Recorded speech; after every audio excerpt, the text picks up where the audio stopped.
Anne of Green Gables. By Lucy Maud Montgomery. Chapter 1. Mrs. Rachel Lynde is surprised.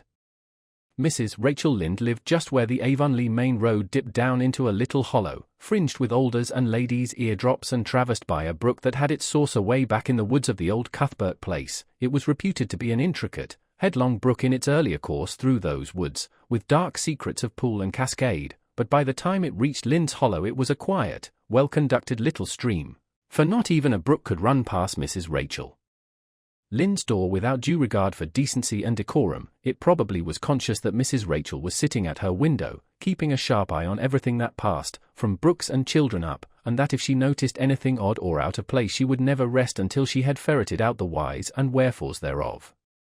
There are plenty of people, in Avonlea and out of it, who can attend closely to their neighbours' business by dint of neglecting their own, but Mrs. Rachel Lynde was one of those capable creatures who can manage their own concerns and those of other folks into the bargain.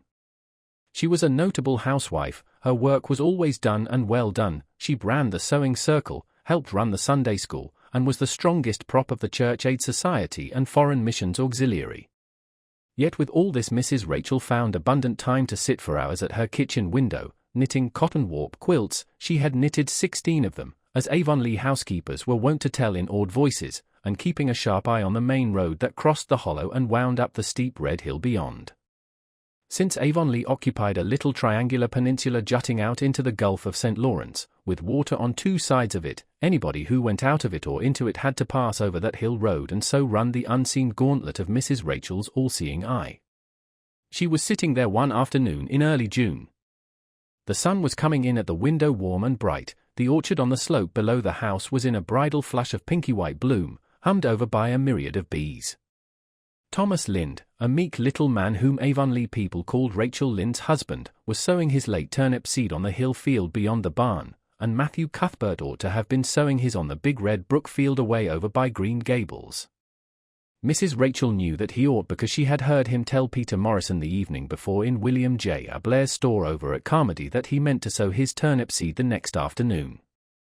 Peter had asked him, of course, for Matthew Cuthbert had never been known to volunteer information about anything in his whole life.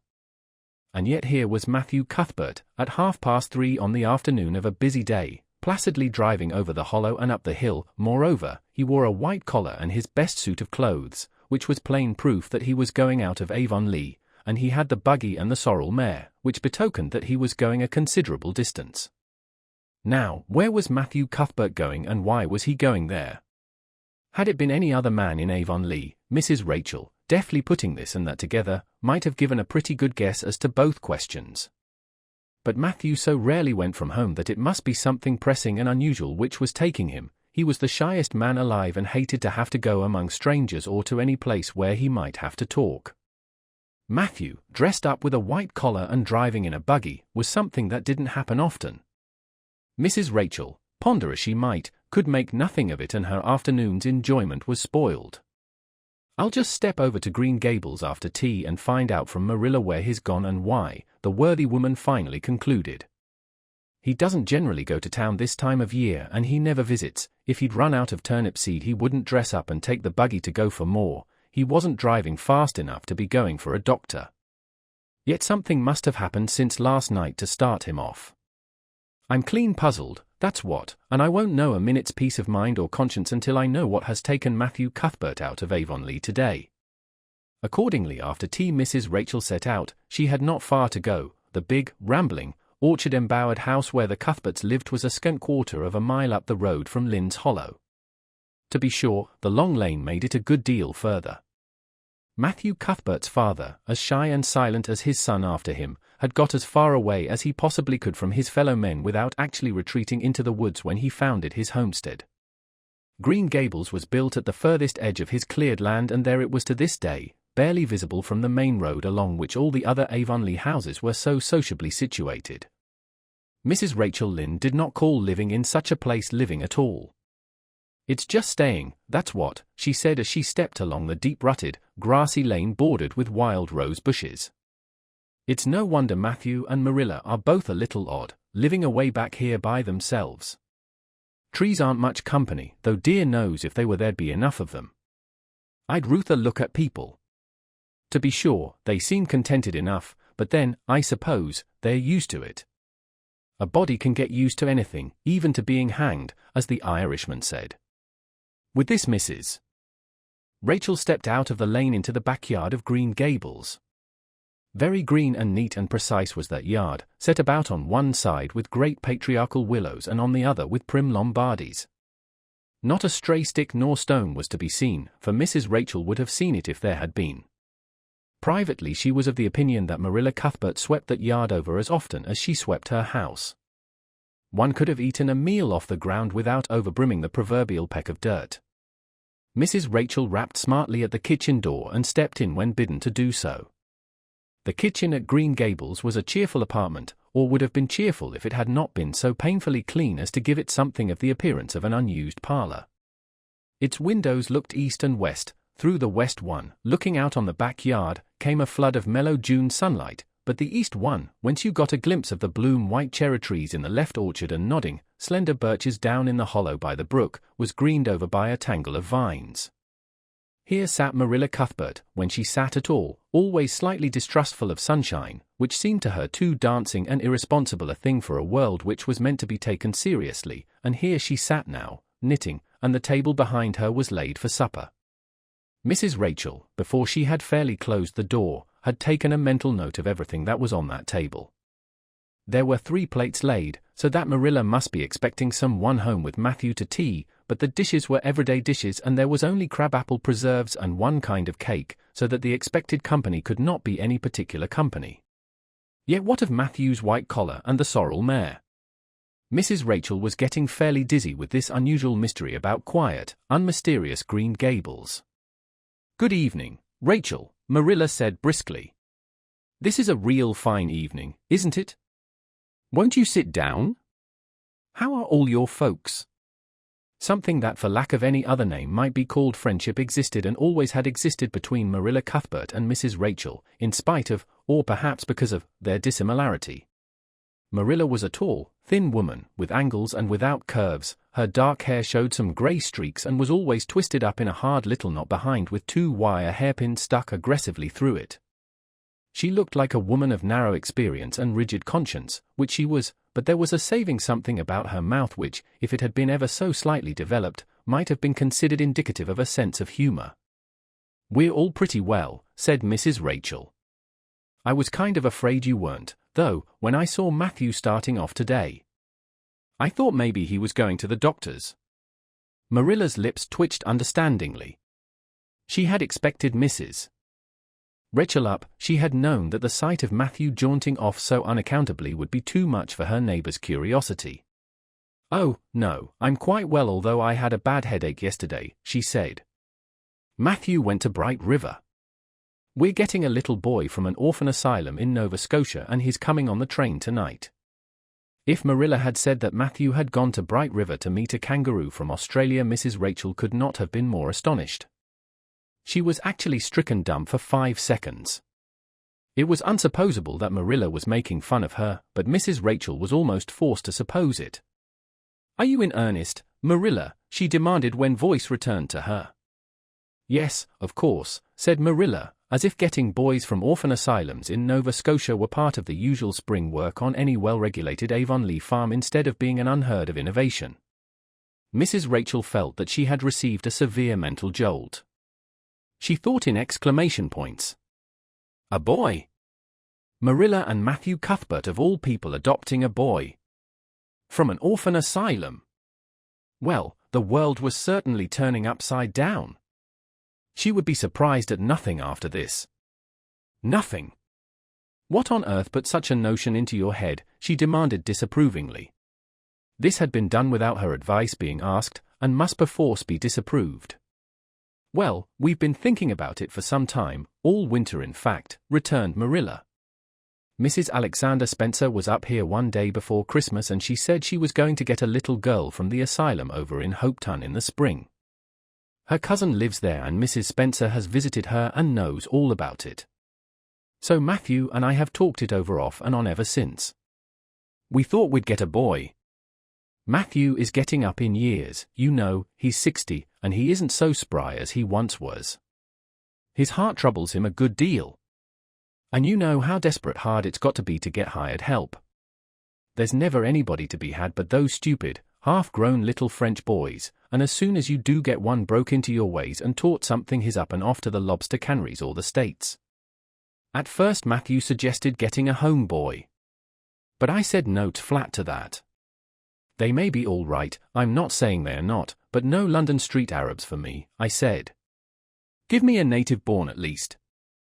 There'll be a risk, no matter who we get. But I'll feel easier in my mind and sleep sounder at nights if we get a born Canadian. So in the end we decided to ask Mrs. Spencer to pick us out one when she went over to get her little girl. We heard last week she was going, so we sent her word by Richard Spencer's folks at Carmody to bring us a smart, likely boy of about 10 or 11. We decided that would be the best age, old enough to be of some use in doing chores right off and young enough to be trained up proper. We mean to give him a good home and schooling. We had a telegram from Mrs. Alexander Spencer today. The mailman brought it from the station, saying they were coming on the 5:30 train tonight. So Matthew went to Bright River to meet him. Mrs. Spencer will drop him off there. Of course she goes on to White Sands Station herself. Mrs. Rachel prided herself on always speaking her mind. She proceeded to speak it now, having adjusted her mental attitude to this amazing piece of news. Well, Marilla, I'll just tell you plain that I think you're doing a mighty foolish thing, a risky thing, that's what. You don't know what you're getting. You're bringing a strange child into your house and home and you don't know a single thing about him, nor what his disposition is like, nor what sort of parents he had, nor how he's likely to turn out. Why, it was only last week I read in the paper how a man and his wife up west of the island took a boy out of an orphan asylum and he set fire to the house at night, set it on purpose, Marilla, and nearly burnt them to a crisp in their beds. And I know another case where an adopted boy used to suck the eggs, they couldn't break him of it. If you had asked my advice in the matter, which you didn't do, Marilla, I'd have said for mercy's sake not to think of such a thing, that's what. This job's comforting seemed neither to offend nor to alarm Marilla. She knitted steadily on. I don't deny there's something in what you say, Rachel. I've had some qualms myself. But Matthew was terrible set on it. I could see that, so I gave in. It's so seldom Matthew sets his mind on anything that when he does I always feel it's my duty to give in. And as for the risk, there's risks in pretty near everything a body does in this world. There's risks in people's having children of their own. If it comes to that, they don't always turn out well. And then Nova Scotia is right close to the island. It isn't as if we were getting him from England or the States.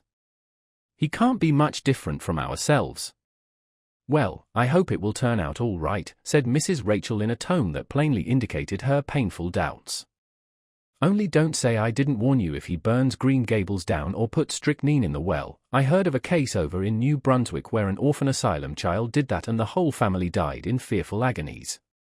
Only, it was a girl in that instance. Well, we're not getting a girl, said Marilla, as if poisoning wells were a purely feminine accomplishment and not to be dreaded in the case of a boy. I'd never dream of taking a girl to bring up. I wonder at Mrs. Alexander Spencer for doing it.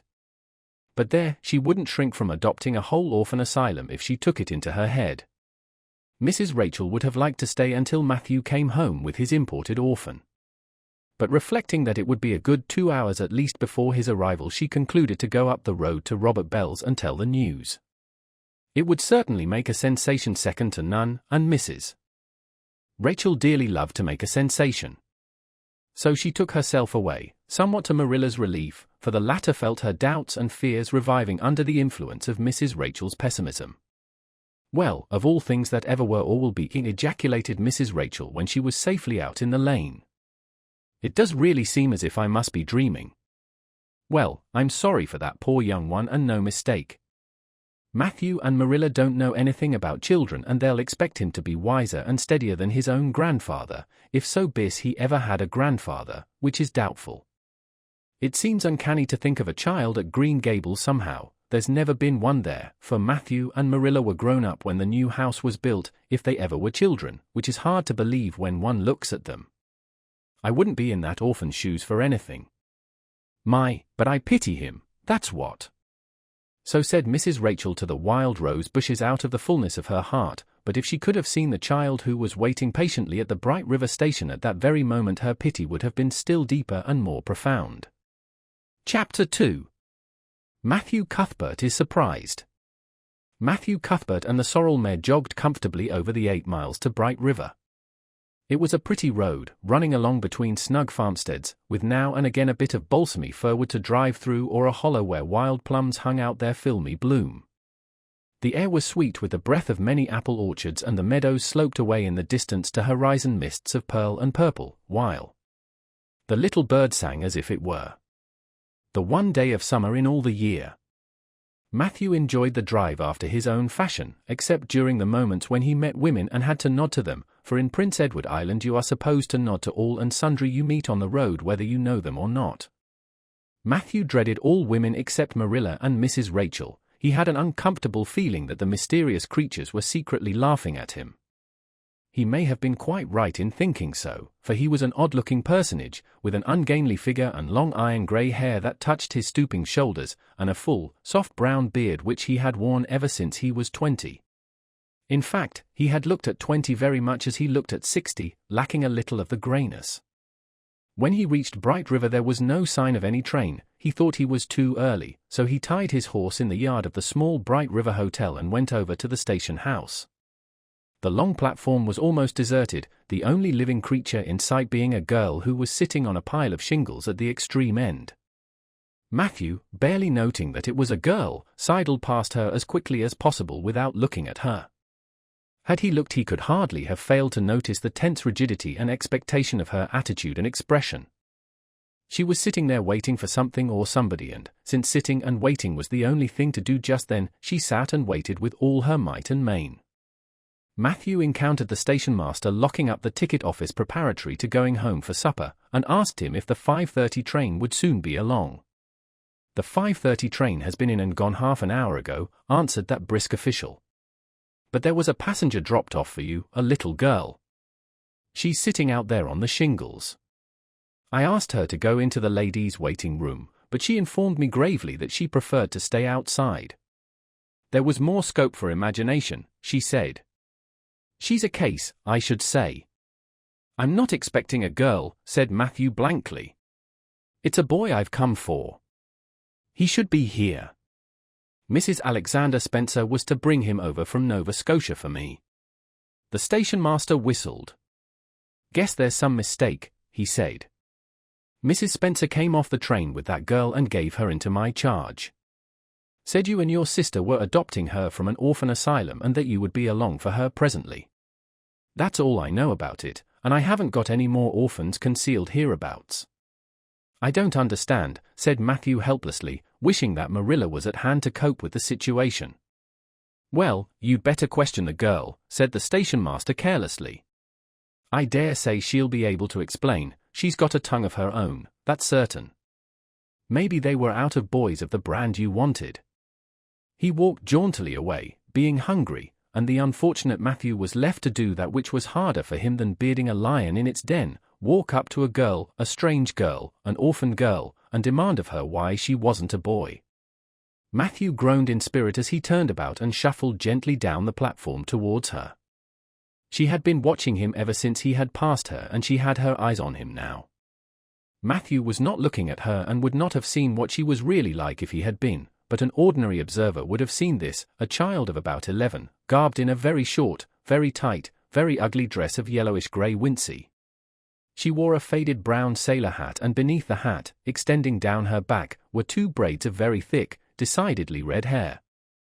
Her face was small, white and thin, also much freckled. Her mouth was large, and so were her eyes, which looked green in some lights and moods and grey in others. So far, the ordinary observer, an extraordinary observer, might have seen that the chin was very pointed and pronounced, that the big eyes were full of spirit and vivacity, that the mouth was sweet-lipped and expressive, that the forehead was broad and full. In short, our discerning extraordinary observer might have concluded that no commonplace soul inhabited the body of this stray woman-child of whom shy Matthew Cuthbert was so ludicrously afraid. Matthew, however, was spared the ordeal of speaking first, for as soon as she concluded that he was coming to her she stood up, grasping with one thin brown hand the handle of a shabby, old-fashioned carpet bag, the other she held out to him. "I suppose you are Mr. Matthew Cuthbert of Green Gables," she said in a peculiarly clear, sweet voice. "I'm very glad to see you. I was beginning to be afraid you weren't coming for me, and I was imagining all the things that might have happened to prevent you. I had made up my mind that if you didn't come for me tonight, I'd go down the track to that big wild cherry tree at the bend, and climb up into it to stay all night. I wouldn't be a bit afraid, and it would be lovely to sleep in a wild cherry tree all white with bloom in the moonshine, don't you think? You could imagine you were dwelling in marble halls, couldn't you? And I was quite sure you would come for me in the morning, if you didn't tonight." Matthew had taken the scrawny little hand awkwardly in his. Then and there he decided what to do. He could not tell this child with the glowing eyes that there had been a mistake. He would take her home and let Marilla do that. She couldn't be left at Bright River anyhow, no matter what mistake had been made, so all questions and explanations might as well be deferred until he was safely back at Green Gables. "I'm sorry I was late," he said shyly. "Come along. The horse is over in the yard. Give me your bag." "Oh, I can carry it," the child responded cheerfully. "It isn't heavy. I've got all my worldly goods in it, but it isn't heavy. And if it isn't carried in just a certain way, the handle pulls out, so I'd better keep it because I know the exact knack of it. It's an extremely old carpet bag. Oh, I'm very glad you've come, even if it would have been nice to sleep in a wild cherry tree. We've got to drive a long piece, haven't we?" Mrs. Spencer said it was 8 miles. "I'm glad because I love driving." "Oh, it seems so wonderful that I'm going to live with you and belong to you. I've never belonged to anybody, not really. But the asylum was the worst. I've only been in it for months, but that was enough. I don't suppose you ever were an orphan in an asylum, so you can't possibly understand what it is like. It's worse than anything you could imagine." Mrs. Spencer said it was wicked of me to talk like that, but I didn't mean to be wicked. It's so easy to be wicked without knowing it, isn't it? They were good, you know, the asylum people. But there is so little scope for the imagination in an asylum, only just in the other orphans. It was pretty interesting to imagine things about them, to imagine that perhaps the girl who sat next to you was really the daughter of a belted earl, who had been stolen away from her parents in her infancy by a cruel nurse who died before she could confess. I used to lie awake at nights and imagine things like that, because I didn't have time in the day. I guess that's why I'm so thin. I am dreadful thin, ain't I? There isn't a pick on my bones. I do love to imagine I'm nice and plump, with dimples in my elbows." With this, Matthew's companion stopped talking, partly because she was out of breath and partly because they had reached the buggy. Not another word did she say until they had left the village and were driving down a steep little hill, the road part of which had been cut so deeply into the soft soil that the banks, fringed with blooming wild cherry trees and slim white birches, were several feet above their heads. The child put out her hand and broke off a branch of wild plum that brushed against the side of the buggy.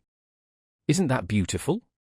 What did that tree, leaning out from the bank, all white and lacy, make you think of?" she asked. "Well now, I dunno," said Matthew. "Why, a bride, of course, a bride all in white with a lovely misty veil. I've never seen one, but I can imagine what she would look like. I don't ever expect to be a bride myself. I'm so homely nobody will ever want to marry me unless it might be a foreign missionary. I suppose a foreign missionary mightn't be very particular. But I do hope that someday I shall have a white dress. That is my highest ideal of earthly bliss. I just love pretty clothes. And I've never had a pretty dress in my life that I can remember, but of course it's all the more to look forward to, isn't it? And then I can imagine that I'm dressed gorgeously. This morning when I left the asylum I felt so ashamed because I had to wear this horrid old wincey dress. All the orphans had to wear them, you know. A merchant in Hopeton last winter donated 300 yards of wincey to the asylum. Some people said it was because he couldn't sell it, but I'd rather believe that it was out of the kindness of his heart, wouldn't you? When we got on the train I felt as if everybody must be looking at me and pitying me. But I just went to work and imagined that I had on the most beautiful pale blue silk dress, because when you are imagining you might as well imagine something worthwhile, and a big hat all flowers and nodding plumes, and a gold watch, and kid gloves and boots. I felt cheered up right away and I enjoyed my trip to the island with all my might. I wasn't a bit sick coming over in the boat. Neither was Mrs. Spencer, although she generally is. She said she hadn't time to get sick, watching to see that I didn't fall overboard. She said she never saw the beat of me for prowling about. But if it kept her from being seasick, it's a mercy I did prowl, isn't it? And I wanted to see everything that was to be seen on that boat, because I didn't know whether I'd ever have another opportunity. Oh, there are a lot more cherry trees all in bloom. This island is the bloomiest place. I just love it already, and I'm so glad I'm going to live here. I've always heard that Prince Edward Island was the prettiest place in the world, and I used to imagine I was living here, but I never really expected I would. It's delightful when your imaginations come true, isn't it? But those red roads are so funny.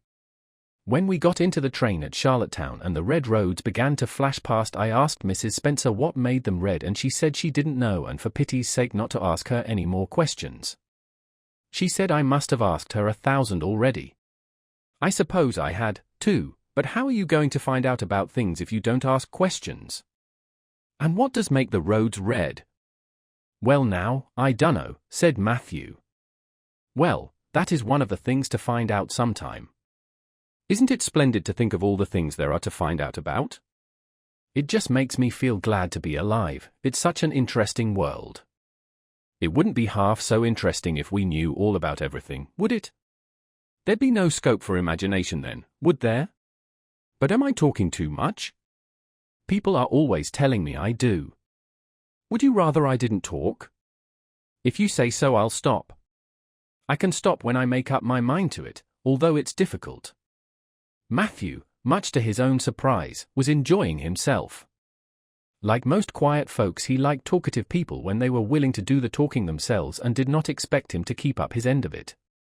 But he had never expected to enjoy the society of a little girl. Women were bad enough in all conscience, but little girls were worse. He detested the way they had of sidling past him timidly, with sidewise glances, as if they expected him to gobble them up at a mouthful if they ventured to say a word. That was the Avonlea type of well-bred little girl. But this freckled witch was very different, and although he found it rather difficult for his slower intelligence to keep up with her brisk mental processes, he thought that he kind of liked her chatter. So he said as shyly as usual, "Oh, you can talk as much as you like. I don't mind. Oh, I'm so glad. I know you and I are going to get along together fine. It's such a relief to talk when one wants to and not be told that children should be seen and not heard.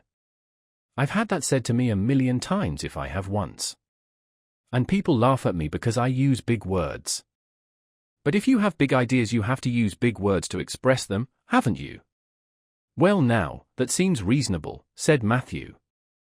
"Mrs. Spencer said that my tongue must be hung in the middle. But it isn't, it's firmly fastened at one end. Mrs. Spencer said your place was named Green Gables. I asked her all about it. And she said there were trees all around it. I was gladder than ever. I just love trees. And there weren't any at all about the asylum, only a few poor weeny-teeny things out in front with little whitewashed cagey things about them. They just looked like orphans themselves, those trees did. It used to make me want to cry to look at them. I used to say to them, 'Oh, you poor little things. If you were out in a great big woods with other trees all around you and little mosses and June bells growing over your roots and a brook not far away and birds singing in your branches, you could grow, couldn't you? But you can't where you are. I know just exactly how you feel, little trees.' I felt sorry to leave them behind this morning. You do get so attached to things like that, don't you? Is there a brook anywhere near Green Gables? I forgot to ask Mrs. Spencer that. Well now, yes, there's one right below the house. Fancy. It's always been one of my dreams to live near a brook. I never expected I would, though. Dreams don't often come true, do they? Wouldn't it be nice if they did? But just now I feel pretty nearly perfectly happy. I can't feel exactly perfectly happy because, well, what color would you call this?" She twitched one of her long glossy braids over her thin shoulder and held it up before Matthew's eyes. Matthew was not used to deciding on the tints of ladies' tresses, but in this case there couldn't be much doubt. "It's red, ain't it?" he said. The girl let the braid drop back with a sigh that seemed to come from her very toes and to exhale forth all the sorrows of the ages. "Yes, it's red," she said resignedly. "Now you see why I can't be perfectly happy. Nobody could who has red hair. I don't mind the other things so much, the freckles and the green eyes and my skinniness. I can imagine them away. I can imagine that I have a beautiful rose-leaf complexion and lovely starry violet eyes. But I cannot imagine that red hair away. I do my best. I think to myself, now my hair is a glorious black, black as the raven's wing. But all the time I know it is just plain red and it breaks my heart. It will be my lifelong sorrow. I read of a girl once in a novel who had a lifelong sorrow, but it wasn't red hair. Her hair was pure gold rippling back from her alabaster brow." "What is an alabaster brow?" "I never could find out. Can you tell me?" "Well now, I'm afraid I can't," said Matthew, who was getting a little dizzy. He felt as he had once felt in his rash youth when another boy had enticed him on the merry-go-round at a picnic. Well, whatever it was, it must have been something nice because she was divinely beautiful. Have you ever imagined what it must feel like to be divinely beautiful? "Well now, no, I haven't," confessed Matthew ingenuously. "I have, often." "Which would you rather be if you had the choice, divinely beautiful or dazzlingly clever or angelically good?" "Well now, I don't know exactly." "Neither do I. I can never decide. But it doesn't make much real difference, for it isn't likely I'll ever be either. It's certain I'll never be angelically good. Mrs. Spencer says, 'Oh, Mr. Cuthbert. Oh, Mr. Cuthbert. Oh, Mr. Cuthbert.'" That was not what Mrs. Spencer had said. Neither had the child tumbled out of the buggy, nor had Matthew done anything astonishing. They had simply rounded a curve in the road and found themselves in the Avenue.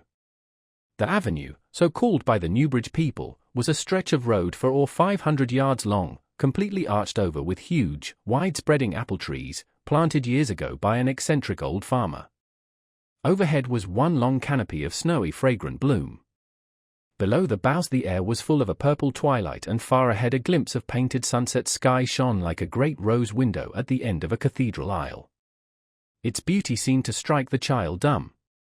She leaned back in the buggy, her thin hands clasped before her, her face lifted rapturously to the white splendor above. Even when they had passed out and were driving down the long slope to Newbridge, she never moved or spoke.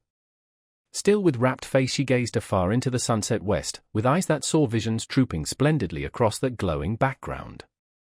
Through Newbridge, a bustling little village where dogs barked at them and small boys hooted and curious faces peered from the windows, they drove, still in silence. When 3 more miles had dropped away behind them, the child had not spoken. She could keep silence, it was evident, as energetically as she could talk. "I guess you're feeling pretty tired and hungry," Matthew ventured to say at last, accounting for her long visitation of dumbness with the only reason he could think of. "But we haven't very far to go now, only another mile." She came out of her reverie with a deep sigh and looked at him with the dreamy gaze of a soul that had been wandering afar, star-led. "Oh, Mr. Cuthbert," she whispered, "that place we came through, that white place, what was it?" "Well now, you must mean the avenue," said Matthew after a few moments' profound reflection. "It is a kind of pretty place." "Pretty?" "Oh, pretty doesn't seem the right word to use. Nor beautiful, either. They don't go far enough. Oh, it was wonderful, wonderful. It's the first thing I ever saw that couldn't be improved upon by imagination. It just satisfied me here." She put one hand on her breast. It made a queer funny ache, and yet it was a pleasant ache. "Did you ever have an ache like that, Mr. Cuthbert?" "Well now, I just can't recollect that I ever had. I have it lots of times, whenever I see anything royally beautiful. But they shouldn't call that lovely place the Avenue. There is no meaning in a name like that. They should call it, let me see, the White Way of Delight. Isn't that a nice imaginative name? When I don't like the name of a place or a person, I always imagine a new one and always think of them so. There was a girl at the asylum whose name was Hepzibah Jenkins, but I always imagined her as Rosalia de Vere. Other people may call that place the Avenue, but I shall always call it the White Way of Delight. Have we really only another mile to go before we get home? I'm glad and I'm sorry. I'm sorry because this drive has been so pleasant, and I'm always sorry when pleasant things end. Something still pleasanter may come after, but you can never be sure. And it's so often the case that it isn't pleasanter. That has been my experience anyhow. But I'm glad to think of getting home. You see, I've never had a real home since I can remember. It gives me that pleasant ache again just to think of coming to a really truly home. Oh, isn't that pretty? They had driven over the crest of a hill. Below them was a pond, looking almost like a river, so long and winding was it.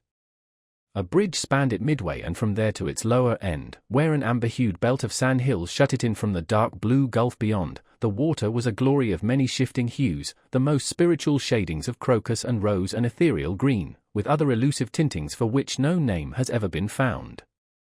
Above the bridge the pond ran up into fringing groves of fir and maple and lay all darkly translucent in their wavering shadows. Here and there a wild plum leaned out from the bank like a white-clad girl tiptoeing to her own reflection. From the marsh at the head of the pond came the clear, mournful sweet chorus of the frogs. There was a little grey house peering around a white apple orchard on a slope beyond, and, although it was not yet quite dark, a light was shining from one of its windows. "That's Barry's Pond," said Matthew. "Oh, I don't like that name, either. I shall call it, let me see, the Lake of Shining Waters." "Yes, that is the right name for it. I know, because of the thrill. When I hit on a name that suits exactly, it gives me a thrill." "Do things ever give you a thrill?" Matthew ruminated. "Well now, yes. It always kind of gives me a thrill to see them ugly white grubs that spade up in the cucumber beds. I hate the look of them." "Oh, I don't think that can be exactly the same kind of a thrill." "Do you think it can?" "There doesn't seem to be much connection between grubs and lakes of shining waters, does there? But why do other people call it Barry's Pond?" "I reckon because Mr. Barry lives up there in that house. Orchard Slope's the name of his place. If it wasn't for that big bush behind it, you could see Green Gables from here. But we have to go over the bridge and round by the road, so it's near half a mile further." "Has Mr. Barry any little girls?" "Well, not so very little either, about my size. He's got one about 11. Her name is Diana." "Oh," with a long indrawing of breath. "What a perfectly lovely name." "Well now, I dunno. There's something dreadful heathenish about it, seems to me. I'd ruther Jane or Mary or some sensible name like that. But when Diana was born there was a schoolmaster boarding there, and they gave him the naming of her, and he called her Diana. I wish there had been a schoolmaster like that around when I was born, then. Oh, here we are at the bridge. I'm going to shut my eyes tight. I'm always afraid going over bridges. I can't help imagining that perhaps, just as we get to the middle, they'll crumple up like a jackknife and nip us. So I shut my eyes. But I always have to open them for all when I think we're getting near the middle. Because, you see, if the bridge did crumple up, I'd want to see it crumple. What a jolly rumble it makes. I always like the rumble part of it. Isn't it splendid there are so many things to like in this world? There, we're over. Now I'll look back. Good night, dear Lake of Shining Waters. I always say good night to the things I love, just as I would to people. I think they like it. That water looks as if it was smiling at me." When they had driven up the further hill and around a corner, Matthew said, "We're pretty near home now. That's Green Gables over." "Oh, don't tell me," she interrupted breathlessly, catching at his partially raised arm and shutting her eyes that she might not see his gesture. "Let me guess. I'm sure I'll guess right." She opened her eyes and looked about her. They were on the crest of a hill. The sun had set some time since, but the landscape was still clear in the mellow afterlight. To the west a dark church spire rose up against a marigold sky. Below was a little valley, and beyond a long, gently rising slope with snug farmsteads scattered along it. From one to another the child's eyes darted, eager and wistful. At last they lingered on one away to the left, far back from the road, dimly white with blossoming trees in the twilight of the surrounding woods. Over it, in the stainless southwest sky, a great crystal-white star was shining like a lamp of guidance and promise. "That's it, isn't it?" she said, pointing. Matthew slapped the reins on the sorrel's back delightedly. "Well now, you've guessed it. But I reckon Mrs. Spencer described it so's you could tell." "No, she didn't, really she didn't. All she said might just as well have been about most of those other places. I hadn't any real idea what it looked like. But just as soon as I saw it I felt it was home. Oh, it seems as if I must be in a dream. Do you know, my arm must be black and blue from the elbow up, for I've pinched myself so many times today. Every little while a horrible sickening feeling would come over me and I'd be so afraid it was all a dream. Then I'd pinch myself to see if it was real, until suddenly I remembered that even supposing it was only a dream I'd better go on dreaming as long as I could, so I stopped pinching. But it is real and we're nearly home." With a sigh of rapture she relapsed into silence. Matthew stirred uneasily. He felt glad that it would be Marilla and not he who would have to tell this waif of the world that the home she longed for was not to be hers after all. They drove over Lynde's Hollow, where it was already quite dark, but not so dark that Mrs. Rachel could not see them from her window vantage, and up the hill and into the long lane of Green Gables. By the time they arrived at the house Matthew was shrinking from the approaching revelation with an energy he did not understand. It was not of Marilla or himself he was thinking or of the trouble this mistake was probably going to make for them, but of the child's disappointment. When he thought of that rapt light being quenched in her eyes he had an uncomfortable feeling that he was going to assist at murdering something, much the same feeling that came over him when he had to kill a lamb or calf or any other innocent little creature. The yard was quite dark as they turned into it and the poplar leaves were rustling silkily all round it. "Listen to the trees talking in their sleep," she whispered, as he lifted her to the ground. "What nice dreams they must have." Then, holding tightly to the carpet bag which contained all her worldly goods, she followed him into the house. Chapter 3. Marilla Cuthbert is surprised. Marilla came briskly forward as Matthew opened the door. But when her eyes fell on the odd little figure in the stiff, ugly dress, with the long braids of red hair and the eager, luminous eyes, she stopped short in amazement. "Matthew Cuthbert, who's that?" she ejaculated. "Where is the boy?" "There wasn't any boy," said Matthew wretchedly. "There was only her." He nodded at the child, remembering that he had never even asked her name. "No boy." "But there must have been a boy," insisted Marilla. "We sent word to Mrs. Spencer to bring a boy." "Well, she didn't. She brought her. I asked the stationmaster. And I had to bring her home. She couldn't be left there, no matter where the mistake had come in." "Well, this is a pretty piece of business," ejaculated Marilla. During this dialogue the child had remained silent, her eyes roving from one to the other, all the animation fading out of her face. Suddenly she seemed to grasp the full meaning of what had been said. Dropping her precious carpet bag she sprang forward a step and clasped her hands. "You don't want me," she cried. "You don't want me because I'm not a boy. I might have expected it. Nobody ever did want me. I might have known it was all too beautiful to last. I might have known nobody really did want me. Oh, what shall I do? I'm going to burst into tears." Burst into tears she did. Sitting down on a chair by the table, flinging her arms out upon it, and burying her face in them, she proceeded to cry stormily. Marilla and Matthew looked at each other deprecatingly across the stove. Neither of them knew what to say or do. Finally Marilla stepped lamely into the breach. Well, there's no need to cry so about it." "Yes, there is need." The child raised her head quickly, revealing a tear-stained face and trembling lips.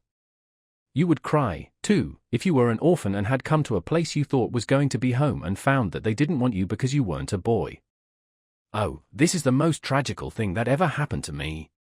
Something like a reluctant smile, rather rusty from long disuse, mellowed Marilla's grim expression. "Well, don't cry any more. We're not going to turn you out of doors tonight. You'll have to stay here until we investigate this affair. What's your name?" The child hesitated for a moment. "Will you please call me Cordelia?" she said eagerly. Call you Cordelia? "Is that your name?" "No, it's not exactly my name, but I would love to be called Cordelia. It's such a perfectly elegant name." I don't know what on earth you mean. "If Cordelia isn't your name, what is?" Anne Shirley reluctantly faltered forth the owner of that name, "But please do call me Cordelia." It can't matter much to you what you call me if I'm only going to be here a little while, can it? "And Anne is such an unromantic name." "Unromantic fiddlesticks," said the unsympathetic Marilla. "Anne is a real good plain sensible name. You've no need to be ashamed of it." "Oh, I'm not ashamed of it," explained Anne, "only I like Cordelia better. I've always imagined that my name was Cordelia, at least, I always have of late years. When I was young I used to imagine it was Geraldine, but I like Cordelia better now. But if you call me Anne, please call me Anne spelled with an E." "What difference does it make how it's spelled?" asked Marilla with another rusty smile as she picked up the teapot. "Oh, it makes such a difference. It looks so much nicer. When you hear a name pronounced, can't you always see it in your mind, just as if it was printed out? I can, and ANN looks dreadful, but ANNE looks so much more distinguished. If you'll only call me Anne spelled with an E, I shall try to reconcile myself to not being called Cordelia." "Very well, then, Anne spelled with an E, can you tell us how this mistake came to be made?" "We sent word to Mrs. Spencer to bring us a boy." "Were there no boys at the asylum?" "Oh, yes, there was an abundance of them. But Mrs. Spencer said distinctly that you wanted a girl about 11 years old. And the matron said she thought I would do. You don't know how delighted I was. I couldn't sleep all last night for joy. Oh," she added reproachfully, turning to Matthew, "why didn't you tell me at the station that you didn't want me and leave me there? If I hadn't seen the White Way of Delight and the Lake of Shining Waters, it wouldn't be so hard." "What on earth does she mean?" demanded Marilla, staring at Matthew. She's just referring to some conversation we had on the road," said Matthew hastily. "I'm going out to put the mare in, Marilla. Have tea ready when I come back." "Did Mrs. Spencer bring anybody over besides you?" continued Marilla when Matthew had gone out. "She brought Lily Jones for herself. Lily is only 5 years old and she is very beautiful and had nut brown hair. If I was very beautiful and had nut brown hair, would you keep me?" "No. We want a boy to help Matthew on the farm. A girl would be of no use to us. Take off your hat. I'll lay it in your bag on the hall table." And took off her hat meekly. Matthew came back presently and they sat down to supper. But Anne could not eat. In vain she nibbled at the bread and butter and pecked at the crabapple preserve out of the little scalloped glass dish by her plate. She did not really make any headway at all. "You're not eating anything," said Marilla sharply, eyeing her as if it were a serious shortcoming. And sighed. "I can't. I'm in the depths of despair." "Can you eat when you are in the depths of despair?" "I've never been in the depths of despair, so I can't say," responded Marilla. "Weren't you?" "Well, did you ever try to imagine you were in the depths of despair?" "No, I didn't." "Then I don't think you can understand what it's like. It's a very uncomfortable feeling indeed. When you try to eat, a lump comes right up in your throat and you can't swallow anything, not even if it was a chocolate caramel. I had one chocolate caramel once 2 years ago and it was simply delicious. I've often dreamed since then that I had a lot of chocolate caramels, but I always wake up just when I'm going to eat them. I do hope you won't be offended because I can't eat. Everything is extremely nice, but still I cannot eat." "I guess she's tired," said Matthew, who hadn't spoken since his return from the barn. "Best put her to bed, Marilla." Marilla had been wondering where Anne should be put to bed. She had prepared a couch in the kitchen chamber for the desired and expected boy. But, although it was neat and clean, it did not seem quite the thing to put a girl there somehow. But the spare room was out of the question for such a stray waif, so there remained only the East Gable room. Marilla lighted a candle and told Anne to follow her, which Anne spiritlessly did, taking her hat and carpet bag from the hall table as she passed.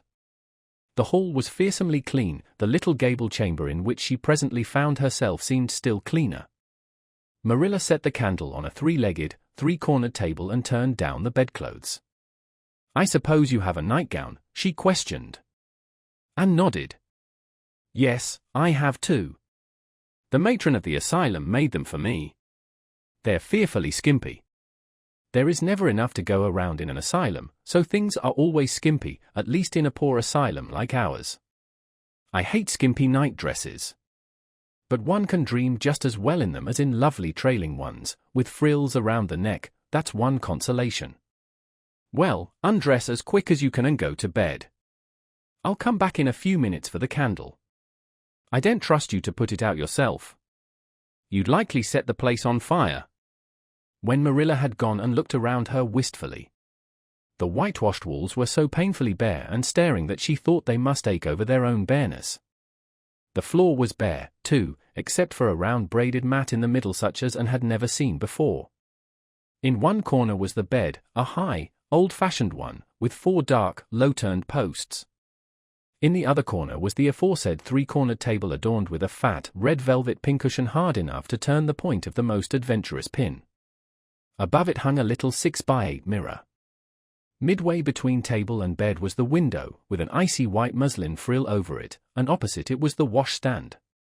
The whole apartment was of a rigidity not to be described in words, but which sent a shiver to the very marrow of Anne's bones. With a sob she hastily discarded her garments, put on the skimpy nightgown and sprang into bed, where she burrowed face downward into the pillow and pulled the clothes over her head. When Marilla came up for the light, various skimpy articles of raiment scattered most untidily over the floor and a certain tempestuous appearance of the bed were the only indications of any presence save her own. She deliberately picked up Anne's clothes, placed them neatly on a prim yellow chair, and then, taking up the candle, went over to the bed. "Good night," she said, a little awkwardly, but not unkindly. Anne's white face and big eyes appeared over the bedclothes with a startling suddenness. "How can you call it a good night when you know it must be the very worst night I've ever had?" she said reproachfully. Then she dived down into invisibility again. Marilla went slowly down to the kitchen and proceeded to wash the supper dishes. Matthew was smoking, a sure sign of perturbation of mind.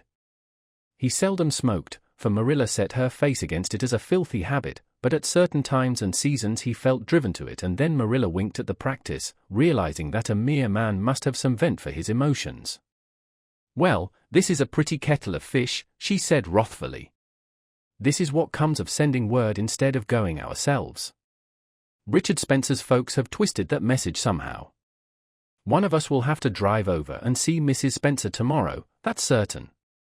This girl will have to be sent back to the asylum." "Yes, I suppose so," said Matthew reluctantly. "You suppose so? Don't you know it? Well now, she's a real nice little thing, Marilla. It's kind of a pity to send her back when she's so set on staying here." "Matthew Cuthbert, you don't mean to say you think we ought to keep her?" Marilla's astonishment could not have been greater if Matthew had expressed a predilection for standing on his head. "Well, now, no, I suppose not exactly," stammered Matthew, uncomfortably driven into a corner for his precise meaning. "I suppose we could hardly be expected to keep her." "I should say not. What good would she be to us?" "We might be some good to her," said Matthew suddenly and unexpectedly. "Matthew Cuthbert, I believe that child has bewitched you. I can see as plain that you want to keep her." "Well now, she's a real interesting little thing," persisted Matthew. "You should have heard her talk coming from the station. Oh, she can talk fast enough. I saw that at once. It's nothing in her favor, either. I don't like children who have so much to say. I don't want an orphan girl, and if I did, she isn't the style I'd pick out. There's something I don't understand about her. No, she's got to be dispatched straightway back to where she came from." "I could hire a French boy to help me," said Matthew, "and she'd be company for you." "I'm not suffering for company," said Marilla shortly. "And I'm not going to keep her." "Well now, it's just as you say, of course, Marilla," said Matthew, rising and putting his pipe away. "I'm going to bed." To bed went Matthew. And to bed, when she had put her dishes away, went Marilla, frowning most resolutely. And upstairs, in the east gable, a lonely, heart-hungry, friendless child cried herself to sleep. Chapter 4. Morning at Green Gables. It was broad daylight when Anne awoke and sat up in bed, staring confusedly at the window through which a flood of cheery sunshine was pouring and outside of which something white and feathery waved across glimpses of blue sky. For a moment she could not remember where she was. First came a delightful thrill, as of something very pleasant, then a horrible remembrance. This was Green Gables and they didn't want her because she wasn't a boy. But it was morning and, yes, it was a cherry tree in full bloom outside of her window. With a bound she was out of bed and across the floor. She pushed up the sash, it went up stiffly and creakily, as if it hadn't been opened for a long time, which was the case, and it stuck so tight that nothing was needed to hold it up. And dropped on her knees and gazed out into the June morning, her eyes glistening with delight. Oh, wasn't it beautiful? Wasn't it a lovely place? Suppose she wasn't really going to stay here. She would imagine she was. There was scope for imagination here. A huge cherry tree grew outside, so close that its boughs tapped against the house, and it was so thick-set with blossoms that hardly a leaf was to be seen.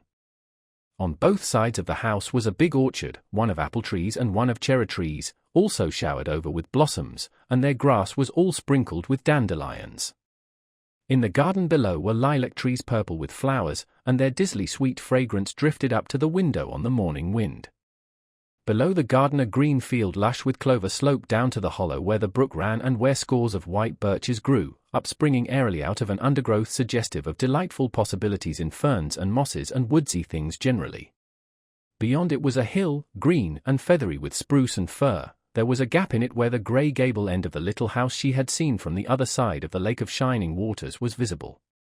Off to the left were the big barns and beyond them, away down over green, low-sloping fields, was a sparkling blue glimpse of sea. And beauty-loving eyes lingered on it all, taking everything greedily in. She had looked on so many unlovely places in her life, poor child, but this was as lovely as anything she had ever dreamed. She knelt there, lost to everything but the loveliness around her, until she was startled by a hand on her shoulder. Marilla had come in unheard by the small dreamer.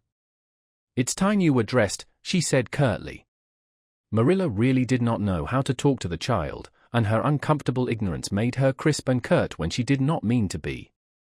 And stood up and drew a long breath. "Oh, isn't it wonderful," she said, waving her hand comprehensively at the good world outside. "It's a big tree," said Marilla, "and it blooms great, but the fruit don't amount to much never, small and wormy." "Oh, I don't mean just the tree, of course it's lovely, yes, it's radiantly lovely, it blooms as if it meant it, but I meant everything, the garden and the orchard and the brook and the woods, the whole big dear world. Don't you feel as if you just loved the world on a morning like this? And I can hear the brook laughing all the way up here. Have you ever noticed what cheerful things brooks are? They're always laughing. Even in wintertime I've heard them under the ice. I'm so glad there's a brook near Green Gables. Perhaps you think it doesn't make any difference to me when you're not going to keep me, but it does. I shall always like to remember that there is a brook at Green Gables even if I never see it again. If there wasn't a brook I'd be haunted by the uncomfortable feeling that there ought to be one. I'm not in the depths of despair this morning. I never can be in the morning. Isn't it a splendid thing that there are mornings? But I feel very sad. I've just been imagining that it was really me you wanted after all and that I was to stay here forever and ever. It was a great comfort while it lasted. But the worst of imagining things is that the time comes when you have to stop and that hurts. You'd better get dressed and come downstairs and never mind your imaginings, said Marilla as soon as she could get a word in edgewise. Breakfast is waiting. Wash your face and comb your hair. Leave the window up and turn your bedclothes back over the foot of the bed. Be as smart as you can. And could evidently be smart to some purpose, for she was downstairs in 10 minutes' time, with her clothes neatly on, her hair brushed and braided, her face washed, and a comfortable consciousness pervading her soul that she had fulfilled all Marilla's requirements. As a matter of fact, however, she had forgotten to turn back the bedclothes. I'm pretty hungry this morning, she announced as she slipped into the chair Marilla placed for her. The world doesn't seem such a howling wilderness as it did last night. I'm so glad it's a sunshiny morning. But I like rainy mornings real well, too.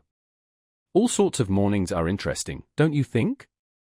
You don't know what's going to happen through the day, and there's so much scope for imagination. But I'm glad it's not rainy today because it's easier to be cheerful and bear up under affliction on a sunshiny day.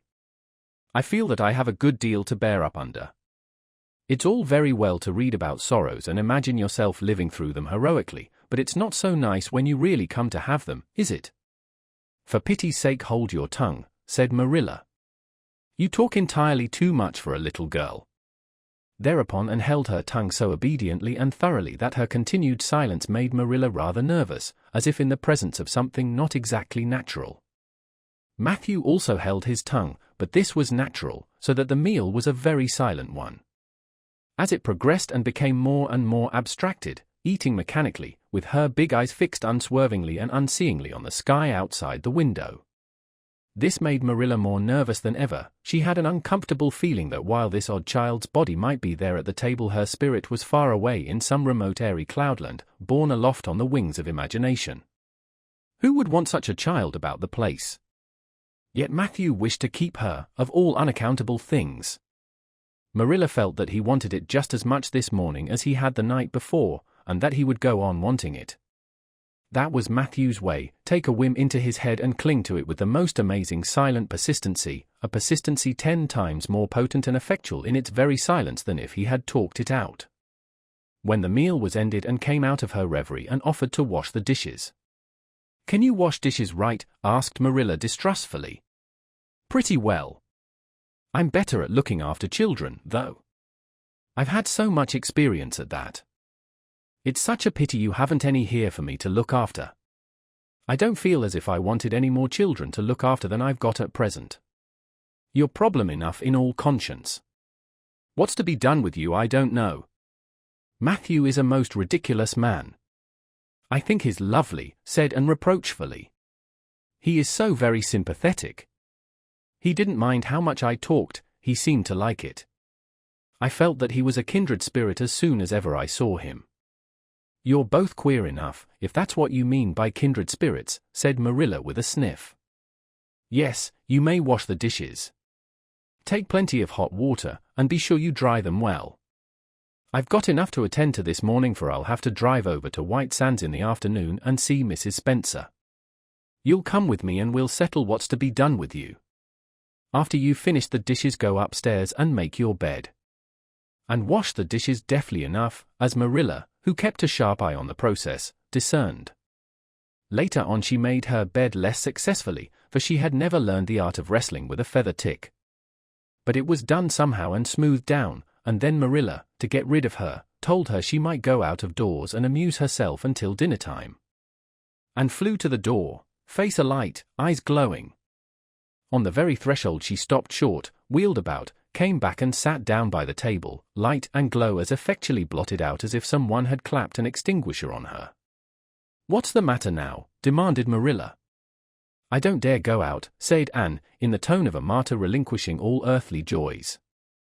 If I can't stay here, there is no use in my loving Green Gables. And if I go out there and get acquainted with all those trees and flowers and the orchard and the brook, I'll not be able to help loving it. It's hard enough now, so I won't make it any harder. I want to go out so much, everything seems to be calling to me, Anne, come out to us. Anne, we want a playmate, but it's better not. There is no use in loving things if you have to be torn from them, is there? And it's so hard to keep from loving things, isn't it? That was why I was so glad when I thought I was going to live here. I thought I'd have so many things to love and nothing to hinder me. But that brief dream is over. I am resigned to my fate now, so I don't think I'll go out for fear I'll get unresigned again. What is the name of that geranium on the window sill, please? That's the apple-scented geranium. Oh, I don't mean that sort of a name. I mean just a name you gave it yourself. Didn't you give it a name? May I give it one then? May I call it, let me see, Bonnie would do, may I call it Bonnie while I'm here? Oh, do let me. Goodness, I don't care. But where on earth is the sense of naming a geranium? Oh, I like things to have handles even if they are only geraniums. It makes them seem more like people. How do you know but that it hurts a geranium's feelings just to be called a geranium and nothing else? You wouldn't like to be called nothing but a woman all the time. Yes, I shall call it Bonnie. I named that cherry tree outside my bedroom window this morning. I called it Snow Queen because it was so white. Of course, it won't always be in blossom, but one can imagine that it is, can't one? I never in all my life saw or heard anything to equal her, muttered Marilla, beating a retreat down to the cellar after potatoes. She is kind of interesting, as Matthew says. I can feel already that I'm wondering what on earth she'll say next. She'll be casting a spell over me, too. She's cast it over Matthew. That look he gave me when he went out said everything he said or hinted last night over again. I wish he was like other men and would talk things out. A body could answer back then and argue him into reason. But what's to be done with a man who just looks? And had relapsed into reverie, with her chin in her hands and her eyes on the sky, when Marilla returned from her cellar pilgrimage. There Marilla left her until the early dinner was on the table. I suppose I can have the mare and buggy this afternoon, Matthew, said Marilla. Matthew nodded and looked wistfully at Anne. Marilla intercepted the look and said grimly, I'm going to drive over to White Sands and settle this thing. I'll take him with me and Mrs. Spencer will probably make arrangements to send her back to Nova Scotia at once. I'll set your tea out for you and I'll be home in time to milk the cows. Still Matthew said nothing and Marilla had a sense of having wasted words and breath. There is nothing more aggravating than a man who won't talk back, unless it is a woman who won't. Matthew hitched the sorrel into the buggy in due time and Marilla and set off. Matthew opened the yard gate for them and as they drove slowly through, he said, to nobody in particular as it seemed. Little Jerry Boat from the creek was here this morning, and I told him I guessed I'd hire him for the summer.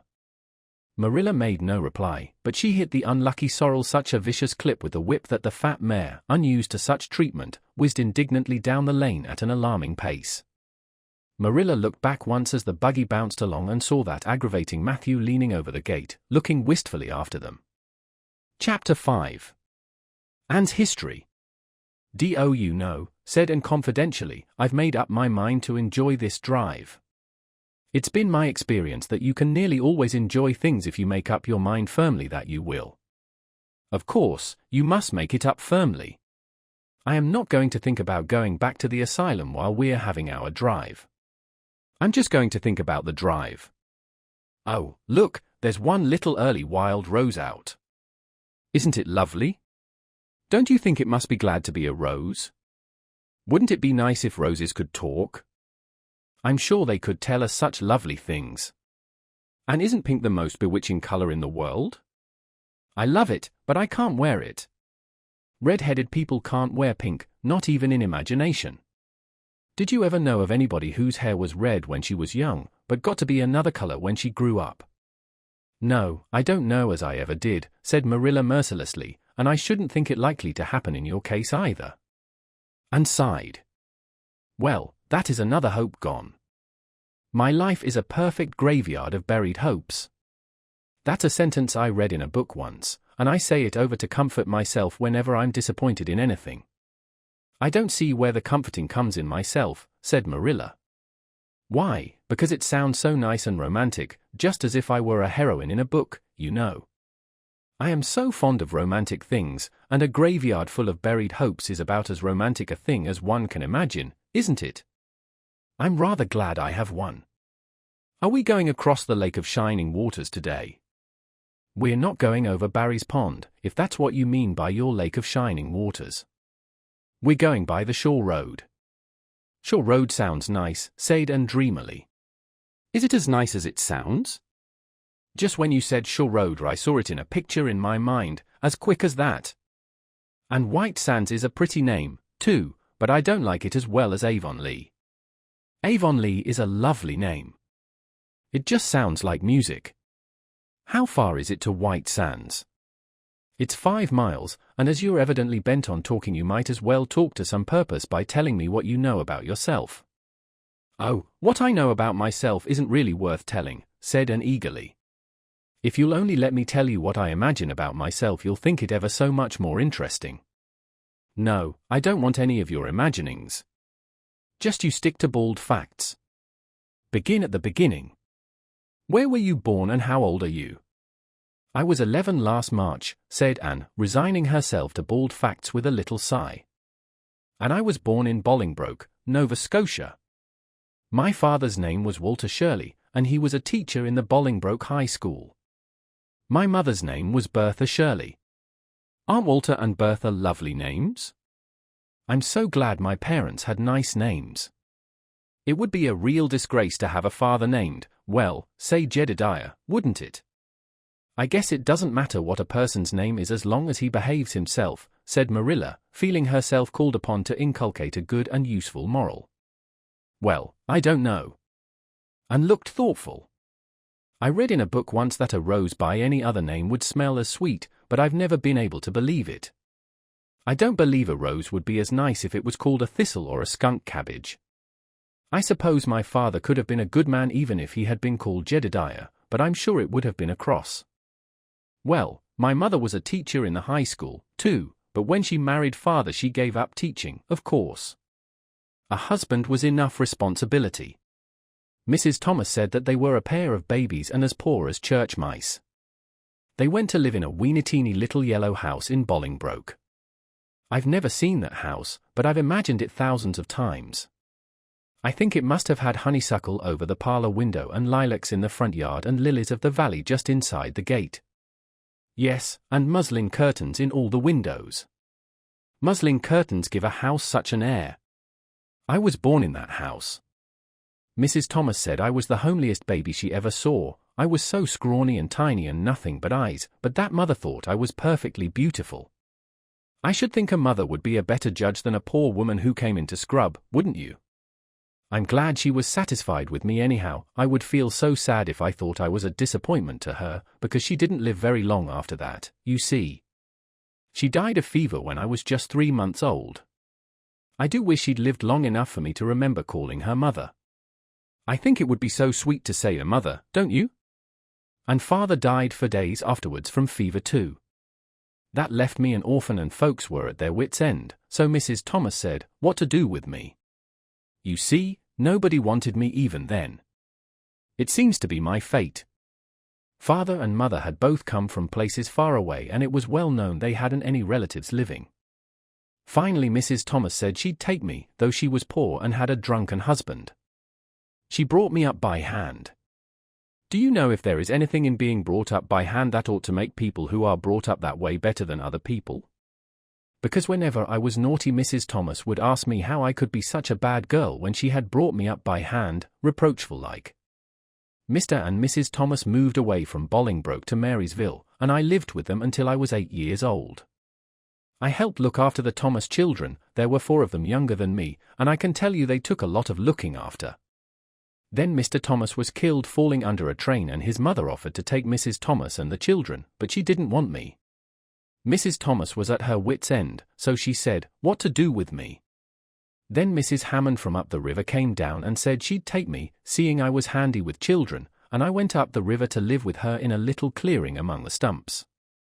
It was a very lonesome place. I'm sure I could never have lived there if I hadn't had an imagination. Mr. Hammond worked a little sawmill up there and Mrs. Hammond had 8 children. She had twins 3 times. I like babies in moderation, but twins 3 times in succession is too much. I told Mrs. Hammond so firmly, when the last pair came. I used to get so dreadfully tired carrying them about.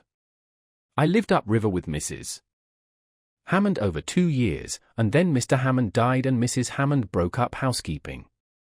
She divided her children among her relatives and went to the States. I had to go to the asylum at Hopeton because nobody would take me. They didn't want me at the asylum either, they said they were overcrowded as it was. But they had to take me and I was there 4 months until Mrs. Spencer came. And finished up with another sigh, of relief this time. Evidently she did not like talking about her experiences in a world that had not wanted her. Did you ever go to school? Demanded Marilla, turning the sorrel mare down the shore road. Not a great deal. I went a little the last year I stayed with Mrs. Thomas. When I went upriver we were so far from a school that I couldn't walk it in winter and there was vacation in summer, so I could only go in the spring and fall. But of course I went while I was at the asylum. I can read pretty well and I know ever so many pieces of poetry off by heart, The Battle of Hohenlinden and Edinburgh after Flodden and Bingen on the Rhine, and lots of The Lady of the Lake and most of The Seasons, by James Thompson. Don't you just love poetry that gives you a crinkly feeling up and down your back? There is a piece in the Fifth Reader, The Downfall of Poland, that is just full of thrills. Of course, I wasn't in the Fifth Reader, I was only in the Fourth, but the big girls used to lend me theirs to read. Were those women, Mrs. Thomas and Mrs. Hammond, good to you? Asked Marilla, looking at Anne out of the corner of her eye. Oh, faltered Anne. Her sensitive little face suddenly flushed scarlet and embarrassment sat on her brow. Oh, they meant to be, I know they meant to be just as good and kind as possible. And when people mean to be good to you, you don't mind very much when they're not quite, always. They had a good deal to worry them, you know. It's very trying to have a drunken husband, you see, and it must be very trying to have twins 3 times in succession, don't you think? But I feel sure they meant to be good to me. Marilla asked no more questions, and gave herself up to a silent rapture over the shore road, and Marilla guided the sorrel abstractedly while she pondered deeply. Pity was suddenly stirring in her heart for the child.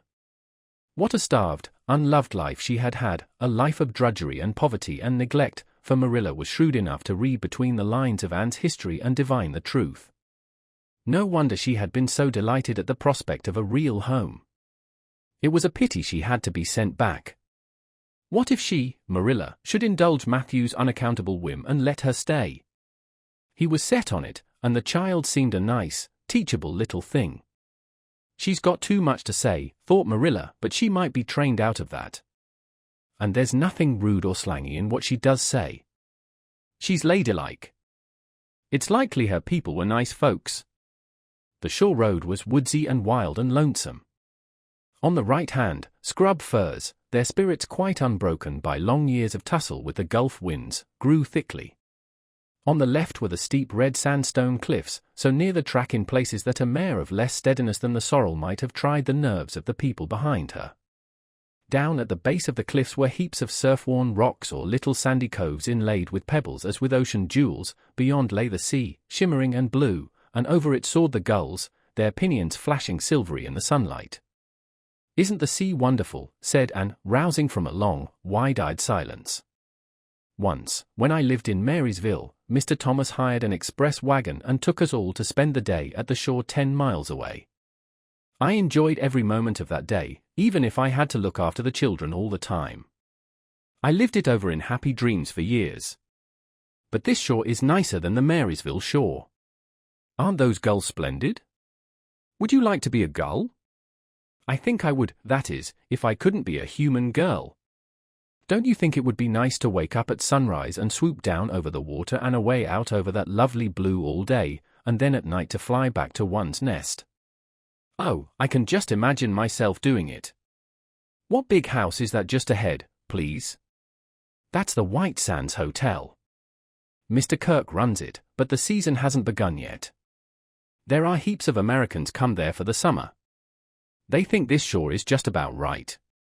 I was afraid it might be Mrs. Spencer's place, said Anne mournfully. I don't want to get there. Somehow, it will seem like the end of everything. Chapter 6. Marilla makes up her mind. Get there they did, however, in due season. Mrs. Spencer lived in a big yellow house at White Sands Cove, and she came to the door with surprise and welcome mingled on her benevolent face. "Dear, dear," she exclaimed, "you're the last folks I was looking for today, but I'm real glad to see you. You'll put your horse in? And how are you, Anne?" "I'm as well as can be expected, thank you," said Anne smilelessly. A blight seemed to have descended on her. "I suppose we'll stay a little while to rest the mare," said Marilla, "but I promised Matthew I'd be home early. The fact is, Mrs. Spencer, there's been a queer mistake somewhere, and I've come over to see where it is. We sent word, Matthew and I, for you to bring us a boy from the asylum." We told your brother Robert to tell you we wanted a boy 10 or 11 years old. Marilla Cuthbert, you don't say so, said Mrs. Spencer in distress. Why, Robert sent word down by his daughter Nancy and she said you wanted a girl, didn't she, Flora Jane, appealing to her daughter who had come out to the steps. She certainly did, Miss Cuthbert, corroborated Flora Jane earnestly. I'm dreadful sorry, said Mrs. Spencer. It's too bad, but it certainly wasn't my fault, you see, Miss Cuthbert. I did the best I could and I thought I was following your instructions. Nancy is a terrible flighty thing. I've often had to scold her well for her heedlessness. It was our own fault, said Marilla resignedly. We should have come to you ourselves and not left an important message to be passed along by word of mouth in that fashion. Anyhow, the mistake has been made and the only thing to do now is to set it right. Can we send the child back to the asylum? I suppose they'll take her back, won't they? I suppose so, said Mrs. Spencer thoughtfully, but I don't think it will be necessary to send her back. Mrs. Peter Blewett was up here yesterday, and she was saying to me how much she wished she'd sent by me for a little girl to help her. Mrs. Peter has a large family, you know, and she finds it hard to get help. And will be the very girl for her. I call it positively providential. Marilla did not look as if she thought Providence had much to do with the matter. Here was an unexpectedly good chance to get this unwelcome orphan off her hands, and she did not even feel grateful for it. She knew Mrs. Peter Blewett only by sight as a small, shrewish-faced woman without an ounce of superfluous flesh on her bones. But she had heard of her.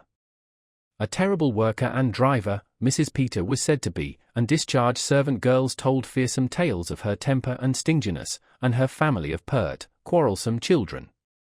Marilla felt a qualm of conscience at the thought of handing Anne over to her tender mercies. Well, I'll go in and we'll talk the matter over, she said.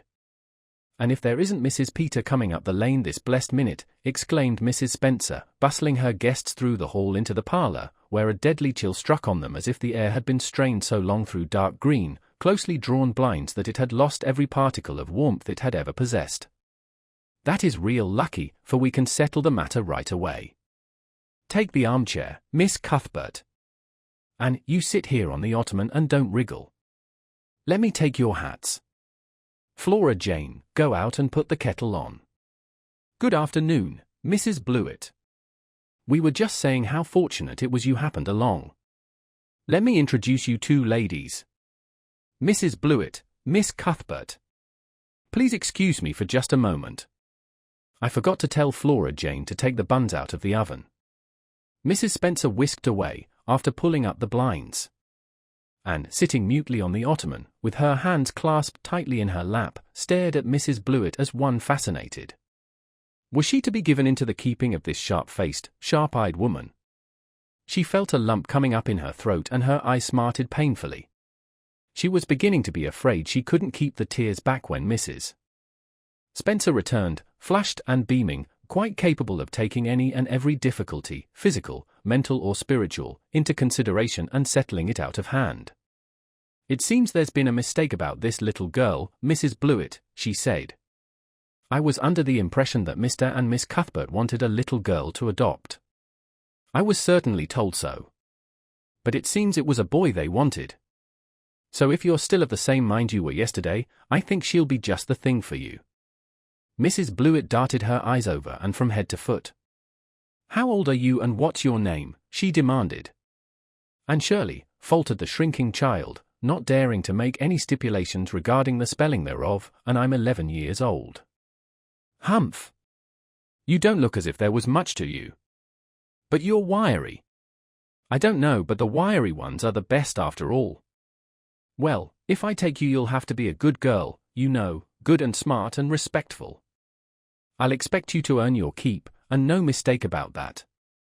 Yes, I suppose I might as well take her off your hands, Miss Cuthbert. The baby's awful fractious, and I'm clean worn out attending to him. If you like I can take her right home now. Marilla looked at Anne and softened at sight of the child's pale face with its look of mute misery, the misery of a helpless little creature who finds itself once more caught in the trap from which it had escaped. Marilla felt an uncomfortable conviction that, if she denied the appeal of that look, it would haunt her to her dying day. Moreover, she did not fancy Mrs. Blewett. To hand a sensitive, high-strung child over to such a woman. No, she could not take the responsibility of doing that. Well, I don't know, she said slowly. I didn't say that Matthew and I had absolutely decided that we wouldn't keep her. In fact, I may say that Matthew is disposed to keep her. I just came over to find out how the mistake had occurred. I think I'd better take her home again and talk it over with Matthew. I feel that I oughtn't to decide on anything without consulting him. If we make up our mind not to keep her, we'll bring or send her over to you tomorrow night. If we don't, you may know that she is going to stay with us. Will that suit you, Mrs. Blewett? I suppose it'll have to, said Mrs. Blewett ungraciously. During Marilla's speech a sunrise had been dawning on Anne's face. First the look of despair faded out, then came a faint flush of hope, her eyes grew deep and bright as morning stars. The child was quite transfigured, and, a moment later, when Mrs. Spencer and Mrs. Blewett went out in quest of a recipe the latter had come to borrow, she sprang up and flew across the room to Marilla. "Oh, Miss Cuthbert, did you really say that perhaps you would let me stay at Green Gables?" she said, in a breathless whisper, as if speaking aloud might shatter the glorious possibility. "Did you really say it? Or did I only imagine that you did? I think you'd better learn to control that imagination of yours, and, if you can't distinguish between what is real and what isn't," said Marilla crossly. "Yes, you did hear me say just that and no more. It isn't decided yet, and perhaps we will conclude to let Mrs. Blewett take you after all. She certainly needs you much more than I do. I'd rather go back to the asylum than go to live with her," said Anne passionately. "She looks exactly like a gimlet." Marilla smothered a smile under the conviction that Anne must be reproved for such a speech. "A little girl like you should be ashamed of talking so about a lady and a stranger," she said severely. "Go back and sit down quietly and hold your tongue and behave as a good girl should." "I'll try to do and be anything you want me, if you'll only keep me," said Anne, returning meekly to her ottoman. When they arrived back at Green Gables that evening, Matthew met them in the lane. Marilla from afar had noted him prowling along it and guessed his motive. She was prepared for the relief she read in his face when he saw that she had at least brought Anne back with her. But she said nothing to him relative to the affair until they were both out in the yard behind the barn milking the cows. Then she briefly told him Anne's history and the result of the interview with Mrs. Spencer. "I wouldn't give a dog I like to that Blewett woman," said Matthew with unusual vim. "I don't fancy her style myself," admitted Marilla, "but it's that or keeping her ourselves, Matthew. And, since you seem to want her, I suppose I'm willing, or have to be. I've been thinking over the idea until I've got kind of used to it. It seems a sort of duty. I've never brought up a child, especially a girl, and I dare say I'll make a terrible mess of it. But I'll do my best. So far as I'm concerned, Matthew, she may stay." Matthew's shy face was a glow of delight. "Well now, I reckoned you'd come to see it in that light, Marilla," he said. "She's such an interesting little thing." "It'd be more to the point if you could say she was a useful little thing," retorted Marilla, "but I'll make it my business to see she's trained to be that. And mind, Matthew, you're not to go interfering with my methods. Perhaps an old maid doesn't know much about bringing up a child, but I guess she knows more than an old bachelor. So you just leave me to manage her. When I fail it'll be time enough to put your oar in." There, Marilla, you can have your own way," said Matthew reassuringly. "Only be as good and kind to her as you can without spoiling her.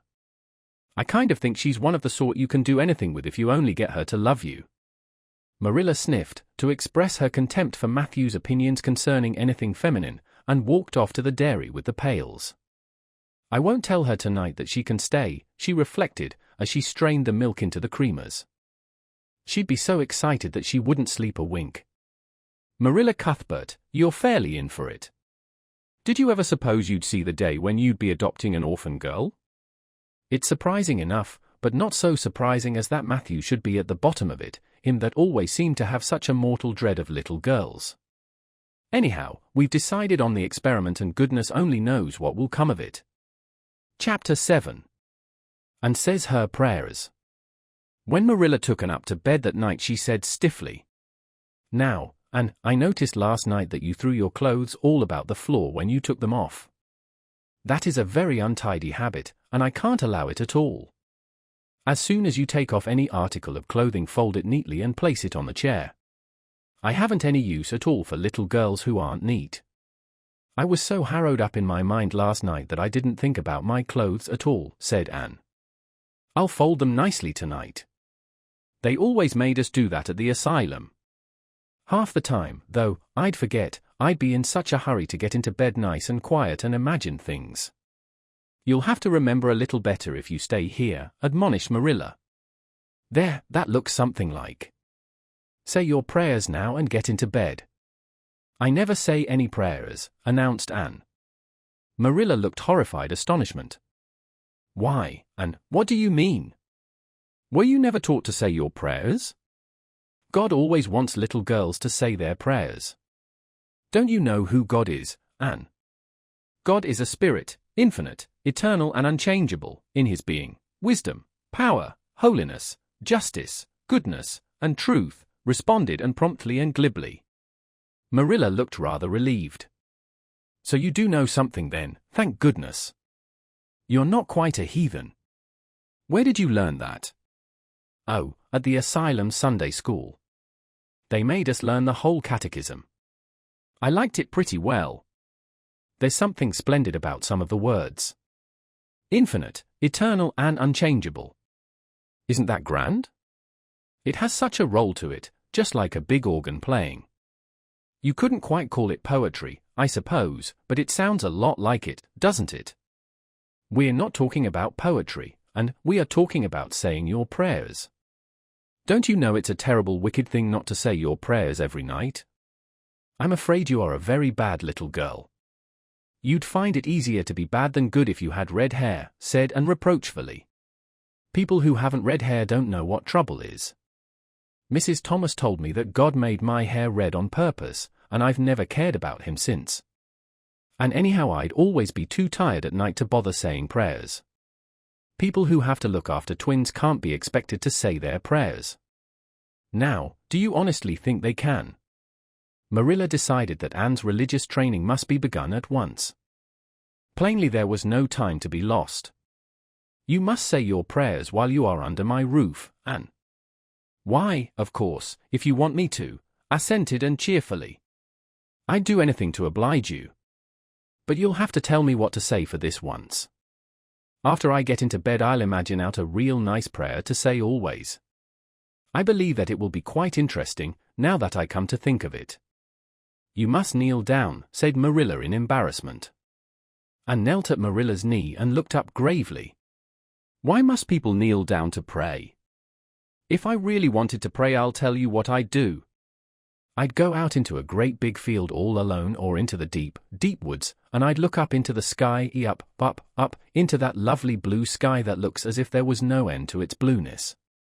And then I'd just feel a prayer. Well, I'm ready. What am I to say?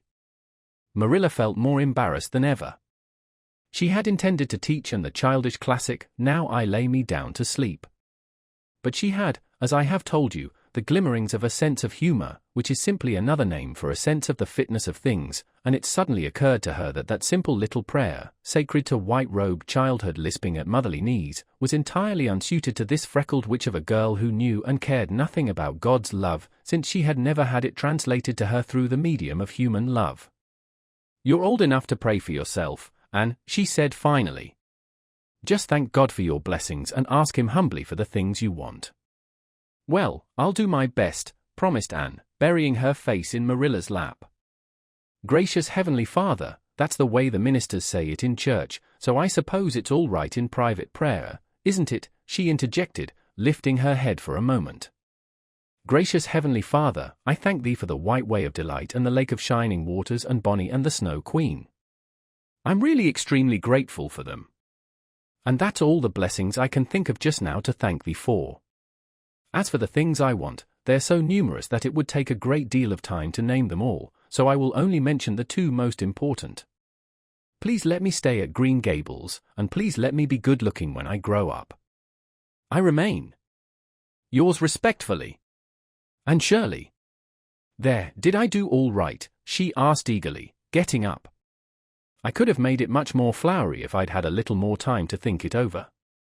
Poor Marilla was only preserved from complete collapse by remembering that it was not irreverence, but simply spiritual ignorance on the part of Anne that was responsible for this extraordinary petition. She tucked the child up in bed, mentally vowing that she should be taught a prayer the very next day, and was leaving the room with the light when Anne called her back. I've just thought of it now. I should have said Amen in place of yours respectfully, shouldn't I, the way the ministers do? I'd forgotten it, but I felt a prayer should be finished off in some way, so I put in the other. Do you suppose it will make any difference? I don't suppose it will, said Marilla. Go to sleep now like a good child. Good night. I can say good night tonight with a clear conscience, said Anne, cuddling luxuriously down among her pillows. Marilla retreated to the kitchen, set the candle firmly on the table, and glared at Matthew. Matthew Cuthbert, it's about time somebody adopted that child and taught her something. She's next door to a perfect heathen. Will you believe that she never said a prayer in her life till tonight? I'll send to the manse tomorrow and borrow the Peep of the Day series, that's what I'll do. And she shall go to Sunday school just as soon as I can get some suitable clothes made for her. I foresee that I shall have my hands full. Well, we can't get through this world without our share of trouble. I've had a pretty easy life of it so far, but my time has come at last and I suppose I'll just have to make the best of it. Chapter 8. And bringing up is begun. For reasons best known to herself, Marilla did not tell Anne that she was to stay at Green Gables until the next afternoon. During the forenoon she kept the child busy with various tasks and watched over her with a keen eye while she did them. By noon she had concluded that Anne was smart and obedient, willing to work and quick to learn. Her most serious shortcoming seemed to be a tendency to fall into daydreams in the middle of a task and forget all about it until such time as she was sharply recalled to earth by a reprimand or a catastrophe. When Anne had finished washing the dinner dishes she suddenly confronted Marilla with the air and expression of one desperately determined to learn the worst. Her thin little body trembled from head to foot, her face flushed and her eyes dilated until they were almost black. She clasped her hands tightly and said in an imploring voice, "Oh, please, Miss Cuthbert, won't you tell me if you are going to send me away or not? I've tried to be patient all the morning, but I really feel that I cannot bear not knowing any longer. It's a dreadful feeling. Please tell me." "You haven't scalded the dishcloth in clean hot water as I told you to do," said Marilla immovably. "Just go and do it before you ask any more questions, Anne." Anne went and attended to the dishcloth. Then she returned to Marilla and fastened imploring eyes of the latter's face. "Well," said Marilla, unable to find any excuse for deferring her explanation longer, "I suppose I might as well tell you. Matthew and I have decided to keep you, that is, if you will try to be a good little girl and show yourself grateful." "Why, child, whatever is the matter?" "I'm crying," said Anne in a tone of bewilderment. "I can't think why." "I'm glad as glad can be." "Oh, glad doesn't seem the right word at all. I was glad about the white way and the cherry blossoms, but this... Oh, it's something more than glad. I'm so happy. I'll try to be so good. It will be uphill work, I expect, for Mrs. Thomas often told me I was desperately wicked. However, I'll do my very best. But can you tell me why I'm crying?" "I suppose it's because you're all excited and worked up," said Marilla disapprovingly. "Sit down on that chair and try to calm yourself. I'm afraid you both cry and laugh far too easily. Yes, you can stay here and we will try to do right by you. You must go to school, but it's only a fortnight till vacation, so it isn't worthwhile for you to start before it opens again in September." "What am I to call you?" asked Anne. "Shall I always say Miss Cuthbert? Can I call you Aunt Marilla?" "No, you'll call me just plain Marilla. I'm not used to being called Miss Cuthbert and it would make me nervous." "It sounds awfully disrespectful to just say Marilla," protested Anne. "I guess there'll be nothing disrespectful in it if you're careful to speak respectfully. Everybody, young and old, in Avonlea calls me Marilla except the minister. He says Miss Cuthbert when he thinks of it." "I'd love to call you Aunt Marilla," said Anne wistfully. I've never had an aunt or any relation at all, not even a grandmother. It would make me feel as if I really belonged to you. Can't I call you Aunt Marilla? No. I'm not your aunt and I don't believe in calling people names that don't belong to them. But we could imagine you were my aunt. I couldn't, said Marilla grimly. Do you never imagine things different from what they really are? Asked and wide-eyed. No. Oh. And drew a long breath. Oh, Miss Marilla, how much you miss. I don't believe in imagining things different from what they really are, retorted Marilla. When the Lord puts us in certain circumstances, He doesn't mean for us to imagine them away. And that reminds me. Go into the sitting room, and be sure your feet are clean and don't let any flies in, and bring me out the illustrated card that's on the mantelpiece. The Lord's Prayer is on it and you'll devote your spare time this afternoon to learning it off by heart. There's to be no more of such praying as I heard last night. I suppose I was very awkward, said Anne apologetically, but then, you see, I'd never had any practice. You couldn't really expect a person to pray very well the first time she tried, could you? I thought out a splendid prayer after I went to bed, just as I promised you I would. It was nearly as long as a minister's and so poetical. But would you believe it? I couldn't remember one word when I woke up this morning. And I'm afraid I'll never be able to think out another one as good. Somehow, things never are so good when they're thought out a second time. Have you ever noticed that? Here is something for you to notice, Anne. When I tell you to do a thing, I want you to obey me at once and not stand stock still and discourse about it.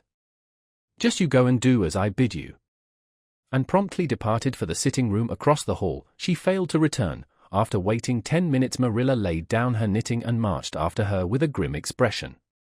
She found Anne standing motionless before a picture hanging on the wall between the two windows, with her eyes astir with dreams. The white and green light strained through apple trees and clustering vines outside fell over the rapt little figure with a half-unearthly radiance. "Anne, whatever are you thinking of?" demanded Marilla sharply. Anne came back to earth with a start. "That," she said, pointing to the picture, a rather vivid chromo entitled, "Christ Blessing Little Children," and I was just imagining I was one of them, that I was the little girl in the blue dress, standing off by herself in the corner as if she didn't belong to anybody, like me. She looks lonely and sad, don't you think? I guess she hadn't any father or mother of her own. But she wanted to be blessed, too, so she just crept shyly up on the outside of the crowd, hoping nobody would notice her, except him. I'm sure I know just how she felt. Her heart must have beat and her hands must have got cold, like mine did when I asked you if I could stay. She was afraid he mightn't notice her. But it's likely he did, don't you think? I've been trying to imagine it all out, her edging a little nearer all the time until she was quite close to him, and then he would look at her and put his hand on her hair and oh, such a thrill of joy as would run over her. But I wish the artist hadn't painted him so sorrowful looking. All his pictures are like that, if you've noticed. But I don't believe he could really have looked so sad or the children would have been afraid of him. "Anne," said Marilla, wondering why she had not broken into this speech long before, "you shouldn't talk that way. It's irreverent, positively irreverent." Anne's eyes marveled. "Why, I felt just as reverent as could be." "I'm sure I didn't mean to be irreverent." "Well, I don't suppose you did, but it doesn't sound right to talk so familiarly about such things. And another thing, Anne, when I send you after something you're to bring it at once and not fall into mooning and imagining before pictures. Remember that. Take that card and come right to the kitchen. Now, sit down in the corner and learn that prayer off by heart." And set the card up against the jugful of apple blossoms she had brought in to decorate the dinner table. Marilla had eyed that decoration askance, but had said nothing, propped her chin on her hands, and fell to studying it intently for several silent minutes. "I like this," she announced at length. "It's beautiful. I've heard it before. I heard the superintendent of the asylum Sunday school say it over once. But I didn't like it then. He had such a cracked voice and he prayed it so mournfully. I really felt sure he thought praying was a disagreeable duty. This isn't poetry, but it makes me feel just the same way poetry does. Our Father who art in heaven, hallowed be thy name. That is just like a line of music. Oh, I'm so glad you thought of making me learn this, Miss Marilla. Well, learn it and hold your tongue, said Marilla shortly, and tipped the vase of apple blossoms near enough to bestow a soft kiss on a pink-cup bud, and then studied diligently for some moments longer. Marilla, she demanded presently, do you think that I shall ever have a bosom friend in Avonlea? A what kind of friend? A bosom friend, an intimate friend, you know, a really kindred spirit to whom I can confide my inmost soul. I've dreamed of meeting her all my life. I never really supposed I would, but so many of my loveliest dreams have come true all at once that perhaps this one will, too. Do you think it's possible? Diana Barry lives over at Orchard Slope and she's about your age. She's a very nice little girl, and perhaps she will be a playmate for you when she comes home. She's visiting her aunt over at Carmody just now. You'll have to be careful how you behave yourself, though. Mrs. Barry is a very particular woman. She won't let Diana play with any little girl who isn't nice and good. Anne looked at Marilla through the apple blossoms, her eyes aglow with interest. What is Diana like? Her hair isn't red, is it? Oh, I hope not. It's bad enough to have red hair myself, but I positively couldn't endure it in a bosom friend. Diana is a very pretty little girl. She has black eyes and hair and rosy cheeks. And she is good and smart, which is better than being pretty. Marilla was as fond of morals as the Duchess in Wonderland, and was firmly convinced that one should be tacked on to every remark made to a child who was being brought up. But Anne waved the moral inconsequently aside and seized only on the delightful possibilities before it. Oh, I'm so glad she's pretty. Next to being beautiful oneself, and that's impossible in my case, it would be best to have a beautiful bosom friend. When I lived with Mrs. Thomas, she had a bookcase in her sitting room with glass doors. There weren't any books in it. Mrs. Thomas kept her best china and her preserves there when she had any preserves to keep. One of the doors was broken. Mr. Thomas smashed it one night when he was slightly intoxicated. But the other was whole, and I used to pretend that my reflection in it was another little girl who lived in it. I called her Katie Maurice, and we were very intimate. I used to talk to her by the hour, especially on Sunday, and tell her everything. Katie was the comfort and consolation of my life. We used to pretend that the bookcase was enchanted and that if I only knew the spell I could open the door and step right into the room where Katie Maurice lived, instead of into Mrs. Thomas' shelves of preserves and china. And then Katie Maurice would have taken me by the hand and led me out into a wonderful place, all flowers and sunshine and fairies, and we would have lived there happy forever after.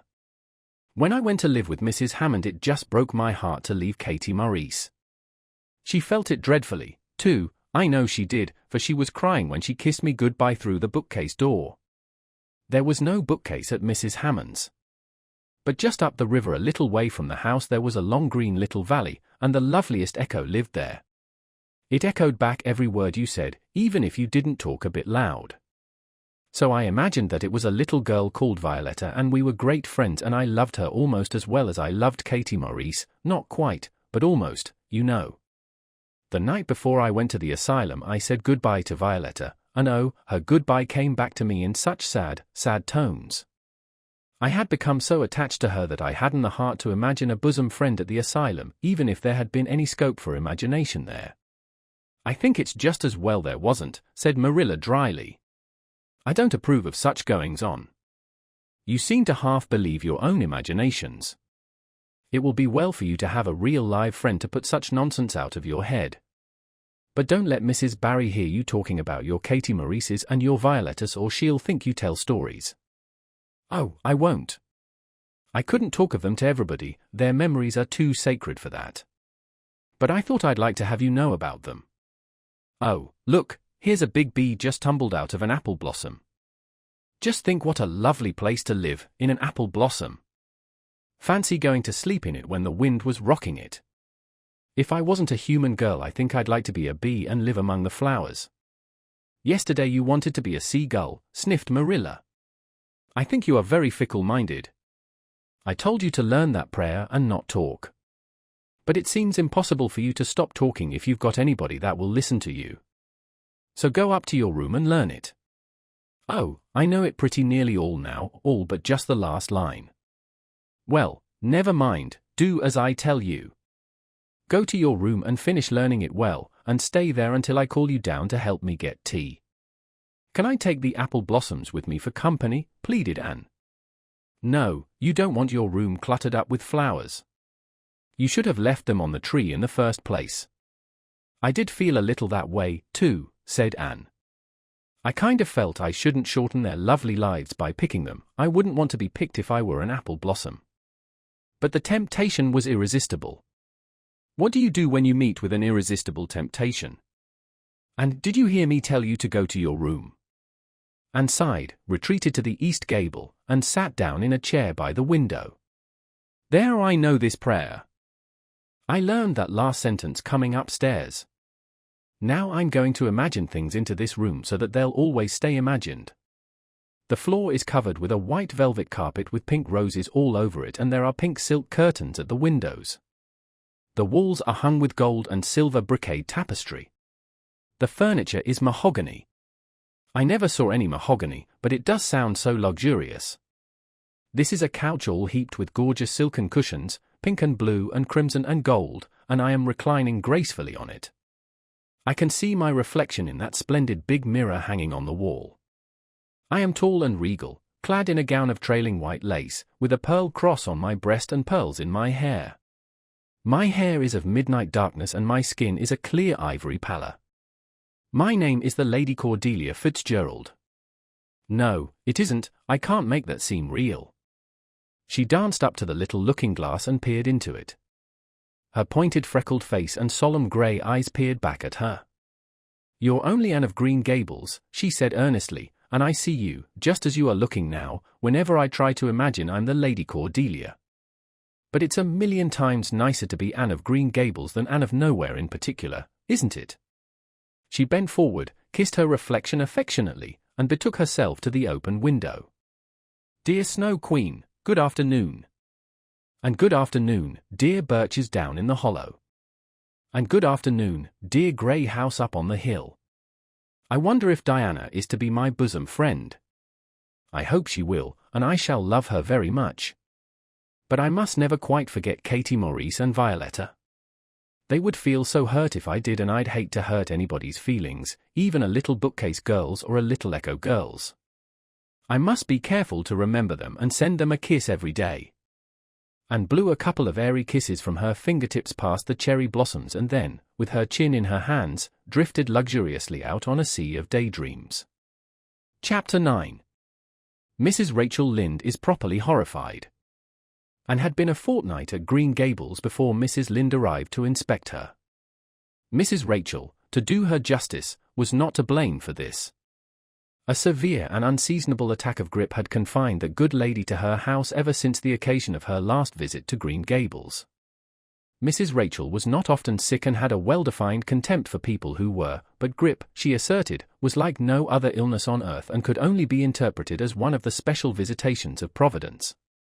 As soon as her doctor allowed her to put her foot out of doors, she hurried up to Green Gables, bursting with curiosity to see Matthew and Marilla's orphan, concerning whom all sorts of stories and suppositions had gone abroad in Avonlea, and had made good use of every waking moment of that fortnight. Already she was acquainted with every tree and shrub about the place. She had discovered that a lane opened out below the apple orchard and ran up through a belt of woodland, and she had explored it to its furthest end in all its delicious vagaries of brook and bridge, fir coppice and wild cherry arch, corners thick with fern, and branching byways of maple and mountain ash. She had made friends with the spring down in the hollow, that wonderful deep, clear icy-cold spring. It was set about with smooth red sandstones and rimmed in by great palm-like clumps of water fern, and beyond it was a log bridge over the brook.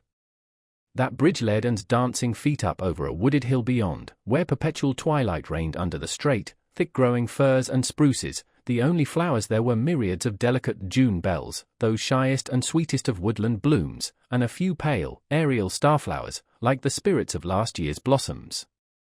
Gossamers glimmered like threads of silver among the trees, and the fir boughs and tassels seemed to utter friendly speech.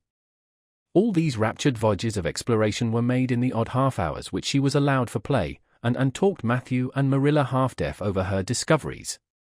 Not that Matthew complained, to be sure, he listened to it all with a wordless smile of enjoyment on his face. Marilla permitted the chatter until she found herself becoming too interested in it, whereupon she always promptly quenched and by a curt command to hold her tongue. And was out in the orchard when Mrs. Rachel came, wandering at her own sweet will through the lush, tremulous grasses splashed with ruddy evening sunshine, so that good lady had an excellent chance to talk her illness fully over, describing every ache and pulse beat with such evident enjoyment that Marilla thought even grippe must bring its compensations. When details were exhausted, Mrs. Rachel introduced the real reason of her call. "I've been hearing some surprising things about you and Matthew." "I don't suppose you are any more surprised than I am myself," said Marilla. "I'm getting over my surprise now." "It was too bad there was such a mistake," said Mrs. Rachel sympathetically. "Couldn't you have sent her back?" "I suppose we could, but we decided not to. Matthew took a fancy to her. And I must say I like her myself, although I admit she has her faults. The house seems a different place already. She's a real bright little thing." Marilla said more than she had intended to say when she began, for she read disapproval in Mrs. Rachel's expression. "It's a great responsibility you've taken on yourself," said that lady gloomily, "especially when you've never had any experience with children. You don't know much about her or her real disposition, I suppose, and there's no guessing how a child like that will turn out. But I don't want to discourage you, I'm sure, Marilla." "I'm not feeling discouraged," was Marilla's dry response. "When I make up my mind to do a thing it stays made up. I suppose you'd like to see Anne. I'll call her in." Anne came running in presently, her face sparkling with the delight of her orchard rovings, but, abashed at finding the delight herself in the unexpected presence of a stranger, she halted confusedly inside the door. She certainly was an odd-looking little creature in the short tight wincey dress she had worn from the asylum, below which her thin legs seemed ungracefully long. Her freckles were more numerous and obtrusive than ever, the wind had ruffled her hatless hair into over-brilliant disorder, it had never looked redder than at that moment. "Well, they didn't pick you for your looks, that's sure and certain," was Mrs. Rachel Lynde's emphatic comment. Mrs. Rachel was one of those delightful and popular people who pride themselves on speaking their mind without fear or favor. "She's terrible skinny and homely, Marilla. Come here, child, and let me have a look at you. Lawful heart, did anyone ever see such freckles? And hair as red as carrots? Come here, child, I say." And came there, but not exactly as Mrs. Rachel expected. With one bound she crossed the kitchen floor and stood before Mrs. Rachel, her face scarlet with anger, her lips quivering, and her whole slender form trembling from head to foot. "I hate you," she cried in a choked voice, stamping her foot on the floor. "I hate you, I hate you, I hate you," a louder stamp with each assertion of hatred. "How do you call me skinny and ugly? How do you say I'm freckled and red-headed? You are a rude, impolite, unfeeling woman." Anne exclaimed Marilla in consternation. But Anne continued to face Mrs. Rachel undauntedly, head up, eyes blazing, hands clenched, passionate indignation exhaling from her like an atmosphere. "How dare you say such things about me?" she repeated vehemently. "How would you like to have such things said about you? How would you like to be told that you are fat and clumsy and probably hadn't a spark of imagination in you? I don't care if I do hurt your feelings by saying so. I hope I hurt them. You have hurt mine worse than they were ever hurt before, even by Mrs. Thomas' intoxicated husband.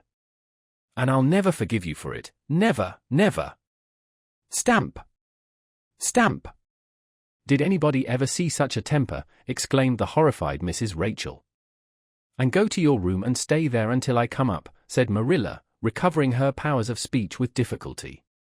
And, bursting into tears, rushed to the hall door, slammed it until the tins on the porch wall outside rattled in sympathy, and fled through the hall and up the stairs like a whirlwind.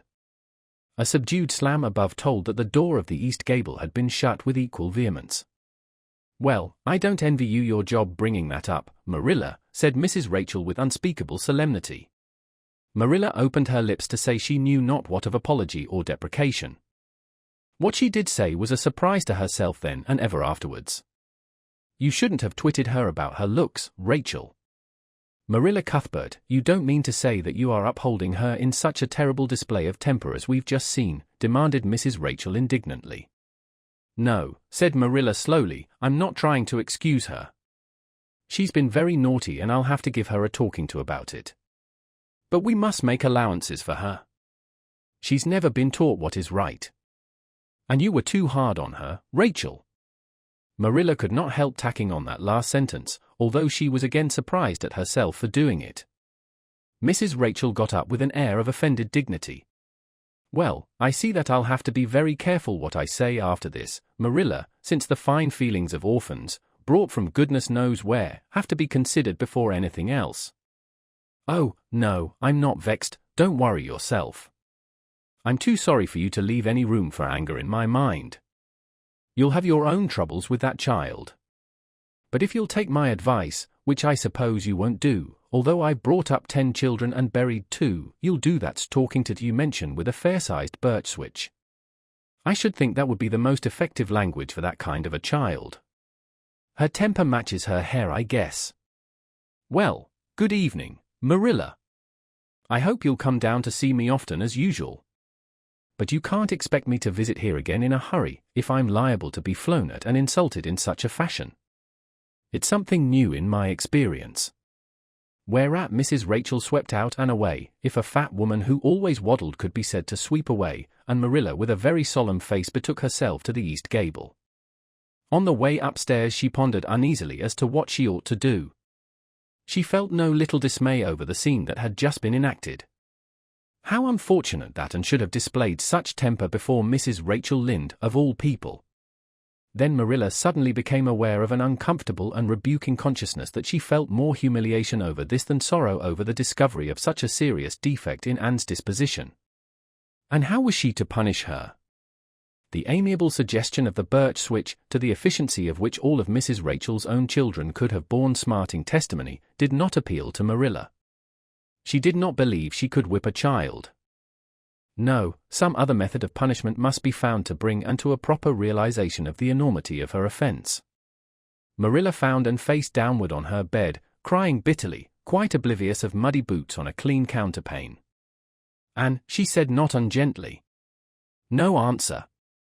Anne, with greater severity, get off that bed this minute and listen to what I have to say to you. And squirmed off the bed and sat rigidly on a chair beside it, her face swollen and tear-stained and her eyes fixed stubbornly on the floor. This is a nice way for you to behave. Anne! Aren't you ashamed of yourself? She hadn't any right to call me ugly and red-headed, retorted Anne, evasive and defiant. You hadn't any right to fly into such a fury and talk the way you did to her, Anne. I was ashamed of you, thoroughly ashamed of you. I wanted you to behave nicely to Mrs. Lynde, and instead of that you have disgraced me. I'm sure I don't know why you should lose your temper like that just because Mrs. Lynde said you were red-haired and homely. You say it yourself often enough. Oh, but there's such a difference between saying a thing yourself and hearing other people say it, wailed Anne. You may know a thing is so, but you can't help hoping other people don't quite think it is. I suppose you think I have an awful temper, but I couldn't help it. When she said those things something just rose right up in me and choked me. I had to fly out at her. Well, you made a fine exhibition of yourself, I must say. Mrs. Lynde will have a nice story to tell about you everywhere, and she'll tell it, too. It was a dreadful thing for you to lose your temper like that, Anne. Just imagine how you would feel if somebody told you to your face that you were skinny and ugly, pleaded Anne tearfully. An old remembrance suddenly rose up before Marilla. She had been a very small child when she had heard one aunt say of her to another, "What a pity she is such a dark, homely little thing." Marilla was every day of 50 before the sting had gone out of that memory. I don't say that I think Mrs. Lynde was exactly right in saying what she did to you, and she admitted in a softer tone. Rachel is too outspoken. But that is no excuse for such behavior on your part. She was a stranger and an elderly person and my visitor, all 3 very good reasons why you should have been respectful to her. You were rude and saucy and, Marilla had a saving inspiration of punishment, you must go to her and tell her you are very sorry for your bad temper and ask her to forgive you. I can never do that, said Anne determinedly and darkly. You can punish me in any way you like, Marilla. You can shut me up in a dark, damp dungeon inhabited by snakes and toads and feed me only on bread and water and I shall not complain. But I cannot ask Mrs. Lind to forgive me. We're not in the habit of shutting people up in dark, damp dungeons, said Marilla dryly, especially as they're rather scarce in Avonlea. But apologize to Mrs. Lind you must and shall, and you'll stay here in your room until you can tell me you're willing to do it. I shall have to stay here forever then, said Anne mournfully, because I can't tell Mrs. Lind I'm sorry I said those things to her. How can I? I'm not sorry. I'm sorry I vexed you, but I'm glad I told her just what I did. It was a great satisfaction. I can't say I'm sorry when I'm not, can I? I can't even imagine I'm sorry. Perhaps your imagination will be in better working order by the morning, said Marilla, rising to depart. You'll have the night to think over your conduct in and come to a better frame of mind. You said you would try to be a very good girl if we kept you at Green Gables, but I must say it hasn't seemed very much like it this evening. Leaving this Parthian shaft to rankle in Anne's stormy bosom, Marilla descended to the kitchen, grievously troubled in mind and vexed in soul. She was as angry with herself as with Anne, because, whenever she recalled Mrs. Rachel's dumbfounded countenance, her lips twitched with amusement and she felt a most reprehensible desire to laugh. Chapter 10. Anne's Apology. Marilla said nothing to Matthew about the affair that evening, but when Anne proved still refractory the next morning an explanation had to be made to account for her absence from the breakfast table. Marilla told Matthew the whole story, taking pains to impress him with a due sense of the enormity of Anne's behavior. It's a good thing Rachel Lind got a calling down, she's a meddlesome old gossip, was Matthew's consolatory rejoinder. Matthew Cuthbert, I'm astonished at you. You know that Anne's behavior was dreadful, and yet you take her part. I suppose you'll be saying next thing that she oughtn't to be punished at all. Well now, no, not exactly, said Matthew uneasily. I reckon she ought to be punished a little. But don't be too hard on her, Marilla. Recollect she hasn't ever had anyone to teach her right. You're going to give her something to eat, aren't you? When did you ever hear of me starving people into good behavior? Demanded Marilla indignantly. She'll have her meals regular, and I'll carry them up to her myself. But she'll stay up there until she's willing to apologize to Mrs. Lind, and that's final, Matthew. Breakfast, dinner, and supper were very silent meals, for Anne still remained obdurate. After each meal Marilla carried a well-filled tray to the east gable and brought it down later on not noticeably depleted. Matthew eyed its last descent with a troubled eye. Hadn't eaten anything at all? When Marilla went out that evening to bring the cows from the back pasture, Matthew, who had been hanging about the barns and watching, slipped into the house with the air of a burglar and crept upstairs. As a general thing Matthew gravitated between the kitchen and the little bedroom off the hall where he slept. Once in a while he ventured uncomfortably into the parlor or sitting room when the minister came to tea. But he had never been upstairs in his own house since the spring he helped Marilla paper the spare bedroom, and that was for years ago. He tiptoed along the hall and stood for several minutes outside the door of the east gable before he summoned courage to tap on it with his fingers and then opened the door to peep in. Anne was sitting on the yellow chair by the window gazing mournfully out into the garden. Very small and unhappy she looked, and Matthew's heart smote him. He softly closed the door and tiptoed over to her.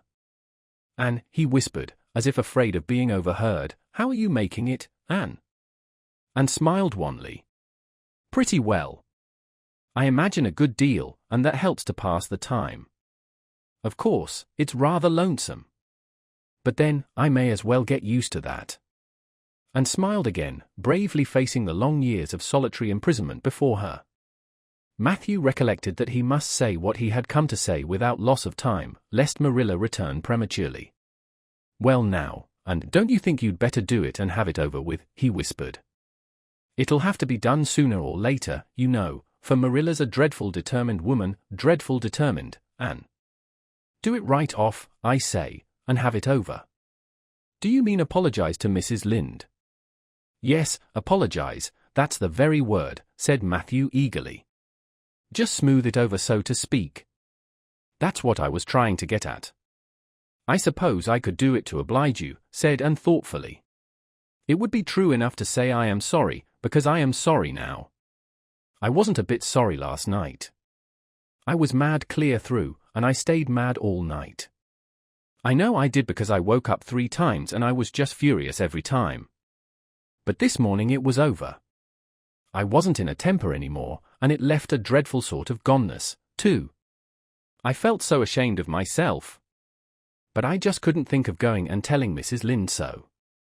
It would be so humiliating. I made up my mind I'd stay shut up here forever rather than do that. But still, I'd do anything for you if you really want me to. Well now, of course I do. It's terrible lonesome downstairs without you. Just go and smooth things over, that's a good girl. Very well, said Anne resignedly. I'll tell Marilla as soon as she comes in I've repented. That's right, Anne. But don't tell Marilla I said anything about it. She might think I was putting my oar in and I promise not to do that. Wild horses won't drag the secret from me, promised and solemnly. How would wild horses drag a secret from a person anyhow? But Matthew was gone, scared at his own success. He fled hastily to the remotest corner of the horse pasture lest Marilla should suspect what he had been up to. Marilla herself, upon her return to the house, was agreeably surprised to hear a plaintive voice calling, "Marilla," over the banisters. "Well," she said, going into the hall. "I'm sorry I lost my temper and said rude things, and I'm willing to go and tell Mrs. Lynde so." "Very well." Marilla's crispness gave no sign of her relief. She had been wondering what under the canopy she should do if Anne did not give in. "I'll take you down after milking." Accordingly, after milking, behold Marilla and Anne walking down the lane, the former erect and triumphant, the latter drooping and dejected. But halfway down Anne's dejection vanished as if by enchantment. She lifted her head and stepped lightly along, her eyes fixed on the sunset sky and an air of subdued exhilaration about her. Marilla beheld the change disapprovingly. This was no meek penitent such as it behoved her to take into the presence of the offended Mrs. Lynde. "What are you thinking of, Anne?" she asked sharply. "I'm imagining out what I must say to Mrs. Lynde," answered Anne dreamily. This was satisfactory, or should have been so. But Marilla could not rid herself of the notion that something in her scheme of punishment was going askew. Anne had no business to look so rapt and radiant. Rapt and radiant, and continued until they were in the very presence of Mrs. Lynde, who was sitting knitting by her kitchen window. Then the radiance vanished. Mournful penitence appeared on every feature. Before a word was spoken, Anne suddenly went down on her knees before the astonished Mrs. Rachel and held out her hands beseechingly. "Oh, Mrs. Lynde, I am so extremely sorry," she said with a quiver in her voice. "I could never express all my sorrow, no, not if I used up a whole dictionary. You must just imagine it. I behaved terribly to you, and I've disgraced the dear friends, Matthew and Marilla, who have let me stay at Green Gables although I'm not a boy. I'm a dreadfully wicked and ungrateful girl, and I deserve to be punished and cast out by respectable people forever. It was very wicked of me to fly into a temper because you told me the truth. It was the truth, every word you said was true. My hair is red and I'm freckled and skinny and ugly. What I said to you was true, too, but I shouldn't have said it. Oh, Mrs. Lynde, please, please, forgive me. If you refuse it will be a lifelong sorrow on a poor little orphan girl, would you, even if she had a dreadful temper? Oh, I am sure you wouldn't. Please say you forgive me, Mrs. Lynde." And clasped her hands together, bowed her head, and waited for the word of judgment. There was no mistaking her sincerity, it breathed in every tone of her voice. Both Marilla and Mrs. Lynde recognized its unmistakable ring. But the former understood in dismay that Anne was actually enjoying her valley of humiliation, was reveling in the thoroughness of her abasement. Where was the wholesome punishment upon which she, Marilla, had plumed herself? And had turned it into a species of positive pleasure. Good Mrs. Lynde, not being overburdened with perception, did not see this. She only perceived that Anne had made a very thorough apology and all resentment vanished from her kindly, if somewhat officious, heart. There, get up, child," she said heartily. "Of course I forgive you. I guess I was a little too hard on you, anyway. But I'm such an outspoken person. You just mustn't mind me, that's what. It can't be denied your hair is terrible red, but I knew a girl once, went to school with her, in fact, whose hair was every mite as red as yours when she was young, but when she grew up it darkened to a real handsome auburn. I wouldn't be a mite surprised if yours did, too, not a mite. Oh, Mrs. Lynde. Anne drew a long breath as she rose to her feet. You have given me a hope. I shall always feel that you are a benefactor. Oh, I could endure anything if I only thought my hair would be a handsome auburn when I grew up. It would be so much easier to be good if one's hair was a handsome auburn, don't you think? And now may I go out into your garden and sit on that bench under the apple trees while you and Marilla are talking? There is so much more scope for imagination out there. Laws, yes, run along, child. And you can pick a bouquet of them white June lilies over in the corner if you like. As the door closed behind Anne, Mrs. Lynde got briskly up to light a lamp. She's a real odd little thing. Take this chair, Marilla, it's easier than the one you've got, I just keep that for the hired boy to sit on. Yes, she certainly is an odd child, but there is something kind of taking about her after all.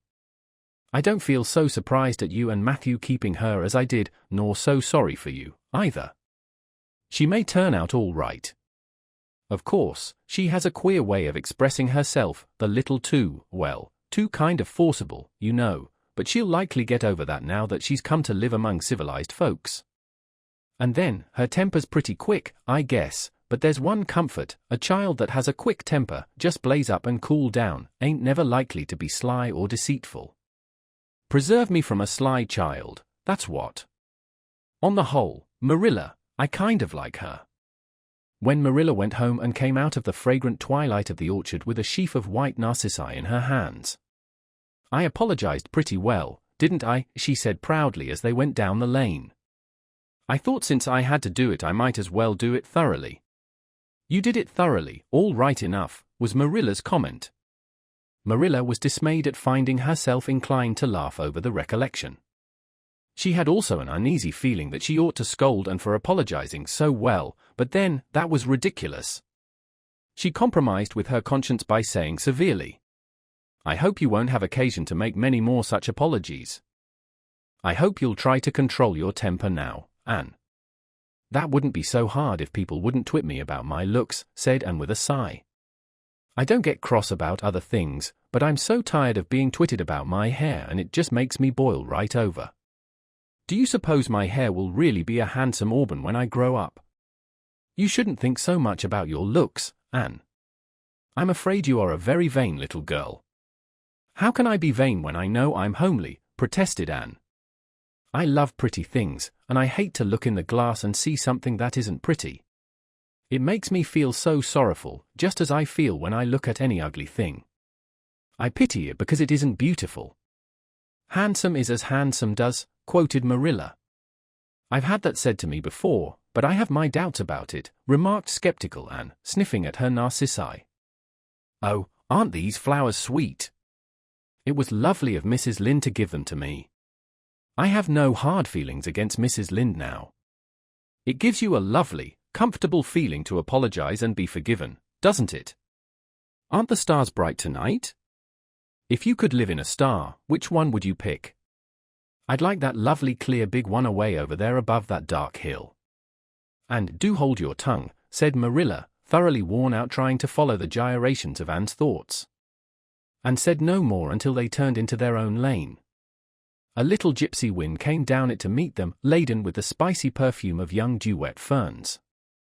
Far up in the shadows a cheerful light gleamed out through the trees from the kitchen at Green Gables.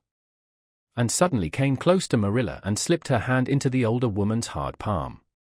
It's lovely to be going home and know it's home, she said. I love Green Gables already, and I never loved any place before. No place ever seemed like home.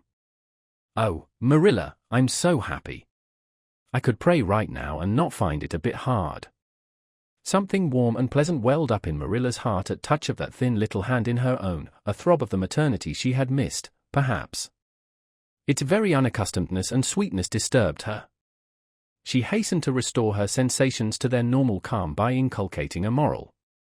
If you'll be a good girl you'll always be happy, Anne. And you should never find it hard to say your prayers. Saying one's prayers isn't exactly the same thing as praying, said Anne meditatively. But I'm going to imagine that I'm the wind that is blowing up there in those tree tops.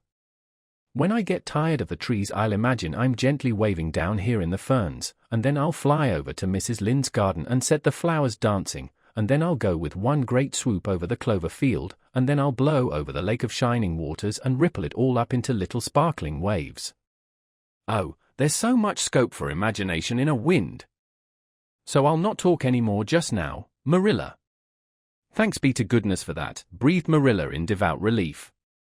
Chapter 11. Anne's impressions of Sunday school. Well, how do you like them? Said Marilla. Anne was standing in the gable room, looking solemnly at 3 new dresses spread out on the bed.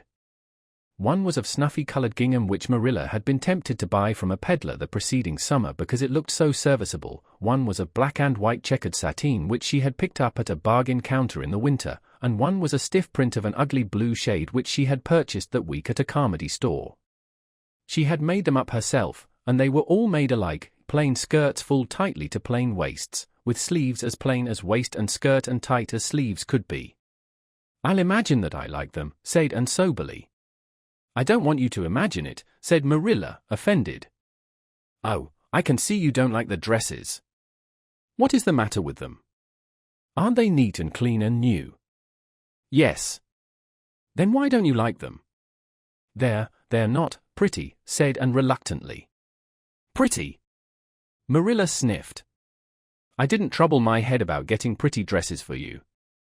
I don't believe in pampering vanity, and I'll tell you that right off. Those dresses are good, sensible, serviceable dresses, without any frills or furbelows about them, and they're all you'll get this summer. The brown gingham and the blue print will do you for school when you begin to go.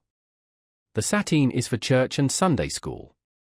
I'll expect you to keep them neat and clean and not to tear them. I should think you'd be grateful to get most anything after those skimpy wincy things you've been wearing. Oh, I am grateful, protested Anne. But I'd be ever so much gratefuler if you'd made just one of them with puffed sleeves. Puffed sleeves are so fashionable now. It would give me such a thrill, Marilla, just to wear a dress with puffed sleeves. Well, you'll have to do without your thrill. I hadn't any material to waste on puffed sleeves. I think they are ridiculous-looking things anyhow. I prefer the plain, sensible ones. But I'd rather look ridiculous when everybody else does than plain and sensible all by myself, persisted Anne mournfully. Trust you for that. Well, hang those dresses carefully up in your closet, and then sit down and learn the Sunday school lesson. I got a quarterly from Mr. Bell for you and you'll go to Sunday school tomorrow, said Marilla, disappearing downstairs in high dudgeon. Anne clasped her hands and looked at the dresses. I did hope there would be a white one with puffed sleeves, she whispered disconsolately. I prayed for one, but I didn't much expect it on that account. I didn't suppose God would have time to bother about a little orphan girl's dress. I knew I'd just have to depend on Marilla for it. Well, fortunately I can imagine that one of them is of snow-white muslin with lovely lace frills and 3 puffed sleeves. The next morning warnings of a sick headache prevented Marilla from going to Sunday school with Anne. You'll have to go down and call for Mrs. Lynde, Anne, she said. She'll see that you get into the right class. Now, mind you behave yourself properly. Stay to preaching afterwards and ask Mrs. Lynde to show you our pew. Here's a cent for collection. Don't stare at people and don't fidget. I shall expect you to tell me the text when you come home. And started off irreproachable, arrayed in the stiff black and white sateen, which, while decent as regards length and certainly not open to the charge of skimpiness, contrived to emphasize every corner and angle of her thin figure. Her hat was a little, flat, glossy, new sailor, the extreme plainness of which had likewise much disappointed Anne, who had permitted herself secret visions of ribbon and flowers. The latter, however, were supplied before and reached the main road, for being confronted halfway down the lane with a golden frenzy of wind-stirred buttercups and a glory of wild roses, and promptly and liberally garlanded her hat with a heavy wreath of them. Whatever other people might have thought of the result, it satisfied Anne, and she tripped gaily down the road, holding her ruddy head with its decoration of pink and yellow very proudly. When she had reached Mrs. Lynde's house she found that lady gone. Nothing daunted, and proceeded onward to the church alone. In the porch she found a crowd of little girls, all more or less gaily attired in whites and blues and pinks, and all staring with curious eyes at this stranger in their midst, with her extraordinary head adornment. Avonlea little girls had already heard queer stories about Anne. Mrs. Lynde said she had an awful temper. Jerry Boat, the hired boy at Green Gables, said she talked all the time to herself or to the trees and flowers like a crazy girl. They looked at her and whispered to each other behind their quarterlies. Nobody made any friendly advances, then or later on when the opening exercises were over. Anne found herself in Miss Rogerson's class. Miss Rogerson was a middle-aged lady who had taught a Sunday school class for 20 years. Her method of teaching was to ask the printed questions from the quarterly and look sternly over its edge at the particular little girl she thought ought to answer the question. She looked very often at Anne, and Anne, thanks to Marilla's drilling, answered promptly, but it may be questioned if she understood very much about either question or answer. She did not think she liked Miss Rogerson, and she felt very miserable. Every other little girl in the class had puffed sleeves, and felt that life was really not worth living without puffed sleeves. "Well, how did you like Sunday school?" Marilla wanted to know when Anne came home. Her wreath having faded, and had discarded it in the lane, so Marilla was spared the knowledge of that for a time. "I didn't like it a bit. It was horrid." "Anne Shirley," said Marilla rebukingly, and sat down on the rocker with a long sigh, kissed one of Bonnie's leaves, and waved her hand to a blossoming fuchsia. "They might have been lonesome while I was away," she explained. "And now about the Sunday school." "I behaved well, just as you told me. Mrs. Lynde was gone, but I went right on myself. I went into the church, with a lot of other little girls, and I sat in the corner of a pew by the window while the opening exercises went on. Mr. Bell made an awfully long prayer. I would have been dreadfully tired before he got through if I hadn't been sitting by that window. But it looked right out on the lake of shining waters, so I just gazed at that and imagined all sorts of splendid things." "You shouldn't have done anything of the sort. You should have listened to Mr. Bell." "But he wasn't talking to me," protested Anne.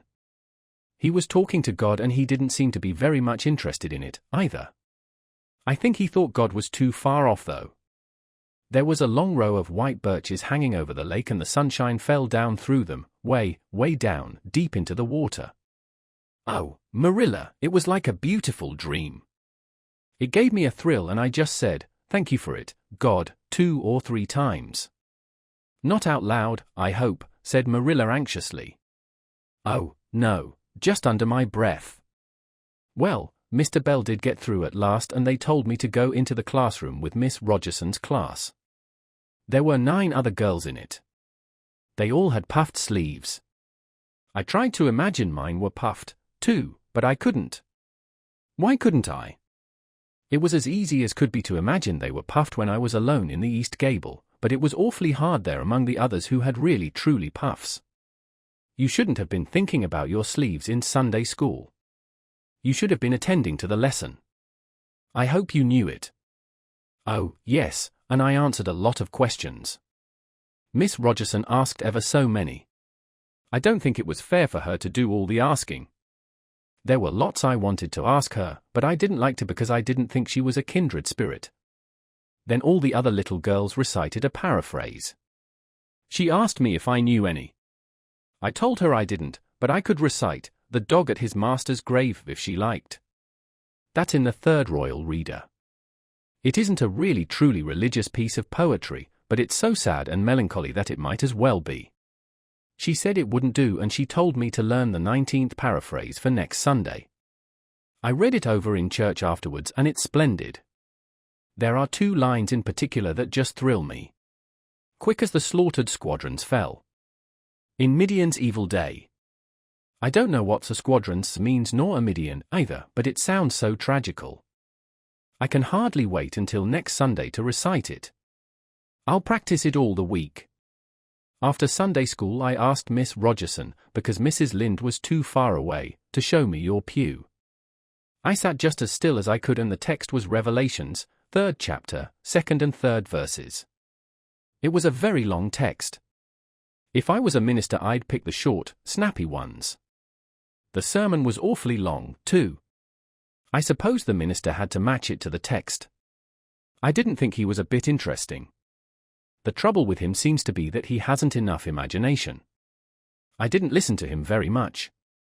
I just let my thoughts run and I thought of the most surprising things." Marilla felt helplessly that all this should be sternly reproved, but she was hampered by the undeniable fact that some of the things Anne had said, especially about the minister's sermons and Mr. Bell's prayers, were what she herself had really thought deep down in her heart for years, but had never given expression to. It almost seemed to her that those secret, unuttered, critical thoughts had suddenly taken visible and accusing shape and form in the person of this outspoken morsel of neglected humanity. Chapter 12. A Solemn Vow and Promise. It was not until the next Friday that Marilla heard the story of the flower-wreathed hat. She came home from Mrs. Lynde's and called Anne to account.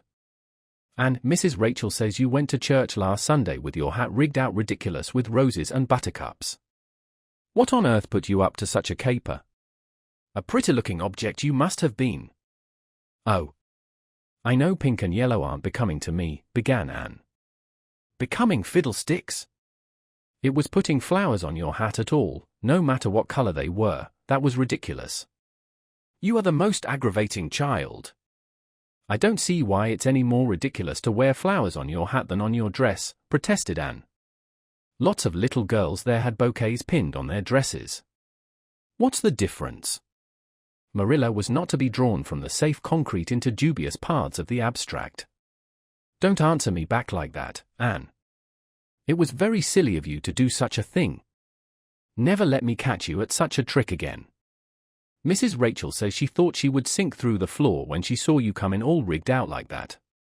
She couldn't get near enough to tell you to take them off till it was too late. She says people talked about it something dreadful. Of course they would think I had no better sense than to let you go decked out like that." "Oh, I'm so sorry," said Anne, tears welling into her eyes. "I never thought you'd mind. The roses and buttercups were so sweet and pretty I thought they'd look lovely on my hat. Lots of the little girls had artificial flowers on their hats. I'm afraid I'm going to be a dreadful trial to you. Maybe you'd better send me back to the asylum." "That would be terrible. I don't think I could endure it. Most likely I would go into consumption. I'm so thin as it is, you see." "But that would be better than being a trial to you." "Nonsense," said Marilla, vexed at herself for having made the child cry. "I don't want to send you back to the asylum, I'm sure. All I want is that you should behave like other little girls and not make yourself ridiculous. Don't cry any more. I've got some news for you. Diana Barry came home this afternoon. I'm going up to see if I can borrow a skirt pattern from Mrs. Barry, and if you like you can come with me and get acquainted with Diana." Anne rose to her feet, with clasped hands, the tears still glistening on her cheeks, the dish towel she had been hemming slipped unheeded to the floor. "Oh, Marilla, I'm frightened. Now that it has come I'm actually frightened. What if she shouldn't like me? It would be the most tragical disappointment of my life. Now, don't get into a fluster. And I do wish you wouldn't use such long words. It sounds so funny in a little girl. I guess Diana or LL like you well enough. It's her mother you've got to reckon with. If she doesn't like you it won't matter how much Diana does. If she has heard about your outburst to Mrs. Lynde and going to church with buttercups round your hat I don't know what she'll think of you. You must be polite and well behaved, and don't make any of your startling speeches. For pity's sake, if the child isn't actually trembling." Anne was trembling. Her face was pale and tense. "Oh, Marilla, you'd be excited, too, if you were going to meet a little girl you hoped to be your bosom friend and whose mother mightn't like you," she said as she hastened to get her hat. They went over to Orchard Slope by the short cut across the brook and up the Furry Hill Grove. Mrs. Barry came to the kitchen door in answer to Marilla's knock. She was a tall black-eyed, black-haired woman, with a very resolute mouth. She had the reputation of being very strict with her children. "How do you do, Marilla?" she said cordially. "Come in. And this is the little girl you have adopted, I suppose?" "Yes, this is Anne Shirley," said Marilla. "Spelled with an E," gasped Anne, who, tremulous and excited as she was determined there should be no misunderstanding on that important point. Mrs. Barry, not hearing or not comprehending, merely shook hands and said kindly, "How are you?" "I am well in body although considerable rumpled up in spirit, thank you," said Anne gravely. Then aside to Marilla in an audible whisper, "There wasn't anything startling in that, was there, Marilla?" Diana was sitting on the sofa, reading a book which she dropped when the callers entered. She was a very pretty little girl, with her mother's black eyes and hair and rosy cheeks, and the merry expression which was her inheritance from her father. "This is my little girl Diana," said Mrs. Barry. "Diana, you might take Anne out into the garden and show her your flowers. It will be better for you than straining your eyes over that book. She reads entirely too much," this to Marilla as the little girls went out, "and I can't prevent her, for her father aids and abets her. She's always poring over a book. I'm glad she has the prospect of a playmate, perhaps it will take her more out of doors." Outside in the garden, which was full of mellow sunset light streaming through the dark old firs to the west of it, stood Anne and Diana, gazing bashfully at each other over a clump of gorgeous tiger lilies. The Barry garden was a bowery wilderness of flowers which would have delighted Anne's heart at any time less fraught with destiny. It was encircled by huge old willows and tall firs, beneath which flourished flowers that loved the shade. Prim, right-angled paths neatly bordered with clam shells intersected it like moist red ribbons, and in the beds between old-fashioned flowers ran riot. There were rosy bleeding hearts and great splendid crimson peonies, white, fragrant narcissi and thorny, sweet Scotch roses, pink and blue and white columbines and lilac-tinted bouncing bets, clumps of southernwood and ribbon grass and mint, purple Adam and Eve, daffodils, and masses of sweet clover white with its delicate, fragrant, feathery sprays, scarlet lightning that shot its fiery lances over prim white musk flowers. A garden it was where sunshine lingered and bees hummed, and winds, beguiled into loitering, purred and rustled. "Oh, Diana," said Anne at last, clasping her hands and speaking almost in a whisper, "oh, do you think you can like me a little, enough to be my bosom friend?" Diana laughed. Diana always laughed before she spoke. "Why, I guess so," she said frankly. "I'm awfully glad you've come to live at Green Gables. It will be jolly to have somebody to play with. There isn't any other girl who lives near enough to play with, and I've no sisters big enough." "Will you swear to be my friend forever and ever?" demanded Anne eagerly. Diana looked shocked. "Why, it's dreadfully wicked to swear," she said rebukingly. "Oh no, not my kind of swearing. There are two kinds, you know."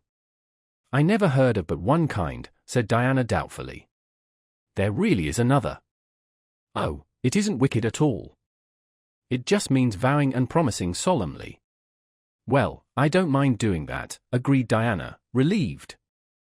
"How do you do it?" "We must join hands, so," said Anne gravely. "It ought to be over running water. We'll just imagine this path is running water. I'll repeat the oath first. I solemnly swear to be faithful to my bosom friend, Diana Barry, as long as the sun and moon shall endure. Now you say it and put my name in." Diana repeated the oaths with a laugh fore and aft. Then she said, "You're a queer girl, Anne. I heard before that you were queer. But I believe I'm going to like you real well." When Marilla and Anne went home, Diana went with them as far as the log bridge. The two little girls walked with their arms about each other.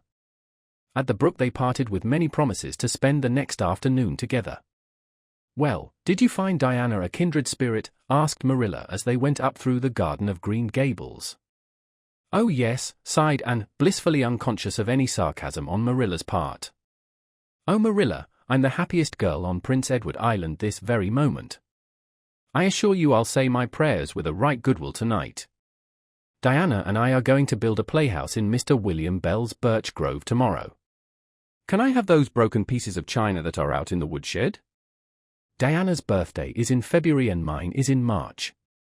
Don't you think that is a very strange coincidence? Diana is going to lend me a book to read.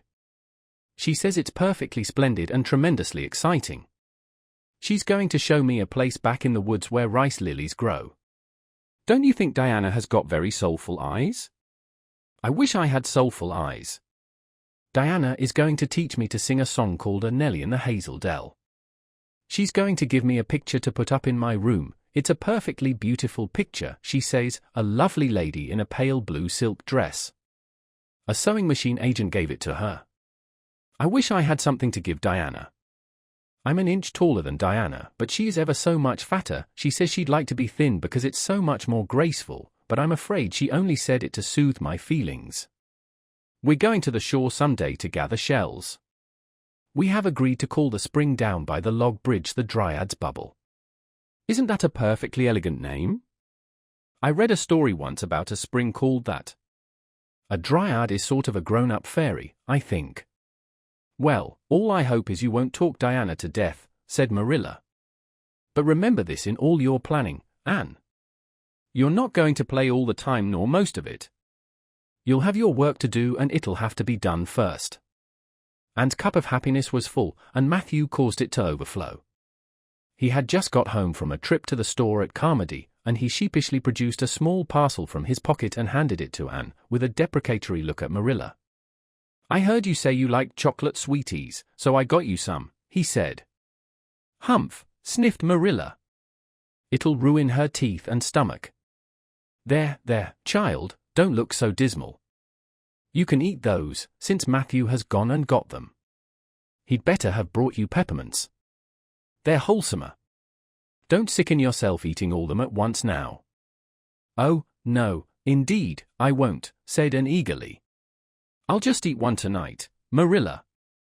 And I can give Diana half of them, can't I? The other half will taste twice as sweet to me if I give some to her. It's delightful to think I have something to give her." "I will say it for the child," said Marilla when Anne had gone to her gable, "she isn't stingy. I'm glad, for of all faults I detest stinginess in a child. Dear me, it's only 3 weeks since she came, and it seems as if she'd been here always. I can't imagine the place without her. Now, don't be looking I told you so, Matthew. That's bad enough in a woman, but it isn't to be endured in a man. I'm perfectly willing to own up that I'm glad I consented to keep the child and that I'm getting fond of her, but don't you rub it in, Matthew Cuthbert." Chapter 13. The Delights of Anticipation. "It's time Anne was in to do her sewing," said Marilla, glancing at the clock and then out into the yellow August afternoon where everything drowsed in the heat. "She stayed playing with Diana more than half an hour more than I gave her leave to, and now she's perched out there on the woodpile talking to Matthew, 19 to the dozen, when she knows perfectly well she ought to be at her work. And of course is listening to her like a perfect ninny. I never saw such an infatuated man. The more she talks and the odder the things she says, the more he's delighted evidently. Anne Shirley, you come right in here this minute, do you hear me?" A series of staccato taps on the west window brought Anne flying in from the yard, eyes shining, cheeks faintly flushed with pink, unbraided hair streaming behind her in a torrent of brightness. "Oh, Marilla," she exclaimed breathlessly, "there's going to be a Sunday school picnic next week, in Mr. Harmon Andrews's field, right near the Lake of Shining Waters. And Mrs. Superintendent Bell and Mrs. Rachel Lynde are going to make ice cream. Think of it, Marilla, ice cream. And, oh, Marilla, can I go to it? Just look at the clock, if you please, Anne. What time did I tell you to come in?" 2 o'clock, but isn't it splendid about the picnic, Marilla? Please can I go? Oh, I've never been to a picnic. I've dreamed of picnics, but I've never. Yes, I told you to come at 2 o'clock. And it's 2:45. I'd like to know why you didn't obey me, Anne. Why, I meant to, Marilla, as much as could be. But you have no idea how fascinating Idlewild is. And then, of course, I had to tell Matthew about the picnic. Matthew is such a sympathetic listener. Please can I go? You'll have to learn to resist the fascination of Idle, whatever you call it.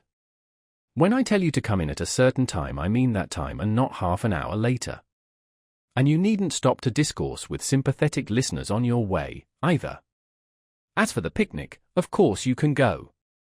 You're a Sunday school scholar, and it's not likely I'd refuse to let you go when all the other little girls are going. But, faltered Anne, Diana says that everybody must take a basket of things to eat.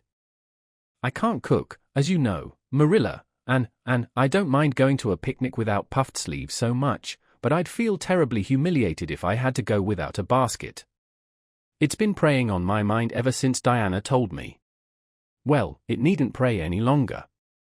I'll bake you a basket. Oh, you dear good Marilla. Oh, you are so kind to me. Oh, I'm so much obliged to you. Getting through with her o's and cast herself into Marilla's arms and rapturously kissed her sallow cheek. It was the first time in her whole life that childish lips had voluntarily touched Marilla's face. Again that sudden sensation of startling sweetness thrilled her. She was secretly vastly pleased at Anne's impulsive caress, which was probably the reason why she said brusquely, There, never mind your kissing nonsense. I'd sooner see you doing strictly as you're told. As for cooking, I mean to begin giving you lessons in that some of these days. But you're so feather-brained, and I've been waiting to see if you'd sober down a little and learn to be steady before I begin. You've got to keep your wits about you in cooking and not stop in the middle of things to let your thoughts rove all over creation. Now, get out your patchwork and have your square done before tea time. I do not like patchwork, said Anne dolefully, hunting out her work basket and sitting down before a little heap of red and white diamonds with a sigh. I think some kinds of sewing would be nice, but there's no scope for imagination in patchwork. It's just one little seam after another and you never seem to be getting anywhere. But of course I'd rather be Anne of Green Gables sewing patchwork than Anne of any other place with nothing to do but play. I wish time went as quick sewing patches as it does when I'm playing with Diana, though. Oh, we do have such elegant times, Marilla. I have to furnish most of the imagination, but I'm well able to do that. Diana is simply perfect in every other way. You know that little piece of land across the brook that runs up between our farm and Mr. Barry's? It belongs to Mr. William Bell, and right in the corner there is a little ring of white birch trees, the most romantic spot, Marilla. Diana and I have our playhouse there. We call it Idlewild. Isn't that a poetical name? I assure you it took me some time to think it out. I stayed awake nearly a whole night before I invented it. Then, just as I was dropping off to sleep, it came like an inspiration. Diana was enraptured when she heard it. We have got our house fixed up elegantly. You must come and see it, Marilla, won't you? We have great big stones, all covered with moss, for seats, and boards from tree to tree for shelves. And we have all our dishes on them. Of course, they're all broken, but it's the easiest thing in the world to imagine that they are whole. There's a piece of a plate with a spray of red and yellow ivy on it that is especially beautiful. We keep it in the parlor and we have the fairy glass there, too. The fairy glass is as lovely as a dream. Diana found it out in the woods behind their chicken house. It's all full of rainbows, just little young rainbows that haven't grown big yet, and Diana's mother told her it was broken off a hanging lamp they once had. But it's nice to imagine the fairies lost it one night when they had a ball, so we call it the fairy glass. Matthew is going to make us a table. Oh, we have named that little round pool over in Mr. Barry's field Willowmere. I got that name out of the book Diana lent me. That was a thrilling book, Marilla. The heroine had 5 lovers. I'd be satisfied with one, wouldn't you? She was very handsome and she went through great tribulations. She could faint as easy as anything. I'd love to be able to faint, wouldn't you, Marilla? It's so romantic. But I'm really very healthy for all I'm so thin. I believe I'm getting fatter, though. Don't you think I am? I look at my elbows every morning when I get up to see if any dimples are coming. Diana is having a new dress made with elbow sleeves. She is going to wear it to the picnic. Oh, I do hope it will be fine next Wednesday. I don't feel that I could endure the disappointment if anything happened to prevent me from getting to the picnic. I suppose I'd live through it, but I'm certain it would be a lifelong sorrow. It wouldn't matter if I got to 100 picnics in after years, they wouldn't make up for missing this one. They're going to have boats on the Lake of Shining Waters, and ice cream, as I told you. I have never tasted ice cream. Diana tried to explain what it was like, but I guess ice cream is one of those things that are beyond imagination. And you have talked even on for 10 minutes by the clock, said Marilla. Now, just for curiosity's sake, see if you can hold your tongue for the same length of time. And held her tongue as desired. But for the rest of the week she talked picnic and thought picnic and dreamed picnic. On Saturday it rained and she worked herself up into such a frantic state lest it should keep on raining until and over Wednesday that Marilla made her sew an extra patchwork square by way of steadying her nerves. On Sunday Anne confided to Marilla on the way home from church that she grew actually cold all over with excitement when the minister announced the picnic from the pulpit. "Such a thrill as went up and down my back, Marilla. I don't think I'd ever really believed until then that there was honestly going to be a picnic. I couldn't help fearing I'd only imagined it. But when a minister says a thing in the pulpit you just have to believe it. You set your heart too much on things, and," said Marilla, with a sigh. "I'm afraid there'll be a great many disappointments in store for you through life." "Oh, Marilla, looking forward to things is half the pleasure of them," exclaimed Anne. "You mayn't get the things themselves, but nothing can prevent you from having the fun of looking forward to them. Mrs. Lynde says, 'Blessed are they who expect nothing, for they shall not be disappointed.' But I think it would be worse to expect nothing than to be disappointed." Marilla wore her amethyst brooch to church that day as usual. Marilla always wore her amethyst brooch to church. She would have thought it rather sacrilegious to leave it off, as bad as forgetting her Bible or her collection dime. That amethyst brooch was Marilla's most treasured possession. A seafaring uncle had given it to her mother, who in turn had bequeathed it to Marilla. It was an old-fashioned oval, containing a braid of her mother's hair, surrounded by a border of very fine amethysts. Marilla knew too little about precious stones to realize how fine the amethysts actually were, but she thought them very beautiful and was always pleasantly conscious of their violet shimmer at her throat, above her good brown satin dress, even although she could not see it. And had been smitten with delighted admiration when she first saw that brooch. "Oh, Marilla, it's a perfectly elegant brooch. I don't know how you can pay attention to the sermon or the prayers when you have it on." "I couldn't, I know. I think amethysts are just sweet. They are what I used to think diamonds were like. Long ago, before I had ever seen a diamond, I read about them and I tried to imagine what they would be like. I thought they would be lovely glimmering purple stones. When I saw a real diamond in a lady's ring one day I was so disappointed I cried. Of course, it was very lovely, but it wasn't my idea of a diamond. Will you let me hold the brooch for 1 minute, Marilla? Do you think amethysts can be the souls of good violets?" Chapter 14. Anne's Confession. On the Monday evening before the picnic, Marilla came down from her room with a troubled face. And she said to that small personage, who was shelling peas by the spotless table and singing Nellie of the Hazel Dell with a vigor and expression that did credit to Diana's teaching, "Did you see anything of my amethyst brooch? I thought I stuck it in my pincushion when I came home from church yesterday evening, but I can't find it anywhere."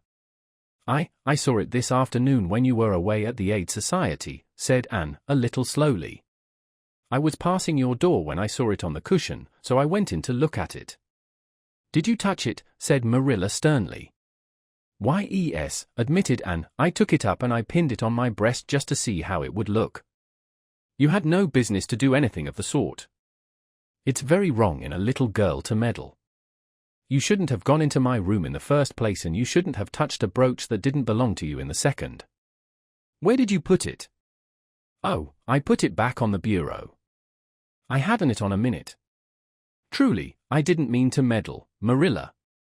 I didn't think about its being wrong to go in and try on the brooch, but I see now that it was, and I'll never do it again. That's one good thing about me.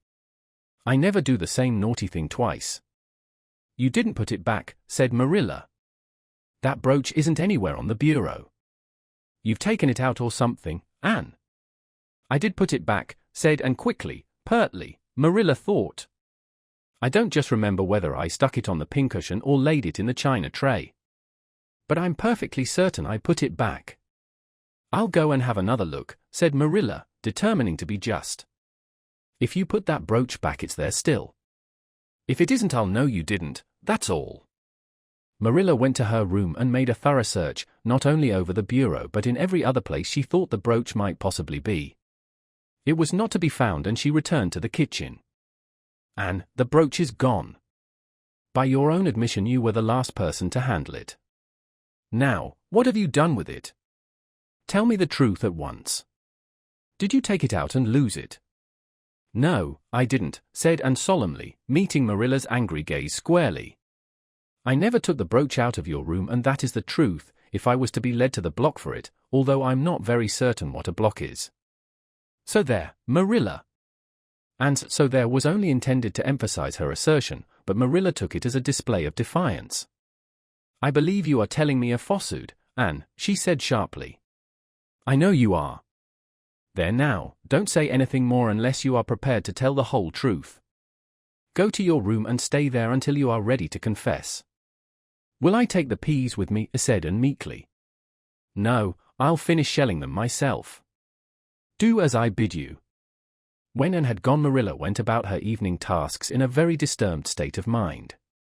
She was worried about her valuable brooch. What if Anne had lost it? And how wicked of the child to deny having taken it when anybody could see she must have. With such an innocent face, too. "I don't know what I wouldn't sooner have had happen," thought Marilla, as she nervously shelled the peas. "Of course, I don't suppose she meant to steal it or anything like that. She's just taken it to play with or help along that imagination of hers. She must have taken it, that's clear, for there hasn't been a soul in that room since she was in it, by her own story, until I went up tonight. And the brooch is gone, there's nothing surer. I suppose she has lost it and is afraid to own up for fear she'll be punished. It's a dreadful thing to think she tells falsehoods. It's a far worse thing than her fit of temper. It's a fearful responsibility to have a child in your house you can't trust. Slyness and untruthfulness, that's what she has displayed. I declare I feel worse about that than about the brooch. If she'd only have told the truth about it, I wouldn't mind so much." Marilla went to her room at intervals all through the evening and searched for the brooch, without finding it. A bedtime visit to the east gable produced no result. Anne persisted in denying that she knew anything about the brooch, but Marilla was only the more firmly convinced that she did. She told Matthew the story the next morning. Matthew was confounded and puzzled. He could not so quickly lose faith in Anne, but he had to admit that circumstances were against her. "You're sure it hasn't fell down behind the bureau?" was the only suggestion he could offer. "I've moved the bureau and I've taken out the drawers and I've looked in every crack and cranny," was Marilla's positive answer. "The brooch is gone and that child has taken it and lied about it. That's the plain, ugly truth, Matthew Cuthbert, and we might as well look it in the face." "Well now, what are you going to do about it?" Matthew asked forlornly, feeling secretly thankful that Marilla and not he had to deal with the situation. He felt no desire to put his oar in this time. "She'll stay in her room until she confesses," said Marilla grimly, remembering the success of this method in the former case. "Then we'll see. Perhaps we'll be able to find the brooch if she'll only tell where she took it, but in any case she'll have to be severely punished, Matthew." "Well now, you'll have to punish her," said Matthew, reaching for his hat. "I've nothing to do with it, remember. You warned me off yourself." Marilla felt deserted by everyone. She could not even go to Mrs. Lynde for advice. She went up to the east gable with a very serious face and left it with a face more serious still. And steadfastly refused to confess. She persisted in asserting that she had not taken the brooch. The child had evidently been crying, and Marilla felt a pang of pity which she sternly repressed. By night she was, as she expressed it, beat out. "You'll stay in this room until you confess, Anne. You can make up your mind to that," she said firmly. "But the picnic is tomorrow, Marilla," cried Anne. "You won't keep me from going to that, will you? You'll just let me out for the afternoon, won't you? Then I'll stay here as long as you like afterwards cheerfully. But I must go to the picnic." "You'll not go to picnics nor anywhere else until you've confessed, Anne." "Oh, Marilla," gasped Anne. But Marilla had gone out and shut the door. Wednesday morning dawned as bright and fair as if expressly made to order for the picnic. Birds sang around Green Gables, the Madonna lilies in the garden sent out whiffs of perfume that entered in on viewless winds at every door and window, and wandered through halls and rooms like spirits of benediction. The birches in the hollow waved joyful hands as if watching for Anne's usual morning greeting from the east gable. But Anne was not at her window. When Marilla took her breakfast up to her, she found the child sitting primly on her bed, pale and resolute, with tight-shut lips and gleaming eyes. Marilla, I'm ready to confess. Ah. Marilla laid down her tray. Once again her method had succeeded, but her success was very bitter to her. Let me hear what you have to say then, Anne. I took the amethyst brooch, said Anne, as if repeating a lesson she had learned. I took it just as you said. I didn't mean to take it when I went in. But it did look so beautiful, Marilla, when I pinned it on my breast that I was overcome by an irresistible temptation. I imagined how perfectly thrilling it would be to take it to Idlewild and play I was the Lady Cordelia Fitzgerald. It would be so much easier to imagine I was the Lady Cordelia if I had a real amethyst brooch on. Diana and I make necklaces of roseberries, but what are roseberries compared to amethysts? So I took the brooch. I thought I could put it back before you came home. I went all the way around by the road to lengthen out the time. When I was going over the bridge across the Lake of Shining Waters, I took the brooch off to have another look at it. Oh, how it did shine in the sunlight! And then, when I was leaning over the bridge, it just slipped through my fingers, so, and went down, down, down, all purple sparkling, and sank forevermore beneath the Lake of Shining Waters. And that's the best I can do at confessing, Marilla. Marilla felt hot anger surge up into her heart again. This child had taken and lost her treasured amethyst brooch and now sat there calmly reciting the details thereof without the least apparent compunction or repentance. And this is terrible, she said, trying to speak calmly. You are the very wickedest girl I ever heard of. Yes, I suppose I am, agreed Anne tranquilly. And I know I'll have to be punished. It'll be your duty to punish me, Marilla. Won't you please get it over right off, because I'd like to go to the picnic with nothing on my mind. Picnic, indeed. You'll go to no picnic today, Anne Shirley. That shall be your punishment. And it isn't half severe enough either for what you've done.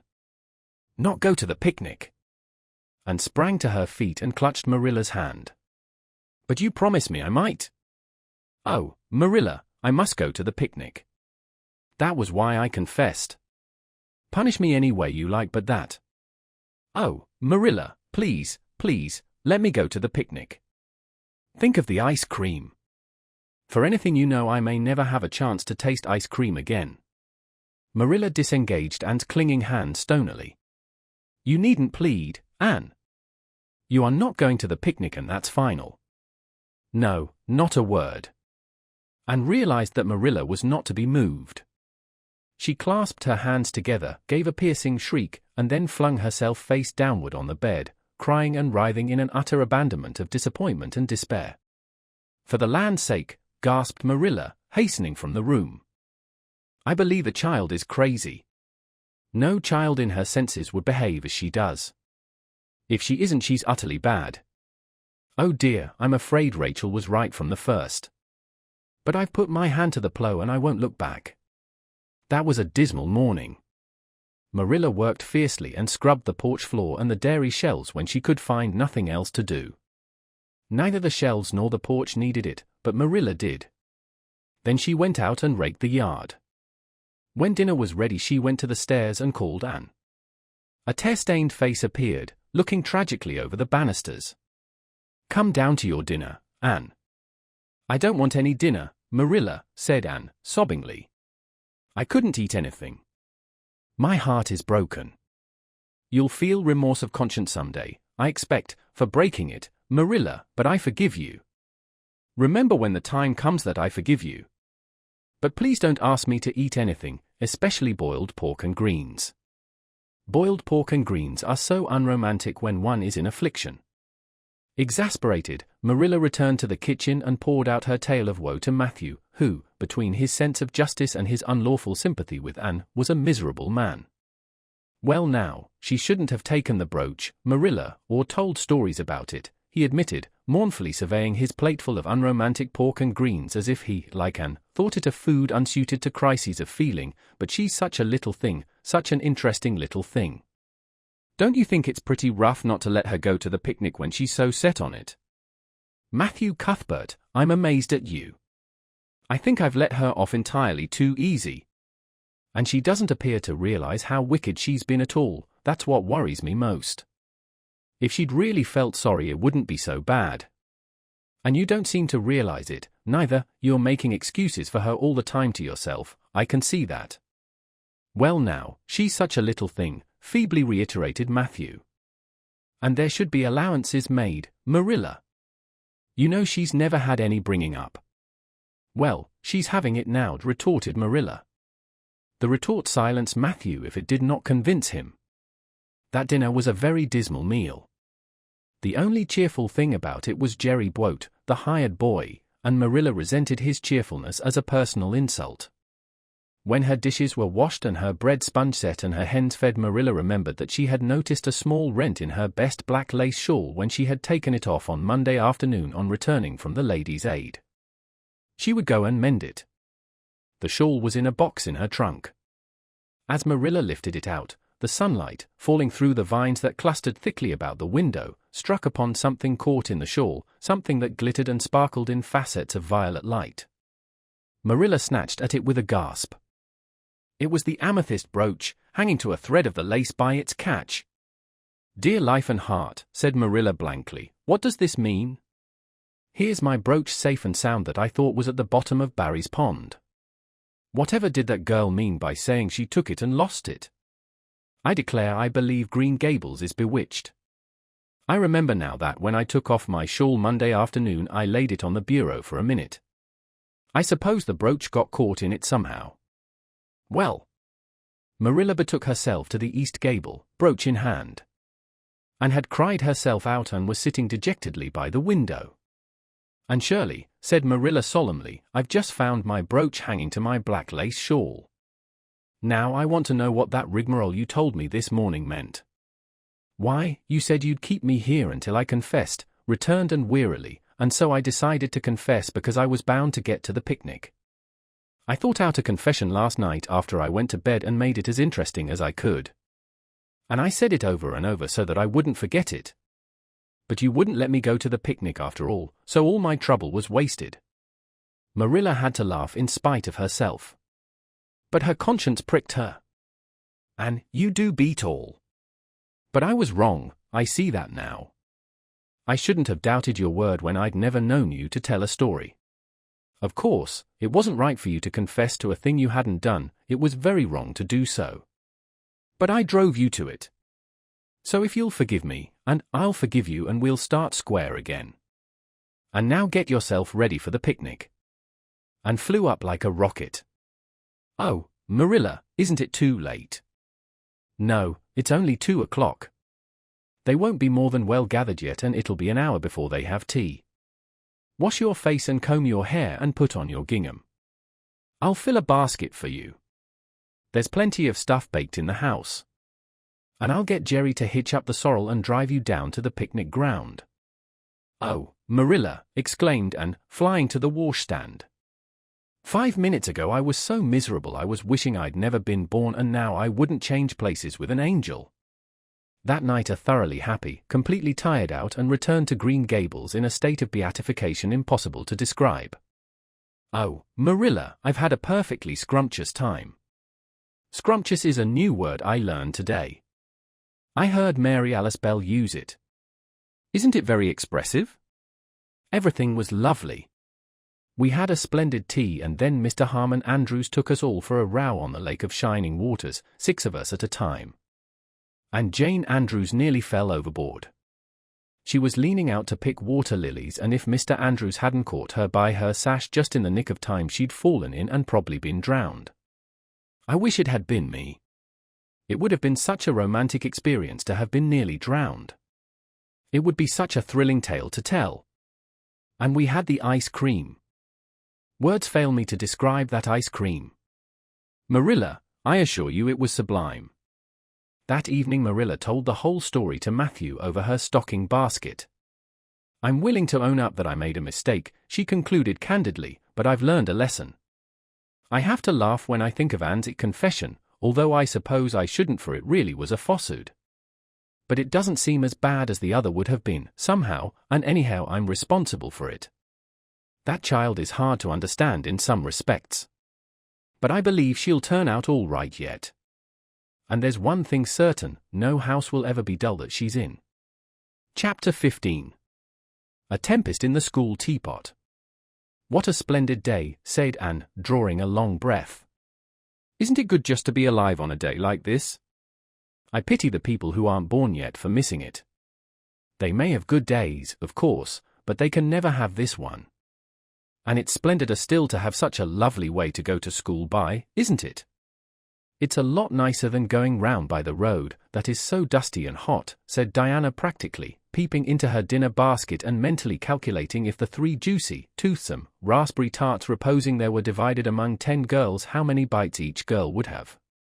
The little girls of Avonlea school always pooled their lunches, and to eat 3 raspberry tarts all alone or even to share them only with one's best chum would have forever and ever branded as awful mean the girl who did it. And yet, when the tarts were divided among 10 girls you just got enough to tantalize you. The way Anne and Diana went to school was a pretty one. And thought those walks to and from school with Diana couldn't be improved upon even by imagination. Going around by the main road would have been so unromantic, but to go by Lovers' Lane and Willowmere and Violet Vale and the Birch Path was romantic, if ever anything was. Lovers' Lane opened out below the orchard at Green Gables and stretched far up into the woods to the end of the Cuthbert farm. It was the way by which the cows were taken to the back pasture and the Woodhall home in winter. Anne had named it Lovers' Lane before she had been a month at Green Gables. Not that lovers ever really walk there, she explained to Marilla, but Diana and I are reading a perfectly magnificent book and there's a Lovers' Lane in it. So we want to have one, too. And it's a very pretty name, don't you think? So romantic. We can't imagine the lovers into it, you know. I like that lane because you can think out loud there without people calling you crazy. Anne, starting out alone in the morning, went down Lovers' Lane as far as the brook. Here Diana met her, and the 2 little girls went on up the lane under the leafy arch of maples. Maples are such sociable trees, said Anne, they're always rustling and whispering to you, until they came to a rustic bridge. Then they left the lane and walked through Mr. Barry's back field and past Willowmere. Beyond Willowmere came Violet Vale, a little green dimple in the shadow of Mr. Andrew Bell's big woods. Of course there are no violets there now, Anne told Marilla, but Diana says there are millions of them in spring. Oh, Marilla, can't you just imagine you see them? It actually takes away my breath. I named it Violet Vale. Diana says she never saw the beat of me for hitting on fancy names for places. It's nice to be clever at something, isn't it? But Diana named the Birch Path. She wanted to, so I let her, but I'm sure I could have found something more poetical than plain Birch Path. Anybody can think of a name like that. But the Birch Path is one of the prettiest places in the world, Marilla. It was. Other people besides and thought so when they stumbled on it. It was a little narrow, twisting path, winding down over a long hill straight through Mr. Bell's woods, where the light came down sifted through so many emerald screens that it was as flawless as the heart of a diamond. It was fringed in all its length with slim young birches, white-stemmed and lissom-boughed, ferns and starflowers and wild lilies of the valley and scarlet tufts of pigeonberries grew thickly along it, and always there was a delightful spiciness in the air and music of bird calls and the murmur and laugh of wood winds in the trees overhead. Now and then you might see a rabbit skipping across the road if you were quiet, which, with Anne and Diana, happened about once in a blue moon. Down in the valley the path came out to the main road and then it was just up the spruce hill to the school.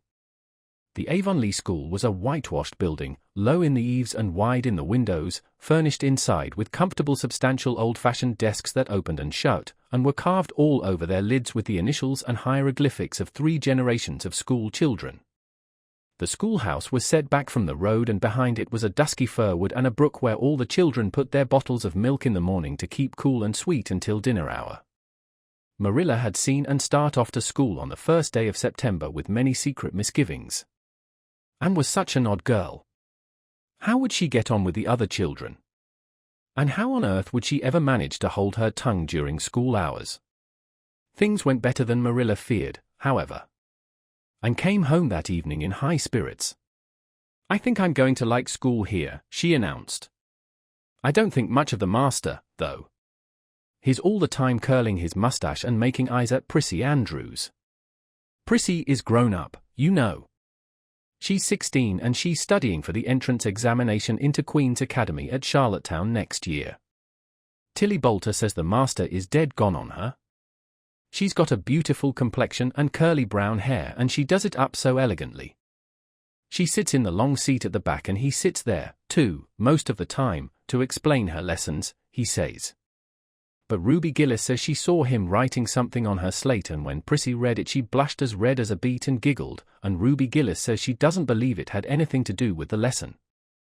Anne Shirley, don't let me hear you talking about your teacher in that way again, said Marilla sharply.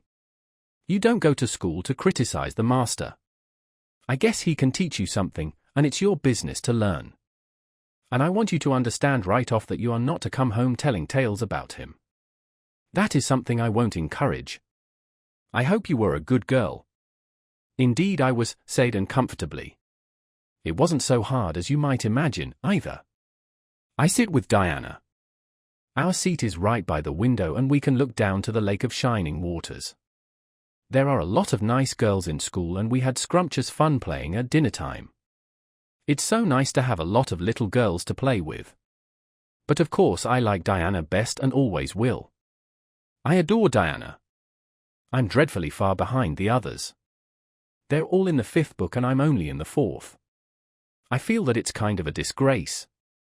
But there's not one of them has such an imagination as I have and I soon found that out.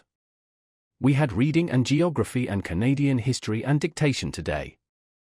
Mr. Phillips said my spelling was disgraceful and he held up my slate so that everybody could see it, all marked over. I felt so mortified. Marilla, he might have been politer to a stranger, I think. Ruby Gillis gave me an apple and Sophia Sloane lent me a lovely pink card with a "May I see you home" on it. I'm to give it back to her tomorrow. And Tilly Bolter let me wear her bead ring all the afternoon. Can I have some of those pearl beads off the old pincushion in the garret to make myself a ring? And oh, Marilla, Jane Andrews told me that Minnie McPherson told her that she heard Prissy Andrews tell Sarah Gillis that I had a very pretty nose. Marilla, that is the first compliment I have ever had in my life and you can't imagine what a strange feeling it gave me. Marilla, have I really a pretty nose? I know you'll tell me the truth.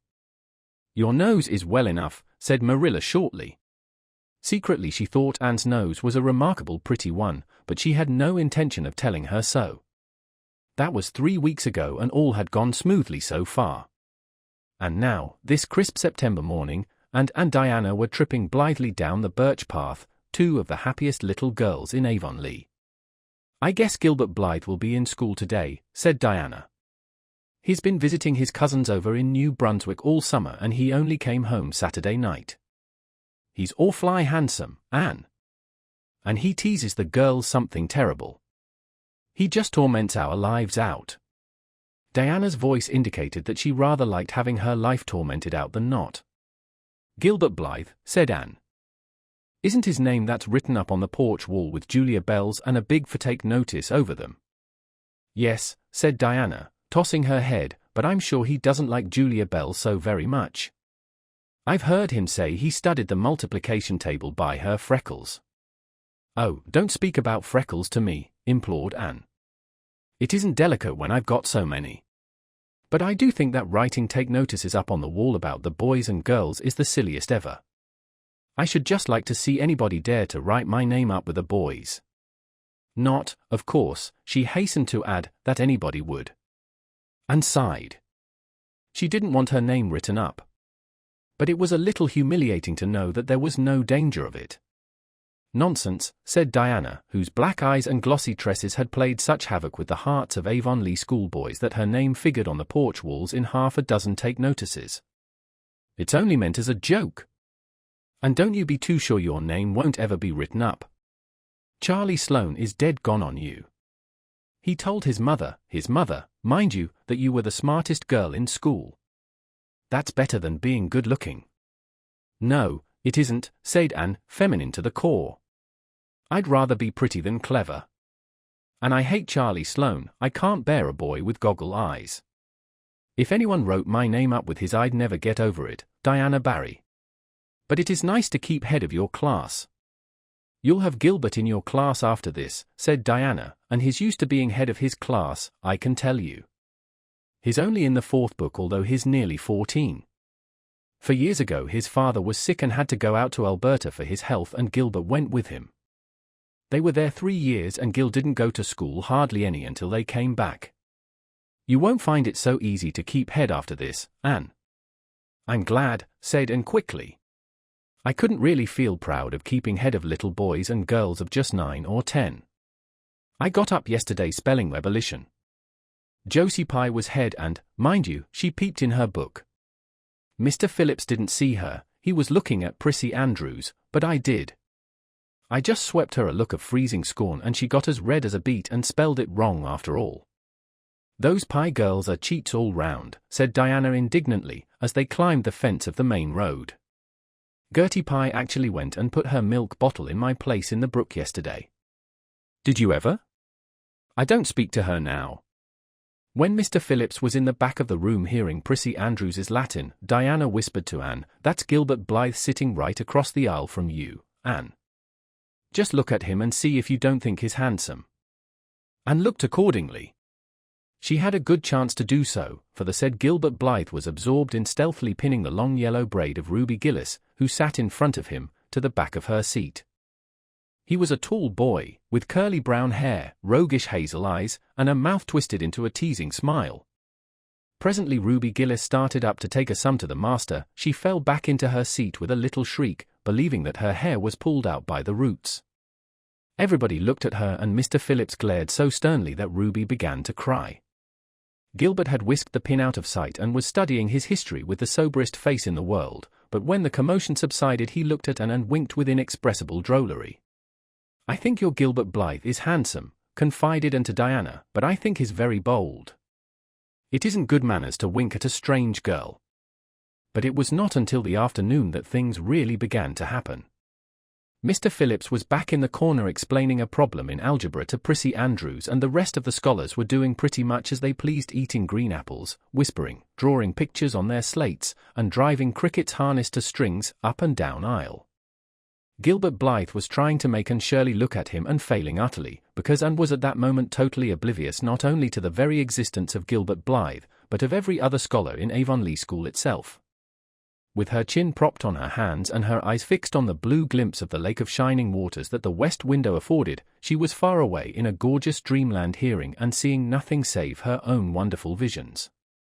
Gilbert Blythe wasn't used to putting himself out to make a girl look at him and meeting with failure.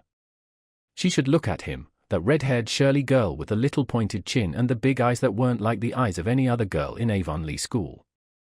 Gilbert reached across the aisle, picked up the end of Anne's long red braid, held it out at arm's length and said in a piercing whisper, "Carrots! Carrots!" Then Anne looked at him with a vengeance. She did more than look. She sprang to her feet, her bright fancies fallen into cureless ruin. She flashed one indignant glance at Gilbert from eyes whose angry sparkle was swiftly quenched in equally angry tears. "You mean, hateful boy," she exclaimed passionately. "How dare you?" And then, thwack! Anne had brought her slate down on Gilbert's head and cracked it, slate not head, clear across. Avonlea school always enjoyed a scene. This was an especially enjoyable one. Everybody said "oh" in horrified delight. Diana gasped. Ruby Gillis, who was inclined to be hysterical, began to cry. Tommy Sloane let his team of crickets escape him altogether while he stared open-mouthed at the tableau. Mr. Phillips stalked down the aisle and laid his hand heavily on Anne's shoulder. "Anne Shirley, what does this mean?" he said angrily. Anne returned no answer. It was asking too much of flesh and blood to expect her to tell before the whole school that she had been called carrots. Gilbert it was who spoke up stoutly.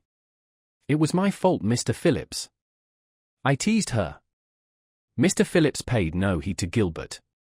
"I am sorry to see a pupil of mine displaying such a temper and such a vindictive spirit," he said in a solemn tone, as if the mere fact of being a pupil of his ought to root out all evil passions from the hearts of small imperfect mortals. "And go and stand on the platform in front of the blackboard for the rest of the afternoon." And would have infinitely preferred a whipping to this punishment, under which her sensitive spirit quivered as from a whiplash. With a white, set face she obeyed. Mr. Phillips took a chalk crayon and wrote on the blackboard above her head, Anne Shirley has a very bad temper. Anne Shirley must learn to control her temper, and then read it out loud so that even the primer class, who couldn't read writing, should understand it. And stood there the rest of the afternoon with that legend above her. She did not cry or hang her head. Anger was still too hot in her heart for that, and it sustained her amid all her agony of humiliation. With resentful eyes and passion-red cheeks she confronted alike Diana's sympathetic gaze and Charlie Sloane's indignant nods and Josie Pye's malicious smiles. As for Gilbert Blythe, she would not even look at him. She would never look at him again. She would never speak to him. When school was dismissed and marched out with her red head held high, Gilbert Blythe tried to intercept her at the porch door. "I'm awfully sorry I made fun of your hair, Anne," he whispered contritely. "Honest I am. Don't be mad for keeps, now." And swept by disdainfully, without look or sign of hearing. "Oh, how could you?" and breathed Diana as they went down the road half reproachfully, half admiringly. Diana felt that she could never have resisted Gilbert's plea. "I shall never forgive Gilbert Blythe," said Anne firmly. "And Mr. Phillips spelled my name without an E, too. The iron has entered into my soul, Diana." Diana hadn't the least idea what Anne meant, but she understood it was something terrible. "You mustn't mind Gilbert making fun of your hair," she said soothingly. "Why, he makes fun of all the girls. He laughs at mine because it's so black.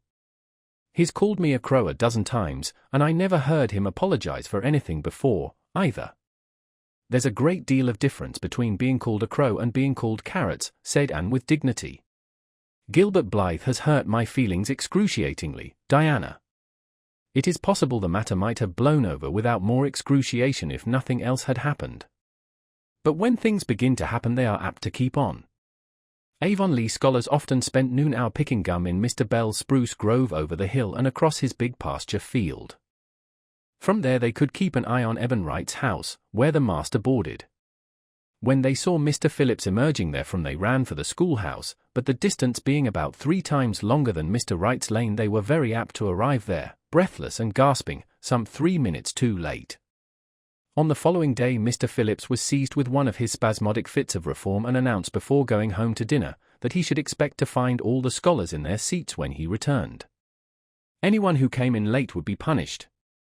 All the boys and some of the girls went to Mr. Bell's spruce grove as usual, fully intending to stay only long enough to pick a chew.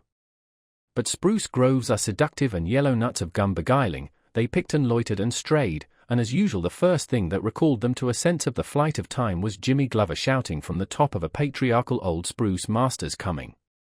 The girls who were on the ground started first and managed to reach the schoolhouse in time but without a second to spare.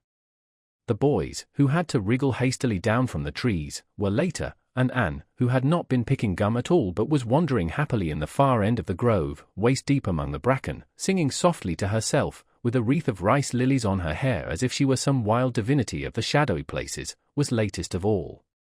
And could run like a deer. However, run she did with the impish result that she overtook the boys at the door and was swept into the schoolhouse among them just as Mr. Phillips was in the act of hanging up his hat.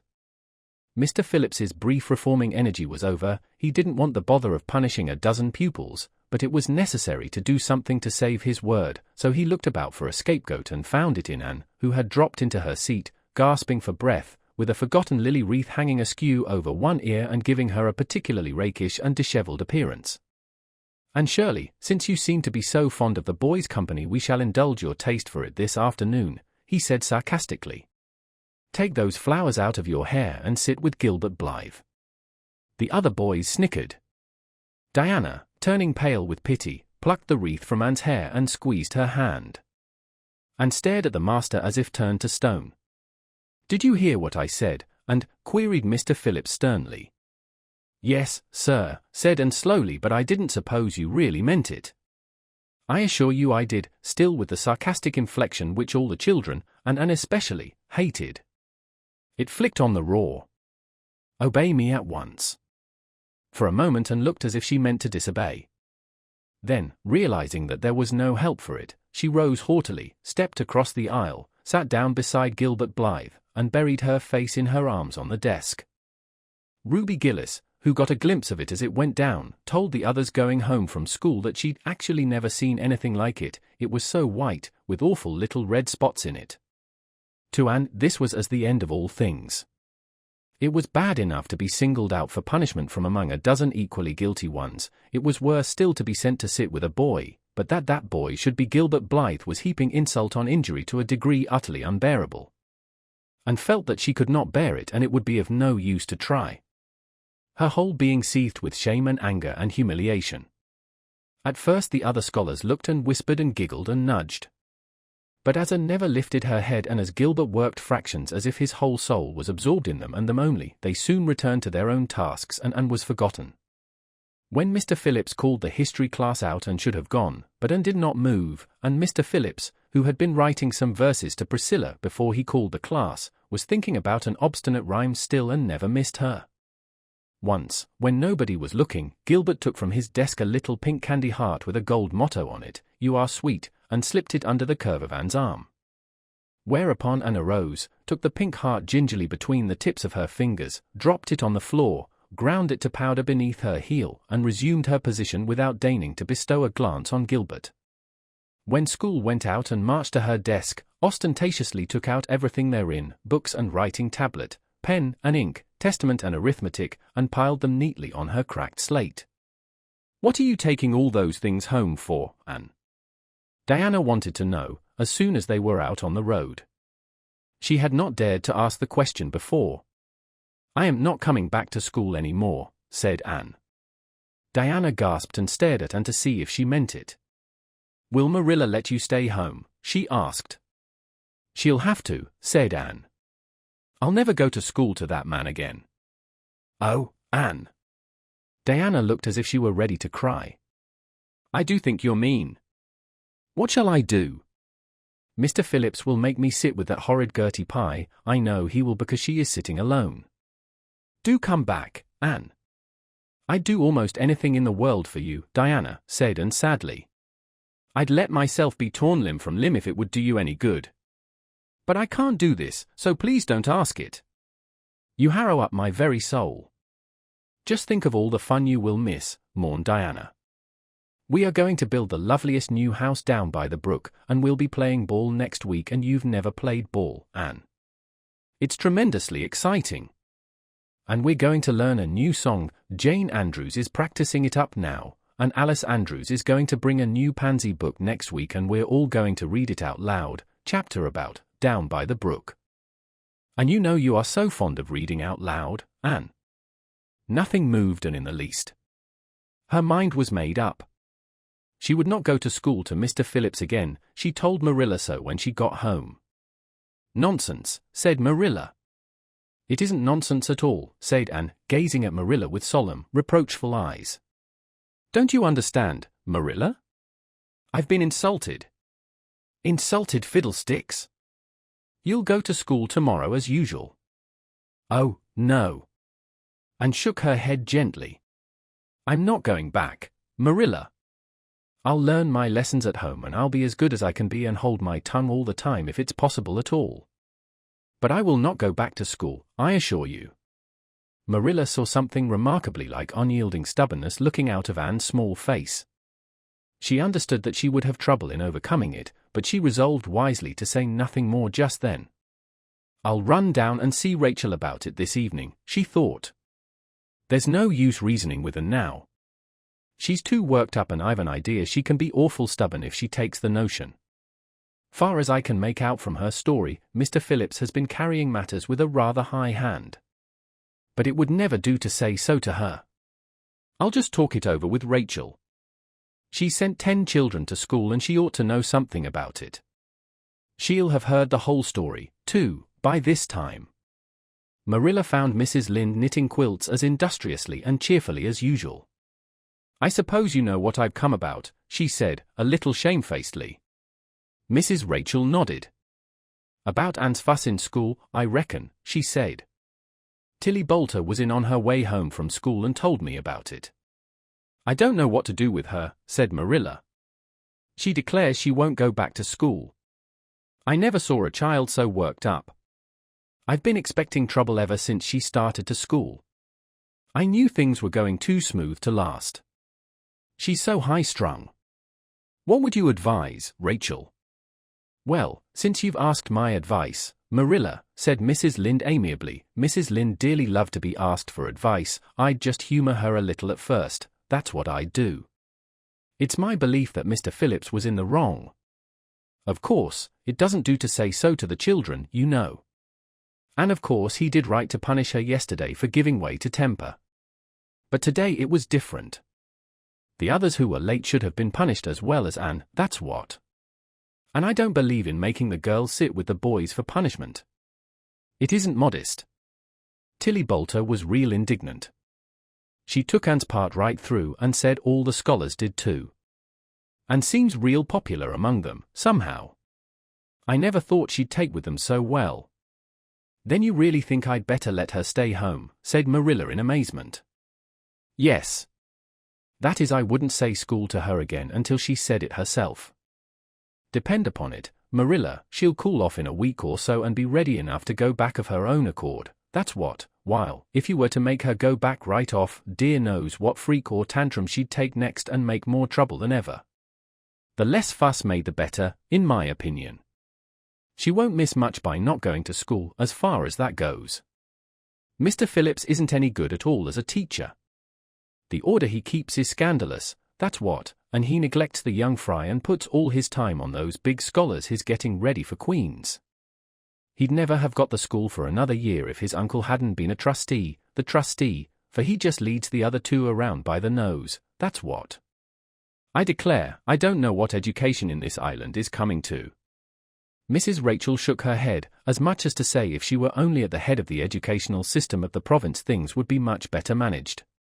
Marilla took Mrs. Rachel's advice and not another word was said to Anne about going back to school.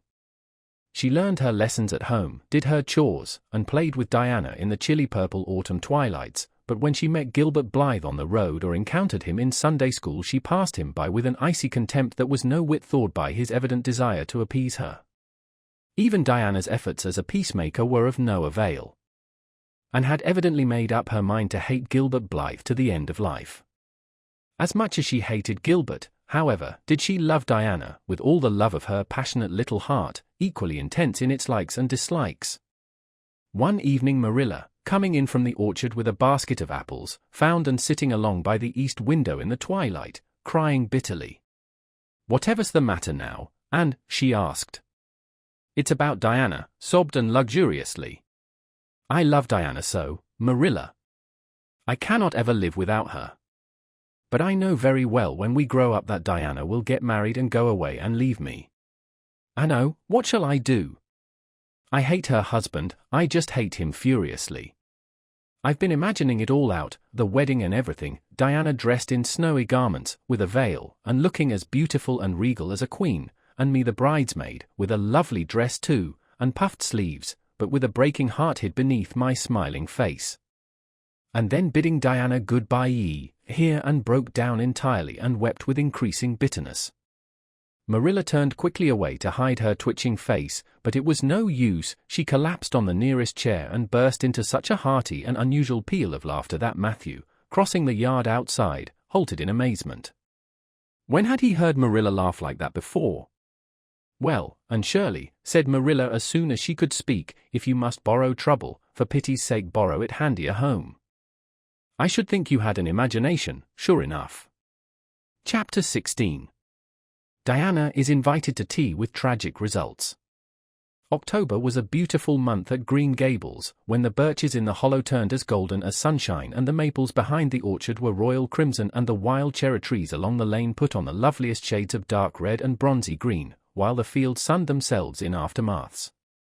And revelled in the world of colour about her. "Oh, Marilla," she exclaimed one Saturday morning, coming dancing in with her arms full of gorgeous boughs, "I'm so glad I live in a world where there are Octobers. It would be terrible if we just skipped from September to November, wouldn't it? Look at these maple branches. Don't they give you a thrill or several thrills? I'm going to decorate my room with them." "Messy things," said Marilla, whose aesthetic sense was not noticeably developed. "You clutter up your room entirely too much with out-of-doors stuff, Anne." Bedrooms were made to sleep in. Oh, and dream in too, Marilla. And you know one can dream so much better in a room where there are pretty things. I'm going to put these boughs in the old blue jug and set them on my table.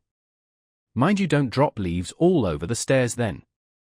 I'm going on a meeting of the Aid Society at Carmody this afternoon, and I won't likely be home before dark. You'll have to get Matthew and Jerry their supper, so mind you don't forget to put the tea to draw until you sit down at the table as you did last time. It was dreadful of me to forget, said Anne apologetically, but that was the afternoon I was trying to think of a name for Violet Vale and it crowded other things out. Matthew was so good. He never scolded a bit. He put the tea down himself and said we could wait a while as well as not. And I told him a lovely fairy story while we were waiting, so he didn't find the time long at all. It was a beautiful fairy story, Marilla. I forgot the end of it, so I made up an end for it myself and Matthew said he couldn't tell where the join came in. Matthew would think it all right, and if you took a notion to get up and have dinner in the middle of the night. But you keep your wits about you this time. And I don't really know if I'm doing right, it may make you more addlepated than ever, but you can ask Diana to come over and spend the afternoon with you and have tea here. Oh, Marilla! And clasped her hands. How perfectly lovely! You are able to imagine things after all, or else you'd never have understood how I've longed for that very thing. It will seem so nice and grown-uppish. No fear of my forgetting to put the tea to draw when I have company. Oh, Marilla, can I use the rosebud spray tea set? No, indeed. The rosebud tea set. Well, what next? You know I never use that except for the minister or the aides. You'll put down the old brown tea set. But you can open the little yellow crock of cherry preserves.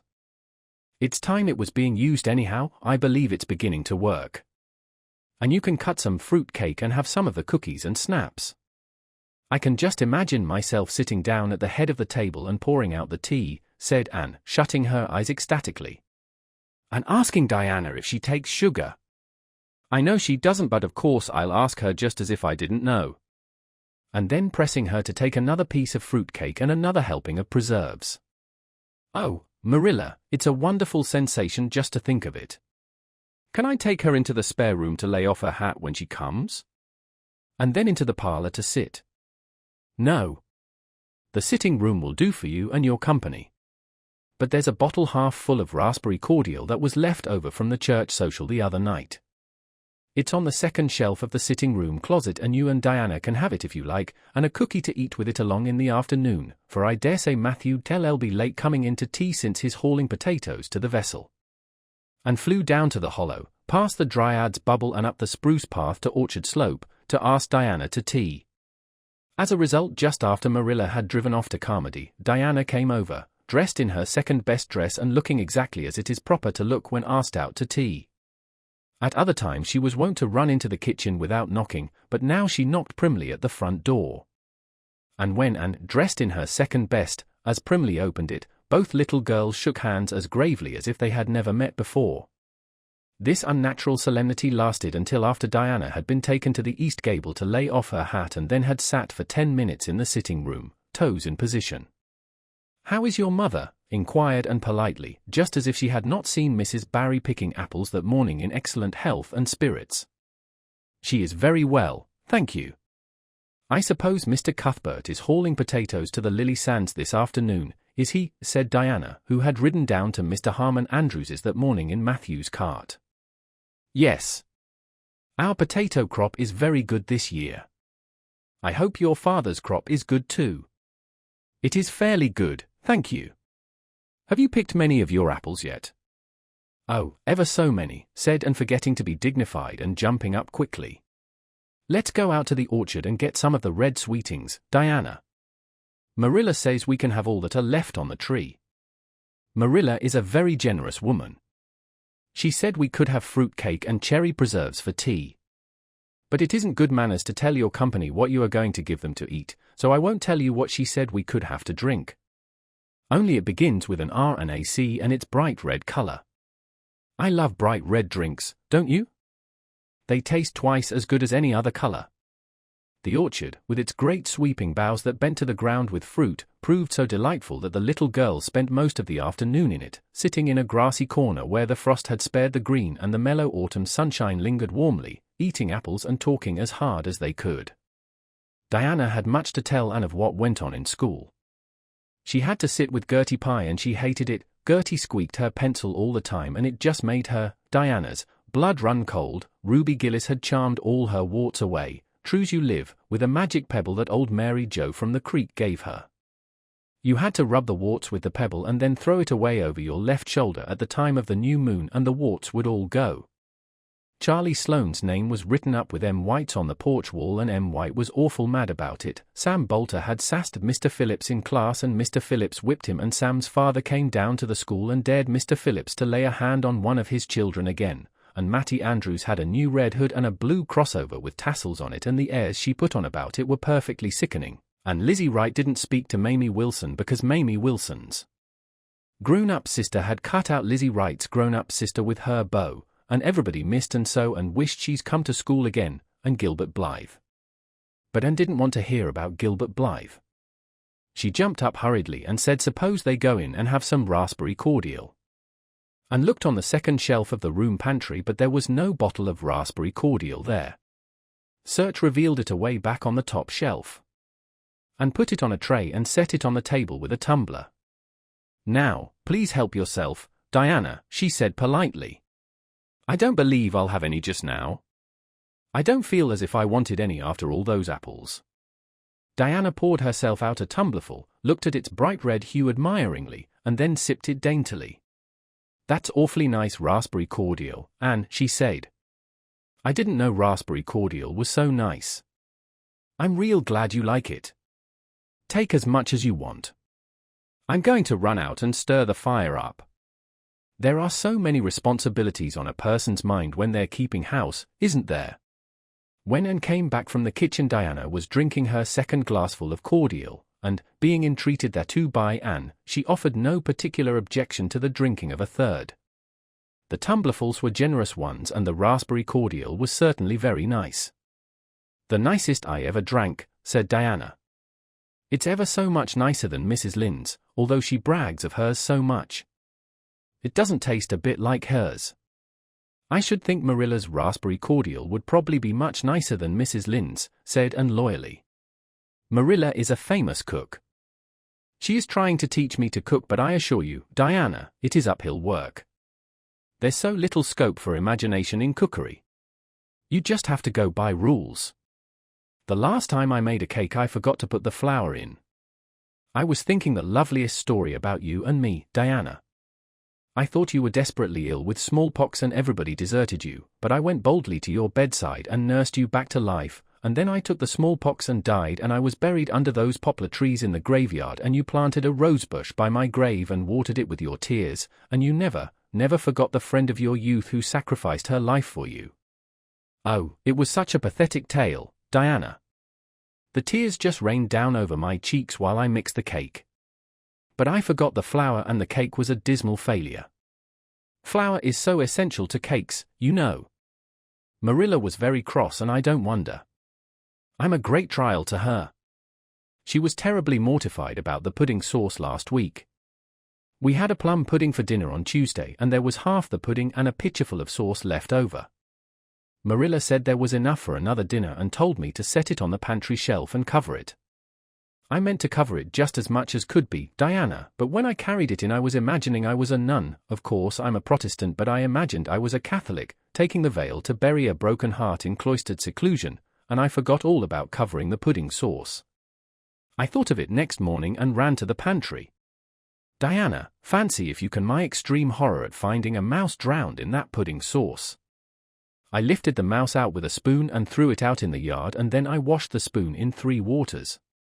Marilla was out milking and I fully intended to ask her when she came in if I'd give the sauce to the pigs, but when she did come in I was imagining that I was a frost fairy going through the woods turning the trees red and yellow, whichever they wanted to be, so I never thought about the pudding sauce again and Marilla sent me out to pick apples. Well, Mr. and Mrs. Chester Ross from Spencervale came here that morning. You know they are very stylish people, especially Mrs. Chester Ross. When Marilla called me in, dinner was all ready and everybody was at the table. I tried to be as polite and dignified as I could be, for I wanted Mrs. Chester Ross to think I was a ladylike little girl even if I wasn't pretty. Everything went right until I saw Marilla coming with the plum pudding in one hand and the pitcher of pudding sauce warmed up in the other. Diana, that was a terrible moment. I remembered everything and I just stood up in my place and shrieked out at Marilla, "You mustn't use that pudding sauce. There was a mouse drowned in it. I forgot to tell you before." Oh, Diana, I shall never forget that awful moment if I live to be 100. Mrs. Chester Ross just looked at me and I thought I would sink through the floor with mortification. She is such a perfect housekeeper and fancy what she must have thought of us. Marilla turned red as fire but she never said a word, then. She just carried that sauce and pudding out and brought in some strawberry preserves. She even offered me some, but I couldn't swallow a mouthful. It was like heaping coals of fire on my head. After Mrs. Chester Ross went away, Marilla gave me a dreadful scolding. "Why, Diana, what is the matter?" Diana had stood up very unsteadily, then she sat down again, putting her hands to her head. I'm awful sick," she said, a little thickly. I must go right home." "Oh, you mustn't dream of going home without your tea," cried Anne in distress. "I'll get it right off, I'll go and put the tea down this very minute." "I must go home," repeated Diana, stupidly but determinedly. "Let me get you a lunch anyhow," implored Anne. "Let me give you a bit of fruit cake and some of the cherry preserves. Lie down on the sofa for a little while and you'll be better. Where do you feel bad?" "I must go home," said Diana, and that was all she would say. In vain Anne pleaded. "I never heard of company going home without tea," she mourned. "Oh, Diana, do you suppose that it's possible you're really taking the smallpox? If you are, I'll go and nurse you, you can depend on that. I'll never forsake you. But I do wish you'd stay till after tea. Where do you feel bad?" "I'm awful dizzy," said Diana.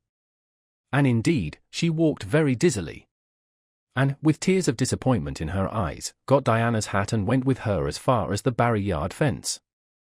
Then she wept all the way back to Green Gables, where she sorrowfully put the remainder of the raspberry cordial back into the pantry and got tea ready for Matthew and Jerry, with all the zest gone out of the performance.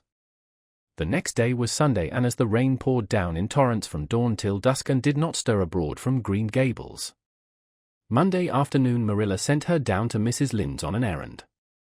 In a very short space of time and came flying back up the lane with tears rolling down her cheeks.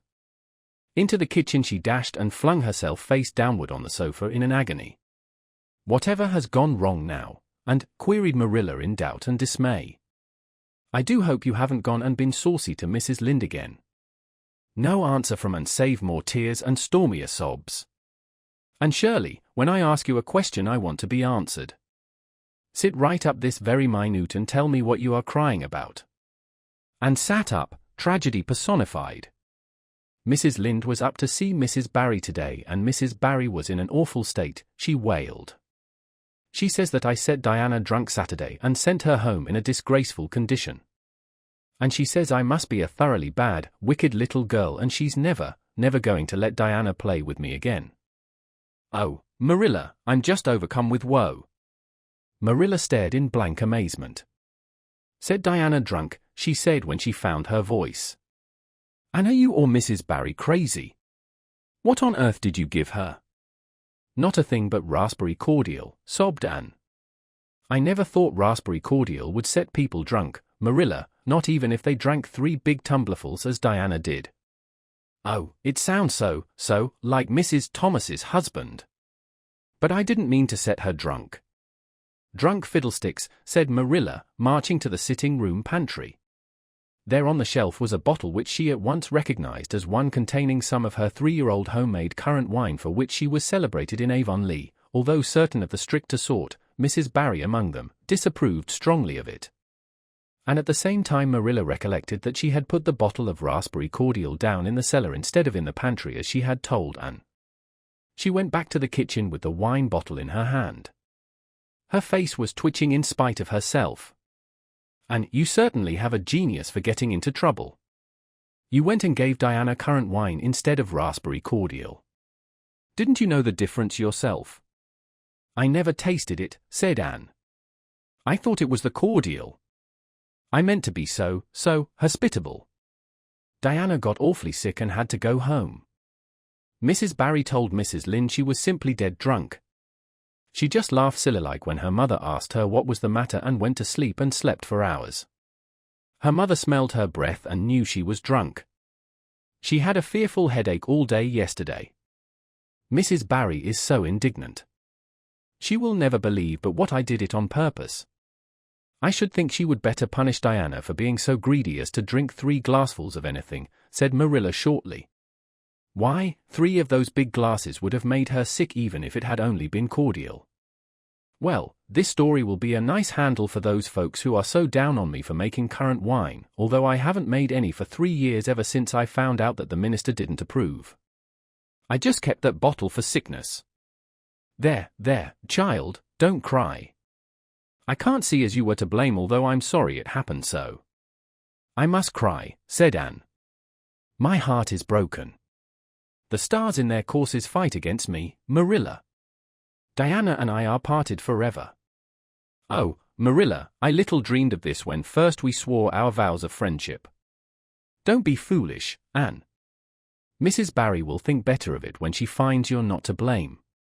I suppose she thinks you've done it for a silly joke or something of that sort. You'd best go up this evening and tell her how it was. My courage fails me at the thought of facing Diana's injured mother, sighed Anne. I wish you'd go, Marilla. You're so much more dignified than I am. Likely she'd listen to you quicker than to me. Well, I will, said Marilla, reflecting that it would probably be the wiser course. Don't cry any more, Anne. It will be all right. Marilla had changed her mind about it being all right by the time she got back from Orchard Slope.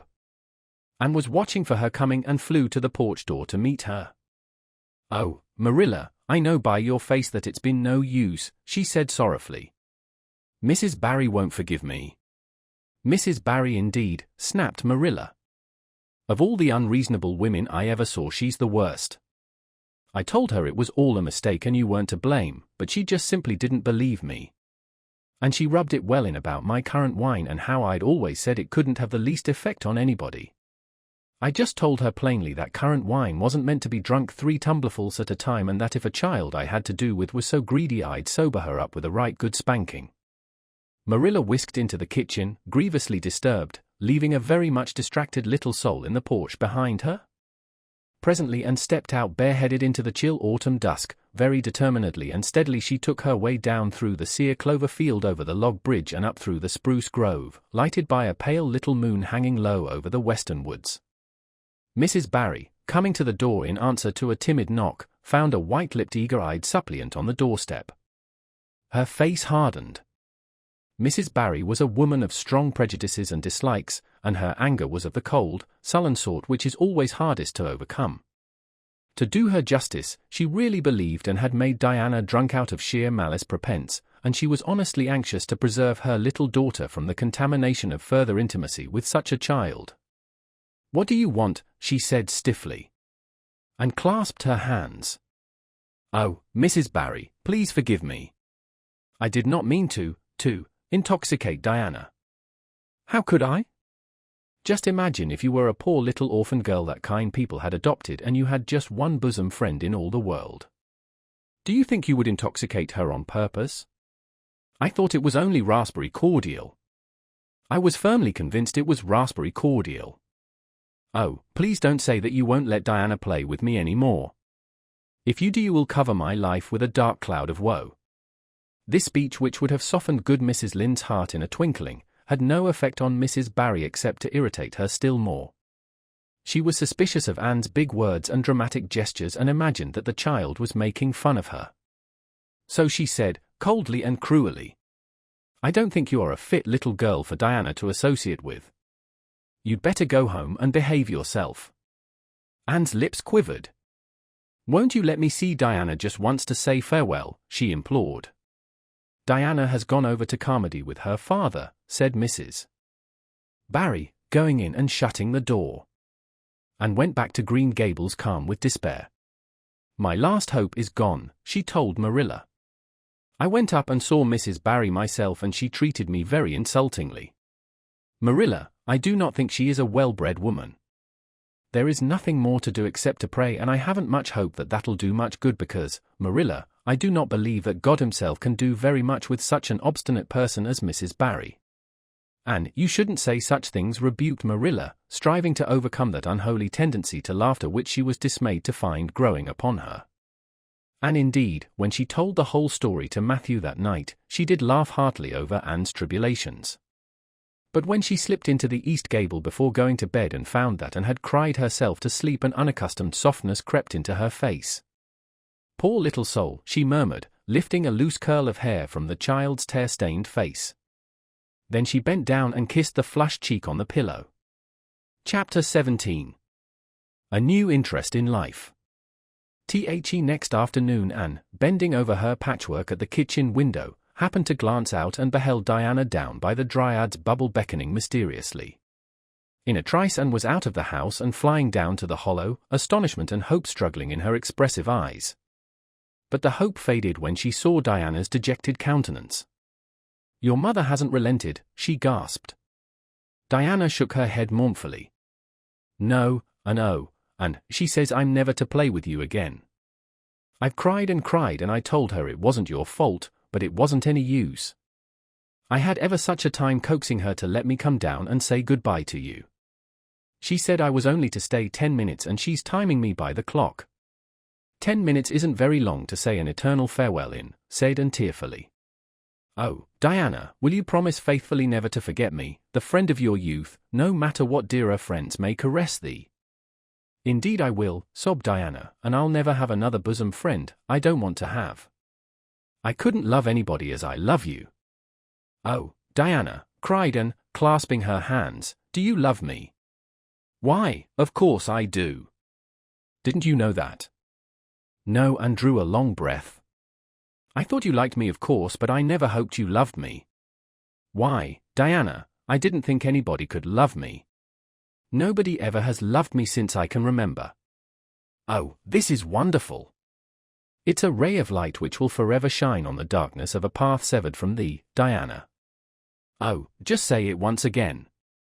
"I love you devotedly, Anne," said Diana stanchly, "and I always will, you may be sure of that."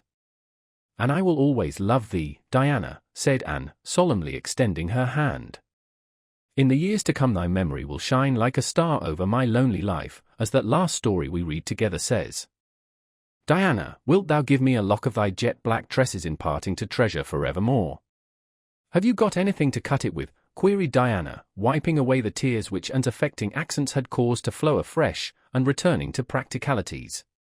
"Yes. I've got my patchwork scissors in my apron pocket fortunately," said Anne. She solemnly clipped one of Diana's curls.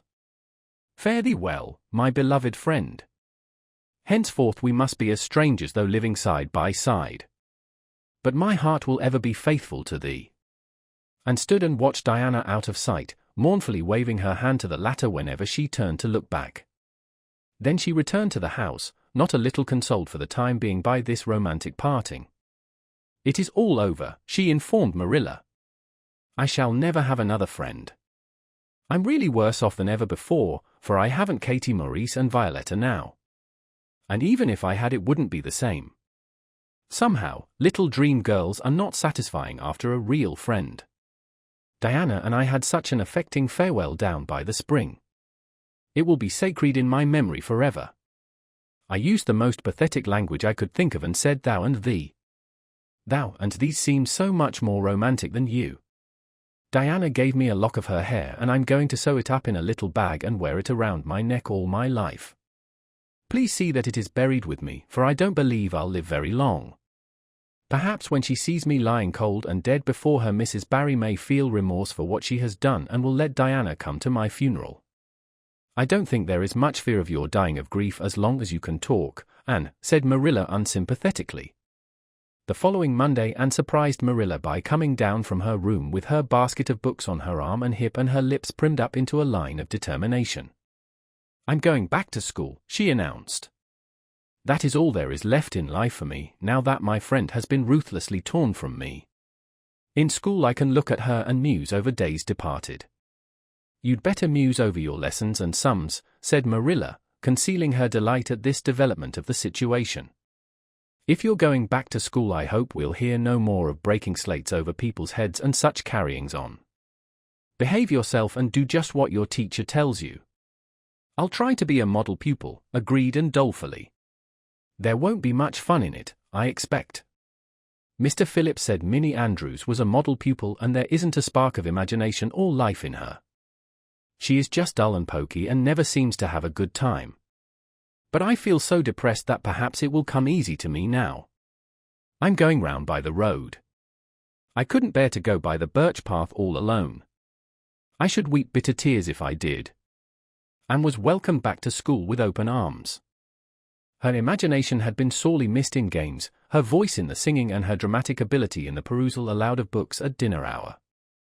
Ruby Gillis smuggled 3 blue plums over to her during Testament reading. Ella May Macpherson gave her an enormous yellow pansy cut from the covers of a floral catalogue, a species of desk decoration much prized in Avonlea school. Sophia Sloane offered to teach her a perfectly elegant new pattern of knit lace, so nice for trimming aprons.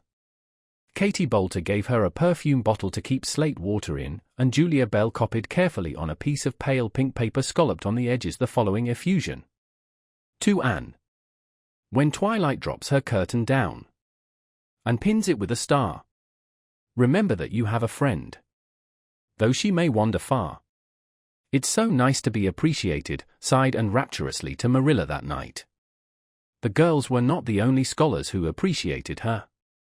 When Anne went to her seat after dinner hour, she had been told by Mr. Phillips to sit with the model Minnie Andrews. She found on her desk a big luscious strawberry apple, and caught it up all ready to take a bite when she remembered that the only place in Avonlea where strawberry apples grew was in the old Blythe orchard on the other side of the Lake of Shining Waters. And dropped the apple as if it were a red-hot coal and ostentatiously wiped her fingers on her handkerchief. The apple lay untouched on her desk until the next morning, when little Timothy Andrews, who swept the school and kindled the fire, annexed it as one of his perquisites. Charlie Sloane's slate pencil, gorgeously bedizened with striped red and yellow paper, costing 2 cents where ordinary pencils cost only 1, which he sent up to her after dinner hour, met with a more favorable reception. Anne was graciously pleased to accept it and rewarded the donor with a smile which exalted that infatuated youth straightway into the 7th heaven of delight and caused him to make such fearful errors in his dictation that Mr. Phillips kept him in after school to rewrite it. But as the Caesar's pageant shorn of Brutus' bust, did but of Rome's best son remind her more. So the marked absence of any tribute or recognition from Diana Barry, who was sitting with Gertie Pye, embittered Anne's little triumph. Diana might just have smiled at me once, I think, she mourned to Marilla that night. But the next morning a note most fearfully and wonderfully twisted and folded, and a small parcel were passed across to Anne. Dear Anne, ran the former, Mother says I'm not to play with you or talk to you even in school. It isn't my fault and don't be cross at me, because I love you as much as ever. I miss you awfully to tell all my secrets to, and I don't like Gertie Pye one bit. I made you one of the new bookmarkers out of red tissue paper. They are awfully fashionable now and only 3 girls in school know how to make them. When you look at it, remember your true friend, Diana Barry. And read the note, kissed the bookmark, and dispatched a prompt reply back to the other side of the school. My own darling Diana. Of course I am not cross at you because you have to obey your mother. Our spirits can commune. I shall keep your lovely present forever. Minnie Andrews is a very nice little girl, although she has no imagination, but after having been Diana's buxom friend I cannot be Minnie's. Please excuse mistakes because my spelling isn't very good yet, although much improved. Yours until death us do part. Anne or Cordelia Shirley. P.S. I shall sleep with your letter under my pillow tonight. A. or C.S. Marilla pessimistically expected more trouble since Anne had again begun to go to school. But none developed. Perhaps Anne caught something of the model spirit from Minnie Andrews, at least she got on very well with Mr. Phillips thenceforth.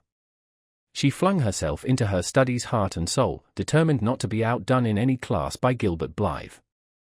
The rivalry between them was soon apparent. It was entirely good-natured on Gilbert's side, but it is much to be feared that the same thing cannot be said of Anne, who had certainly an unpraiseworthy tenacity for holding grudges. She was as intense in her hatreds as in her loves. She would not stoop to admit that she meant to rival Gilbert in schoolwork, because that would have been to acknowledge his existence which Anne persistently ignored, but the rivalry was there and honors fluctuated between them. Now Gilbert was head of the spelling class, now Anne, with a toss of her long red braids, spelled him down. One morning Gilbert had all his sums done correctly and had his name written on the blackboard on the roll of honor. The next morning Anne, having wrestled wildly with decimals the entire evening before, would be first.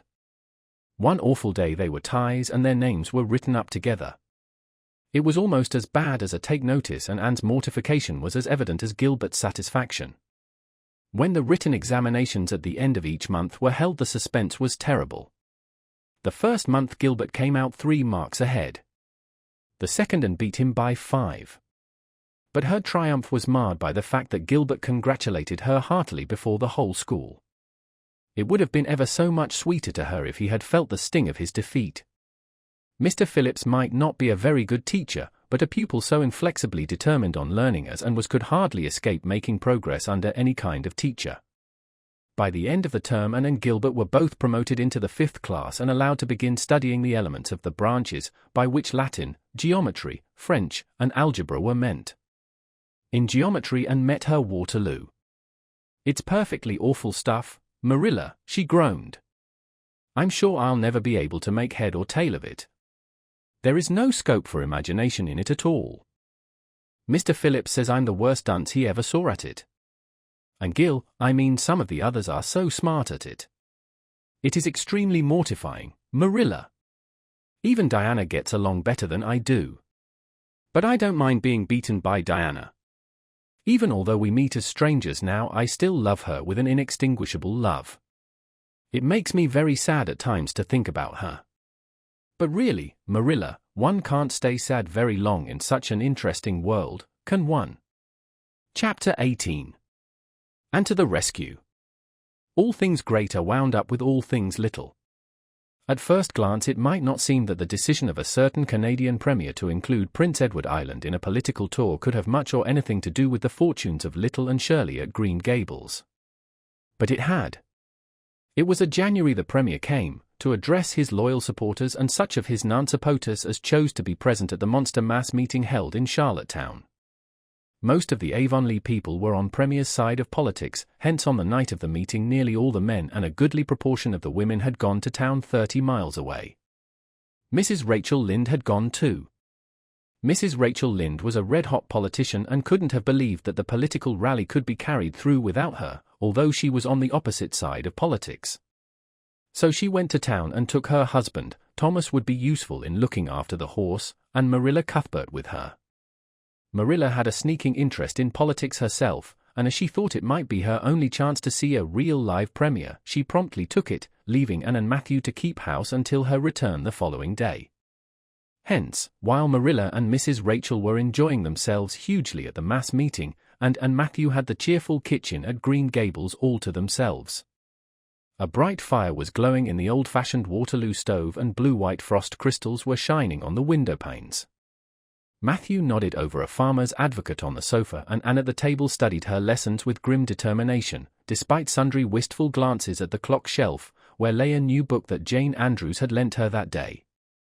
Jane had assured her that it was warranted to produce any number of thrills, or words to that effect, and Anne's fingers tingled to reach out for it. But that would mean Gilbert Blythe's triumph on the morrow. Anne turned her back on the clock shelf and tried to imagine it wasn't there. "Matthew, did you ever study geometry when you went to school?" "Well now, no, I didn't," said Matthew, coming out of his doze with a start. "I wish you had," sighed Anne, "because then you'd be able to sympathize with me." "You can't sympathize properly if you've never studied it. It is casting a cloud over my whole life. I'm such a dunce at it, Matthew." "Well now, I dunno," said Matthew soothingly. "I guess you're all right at anything. Mr. Phillips told me last week in Blair's store at Carmody that you was the smartest scholar in school and was making rapid progress." Rapid progress was his very words. There's them as runs down Teddy Phillips and says he ain't much of a teacher, but I guess he's all right. Matthew would have thought anyone who praised Anne was all right. I'm sure I'd get on better with geometry if only he wouldn't change the letters, complained Anne.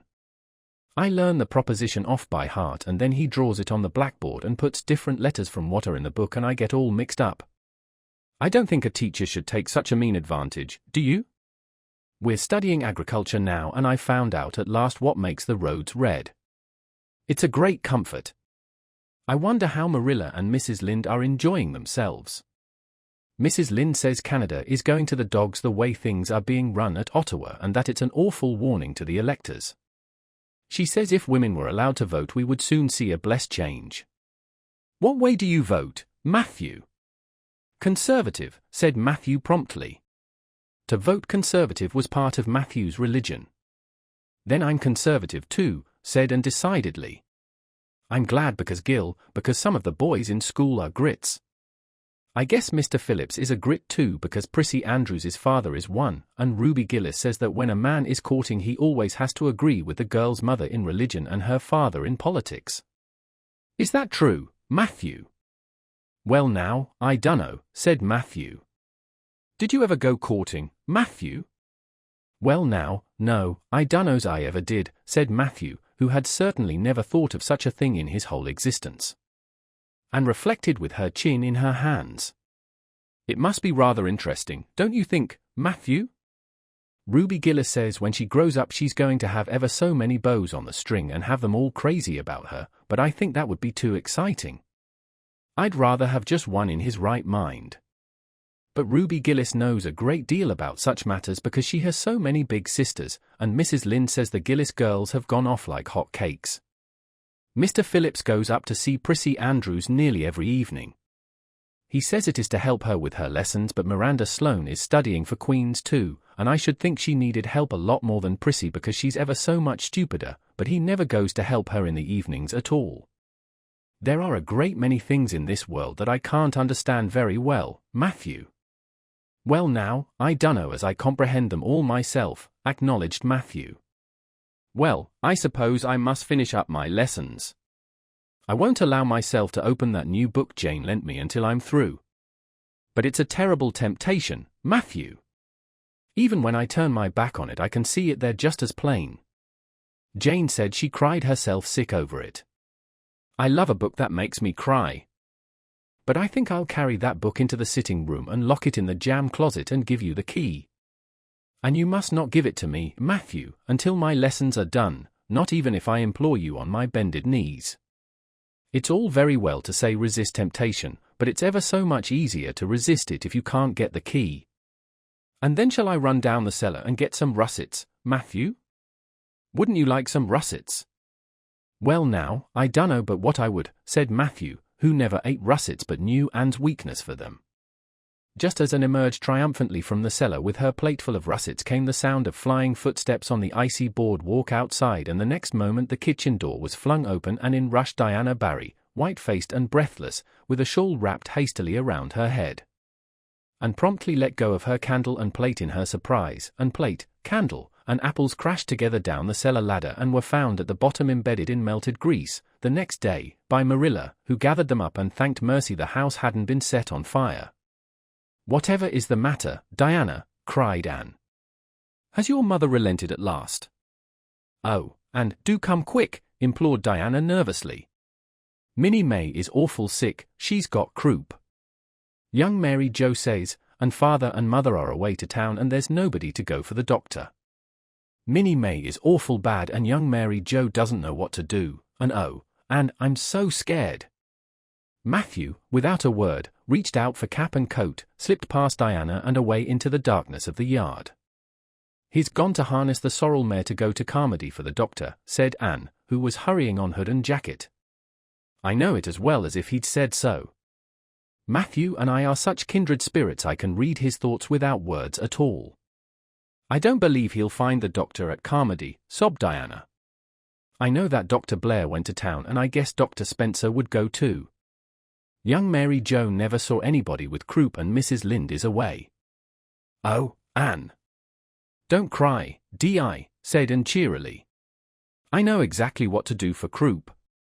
You forget that Mrs. Hammond had twins 3 times. When you look after 3 pairs of twins, you naturally get a lot of experience. They all had croup regularly. Just wait till I get the ipecac bottle. You mayn't have any at your house. Come on now. The 2 little girls hastened out hand in hand and hurried through Lover's Lane and across the crusted field beyond, for the snow was too deep to go by the shorter wood way. Anne, although sincerely sorry for Minnie May, was far from being insensible to the romance of the situation and to the sweetness of once more sharing that romance with a kindred spirit. The night was clear and frosty, all ebony of shadow and silver of snowy slope. Big stars were shining over the silent fields. Here and there the dark pointed firs stood up with snow powdering their branches and the wind whistling through them. And thought it was truly delightful to go skimming through all this mystery and loveliness with your bosom friend who had been so long estranged. Minnie May, aged 3, was really very sick. She lay on the kitchen sofa feverish and restless, while her hoarse breathing could be heard all over the house. Young Mary Jo, a buxom, broad-faced French girl from the Creek, whom Mrs. Barry had engaged to stay with the children during her absence, was helpless and bewildered, quite incapable of thinking what to do, or doing it if she thought of it. And went to work with skill and promptness. Minnie May has croup all right, she's pretty bad, but I've seen them worse. First we must have lots of hot water. I declare, Diana, there isn't more than a cupful in the kettle. There, I've filled it up, and, Mary Jo, you may put some wood in the stove. I don't want to hurt your feelings, but it seems to me you might have thought of this before if you'd any imagination. Now, I'll undress Minnie May and put her to bed, and you try to find some soft flannel cloths, Diana. I'm going to give her a dose of ipecac first of all. Minnie May did not take kindly to the ipecac, but Anne had not brought up 3 pairs of twins for nothing. Down that ipecac went, not only once, but many times during the long, anxious night when the 2 little girls worked patiently over the suffering Minnie May, and young Mary Jo, honestly anxious to do all she could, kept up a roaring fire and heated more water than would have been needed for a hospital of croupy babies. It was 3 o'clock when Matthew came with a doctor, for he had been obliged to go all the way to Spencervale for one. But the pressing need for assistance was past. Minnie May was much better and was sleeping soundly. I was awfully near giving up in despair, explained Anne.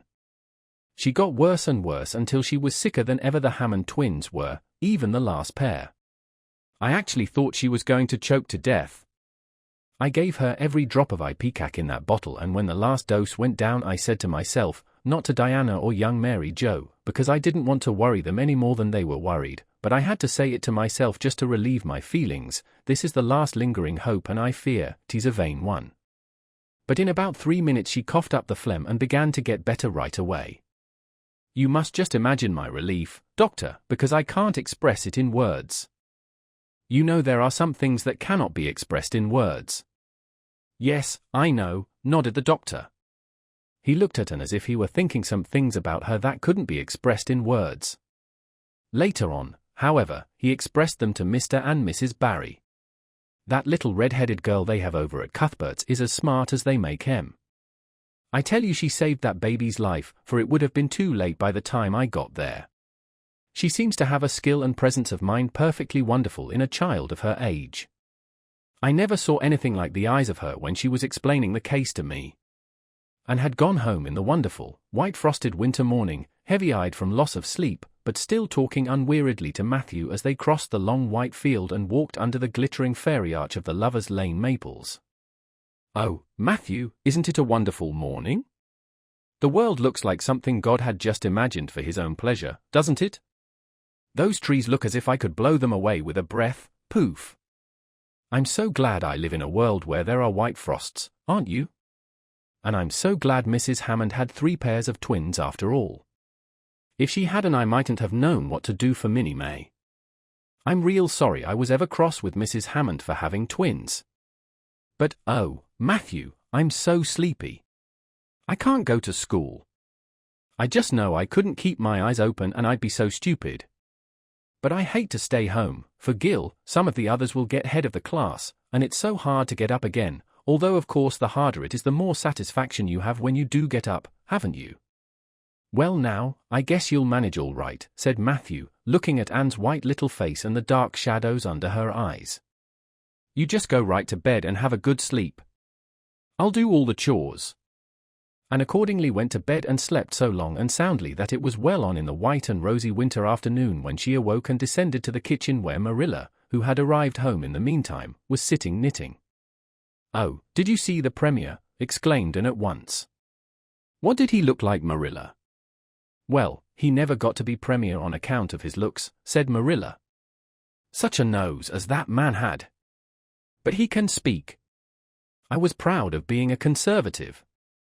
Rachel Lynde, of course, being a Liberal, had no use for him.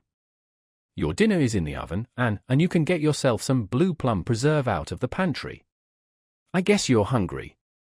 Matthew has been telling me about last night. I must say it was fortunate you knew what to do. I wouldn't have had any idea myself, for I never saw a case of croup. There now, never mind talking till you've had your dinner. I can tell by the look of you that you're just full up with speeches, but they'll keep." Marilla had something to tell Anne, but she did not tell it just then, for she knew if she did Anne's consequent excitement would lift her clear out of the region of such material matters as appetite or dinner. Not until Anne had finished her saucer of blue plums did Marilla say, "Mrs. Barry was here this afternoon, Anne.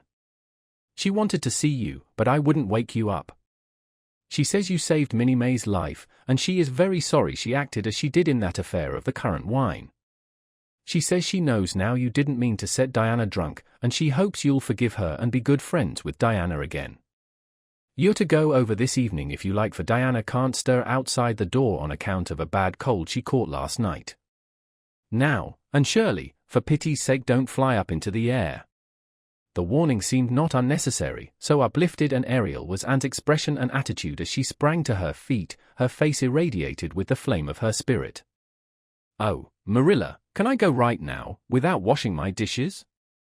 I'll wash them when I come back, but I cannot tie myself down to anything so unromantic as dishwashing at this thrilling moment." Yes, run along," said Marilla indulgently. "Anne Shirley, are you crazy? Come back this instant and put something on you. I might as well call to the wind. She's gone without a cap or wrap. Look at her tearing through the orchard with her hair streaming. It'll be a mercy if she doesn't catch her death of cold." And came dancing home in the purple winter twilight across the snowy places.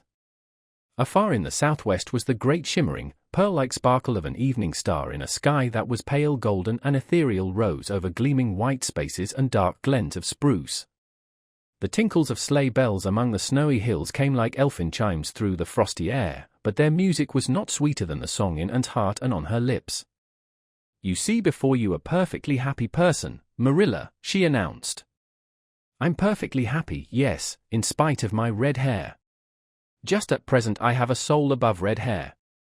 Mrs. Barry kissed me and cried and said she was so sorry and she could never repay me.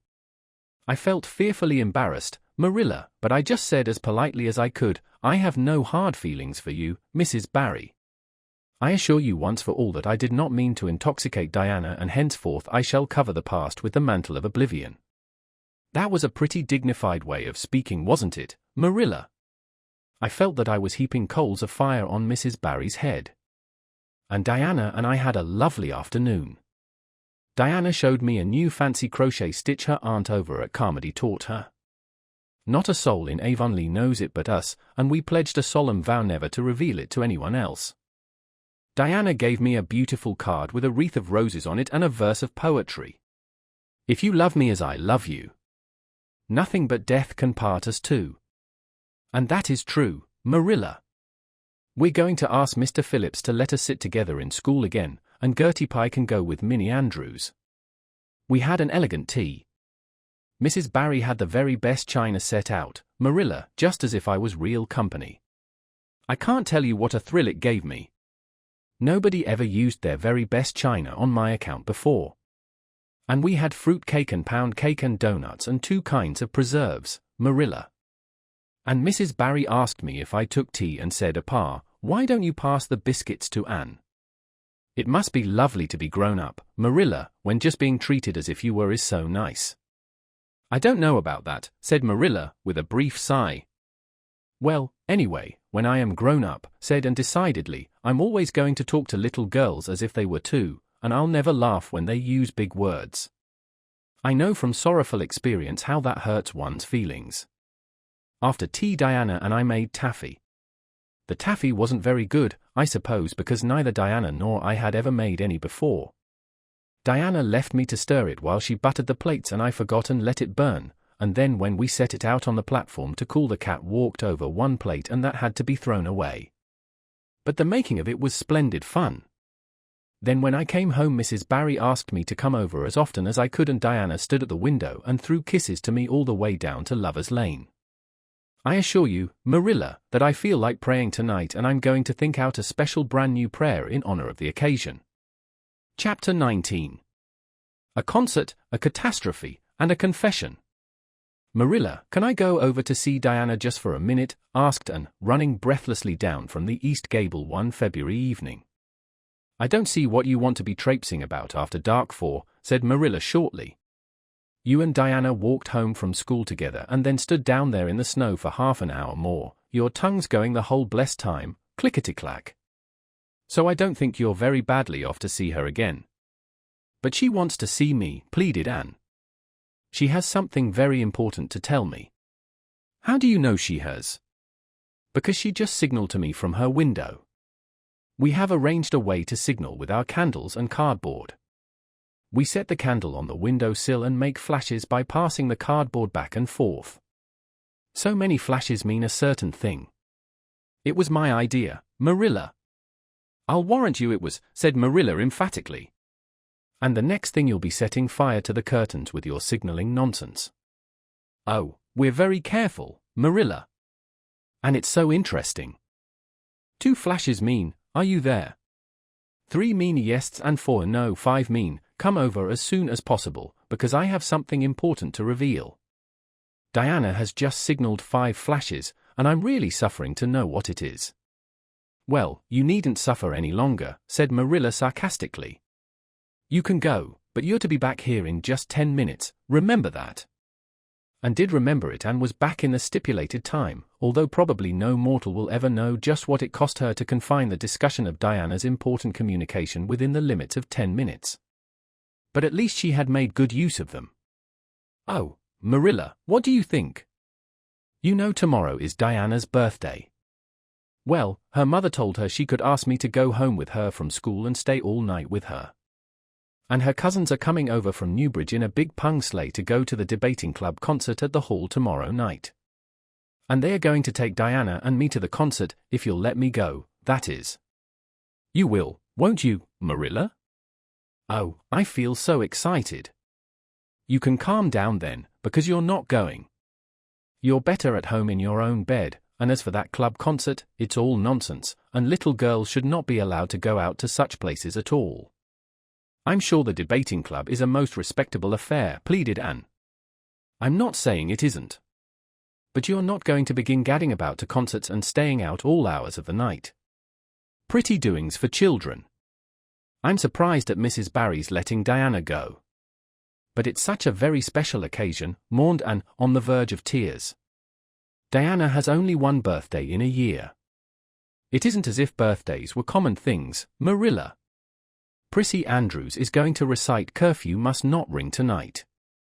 That is such a good moral piece, Marilla, I'm sure it would do me lots of good to hear it. And the choir are going to sing 4 lovely pathetic songs that are pretty near as good as hymns. And oh, Marilla, the minister is going to take part, yes, indeed, he is, he's going to give an address. That will be just about the same thing as a sermon. Please, mayn't I go, Marilla? You heard what I said, and didn't you? Take off your boots now and go to bed. It's past 8. There's just one more thing, Marilla, said Anne, with the air of producing the last shot in her locker. Mrs. Barry told Diana that we might sleep in the spare room bed. Think of the honor of your little and being put in the spare room bed. It's an honor you'll have to get along without. Go to bed, and don't let me hear another word out of you. When Anne, with tears rolling over her cheeks, had gone sorrowfully upstairs, Matthew, who had been apparently sound asleep on the lounge during the whole dialogue, opened his eyes and said decidedly, "Well now, Marilla, I think you ought to let 'em go." "I don't then," retorted Marilla. "Who's bringing this child up, Matthew, you or me?" "Well now, you," admitted Matthew. "Don't interfere then." "Well now, I ain't interfering." "It ain't interfering to have your own opinion." "And my opinion is that you ought to let 'em go." "You'd think I ought to let 'em go to the moon if she took the notion, I've no doubt," was Marilla's amiable rejoinder. "I might have let her spend the night with Diana, if that was all. But I don't approve of this concert plan. She'd go there and catch cold like as not, and have her head filled up with nonsense and excitement. It would unsettle her for a week. I understand that child's disposition and what's good for it better than you, Matthew." "I think you ought to let 'em go," repeated Matthew firmly. Argument was not his strong point, but holding fast to his opinion certainly was. Marilla gave a gasp of helplessness and took refuge in silence. The next morning, when Anne was washing the breakfast dishes in the pantry, Matthew paused on his way out to the barn to say to Marilla again, "I think you ought to let 'em go, Marilla." For a moment Marilla looked things not lawful to be uttered. Then she yielded to the inevitable and said tartly, "Very well, she can go, since nothing else hell'll please you," and flew out of the pantry, dripping dishcloth in hand. "Oh, Marilla, Marilla, say those blessed words again. I guess once is enough to say them. This is Matthew's doings and I wash my hands of it. If you catch pneumonia sleeping in a strange bed or coming out of that hot hall in the middle of the night, don't blame me, blame Matthew. Anne Shirley, you're dripping greasy water all over the floor. I never saw such a careless child." "Oh, I know I'm a great trial to you," Marilla said unrepentantly. "I make so many mistakes. But then just think of all the mistakes I don't make, although I might. I'll get some sand and scrub up the spots before I go to school. Oh, Marilla, my heart was just set on going to that concert. I never was to a concert in my life, and when the other girls talk about them in school I feel so out of it. You didn't know just how I felt about it, but you see Matthew did. Matthew understands me, and it's so nice to be understood, Marilla." Anne was too excited to do herself justice as to lessons that morning in school. Gilbert Blythe spelled her down in class and left her clear out of sight in mental arithmetic. Anne's consequent humiliation was less than it might have been, however, in view of the concert and the spare-room bed. She and Diana talked so constantly about it all day that with a stricter teacher than Mr. Phillips dire disgrace must inevitably have been their portion. And felt that she could not have borne it if she had not been going to the concert, for nothing else was discussed that day in school. The Avonlea Debating Club, which met fortnightly all winter, had had several smaller free entertainments, but this was to be a big affair, admission 10 cents, in aid of the library. The Avonlea young people had been practicing for weeks, and all the scholars were especially interested in it by reason of older brothers and sisters who were going to take part. Everybody in school over 9 years of age expected to go, except Carrie Sloane, whose father shared Marilla's opinions about small girls going out to night concerts. Carrie Sloane cried into her grammar all the afternoon and felt that life was not worth living. And the real excitement began with the dismissal of school and increased therefrom in crescendo until it reached to a crash of positive ecstasy in the concert itself. They had a perfectly elegant tea, and then came the delicious occupation of dressing in Diana's little room upstairs. Diana did Anne's front hair in the new pompadour style and untied Diana's bows with the especial knack she possessed, and they experimented with at least half a dozen different ways of arranging their back hair. At last they were ready, cheeks scarlet and eyes glowing with excitement. True, and could not help a little pang when she contrasted her plain black tam and shapeless, tight-sleeved, homemade grey cloth coat with Diana's jaunty fur cap and smart little jacket. But she remembered in time that she had an imagination and could use it. Then Diana's cousins, the Murrays from Newbridge, came. They all crowded into the big pung sleigh, among straw and furry robes, and revelled in the drive to the hall, slipping along over the satin-smooth roads with the snow crisping under the runners. There was a magnificent sunset, and the snowy hills and deep blue water of the St. Lawrence Gulf seemed to rim in the splendor like a huge bowl of pearl and sapphire brimmed with wine and fire. Tinkles of sleigh bells and distant laughter, that seemed like the mirth of wood elves, came from every quarter. "Oh, Diana," breathed Anne, squeezing Diana's mittened hand under the fur robe, "isn't it all like a beautiful dream?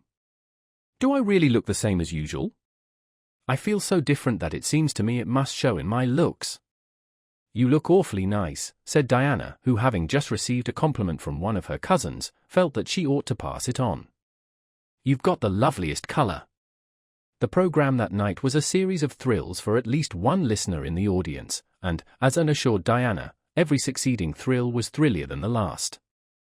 When Prissy Andrews, attired in a new pink silk waist with a string of pearls about her smooth white throat and real carnations in her hair, rumor whispered that the master had sent all the way to town for them for her, climbed the slimy ladder, dark without one ray of light, and shivered in luxurious sympathy, when the choir sang far above the gentle daisies and gazed at the ceiling as if it were frescoed with angels, when Sam Sloane proceeded to explain and illustrate how Sockery set a hen and laughed until people sitting near her laughed too, more out of sympathy with her than with amusement at a selection that was rather threadbare even in Avonlea, and when Mr. Phillips gave Mark Antony's oration over the dead body of Caesar in the most heart-stirring tones, looking at Prissy Andrews at the end of every sentence, and felt that she could rise and mutiny on the spot if but one Roman citizen led the way.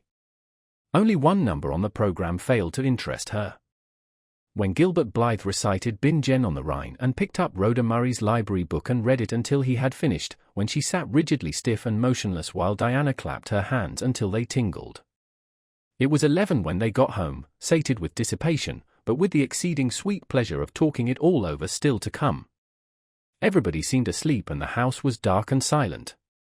Anne and Diana tiptoed into the parlor, a long narrow room out of which the spare room opened.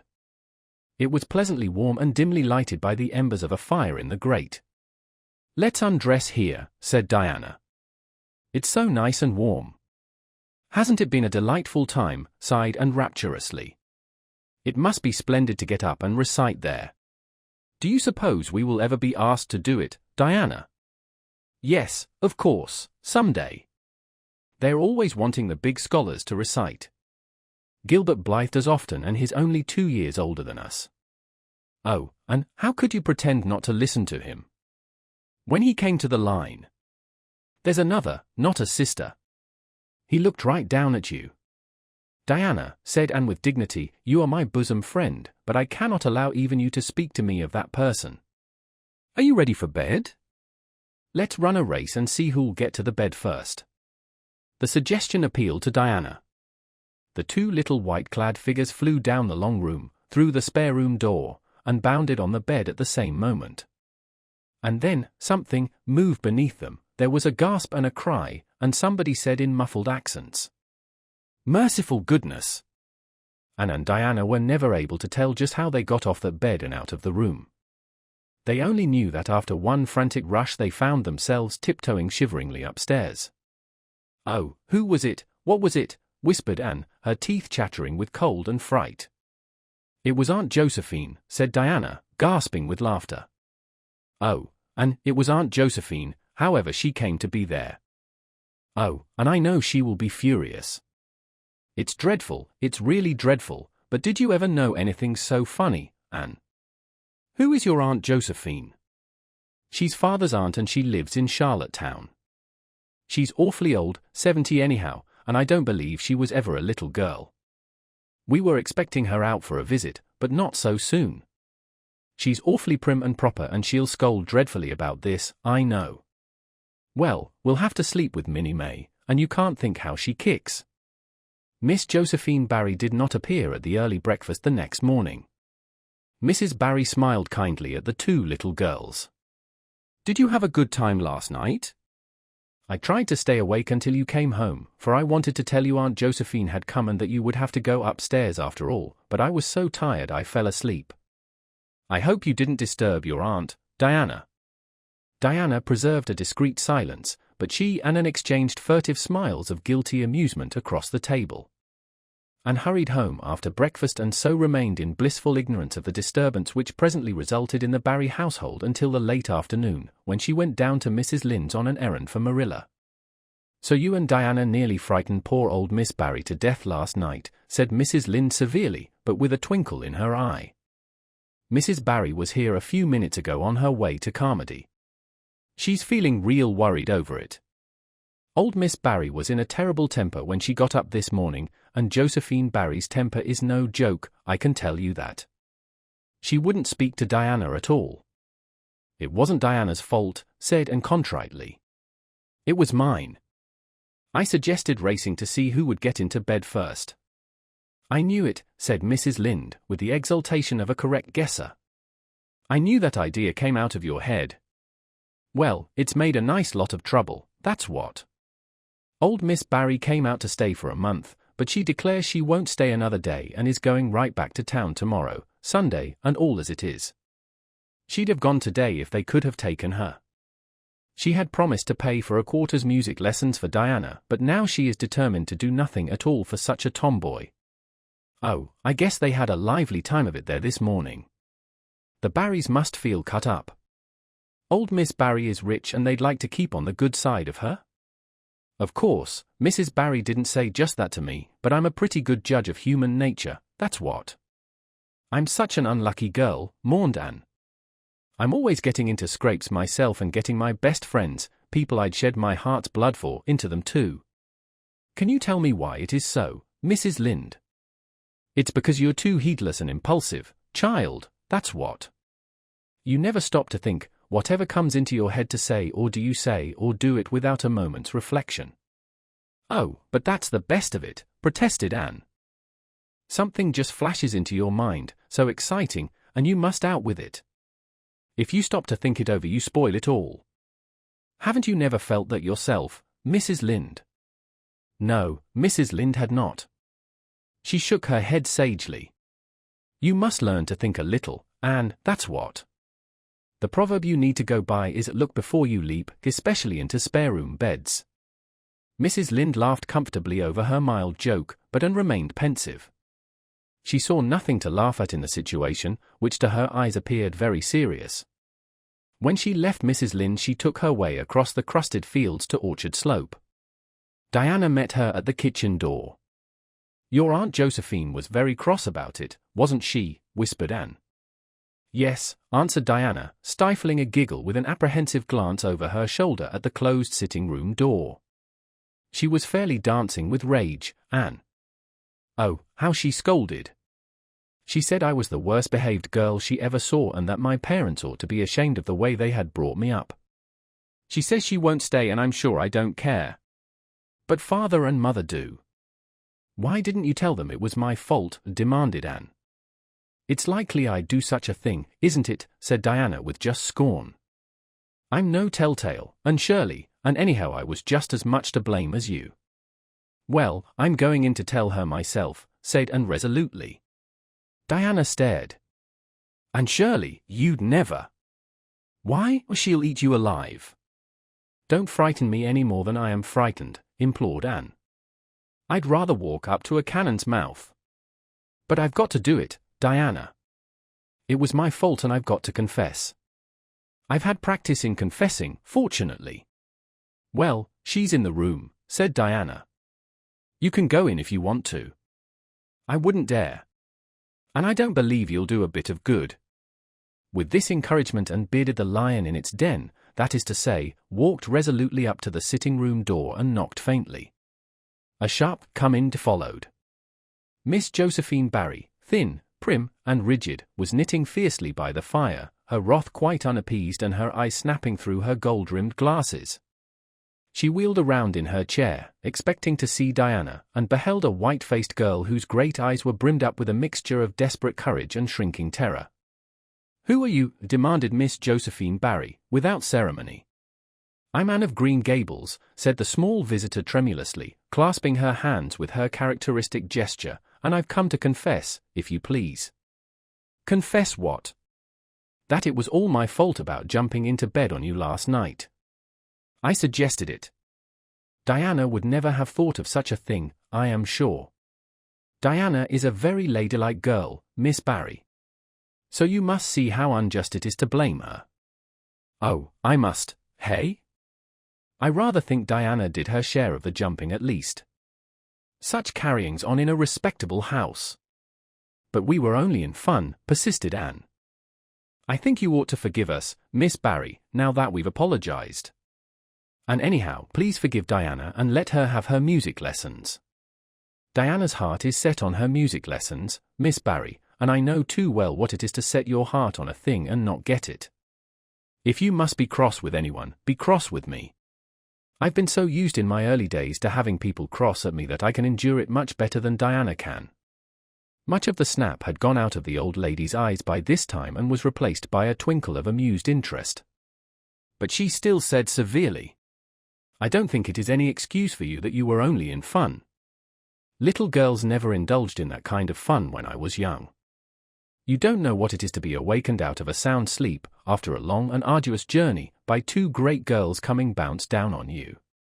I don't know, but I can imagine, said Anne eagerly. I'm sure it must have been very disturbing. But then, there is our side of it too. Have you any imagination, Miss Barry? If you have, just put yourself in our place. We didn't know there was anybody in that bed and you nearly scared us to death. It was simply awful the way we felt. And then we couldn't sleep in the spare room after being promised. I suppose you are used to sleeping in spare rooms. But just imagine what you would feel like if you were a little orphan girl who had never had such an honor. All the snap had gone by this time. Miss Barry actually laughed, a sound which caused Diana, waiting in speechless anxiety in the kitchen outside, to give a great gasp of relief. I'm afraid my imagination is a little rusty, it's so long since I used it, she said. I dare say your claim to sympathy is just as strong as mine. It all depends on the way we look at it. Sit down here and tell me about yourself. I am very sorry I can't, said Anne firmly. I would like to, because you seem like an interesting lady, and you might even be a kindred spirit although you don't look very much like it. But it is my duty to go home to Miss Marilla Cuthbert. Miss Marilla Cuthbert is a very kind lady who has taken me to bring up properly. She is doing her best, but it is very discouraging work. You must not blame her because I jumped on the bed. But before I go I do wish you would tell me if you will forgive Diana and stay just as long as you meant to in Avonlea. I think perhaps I will if you will come over and talk to me occasionally, said Miss Barry. That evening Miss Barry gave Diana a silver bangle bracelet and told the senior members of the household that she had unpacked her valise. I've made up my mind to stay simply for the sake of getting better acquainted with that Anne girl, she said frankly. She amuses me, and at my time of life an amusing person is a rarity. Marilla's only comment when she heard the story was, I told you so. This was for Matthew's benefit. Miss Barry stayed her month out and over. She was a more agreeable guest than usual, for Anne kept her in good humor. They became firm friends. When Miss Barry went away she said, Remember, you Anne girl, when you come to town you're to visit me and I'll put you in my very spare room bed to sleep. Miss Barry was a kindred spirit, after all, and confided to Marilla. You wouldn't think so to look at her, but she is. You don't find it right out at first, as in Matthew's case, but after a while you come to see it. Kindred spirits are not so scarce as I used to think. It's splendid to find out there are so many of them in the world. Chapter 20. A good imagination gone wrong. Spring had come once more to Green Gables, the beautiful, capricious, reluctant Canadian spring, lingering along through April and May in a succession of sweet, fresh, chilly days, with pink sunsets and miracles of resurrection and growth. The maples in Lover's Lane were red-budded and little curly ferns pushed up around the Dryad's bubble. Away up in the barrens, behind Mr. Silas Sloane's place, the mayflowers blossomed out, pink and white stars of sweetness under their brown leaves. All the school girls and boys had one golden afternoon gathering them, coming home in the clear, echoing twilight with arms and baskets full of flowery spoil. I'm so sorry for people who live in lands where there are no mayflowers, said Anne. Diana says perhaps they have something better, but there couldn't be anything better than mayflowers, could there, Marilla? And Diana says if they don't know what they are like they don't miss them. But I think that is the saddest thing of all. I think it would be tragic, Marilla, not to know what mayflowers are like and not to miss them. Do you know what I think mayflowers are, Marilla? I think they must be the souls of the flowers that died last summer and this is their heaven. But we had a splendid time today, Marilla. We had our lunch down in a big mossy hollow by an old well, such a romantic spot. Charlie Sloane dared Artie Gillis to jump over it, and Artie did because he wouldn't take a dare. Nobody would in school. It is very fashionable to dare. Mr. Phillips gave all the Mayflowers he found to Prissy Andrews, and I heard him to say sweets to the sweet. He got that out of a book, I know, but it shows he has some imagination. I was offered some Mayflowers too, but I rejected them with scorn. I can't tell you the person's name because I have vowed never to let it cross my lips. We made wreaths of the Mayflowers and put them on our hats, and when the time came to go home we marched in procession down the road, 2 by 2, with our bouquets and wreaths, singing "O My Home on the Hill." Oh, it was so thrilling, Marilla. All Mr. Silas Sloane's folks rushed out to see us, and everybody we met on the road stopped and stared after us. We made a real sensation. Not much wonder. Such silly doings, was Marilla's response. After the Mayflowers came the violets, and Violet Vale was empurpled with them. Anne walked through it on her way to school with reverent steps and worshipping eyes, as if she trod on holy ground. Somehow, she told Diana, "When I'm going through here I don't really care whether anybody gets ahead of me in class or not. But when I'm up in school it's all different and I care as much as ever. There's such a lot of different Annes in me. I sometimes think that is why I'm such a troublesome person. If I was just the one and it would be ever so much more comfortable, but then it wouldn't be half so interesting." One June evening, when the orchards were pink-blossomed again, when the frogs were singing silverly sweet in the marshes about the head of the Lake of Shining Waters, and the air was full of the savor of clover fields and balsamic fir woods, Anne was sitting by her gable window. She had been studying her lessons, but it had grown too dark to see the book, so she had fallen into wide-eyed reverie, looking out past the boughs of the Snow Queen, once more bestarred with its tufts of blossom. In all essential respects the little gable chamber was unchanged. The walls were as white, the pincushion as hard, the chairs as stiffly and yellowly upright as ever. Yet the whole character of the room was altered. It was full of a new vital, pulsing personality that seemed to pervade it and to be quite independent of schoolgirl books and dresses and ribbons, and even of the cracked blue jug full of apple blossoms on the table. It was as if all the dreams, sleeping and waking, of its vivid occupant had taken a visible although unmaterial form and had tapestried the bare room with splendid filmy tissues of rainbow and moonshine. Presently Marilla came briskly in with some of Anne's freshly ironed school aprons. She hung them over a chair and sat down with a short sigh. She had had one of her headaches that afternoon, and although the pain had gone she felt weak and tuckered out, as she expressed it. Anne looked at her with eyes limpid with sympathy. "I do truly wish I could have had the headache in your place, Marilla. I would have endured it joyfully for your sake." "I guess you did your part in attending to the work and letting me rest," said Marilla. "You seem to have got on fairly well and made fewer mistakes than usual. Of course it wasn't exactly necessary to starch Matthew's handkerchiefs. And most people when they put a pie in the oven to warm up for dinner take it out and eat it when it gets hot instead of leaving it to be burned to a crisp. But that doesn't seem to be your way evidently." Headaches always left Marilla somewhat sarcastic. "Oh, I'm so sorry," said Anne penitently.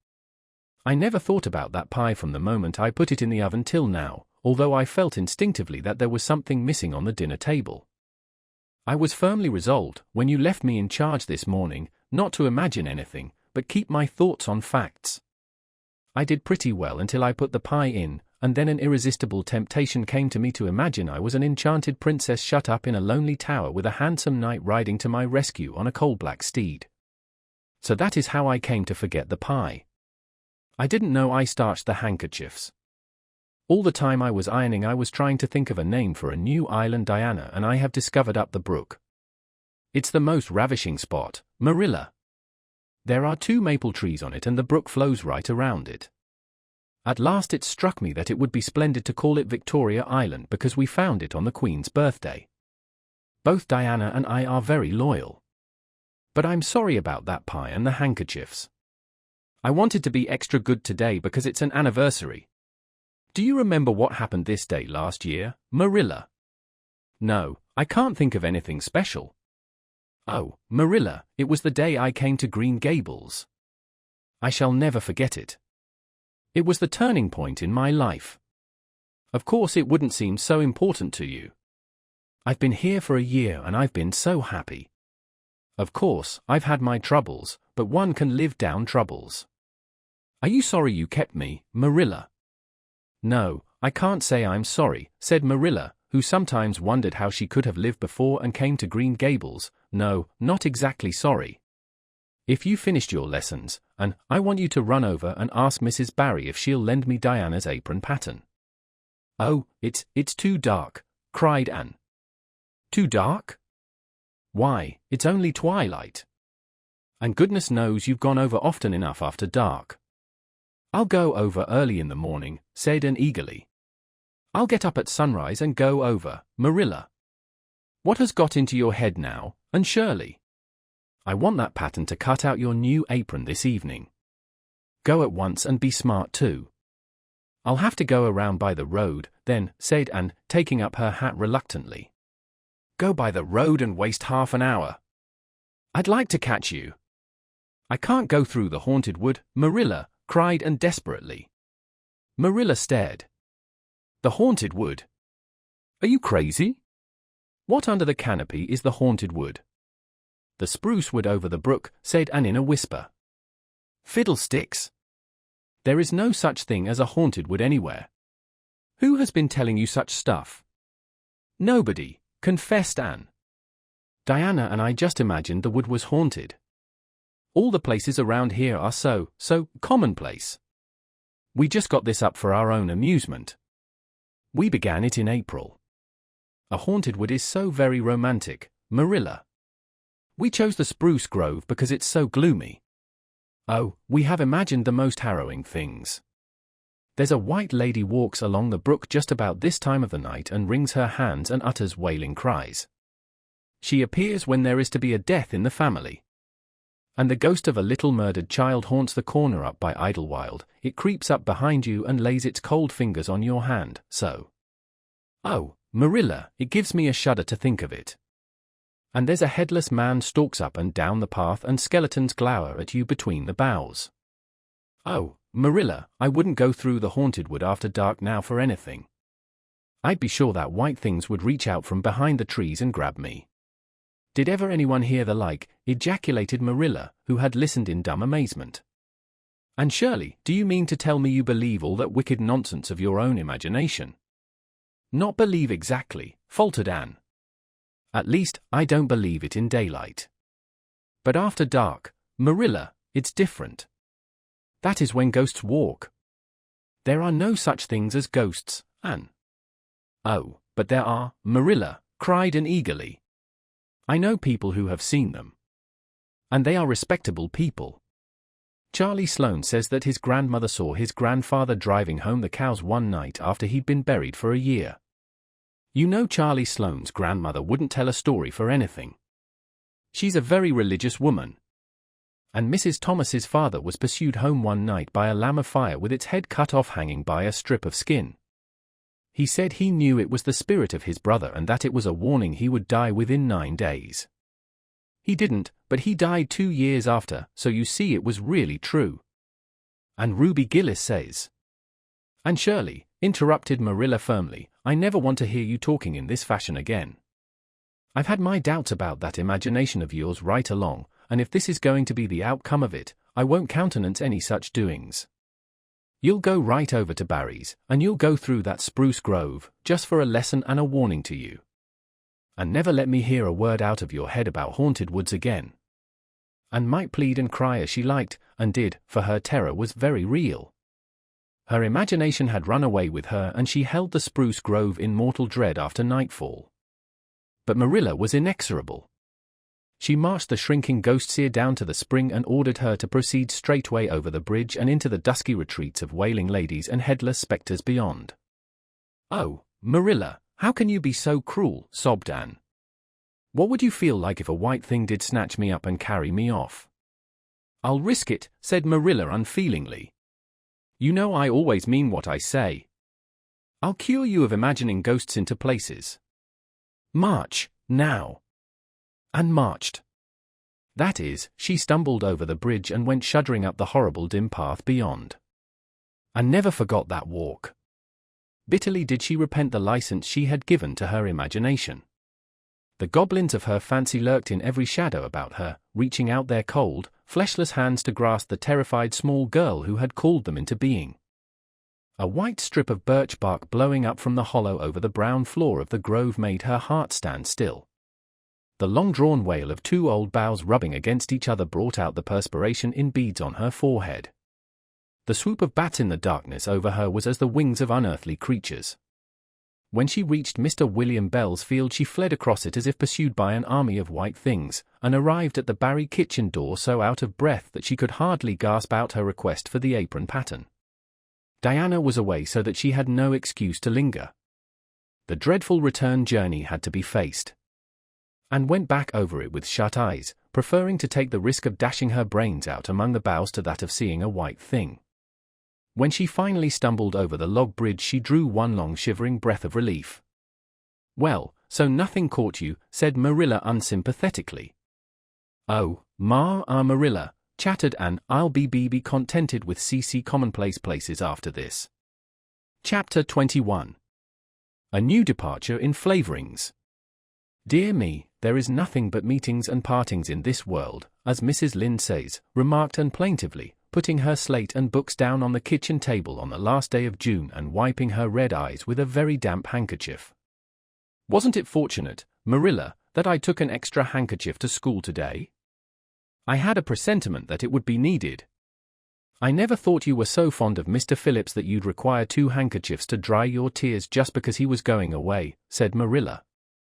"I don't think I was crying because I was really so very fond of him," reflected Anne. "I just cried because all the others did. It was Ruby Gillis started it. Ruby Gillis has always declared she hated Mr. Phillips, but just as soon as he got up to make his farewell speech she burst into tears. Then all the girls began to cry, one after the other. I tried to hold out, Marilla. I tried to remember the time Mr. Phillips made me sit with Gil, with a boy, and the time he spelled my name without an E on the blackboard, and how he said I was the worst dunce he ever saw at geometry and laughed at my spelling, and all the times he had been so horrid and sarcastic, but somehow I couldn't, Marilla, and I just had to cry too. Jane Andrews has been talking for a month about how glad she'd be when Mr. Phillips went away, and she declared she'd never shed a tear. Well, she was worse than any of us and had to borrow a handkerchief from her brother. Of course the boys didn't cry, because she hadn't brought one of her own, not expecting to need it. Oh, Marilla, it was heart-rending. Mr. Phillips made such a beautiful farewell speech beginning, "The time has come for us to part." It was very affecting. And he had tears in his eyes too, Marilla. Oh, I felt dreadfully sorry and remorseful for all the times I'd talked in school and drawn pictures of him on my slate and made fun of him and Prissy. I can tell you I wished I'd been a model pupil like Minnie Andrews. She hadn't anything on her conscience. The girls cried all the way home from school. Carrie Sloane kept saying every few minutes, "The time has come for us to part," and that would start us off again whenever we were in any danger of cheering up. I do feel dreadfully sad, Marilla. But one can't feel quite in the depths of despair with 2 months' vacation before them, can they, Marilla? And besides, we met the new minister and his wife coming from the station. For all I was feeling so bad about Mr. Phillips going away, I couldn't help taking a little interest in a new minister, could I? His wife is very pretty. Not exactly regally lovely, of course. It wouldn't do, I suppose, for a minister to have a regally lovely wife, because it might set a bad example. Mrs. Lynde says the minister's wife over at Newbridge sets a very bad example because she dresses so fashionably. Our new minister's wife was dressed in blue muslin with lovely puffed sleeves and a hat trimmed with roses. Jane Andrews said she thought puffed sleeves were too worldly for a minister's wife, but I didn't make any such uncharitable remark, Marilla, because I know what it is to long for puffed sleeves. Besides, she's only been a minister's wife for a little while, so one should make allowances, shouldn't they? They are going to board with Mrs. Lynde until the manse is ready. If Marilla, in going down to Mrs. Lynde's that evening, was actuated by any motive save her avowed one of returning the quilting frames she had borrowed the preceding winter, it was an amiable weakness shared by most of the Avonlea people. Many a thing Mrs. Lynde had lent, sometimes never expecting to see it again, came home that night in charge of the borrowers thereof. A new minister, and moreover a minister with a wife, was a lawful object of curiosity in a quiet little country settlement where sensations were few and far between. Old Mr. Bentley, the minister whom Anne had found lacking in imagination, had been pastor of Avonlea for 18 years. He was a widower when he came, and a widower he remained, despite the fact that gossip regularly married him to this, that, or the other one, every year of his sojourn. In the preceding February he had resigned his charge and departed amid the regrets of his people, most of whom had the affection born of long intercourse for their good old minister in spite of his shortcomings as an orator. Since then the Avonlea church had enjoyed a variety of religious dissipation in listening to the many and various candidates and supplies who came Sunday after Sunday to preach on trial. These stood or fell by the judgment of the fathers and mothers in Israel, but a certain small, red-haired girl who sat meekly in the corner of the old Cuthbert pew also had her opinions about them and discussed the same in full with Matthew, Marilla always declining from principle to criticize ministers in any shape or form. "I don't think Mr. Smith would have done," Matthew was Anne's final summing up. "Mrs. Lynde says his delivery was so poor, but I think his worst fault was just like Mr. Bentley's, he had no imagination. And Mr. Terry had too much, he let it run away with him just as I did mine in the matter of the haunted wood. Besides, Mrs. Lynde says his theology wasn't sound. Mr. Gresham was a very good man and a very religious man, but he told too many funny stories and made the people laugh in church, he was undignified, and you must have some dignity about a minister, mustn't you, Matthew? I thought Mr. Marshall was decidedly attractive, but Mrs. Lynde says he isn't married, or even engaged, because she made special inquiries about him, and she says it would never do to have a young unmarried minister in Avonlea, because he might marry in the congregation and that would make trouble. Mrs. Lynde is a very far-seeing woman, isn't she, Matthew? I'm very glad they've called Mr. Allen. I liked him because his sermon was interesting and he prayed as if he meant it and not just as if he did it because he was in the habit of it. Mrs. Lynde says he isn't perfect, but she says she supposes we couldn't expect a perfect minister for $750 a year, and anyhow his theology is sound because she questioned him thoroughly on all the points of doctrine. And she knows his wife's people and they are most respectable and the women are all good housekeepers. Mrs. Lynde says that sound doctrine in the man and good housekeeping in the woman make an ideal combination for a minister's family. The new minister and his wife were a young, pleasant-faced couple, still on their honeymoon, and full of all good and beautiful enthusiasms for their chosen life work. Avonlea opened its heart to them from the start. Old and young like the frank, cheerful young man with his high ideals, and the bright, gentle little lady who assumed the mistressship of the manse. With Mrs. Allen and fell promptly and wholeheartedly in love. She had discovered another kindred spirit. Mrs. Allen is perfectly lovely, she announced one Sunday afternoon. She's taken our class and she's a splendid teacher. She said right away she didn't think it was fair for the teacher to ask all the questions, and you know, Marilla, that is exactly what I've always thought. She said we could ask her any question we liked and I asked ever so many. I'm good at asking questions, Marilla. I believe you, was Marilla's emphatic comment. Nobody else asked any except Ruby Gillis, and she asked if there was to be a Sunday school picnic this summer. I didn't think that was a very proper question to ask because it hadn't any connection with the lesson was about Daniel in the lion's den, but Mrs. Allen just smiled and said she thought there would be. Mrs. Allen has a lovely smile, she has such exquisite dimples in her cheeks. I wish I had dimples in my cheeks, Marilla. I'm not half so skinny as I was when I came here, but I have no dimples yet. If I had perhaps I could influence people for good.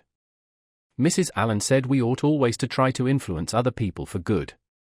She talked so nice about everything. I never knew before that religion was such a cheerful thing.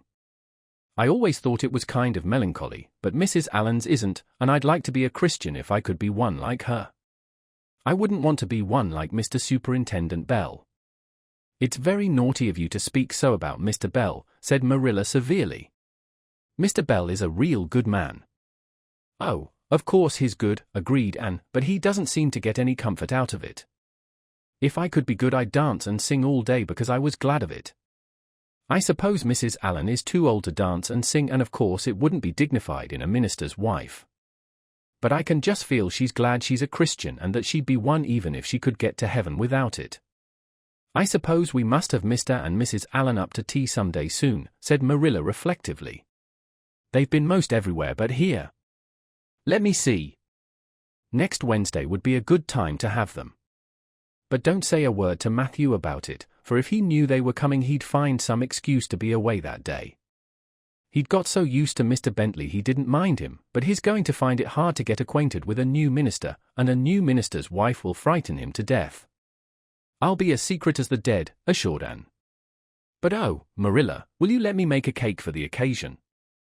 I'd love to do something for Mrs. Allen, and you know I can make a pretty good cake by this time." "You can make a layer cake," promised Marilla.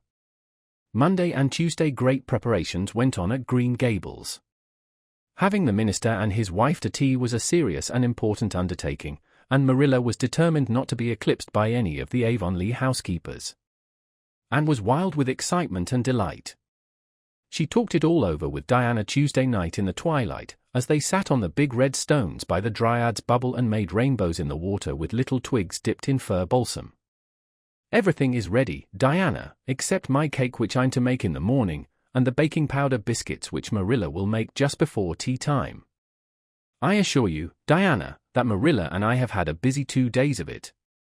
It's such a responsibility having a minister's family to tea. I never went through such an experience before. You should just see our pantry. It's a sight to behold. We're going to have jellied chicken and cold tongue. We're to have 2 kinds of jelly, red and yellow, and whipped cream and lemon pie, and cherry pie, and 3 kinds of cookies, and fruit cake, and Marilla's famous yellow plum preserves that she keeps especially for ministers, and pound cake and layer cake, and biscuits as aforesaid, and new bread and old both, in case the minister is dyspeptic and can't eat new. Mrs. Lynde says ministers are dyspeptic, but I don't think Mr. Allen has been a minister long enough for it to have had a bad effect on him. I just grow cold when I think of my layer cake. Oh, Diana, what if it shouldn't be good? I dreamed last night that I was chased all around by a fearful goblin with a big layer cake for a head." "It'll be good, all right," assured Diana, who was a very comfortable sort of friend. "I'm sure that piece of the one you made that we had for lunch in Idlewild 2 weeks ago was perfectly elegant." "Yes, but cakes have such a terrible habit of turning out bad just when you especially want them to be good," sighed Anne, setting a particularly well-balsam twig afloat. "However, I suppose I shall just have to trust to Providence and be careful to put in the flour. Oh, look, Diana, what a lovely rainbow! Do you suppose the Dryad will come out after we go away and take it for a scarf?" "You know there is no such thing as a Dryad," said Diana. Diana's mother had found out about the haunted wood and had been decidedly angry over it. As a result, Diana had abstained from any further imitative flights of imagination and did not think it prudent to cultivate a spirit of belief even in harmless dryads. "But it's so easy to imagine there is," said Anne. "Every night before I go to bed, I look out of my window and wonder if the Dryad is really sitting here, combing her locks with the spring for a mirror. Sometimes I look for her footprints in the dew in the morning. Oh, Diana, don't give up your faith in the Dryad." Wednesday morning came. Anne got up at sunrise because she was too excited to sleep. She had caught a severe cold in the head by reason of her dabbling in the spring on the preceding evening, but nothing short of absolute pneumonia could have quenched her interest in culinary matters that morning. After breakfast she proceeded to make her cake. When she finally shut the oven door upon it she drew a long breath. "I'm sure I haven't forgotten anything this time, Marilla. But do you think it will rise? Just suppose perhaps the baking powder isn't good? I used it out of the new can. And Mrs. Lynde says you can never be sure of getting good baking powder nowadays when everything is so adulterated. Mrs. Lynde says the government ought to take the matter up, but she says we'll never see the day when a Tory government will do it. Marilla, what if that cake doesn't rise?" "We'll have plenty without it," was Marilla's unimpassioned way of looking at the subject. The cake did rise, however, and came out of the oven as light and feathery as golden foam.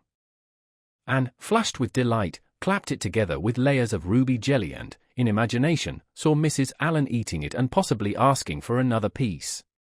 "You'll be using the best tea set, of course, Marilla," she said. "Can I fix the table with ferns and wild roses?" "I think that's all nonsense," sniffed Marilla. In my opinion, it's the eatables that matter and not flummery decorations. Mrs. Barry had her table decorated, said Anne, who was not entirely guiltless of the wisdom of the serpent, and the minister paid her an elegant compliment. He said it was a feast for the eye as well as the palate. Well, do as you like, said Marilla, who was quite determined not to be surpassed by Mrs. Barry or anybody else. Only mind you leave enough room for the dishes and the food. And laid herself out to decorate in a manner and after a fashion that should leave Mrs. Barry's nowhere. Having abundance of roses and ferns and a very artistic taste of her own, she made that tea table such a thing of beauty that when the minister and his wife sat down to it they exclaimed in chorus over its loveliness. It's Anne's doings, said Marilla, grimly just, and Anne felt that Mrs. Allen's approving smile was almost too much happiness for this world. Matthew was there, having been inveigled into the party only goodness and Anne knew how. He had been in such a state of shyness and nervousness that Marilla had given him up in despair, but Anne took him in hand so successfully that he now sat at the table in his best clothes and white collar and talked to the minister not uninterestingly. He never said a word to Mrs. Allen, but that perhaps was not to be expected. All went merry as a marriage bell until Anne's layer cake was passed. Mrs. Allen, having already been helped to a bewildering variety, declined it. But Marilla, seeing the disappointment on Anne's face, said smilingly, "Oh, you must take a piece of this, Mrs. Allen. And made it on purpose for you." "In that case I must sample it," laughed Mrs. Allen, helping herself to a plump triangle, as did also the minister and Marilla. Mrs. Allen took a mouthful of hers and a most peculiar expression crossed her face. Not a word did she say, however, but steadily ate away at it. Marilla saw the expression and hastened to taste the cake. "Anne Shirley," she exclaimed, "what on earth did you put into that cake?" "Nothing but what the recipe said," Marilla cried, and with a look of anguish. "Oh, isn't it all right?" "All right. It's simply horrible. Mr. Allen, don't try to eat it. And taste it yourself. What flavoring did you use?" "Vanilla," said Anne, her face scarlet with mortification after tasting the cake. "Only vanilla." "Oh, Marilla, it must have been the baking powder. I had my suspicions of that back." "Baking powder fiddlesticks? Go and bring me the bottle of vanilla you used." And fled to the pantry and returned with a small bottle partially filled with a brown liquid and labeled yellowly, "Best vanilla." Marilla took it, uncorked it, smelled it. "Mercy on us, and you flavored that cake with anodyne liniment. I broke the liniment bottle last week and poured what was left into an old empty vanilla bottle. I suppose it's partly my fault, I should have warned you, but for pity's sake why couldn't you have smelled it?" And dissolved into tears under this double disgrace. "I couldn't, I had such a cold," and with this she fairly fled to the gable chamber, where she cast herself on the bed and wept as one who refuses to be comforted. Presently a light step sounded on the stairs and somebody entered the room. "Oh, Marilla," sobbed Anne, without looking up, "I'm disgraced forever. I shall never be able to live this down. It will get out, things always do get out in Avonlea. Diana will ask me how my cake turned out and I shall have to tell her the truth. I shall always be pointed at as the girl who flavored a cake with anodyne liniment. Gil, the boys in school will never get over laughing at it. Oh, Marilla, if you have a spark of Christian pity don't tell me that I must go down and wash the dishes after this. I'll wash them when the minister and his wife are gone, but I cannot ever look Mrs. Allen in the face again. Perhaps she'll think I tried to poison her. Mrs. Lynde says she knows an orphan girl who tried to poison her benefactor. But the liniment isn't poisonous. It's meant to be taken internally, although not in cakes. Won't you tell Mrs. Allen so, Marilla?" "Suppose you jump up and tell her so yourself," said a merry voice. And flew up, to find Mrs. Allen standing by her bed, surveying her with laughing eyes. "My dear little girl, you mustn't cry like this," she said, genuinely disturbed by Anne's tragic face. "Why, it's all just a funny mistake that anybody might make." "Oh, no, it takes me to make such a mistake," said Anne forlornly. "And I wanted to have that cake so nice for you, Mrs. Allen." "Yes, I know, dear. And I assure you I appreciate your kindness and thoughtfulness just as much as if it had turned out all right. Now, you mustn't cry any more, but come down with me and show me your flower garden. Miss Cuthbert tells me you have a little plot all your own. I want to see it, for I'm very much interested in flowers." And permitted herself to be led down and comforted, reflecting that it was really providential that Mrs. Allen was a kindred spirit. Nothing more was said about the liniment cake, and when the guests went away and found that she had enjoyed the evening more than could have been expected, considering that terrible incident. Nevertheless, she sighed deeply. "Marilla, isn't it nice to think that tomorrow is a new day with no mistakes in it yet?" "I'll warrant you'll make plenty in it," said Marilla. "I never saw your beat for making mistakes, Anne." "Yes, and well I know it," admitted Anne mournfully. "But have you ever noticed one encouraging thing about me, Marilla?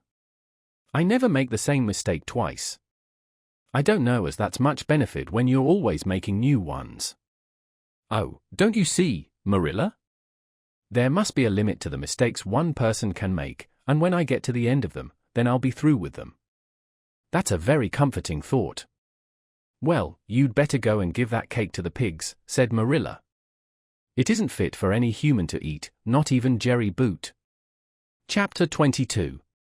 Anne is invited out to tea. "And what are your eyes popping out of your head about now?" asked Marilla, when Anne had just come in from a run to the post office. "Have you discovered another kindred spirit?" Excitement hung around and like a garment, shone in her eyes, kindled in every feature. She had come dancing up the lane like a wind-blown sprite, through the mellow sunshine and lazy shadows of the August evening. "No, Marilla, but oh, what do you think? I am invited to tea at the manse tomorrow afternoon. Mrs. Allen left the letter for me at the post office. Just look at it, Marilla. Miss Anne Shirley, Green Gables. That is the first time I was ever called a miss. Such a thrill as it gave me. I shall cherish it forever among my choicest treasures." "Mrs. Allen told me she meant to have all the members of her Sunday school class to tea in turn," said Marilla, regarding the wonderful event very coolly. "You needn't get in such a fever over it. Do learn to take things calmly, child." For Anne to take things calmly would have been to change her nature. All spirit and fire and dew, as she was, the pleasures and pains of life came to her with trebled intensity. Marilla felt this and was vaguely troubled over it, realizing that the ups and downs of existence would probably bear hardly on this impulsive soul as not sufficiently understanding that the equally great capacity for delight might more than compensate. Therefore Marilla conceived it to be her duty to drill Anne into a tranquil uniformity of disposition as impossible and alien to her as to a dancing sunbeam in one of the brook shallows. She did not make much headway, as she sorrowfully admitted to herself. The downfall of some dear hope or plan plunged Anne into deeps of affliction. The fulfillment thereof exalted her to dizzy realms of delight. Marilla had almost begun to despair of ever fashioning this waif of the world into her model little girl of demure manners and prim deportment. Neither would she have believed that she really liked Anne much better as she was. And went to bed that night speechless with misery because Matthew had said the wind was round northeast and he feared it would be a rainy day tomorrow. The rustle of the poplar leaves about the house worried her, it sounded so like pattering raindrops, and the full, far-away roar of the gulf, to which she listened delightedly at other times, loving its strange, sonorous, haunting rhythm, now seemed like a prophecy of storm and disaster to a small maiden who particularly wanted a fine day, and thought that the morning would never come. But all things have an end, even nights before the day on which you are invited to take tea at the manse. The morning, in spite of Matthew's predictions, was fine and Anne's spirits soared to their highest. "Oh, Marilla, there is something in me today that makes me just love everybody I see," she exclaimed as she washed the breakfast dishes. "You don't know how good I feel. Wouldn't it be nice if it could last? I believe I could be a model child if I were just invited out to tea every day. But oh, Marilla, it's a solemn occasion too. I feel so anxious. What if I shouldn't behave properly? You know I never had tea at a manse before, and I'm not sure that I know all the rules of etiquette, although I've been studying the rules given in the etiquette department of the Family Herald ever since I came here. I'm so afraid I'll do something silly or forget to do something I should do. Would it be good manners to take a second helping of anything if you wanted to very much? The trouble with you, Anne, is that you're thinking too much about yourself. You should just think of Mrs. Allen and what would be nicest and most agreeable to her, said Marilla, hitting for once in her life on a very sound and pithy piece of advice. Anne instantly realized this. You are right, Marilla. I'll try not to think about myself at all. Anne evidently got through her visit without any serious breach of etiquette, for she came home through the twilight, under a great, high-sprung sky gloried over with trails of saffron and rosy cloud, in a beatified state of mind, and told Marilla all about it happily, sitting on the big red sandstone slab at the kitchen door with her tired curly head in Marilla's gingham lap.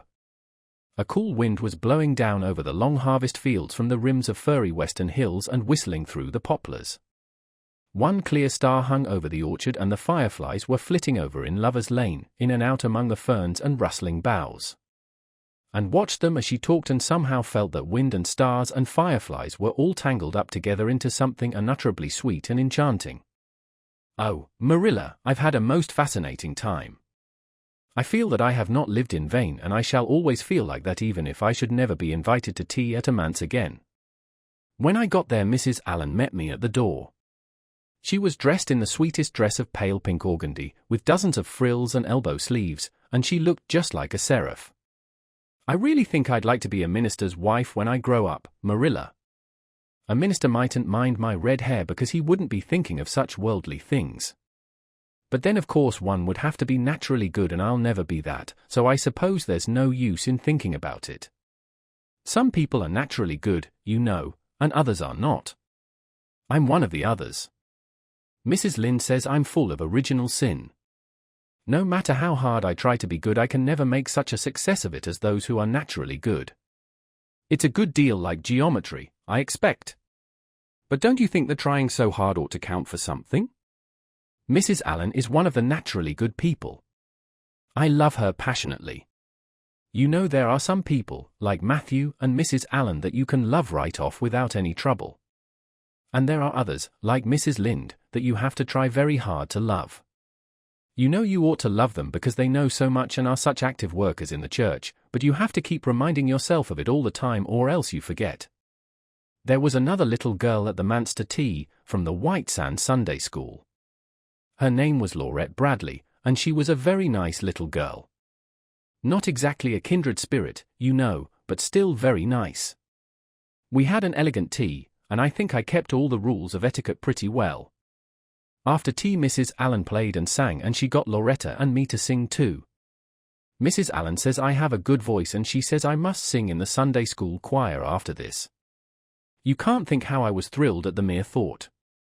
I've longed so to sing in the Sunday school choir, as Diana does, but I feared it was an honor I could never aspire to.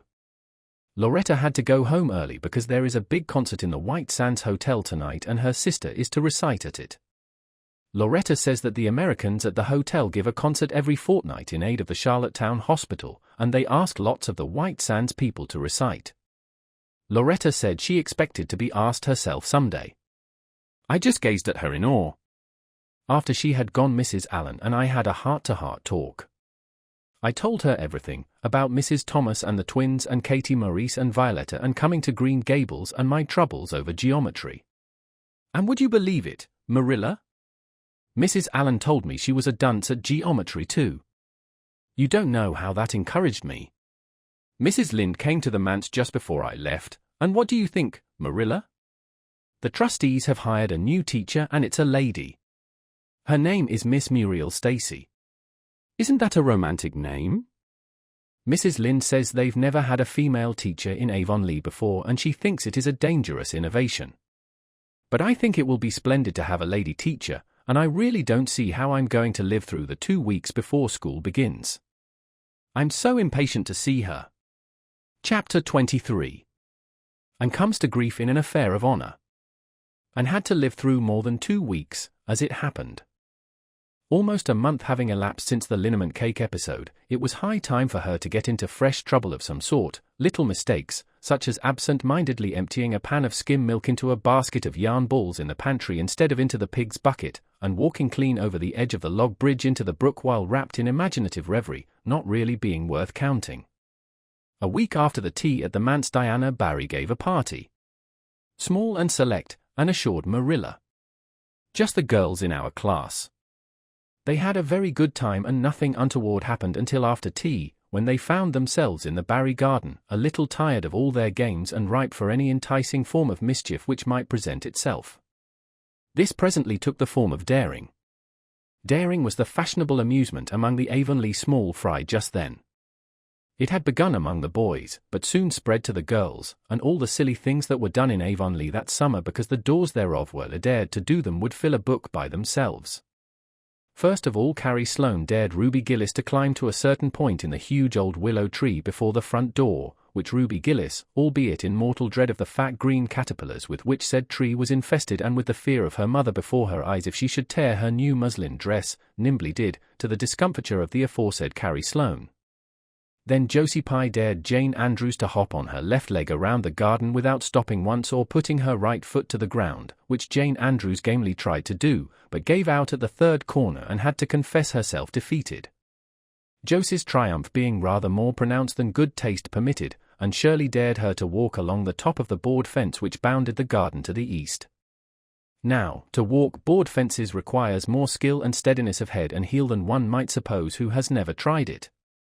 But Josie Pye, if deficient in some qualities that make for popularity, had at least a natural and inborn gift, duly cultivated, for walking board fences. Josie walked the Barry fence with an airy unconcern which seemed to imply that a little thing like that wasn't worth a dare. Reluctant admiration greeted her exploit, for most of the other girls could appreciate it, having suffered many things themselves in their efforts to walk fences. Josie descended from her perch, flushed with victory, and darted a defiant glance at Anne. And tossed her red braids. "I don't think it's such a very wonderful thing to walk a little, low, board fence," she said. "I knew a girl in Marysville who could walk the ridgepole of a roof." "I don't believe it," said Josie flatly. "I don't believe anybody could walk a ridgepole." "You couldn't, anyhow." "Couldn't I?" cried Anne rashly. "Then I dare you to do it," said Josie defiantly. "I dare you to climb up there and walk the ridgepole of Mr. Barry's kitchen roof." Anne turned pale, but there was clearly only one thing to be done. She walked toward the house, where a ladder was leaning against the kitchen roof. All the fifth-class girls said, "Oh," partly in excitement, partly in dismay. "Don't you do it," Anne entreated Diana. "You'll fall off and be killed." "Never mind, Josie Pye. It isn't fair to dare anybody to do anything so dangerous." "I must do it. My honor is at stake," said Anne solemnly. "I shall walk that ridgepole, Diana, or perish in the attempt. If I am killed you are to have my pearl bead ring." And climbed the ladder amid breathless silence, gained the ridgepole, balanced herself uprightly on that precarious footing, and started to walk along it, dizzily conscious that she was uncomfortably high up in the world and that walking ridgepoles was not a thing in which your imagination helped you out much. Nevertheless, she managed to take several steps before the catastrophe came. Then she swayed, lost her balance, stumbled, staggered, and fell, sliding down over the sun-baked roof and crashing off it through the tangle of Virginia creeper beneath, all before the dismayed circle below could give a simultaneous, terrified shriek.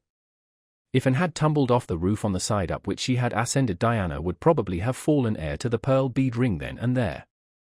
Fortunately she fell on the other side, where the roof extended down over the porch so nearly to the ground that a fall therefrom was a much less serious thing. Nevertheless, when Diana and the other girls had rushed frantically around the house, except Ruby Gillis, who remained as if rooted to the ground and went into hysterics, they found Anne lying all white and limp among the wreck and ruin of the Virginia creeper. "Anne, are you killed?" shrieked Diana, throwing herself on her knees beside her friend. "Oh, and dear Anne, speak just one word to me and tell me if you're killed." To the immense relief of all the girls, and especially of Josie Pye, who, in spite of lack of imagination, had been seized with horrible visions of a future branded as the girl who was the cause of Anne Shirley's early and tragic death, and sat dizzily up and answered uncertainly, "No, Diana, I am not killed, but I think I am rendered unconscious." "Where?" sobbed Carrie Sloane. "Oh, where, Anne?" Before Anne could answer, Mrs. Barry appeared on the scene.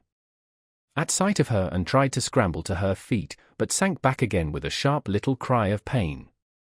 "What's the matter? Where have you hurt yourself?" demanded Mrs. Barry. "My ankle," gasped Anne. "Oh, Diana, please find your father and ask him to take me home. I know I can never walk there. And I'm sure I couldn't hop so far on one foot when Jane couldn't even hop around the garden." Marilla was out in the orchard picking a panful of summer apples when she saw Mr. Barry coming over the log bridge and up the slope, with Mrs. Barry beside him and a whole procession of little girls trailing after him. In his arms he carried Anne, whose head lay limply against his shoulder. At that moment Marilla had a revelation. In the sudden stab of fear that pierced her very heart she realized what Anne had come to mean to her. She would have admitted that she liked and, nay, that she was very fond of Anne. But now she knew as she hurried wildly down the slope that Anne was dearer to her than anything else on earth. "Mr. Barry, what has happened to her?" she gasped, more white and shaken than the self-contained, sensible Marilla had been for many years. Anne herself answered, lifting her head. "Don't be very frightened, Marilla. I was walking the ridgepole and I fell off. I expect I have sprained my ankle. But, Marilla, I might have broken my neck. Let us look on the bright side of things. I might have known you'd go and do something of the sort when I let you go to that party," said Marilla, sharp and shrewish in her very relief. "Bring her in here, Mr. Barry, and lay her on the sofa. Mercy me, the child has gone and fainted." It was quite true.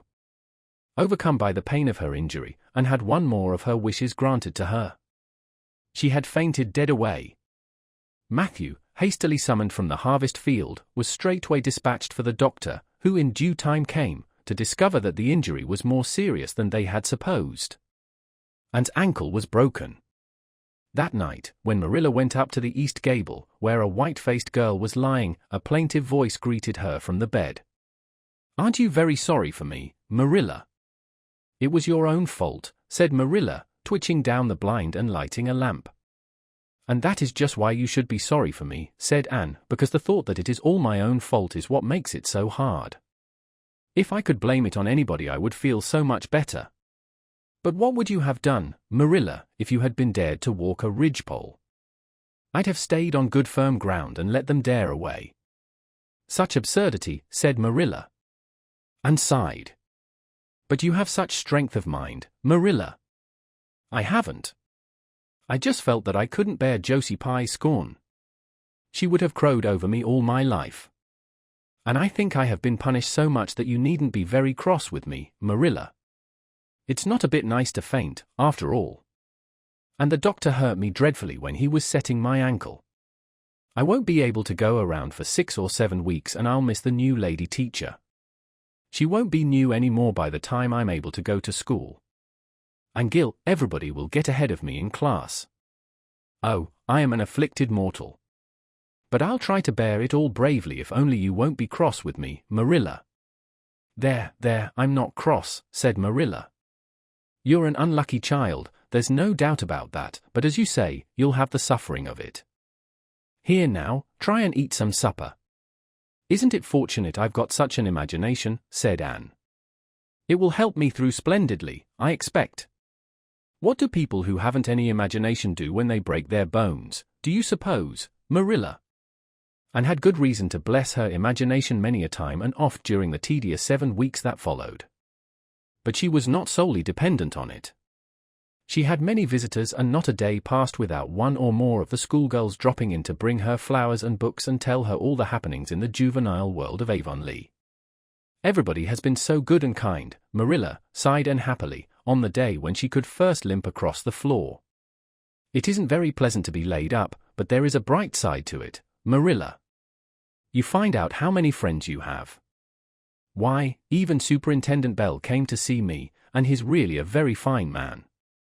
Not a kindred spirit, of course, but still I like him and I'm awfully sorry I ever criticized his prayers.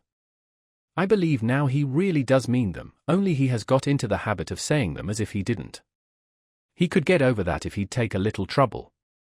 I gave him a good broad hint. I told him how hard I tried to make my own little private prayers interesting. He told me all about the time he broke his ankle when he was a boy. It does seem so strange to think of Superintendent Bell ever being a boy. Even my imagination has its limits, for I can't imagine that. When I try to imagine him as a boy, I see him with grey whiskers and spectacles, just as he looks in Sunday school, only small.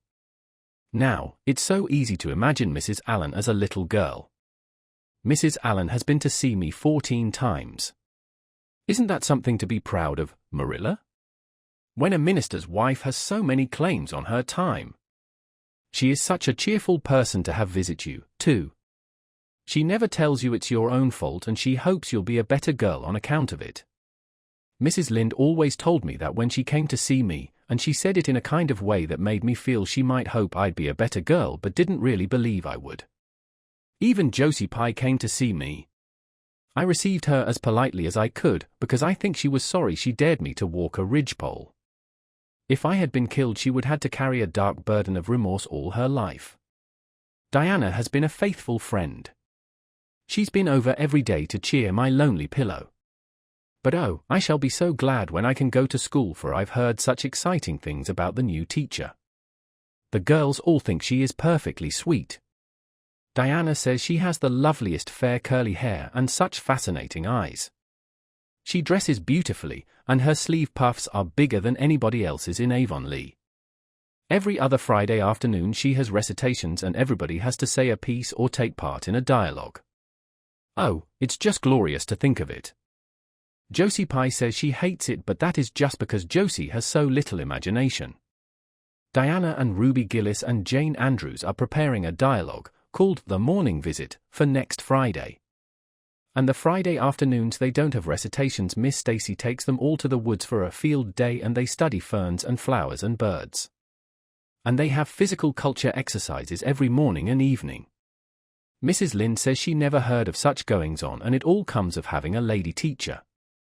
But I think it must be splendid, and I believe I shall find that Miss Stacy is a kindred spirit.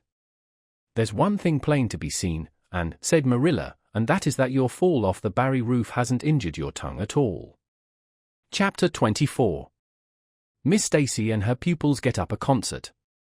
It was October again when Anne was ready to go back to school, a glorious October, all red and gold, with mellow mornings when the valleys were filled with delicate mists as if the spirit of autumn had poured them in for the sun to drain, amethyst, pearl, silver, rose, and smoke blue. The dews were so heavy that the fields glistened like cloth of silver, and there were such heaps of rustling leaves in the hollows of many-stemmed woods to run crisply through. The birch path was a canopy of yellow, and the ferns were sere and brown all along it. There was a tang in the very air that inspired the hearts of small maidens tripping, unlike snails, swiftly and willingly to school, and it was jolly to be back again at the little brown desk beside Diana, with Ruby Gillis nodding across the aisle and Carrie Sloane sending up notes and Julia Bell passing a chew of gum down from the back seat. And drew a long breath of happiness as she sharpened her pencil and arranged her picture cards in her desk. Life was certainly very interesting.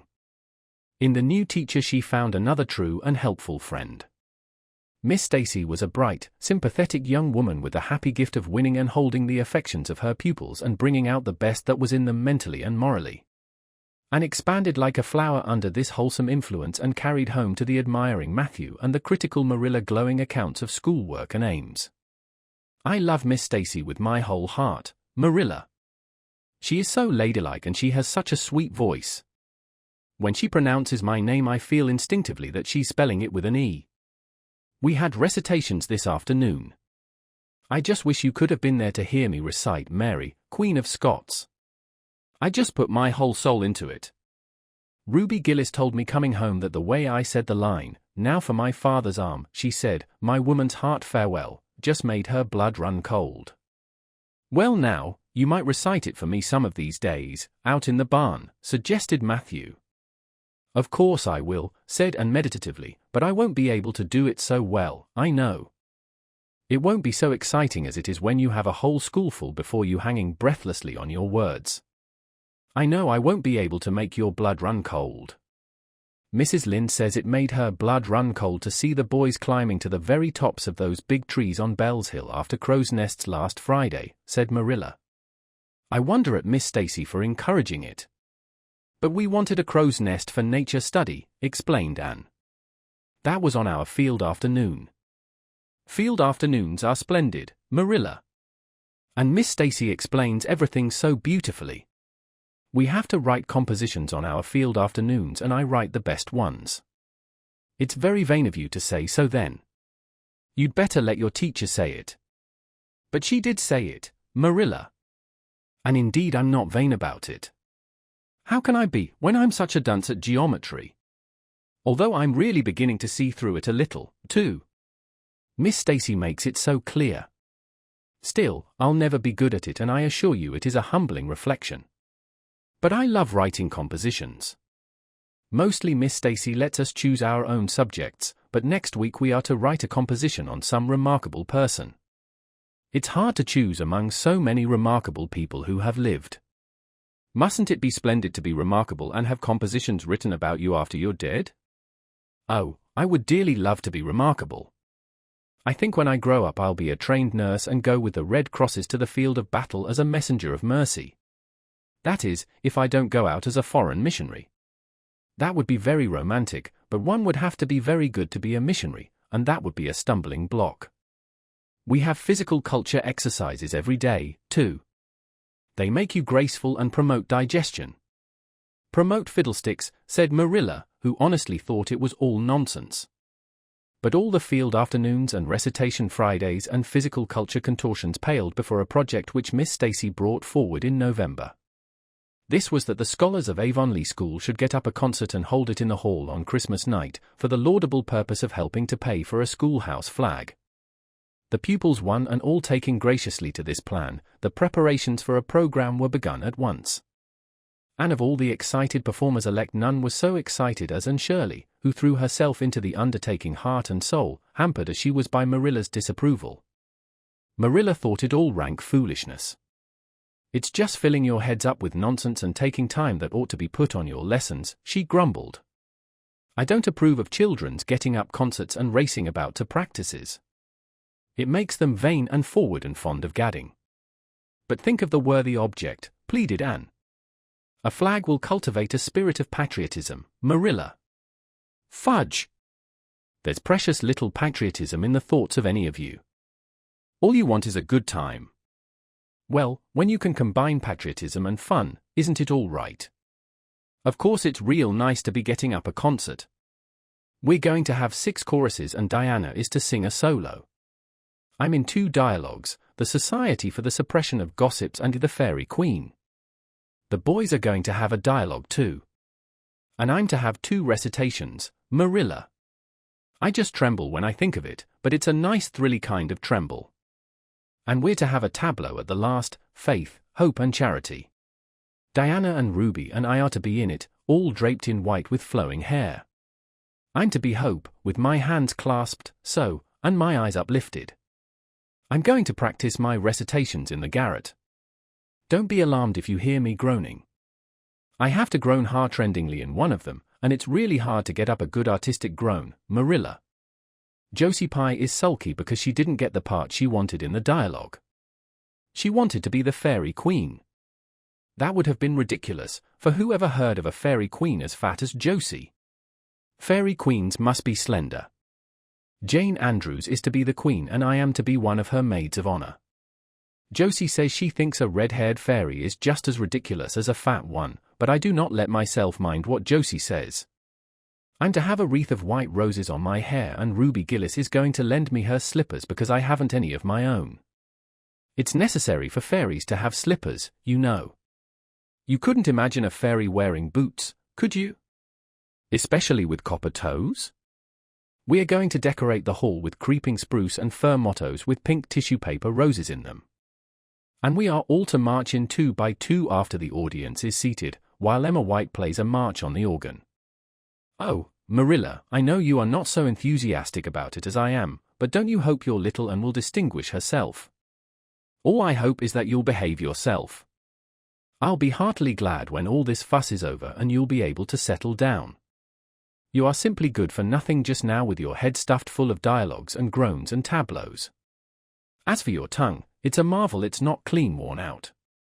And sighed and betook herself to the backyard, over which a young new moon was shining through the leafless poplar boughs from an apple-green western sky, and where Matthew was splitting wood. and perched herself on a block and talked the concert over with him, sure of an appreciative and sympathetic listener in this instance at least. "Well now, I reckon it's going to be a pretty good concert.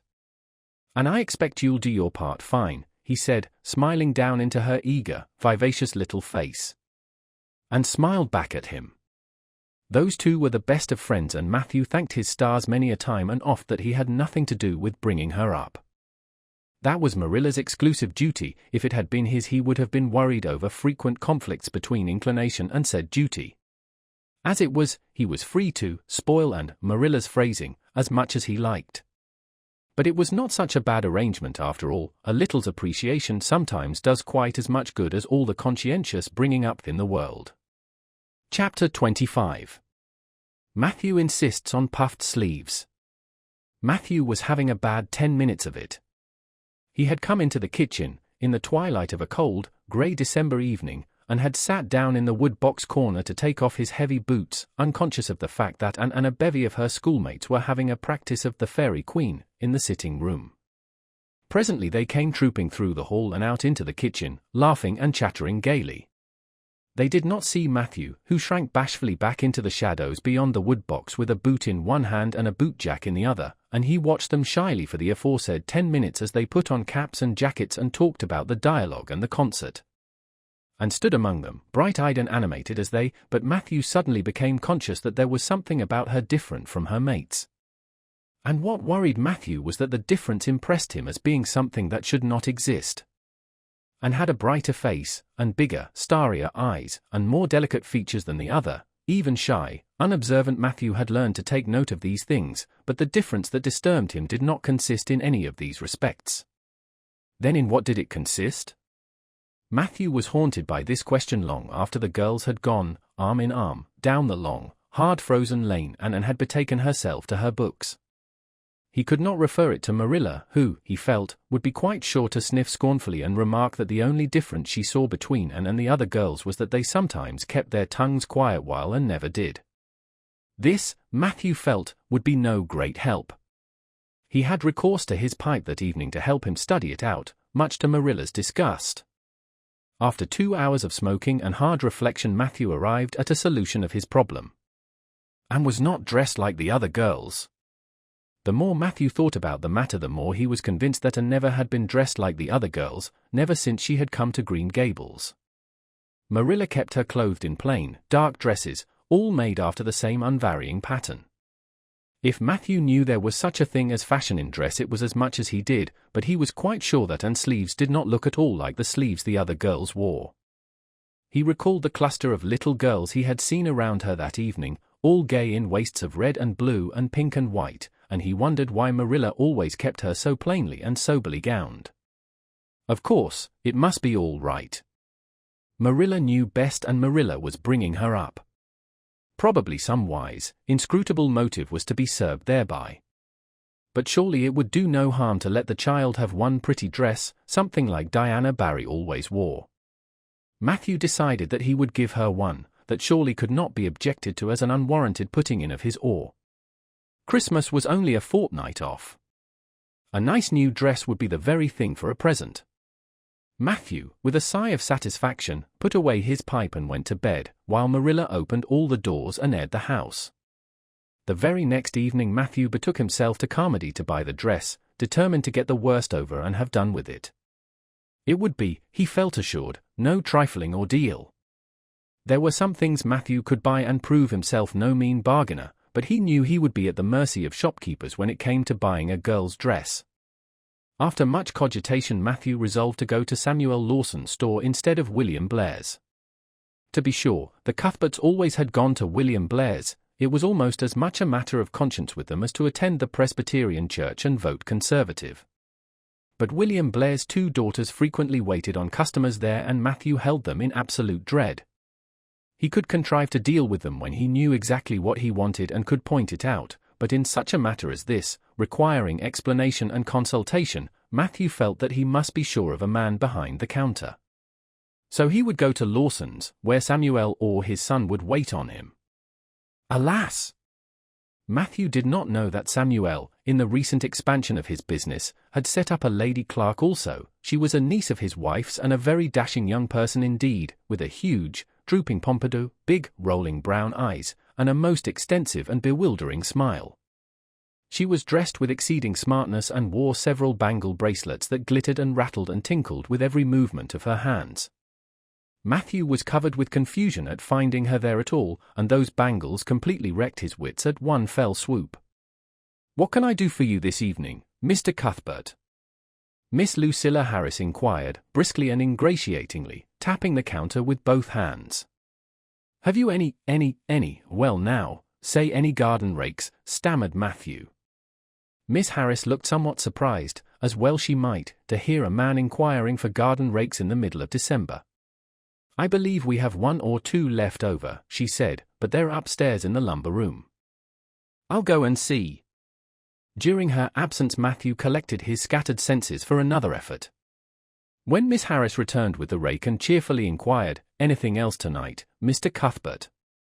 Matthew took his courage in both hands and replied, "Well now, since you suggest it, I might as well buy some hayseed." Miss Harris had heard Matthew Cuthbert called odd. She now concluded that he was entirely crazy.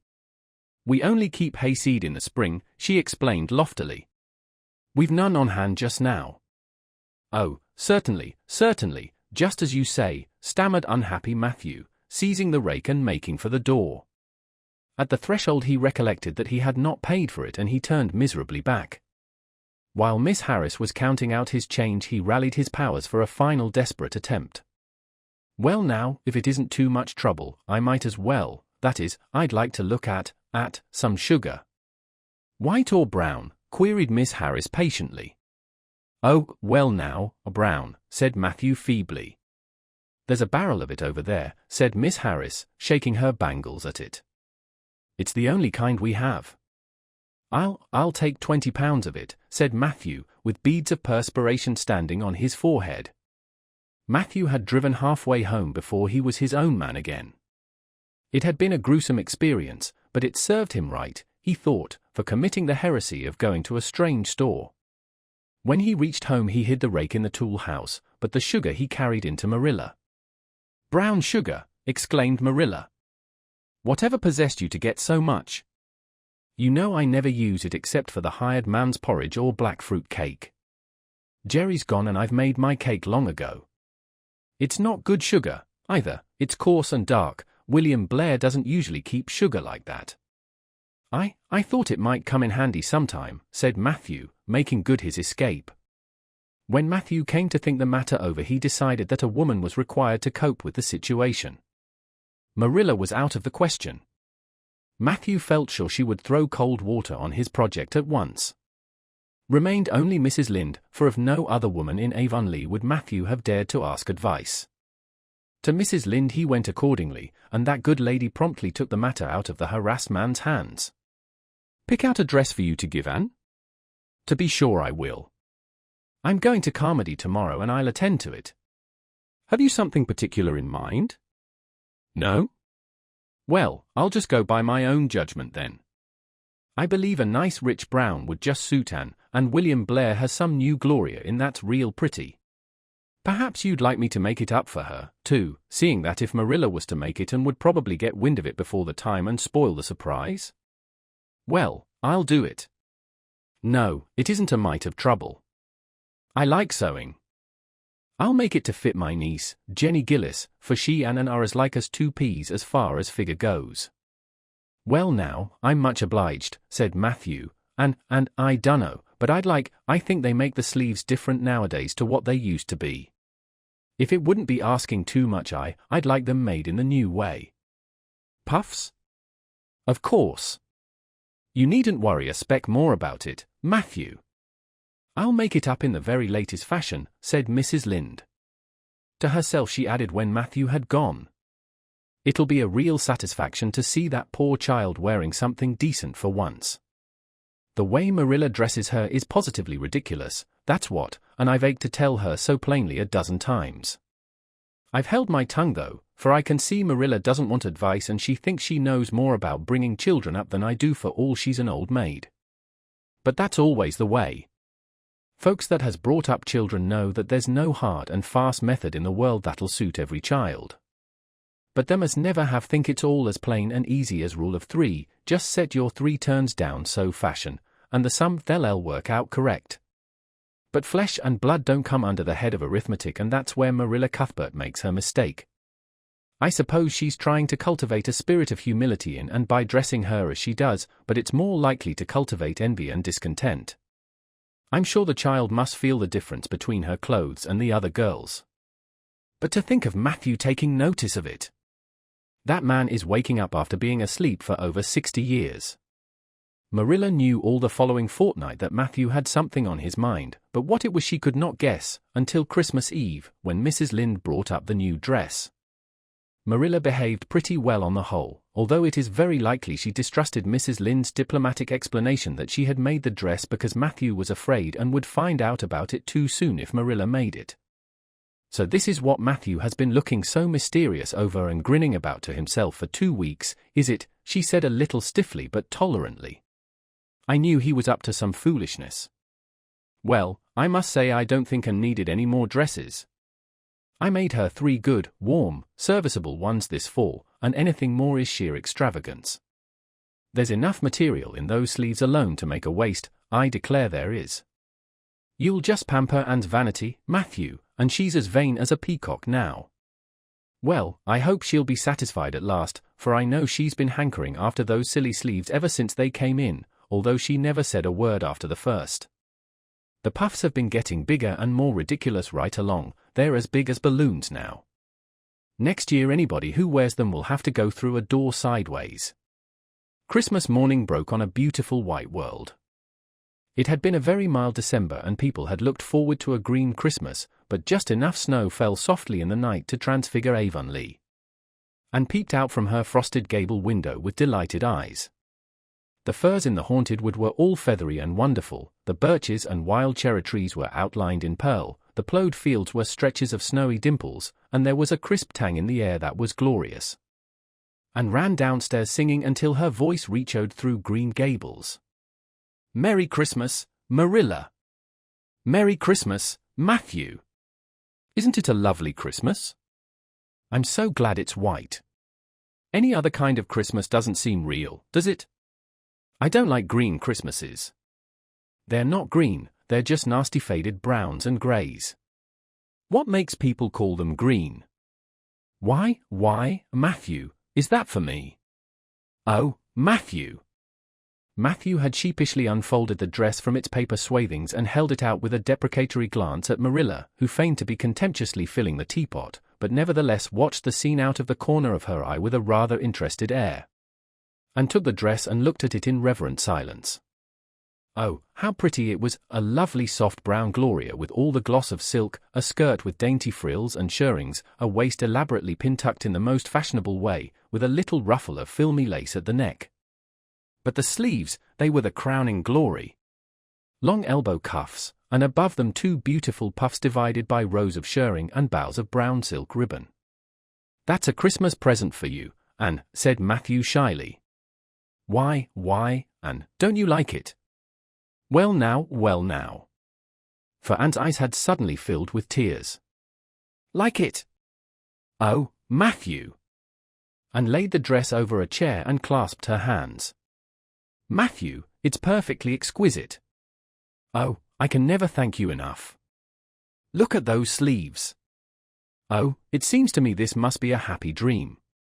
Well, let us have breakfast, interrupted Marilla. I must say, Anne, I don't think you needed the dress, but since Matthew has got it for you, see that you take good care of it. There's a hair ribbon Mrs. Lynde left for you. It's brown, to match the dress. Come now, sit in. I don't see how I'm going to eat breakfast, said Anne rapturously. Breakfast seems so commonplace at such an exciting moment. I'd rather feast my eyes on that dress. I'm so glad that puffed sleeves are still fashionable. It did seem to me that I'd never get over it if they went out before I had a dress with them.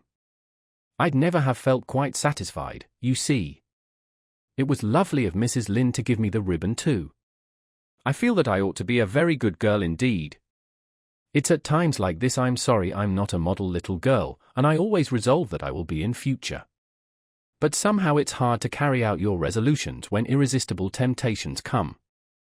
Still, I really will make an extra effort after this. When the commonplace breakfast was over, Diana appeared, crossing the white log bridge in the hollow, a gay little figure in her crimson ulster, and flew down the slope to meet her. "Merry Christmas, Diana." "I know, it's a wonderful Christmas. I've something splendid to show you. Matthew has given me the loveliest dress, with such sleeves. I couldn't even imagine any nicer." "I've got something more for you," said Diana breathlessly. "Here, this box. Aunt Josephine sent us out a big box with ever so many things in it, and this is for you. I'd have brought it over last night, but it didn't come until after dark, and I never feel very comfortable coming through the haunted wood in the dark now." Anne opened the box and peeped in. First a card with "For the Anne girl and Merry Christmas" written on it, and then a pair of the daintiest little kid slippers, with beaded toes and satin bows and glistening buckles. "Oh," said Anne, "Diana, this is too much. I must be dreaming." "I call it providential," said Diana. "You won't have to borrow ruby slippers now, and that's a blessing, for they're 2 sizes too big for you, and it would be awful to hear a fairy shuffling. Josie Pye would be delighted. Mind you, Rob Wright went home with Gertie Pye from the practice night before last. Did you ever hear anything equal to that?" All the Avonlea scholars were in a fever of excitement that day, for the hall had to be decorated and a last grand rehearsal held. The concert came off in the evening and was a pronounced success. The little hall was crowded, all the performers did excellently well, but Anne was the bright particular star of the occasion, as even envy, in the shape of Josie Pye, dared not deny. "Oh, hasn't it been a brilliant evening," sighed Anne, when it was all over and she and Diana were walking home together under a dark, starry sky. "Everything went off very well," said Diana practically. "I guess we must have made as much as $10. Mind you, Mr. Allen is going to send an account of it to the Charlottetown papers." "Oh, Diana, will we really see our names in print?" "It makes me thrill to think of it. Your solo was perfectly elegant, Diana. I felt prouder than you did when it was encored. I just said to myself, it is my dear bosom friend who is so honored." "Well, your recitations just brought down the house, Anne. That sad one was simply splendid." "Oh, I was so nervous, Diana. When Mr. Allen called out my name, I really cannot tell how I ever got up on that platform. I felt as if a million eyes were looking at me and through me, and for one dreadful moment I was sure I couldn't begin at all. Then I thought of my lovely puffed sleeves and took courage. I knew that I must live up to those sleeves, Diana. So I started in, and my voice seemed to be coming from ever so far away. I just felt like a parrot. It's providential that I practiced those recitations so often up in the garret, or I'd never have been able to get through." "Did I groan all right?" "Yes, indeed, you groaned lovely," assured Diana. "I saw old Mrs. Sloane wiping away tears when I sat down. It was splendid to think I had touched somebody's heart. It's so romantic to take part in a concert, isn't it?" "Oh, it's been a very memorable occasion indeed." "Wasn't the boys' dialogue fine?" said Diana. "Gilbert Blythe was just splendid. And I do think it's awful mean the way you treat Gil. Wait till I tell you. When you ran off the platform after the fairy dialogue, one of your roses fell out of your hair. I saw Gil pick it up and put it in his breast pocket. There now. You're so romantic that I'm sure you ought to be pleased at that." "It's nothing to me what that person does," said Anne loftily. "I simply never waste a thought on him, Diana." That night Marilla and Matthew, who had been out to a concert for the first time in 20 years, sat for a while by the kitchen fire after and had gone to bed. "Well now, I guess our Anne did as well as any of them," said Matthew proudly. "Yes, she did," admitted Marilla. "She's a bright child, Matthew. And she looked real nice too. I've been kind of opposed to this concert scheme, but I suppose there's no real harm in it after all. Anyhow, I was proud of Anne tonight, although I'm not going to tell her so." Well now, I was proud of her and I did tell her so, for she went upstairs, said Matthew. We must see what we can do for her some of these days, Marilla. I guess she'll need something more than Avonlea School by and by. There's time enough to think of that, said Marilla. She's only 13 in March. Though tonight it struck me she was growing quite a big girl. Mrs. Lynde made that dress a mite too long, and it makes and looks so tall. She's quick to learn, and I guess the best thing we can do for her will be to send her to Queen's after a spell. But nothing need be said about that for a year or two yet. Well now, it'll do no harm to be thinking it over off and on, said Matthew. Things like that are all the better for lots of thinking over. Chapter 26. The Story Club is formed. Junior Avonlea found it hard to settle down to humdrum existence again. To Anne in particular things seemed fearfully flat, stale, and unprofitable after the goblet of excitement she had been sipping for weeks. Could she go back to the former quiet pleasures of those faraway days before the concert? At first, as she told Diana, she did not really think she could. I'm positively certain, Diana, that life can never be quite the same again as it was in those olden days, she said mournfully, as if referring to a period of at least 50 years back. Perhaps after a while I'll get used to it, but I'm afraid concerts spoil people for everyday life. I suppose that is why Marilla disapproves of them. Marilla is such a sensible woman. It must be a great deal better to be sensible, but still, I don't believe I'd really want to be a sensible person, because they are so unromantic. Mrs. Lynde says there is no danger of my ever being one, but you can never tell. I feel just now that I may grow up to be sensible yet. But perhaps that is only because I'm tired. I simply couldn't sleep last night for ever so long. I just lay awake and imagined the concert over and over again. That's one splendid thing about such affairs, it's so lovely to look back to them. Eventually, however, Avonlea School slipped back into its old groove and took up its old interests. To be sure, the concert left traces. Ruby Gillis and Emma White, who had quarreled over a point of precedence in their platform seats, no longer sat at the same desk, and a promising friendship of 3 years was broken up. Josie Pye and Julia Bell did not speak for 3 months, because Josie Pye had told Bessie Wright that Julia Bell's bow when she got up to recite made her think of a chicken jerking its head, and Bessie told Julia. None of the Sloanes would have any dealings with the Bells, because the Bells had declared that the Sloanes had too much to do in the program, and the Sloanes had retorted that the Bells were not capable of doing the little they had to do properly. Finally, Charlie Sloane fought Moody Spurgeon Macpherson, because Moody Spurgeon had said that Anne Shirley put on airs about her recitations, and Moody Spurgeon was licked. Consequently, Moody Spurgeon's sister, Ella May, would not speak to Anne Shirley all the rest of the winter.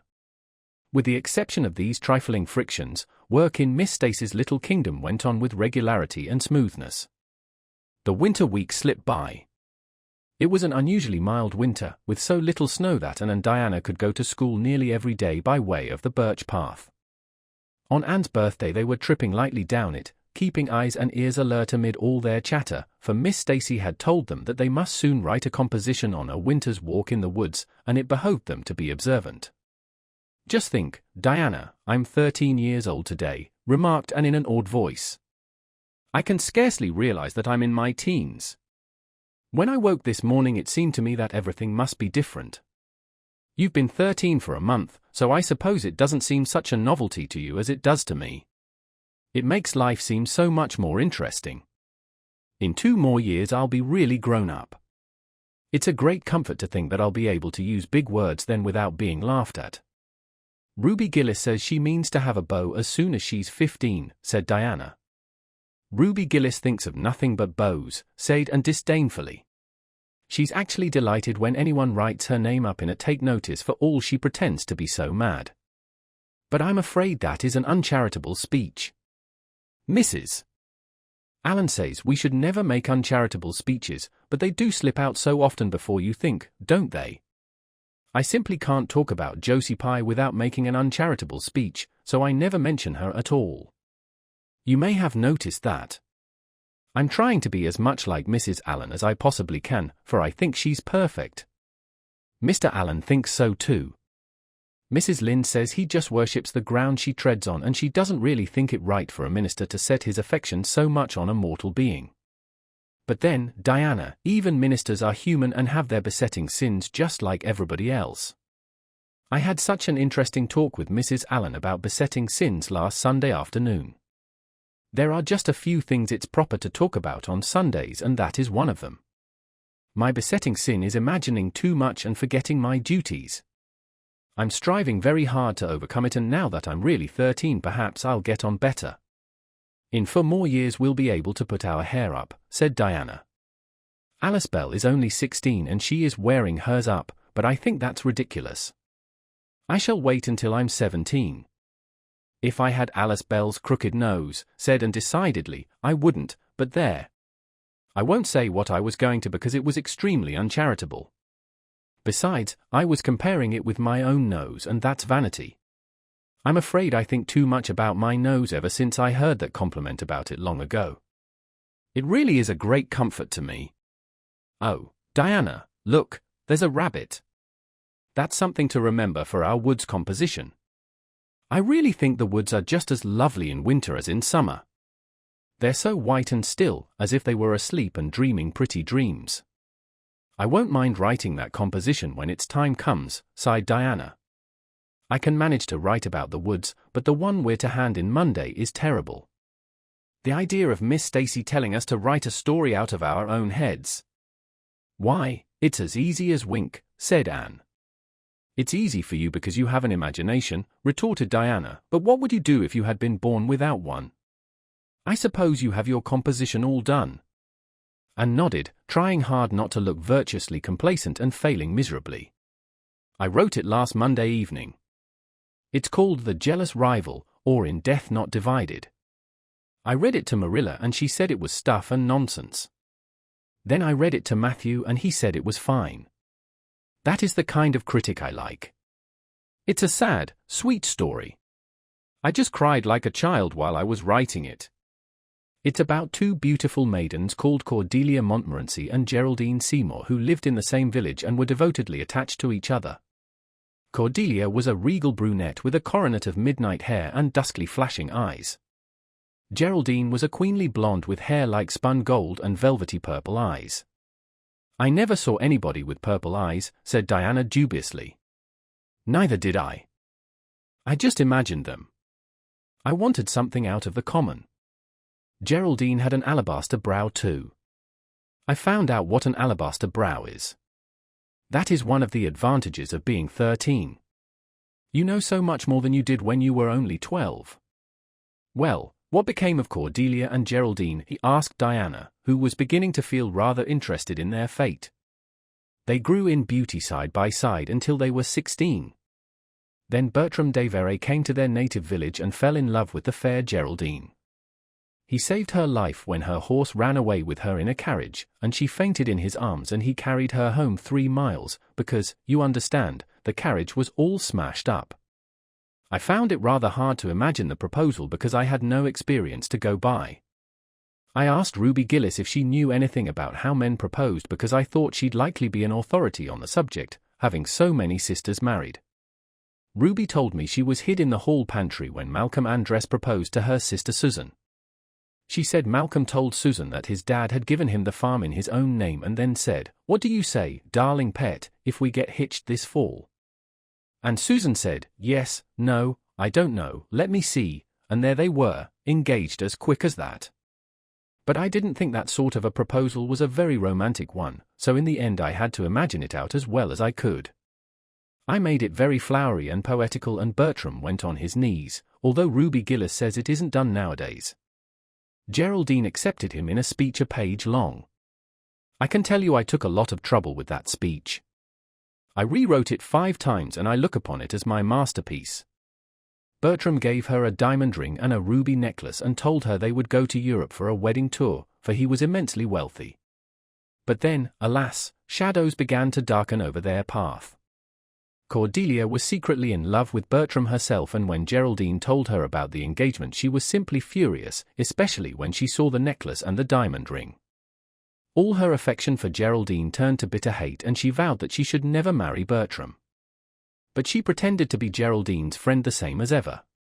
One evening they were standing on the bridge over a rushing turbulent stream and Cordelia, thinking they were alone, pushed Geraldine over the brink with a wild, mocking, "Ha, ha, ha." But Bertram saw it all and he at once plunged into the current, exclaiming, "I will save thee, my peerless Geraldine." But alas, he had forgotten he couldn't swim, and they were both drowned, clasped in each other's arms. Their bodies were washed ashore soon afterwards. They were buried in the one grave and their funeral was most imposing, Diana. It's so much more romantic to end a story up with a funeral than a wedding. As for Cordelia, she went insane with remorse and was shut up in a lunatic asylum. I thought that was a poetical retribution for her crime. How perfectly lovely, sighed Diana, who belonged to Matthew's school of critics. I don't see how you can make up such thrilling things out of your own head, Anne. I wish my imagination was as good as yours.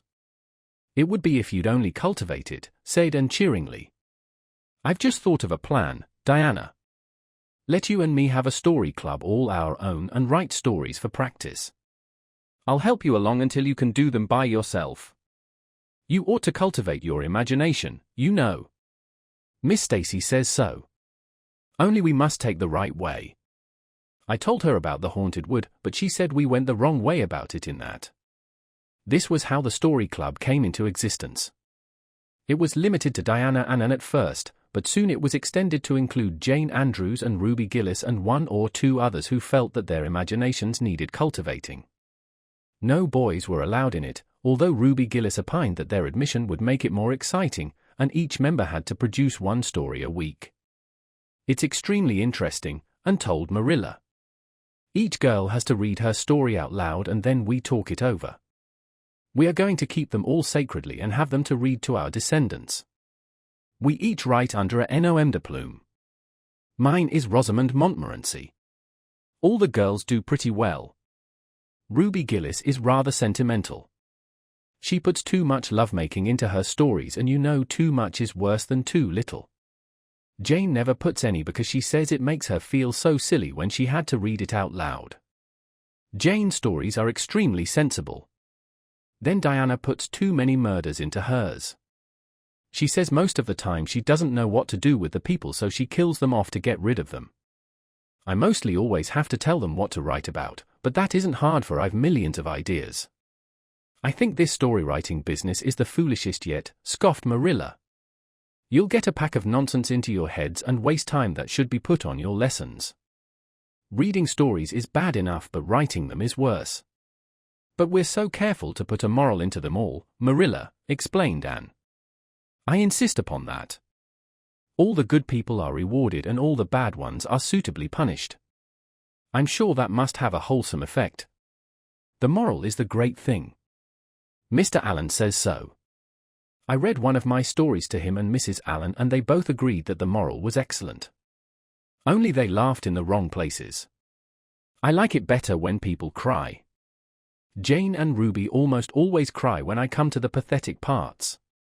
Diana wrote her Aunt Josephine about our club and her Aunt Josephine wrote back that we were to send her some of our stories. So we copied out 4 of our very best and sent them. Miss Josephine Barry wrote back that she had never read anything so amusing in her life. That kind of puzzled us because the stories were all very pathetic and almost everybody died. But I'm glad Miss Barry liked them. It shows our club is doing some good in the world. Mrs. Allen says that ought to be our object in everything. I do really try to make it my object but I forget so often when I'm having fun. I hope I shall be a little like Mrs. Allen when I grow up. Do you think there is any prospect of it, Marilla? I shouldn't say there was a great deal was Marilla's encouraging answer. I'm sure Mrs. Allen was never such a silly, forgetful little girl as you are. No, but she wasn't always so good as she is now either, said Anne seriously. She told me so herself, that is, she said she was a dreadful mischief when she was a girl and was always getting into scrapes. I felt so encouraged when I heard that. Is it very wicked of me, Marilla, to feel encouraged when I hear that other people have been bad and mischievous? Mrs. Lynde says it is. Mrs. Lynde says she always feels shocked when she hears of anyone ever having been naughty, no matter how small they were. Mrs. Lynde says she once heard a minister confess that when he was a boy he stole a strawberry tart out of his aunt's pantry and she never had any respect for that minister again. Now, I wouldn't have felt that way. I'd have thought that it was real noble of him to confess it, and I'd have thought what an encouraging thing it would be for small boys nowadays who do naughty things and are sorry for them to know that perhaps they may grow up to be ministers in spite of it. That's how I'd feel, Marilla. The way I feel at present, said Marilla, is that it's high time you had those dishes washed. You've taken half an hour longer than you should with all your chattering. Learn to work first and talk afterwards. Chapter 27. Vanity and Vexation of Spirit. Marilla, walking home one late April evening from an aid meeting, realized that the winter was over and gone with the thrill of delight that spring never fails to bring to the oldest and saddest as well as to the youngest and merriest. Marilla was not given to subjective analysis of her thoughts and feelings. She probably imagined that she was thinking about the aids and their missionary box and the new carpet for the vestry room, but under these reflections was a harmonious consciousness of red fields smoking into pale purply mists in the declining sun, of long, sharp-pointed fir shadows falling over the meadow beyond the brook, of still, crimson-budded maples around a mirror-like wood pool, of awakening in the world and a stir of hidden pulses under the grey sod. The spring was abroad in the land and Marilla's sober, middle-aged step was lighter and swifter because of its deep, primal gladness. Her eyes dwelt affectionately on Green Gables, peering through its network of trees and reflecting the sunlight back from its windows in several little coruscations of glory. Marilla, as she picked her steps along the damp lane, thought that it was really a satisfaction to know that she was going home to a briskly snapping wood fire and a table nicely spread for tea, instead of to the cold comfort of old aid meeting evenings before and had come to Green Gables. Consequently, when Marilla entered her kitchen and found the fire black out, with no sign of an anywhere, she felt justly disappointed and irritated. She had told Anne to be sure and have tea ready at 5 o'clock, but now she must hurry to take off her second-best dress and prepare the meal herself against Matthew's return from plowing. "I'll settle Miss Anne when she comes home," said Marilla grimly, as she shaved up kindlings with a carving knife and with more vim than was strictly necessary. Matthew had come in and was waiting patiently for his tea in his corner. "She's gadding off somewhere with Diana, writing stories or practicing dialogues or some such tomfoolery, and never thinking once about the time or her duties. She's just got to be pulled up short and sudden on this sort of thing. I don't care if Mrs. Allen does say she's the brightest and sweetest child she ever knew. She may be bright and sweet enough, but her head is full of nonsense and there's never any knowing what shape it'll break out in next. Just as soon as she grows out of one freak she takes up with another. But there! Here I am saying the very thing I was so riled with Rachel Lynde for saying at the aid today. I was real glad when Mrs. Allen spoke up for Anne, for if she hadn't I know I'd have said something too sharp to Rachel before everybody. Anne's got plenty of faults, goodness knows, and far be it from me to deny it. But I'm bringing her up and not Rachel Lynde, who'd pick faults in the angel Gabriel himself if he lived in Avonlea. Just the same, and has no business to leave the house like this when I told her she was to stay home this afternoon and look after things. I must say, with all her faults, I never found her disobedient or untrustworthy before and I'm real sorry to find her so now." "Well now, I dunno," said Matthew, who, being patient and wise and, above all, hungry, had deemed it best to let Marilla talk her wrath out unhindered, having learned by experience that she got through with whatever work was on hand much quicker if not delayed by untimely argument. "Perhaps you're judging her too hasty, Marilla. Don't call her untrustworthy until you're sure she has disobeyed you. Meb it can all be explained, Anne's a great hand at explaining." "She's not here when I told her to stay," retorted Marilla. "I reckon she'll find it hard to explain that to my satisfaction. Of course I knew you'd take her part, Matthew. But I'm bringing her up, not you." It was dark when supper was ready, and still no sign of Anne, coming hurriedly over the log bridge or up Lover's Lane, breathless and repentant with a sense of neglected duties. Marilla washed and put away the dishes grimly.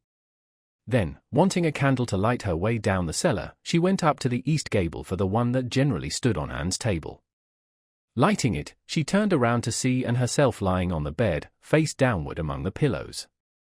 "Mercy on us," said astonished Marilla, "have you been asleep, Anne?" "No," was the muffled reply. "Are you sick then?" demanded Marilla anxiously, going over to the bed. Anne cowered deeper into her pillows as if desirous of hiding herself forever from mortal eyes. "No. But please, Marilla, go away and don't look at me. I'm in the depths of despair and I don't care who gets head in class or writes the best composition or sings in the Sunday school choir anymore. Little things like that are of no importance now because I don't suppose I'll ever be able to go anywhere again. My career is closed. Please, Marilla, go away and don't look at me." Did anyone ever hear the like? The mystified Marilla wanted to know. "Anne Shirley, whatever is the matter with you? What have you done? Get right up this minute and tell me. This minute, I say. There now, what is it?" Anne had slid to the floor in despairing obedience. "Look at my hair, Marilla," she whispered. Accordingly, Marilla lifted her candle and looked scrutinizingly at Anne's hair, flowing in heavy masses down her back. It certainly had a very strange appearance. "Anne Shirley, what have you done to your hair?" "Why, it's green." Green it might be called, if it were any earthly color, a queer, dull, bronzy green, with streaks here and there of the original red to heighten the ghastly effect. Never in all her life had Marilla seen anything so grotesque as Anne's hair at that moment. "Yes, it's green," moaned Anne. "I thought nothing could be as bad as red hair. But now I know it's 10 times worse to have green hair. Oh, Marilla, you little know how utterly wretched I am." "I little know how you got into this fix, but I mean to find out," said Marilla. "Come right down to the kitchen, it's too cold up here, and tell me just what you've done. I've been expecting something queer for some time. You haven't got into any scrape for over 2 months, and I was sure another one was due. Now, then, what did you do to your hair?" "I dyed it." "Dyed it? Dyed your hair? And Shirley, didn't you know it was a wicked thing to do?" "Yes, I knew it was a little wicked," admitted Anne. "But I thought it was worthwhile to be a little wicked to get rid of red hair. I counted the cost, Marilla. Besides, I meant to be extra good in other ways to make up for it." "Well," said Marilla sarcastically, "if I'd decided it was worthwhile to dye my hair I'd have dyed it a decent color at least. I wouldn't have dyed it green." "But I didn't mean to dye it green," Marilla protested and dejectedly. "If I was wicked I meant to be wicked to some purpose. He said it would turn my hair a beautiful raven black, he positively assured me that it would." "How could I doubt his word, Marilla? I know what it feels like to have your word doubted. And Mrs. Allen says we should never suspect anyone of not telling us the truth unless we have proof that they're not. I have proof now, green hair is proof enough for anybody. But I hadn't then and I believed every word he said implicitly." "Who said? Who are you talking about?" "The peddler that was here this afternoon. I bought the dye from him. And Shirley, how often have I told you never to let one of those Italians in the house? I don't believe in encouraging them to come around at all." "Oh, I didn't let him in the house. I remembered what you told me, and I went out, carefully shut the door, and looked at his things on the step. Besides, he wasn't an Italian, he was a German Jew. He had a big box full of very interesting things and he told me he was working hard to make enough money to bring his wife and children out from Germany. He spoke so feelingly about them that it touched my heart. I wanted to buy something from him to help him in such a worthy object. Then all at once I saw the bottle of hair dye. The peddler said it was warranted to dye any hair a beautiful raven black and wouldn't wash off. In a trice I saw myself with beautiful raven black hair and the temptation was irresistible. But the price of the bottle was 75 cents and I had only 50 cents left out of my chicken money. I think the peddler had a very kind heart, for he said that, seeing it was me, he'd sell it for 50 cents and that was just giving it away.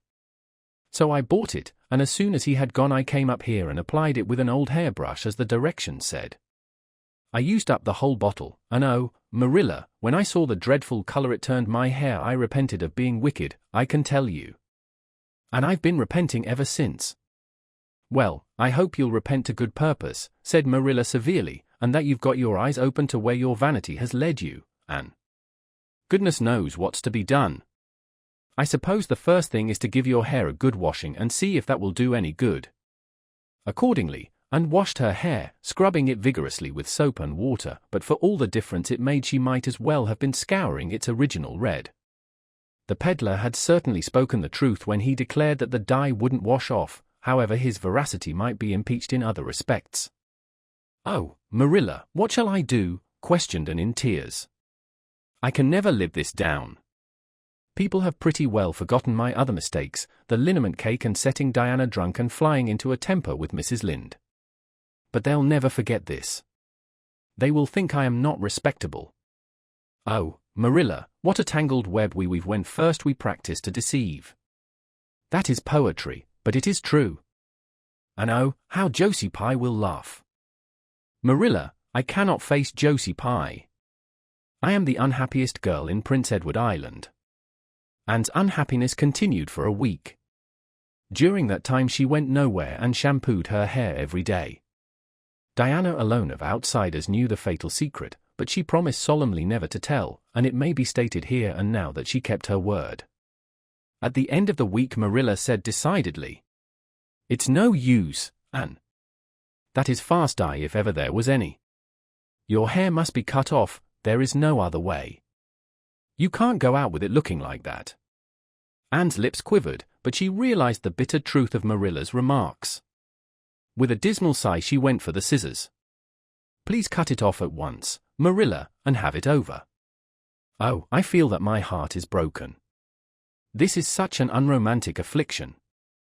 The girls in books lose their hair in fevers or sell it to get money for some good deed, and I'm sure I wouldn't mind losing my hair in some such fashion half so much. But there is nothing comforting in having your hair cut off because you've dyed it a dreadful color, is there? I'm going to weep all the time you're cutting it off, if it won't interfere. It seems such a tragic thing." And wept then, but later on, when she went upstairs and looked in the glass, she was calm with despair. Marilla had done her work thoroughly and it had been necessary to shingle the hair as closely as possible. The result was not becoming, to state the case as mildly as may be. Anne promptly turned her glass to the wall. "I'll never, never look at myself again until my hair grows," she exclaimed passionately. Then she suddenly righted the glass. "Yes, I will, too. I do penance for being wicked that way. I'll look at myself every time I come to my room and see how ugly I am. And I won't try to imagine it away, either. I never thought I was vain about my hair of all things, but now I know I was, in spite of its being red, because it was so long and thick and curly. I expect something will happen to my nose next." Anne's clipped head made a sensation in school on the following Monday, but to her relief nobody guessed the real reason for it, not even Josie Pye, who, however, did not fail to inform Anne that she looked like a perfect scarecrow. "I didn't say anything when Josie said that to me," and confided that evening to Marilla, who was lying on the sofa after one of her headaches, "because I thought it was part of my punishment and I ought to bear it patiently. It's hard to be told you look like a scarecrow and I wanted to say something back. But I didn't. I just swept her one scornful look and then I forgave her. It makes you feel very virtuous when you forgive people, doesn't it? I mean to devote all my energies to being good after this and I shall never try to be beautiful again. Of course it's better to be good. I know it is, but it's sometimes so hard to believe a thing even when you know it.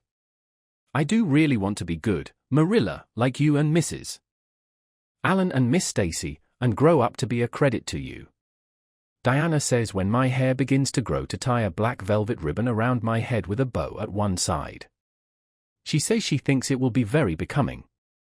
I will call it a snood, that sounds so romantic. But am I talking too much, Marilla? Does it hurt your head? My head is better now. It was terrible bad this afternoon, though. These headaches of mine are getting worse and worse. I'll have to see a doctor about them. As for your chatter, I don't know that I mind it, I've got so used to it. Which was Marilla's way of saying that she liked to hear it. Chapter 28. An Unfortunate Lily Maid. Oh, of course you must be Elaine, Anne, said Diana. I could never have the courage to float down there. Nor I, said Ruby Gillis, with a shiver. I don't mind floating down when there's 2 or 3 of us in the flat and we can sit up. It's fun then.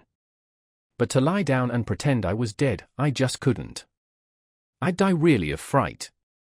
Of course it would be romantic, conceded Jane Andrews, but I know I couldn't keep still. I'd be popping up every minute or so to see where I was and if I wasn't drifting too far out. And that would spoil the effect. But it's so ridiculous to have a red-headed Elaine, mourned Anne. I'm not afraid to float down and I'd love to be Elaine. But it's ridiculous just the same.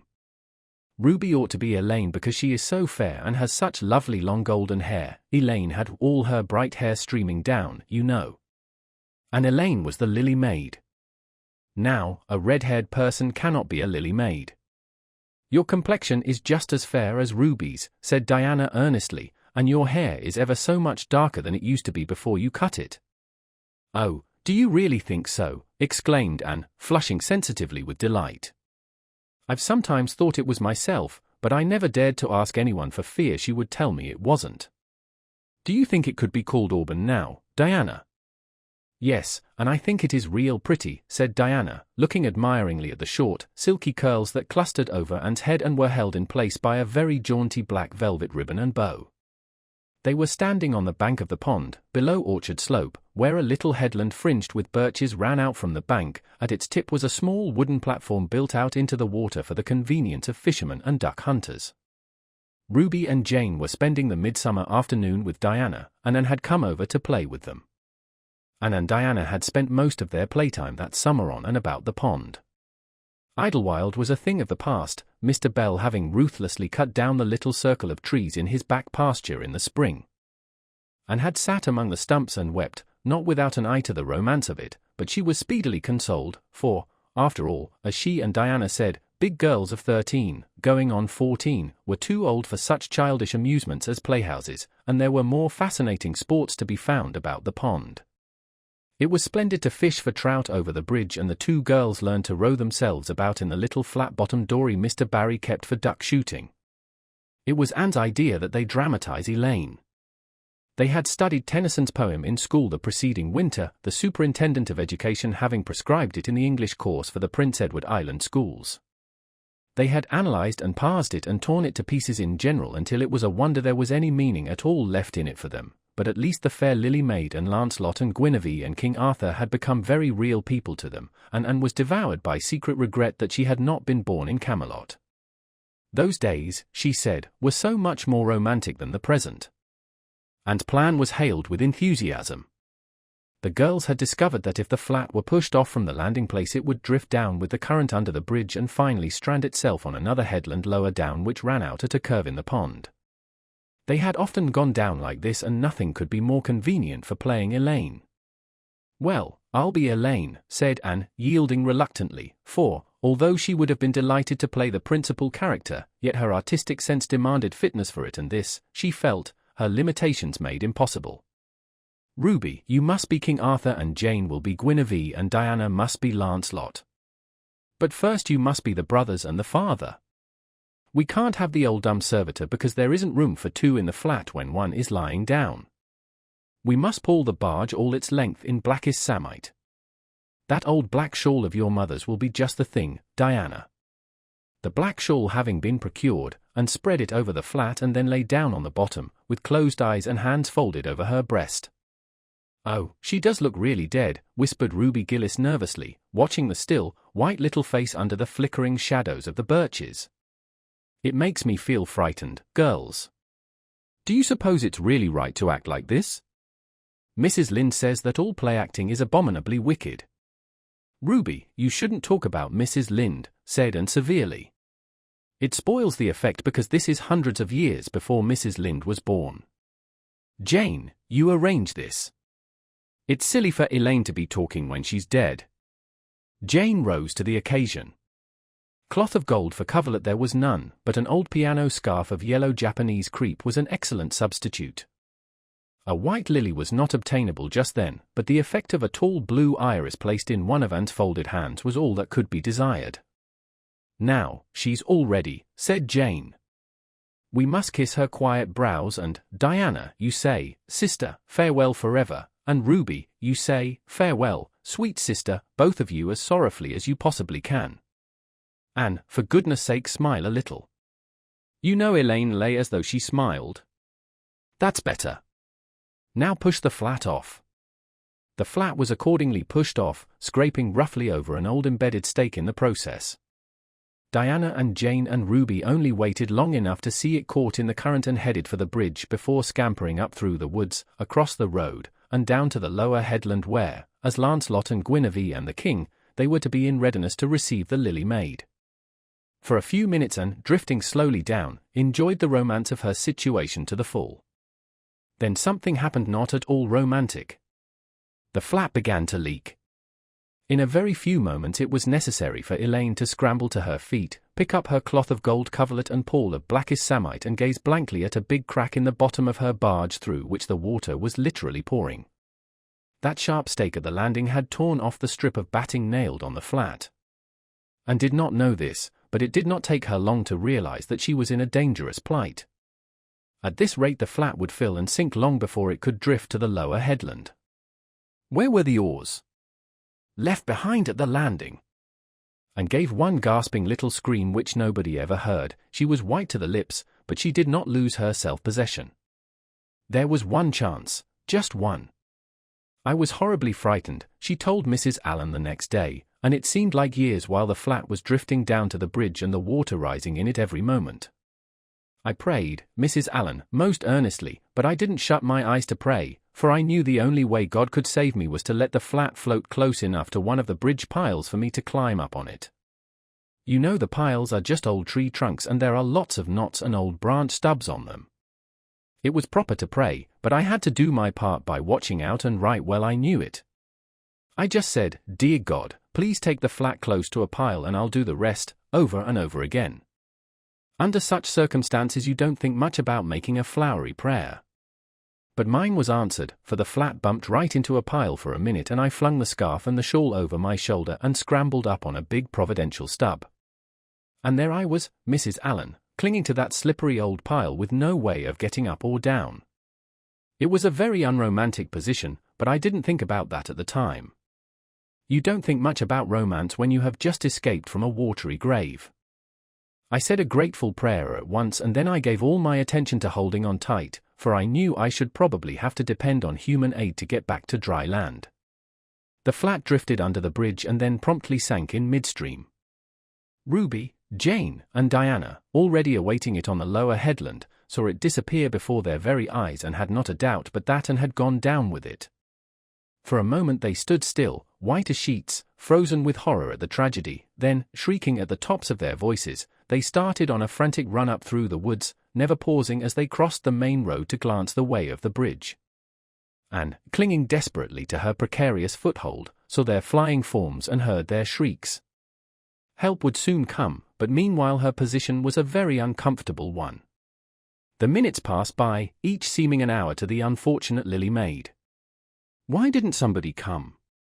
Where had the girls gone? Suppose they had fainted, one and all. Suppose nobody ever came. Suppose she grew so tired and cramped that she could hold on no longer. Anne looked at the wicked green depths below her, wavering with long, oily shadows, and shivered. Her imagination began to suggest all manner of gruesome possibilities to her. Then, just as she thought she really could not endure the ache in her arms and wrists another moment, Gilbert Blythe came rowing under the bridge in Harmon Andrews's dory. Gilbert glanced up and, much to his amazement, beheld a little white scornful face looking down upon him with big, frightened but also scornful grey eyes. "Anne Shirley! How on earth did you get there?" he exclaimed. Without waiting for an answer he pulled close to the pile and extended his hand. There was no help for it, and, clinging to Gilbert Blythe's hand, scrambled down into the dory, where she sat, drabbled and furious, in the stern with her arms full of dripping shawl and wet crepe. It was certainly extremely difficult to be dignified under the circumstances. "What has happened?" Anne asked Gilbert, taking up his oars. "We were playing Elaine," explained Anne frigidly, without even looking at her rescuer, "and I had to drift down to Camelot in the barge, I mean the flat. The flat began to leak and I climbed out on the pile. The girls went for help. Will you be kind enough to row me to the landing?" Gilbert obligingly rowed to the landing and Anne, disdaining assistance, sprang nimbly on shore. "I'm very much obliged to you," she said haughtily as she turned away. But Gilbert had also sprung from the boat and now laid a detaining hand on her arm. "Anne," he said hurriedly, "look here. Can't we be good friends? I'm awfully sorry I made fun of your hair that time. I didn't mean to vex you, and I only meant it for a joke. Besides, it's so long ago. I think your hair is awfully pretty now, honest I do. Let's be friends." For a moment Anne hesitated. She had an odd, newly awakened consciousness under all her outraged dignity that the half-shy, half-eager expression in Gilbert's hazel eyes was something that was very good to see. Her heart gave a quick, queer little beat. But the bitterness of her old grievance promptly stiffened up her wavering determination. That scene of 2 years before flashed back into her recollection as vividly as if it had taken place yesterday. Gilbert had called her carrots and had brought about her disgrace before the whole school. Her resentment, which to other and older people might be as laughable as its cause, was in no whit allayed and softened by time seemingly. She hated Gilbert Blythe. She would never forgive him. "No," she said coldly, "I shall never be friends with you, Gilbert Blythe, and I don't want to be." "All right." Gilbert sprang into his skiff with an angry color in his cheeks. "I'll never ask you to be friends again, Anne Shirley. And I don't care either." He pulled away with swift defiant strokes, and Anne went up the steep, ferny little path under the maples. She held her head very high, but she was conscious of an odd feeling of regret. She almost wished she had answered Gilbert differently. Of course, he had insulted her terribly, but still. Altogether, Anne rather thought it would be a relief to sit down and have a good cry. She was really quite unstrung, for the reaction from her fright and cramped clinging was making itself felt. Halfway up the path she met Jane and Diana rushing back to the pond in a state narrowly removed from positive frenzy. They had found nobody at Orchard Slope, both Mr. and Mrs. Barry being away. Here Ruby Gillis had succumbed to hysterics, and was left to recover from them as best she might, while Jane and Diana flew through the haunted wood and across the brook to Green Gables. There they had found nobody either, for Marilla had gone to Carmody and Matthew was making hay in the back field. "Oh," and gasped Diana, fairly falling on the former's neck and weeping with relief and delight, "oh, and we thought you were drowned, and we felt like murderers, because we had made you be Elaine. And Ruby is in hysterics, oh, and how did you escape?" "I climbed up on one of the piles," explained Anne wearily, "and Gilbert Blythe came along in Mr. Andrews's dory and brought me to land." "Oh, Anne, how splendid of him!" "Why, it's so romantic," said Jane, finding breath enough for utterance at last. "Of course you'll speak to him after this." "Of course I won't," flashed Anne, with a momentary return of her old spirit. "And I don't want ever to hear the word romantic again, Jane Andrews. I'm awfully sorry you were so frightened, girls. It is all my fault. I feel sure I was born under an unlucky star. Everything I do gets me or my dearest friends into a scrape. We've gone and lost your father's flat, Diana, and I have a presentiment that we'll not be allowed to row on the pond any more." And presentiment proved more trustworthy than presentiments are apt to do. Great was the consternation in the Barry and Cuthbert households when the events of the afternoon became known. "Will you ever have any sense?" and groaned Marilla. "Oh, yes, I think I will," Marilla returned Anne optimistically. A good cry, indulged in the grateful solitude of the east gable, had soothed her nerves and restored her to her wonted cheerfulness. "I think my prospects of becoming sensible are brighter now than ever." "I don't see how," said Marilla. "Well," explained Anne, "I've learned a new and valuable lesson today. Ever since I came to Green Gables I've been making mistakes, and each mistake has helped to cure me of some great shortcoming. The affair of the amethyst brooch cured me of meddling with things that didn't belong to me. The haunted wood mistake cured me of letting my imagination run away with me. The liniment cake mistake cured me of carelessness in cooking. Dyeing my hair cured me of vanity. I never think about my hair and nose now, at least, very seldom. And today's mistake is going to cure me of being too romantic. I have come to the conclusion that it is no use trying to be romantic in Avonlea. It was probably easy enough in towered Camelot hundreds of years ago, but romance is not appreciated now. I feel quite sure that you will soon see a great improvement in me in this respect, Marilla. I'm sure I hope so, said Marilla skeptically. But Matthew, who had been sitting mutely in his corner, laid a hand on Anne's shoulder when Marilla had gone out. Don't give up all your romance, Anne, he whispered shyly. A little of it is a good thing, not too much, of course, but keep a little of it, and keep a little of it.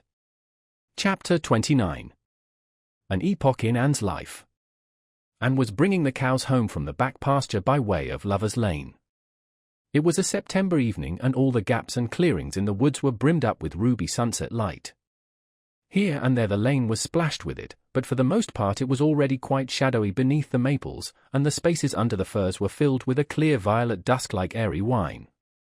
The winds were out in their tops, and there is no sweeter music on earth than that which the wind makes in the fir trees at evening. The cows swung placidly down the lane, and followed them dreamily, repeating aloud the battle canto from Marmion, which had also been part of their English course the preceding winter and which Miss Stacy had made them learn off by heart, and exulting in its rushing lines and the clash of spears in its imagery. When she came to the lines, the stubborn spearsmen still made good their dark impenetrable wood. She stopped in ecstasy to shut her eyes that she might the better fancy herself one of that heroic ring. When she opened them again it was to behold Diana coming through the gate that led into the barry field and looking so important that Anne instantly divined there was news to be told. But betray too eager curiosity she would not. Isn't this evening just like a purple dream, Diana? It makes me so glad to be alive.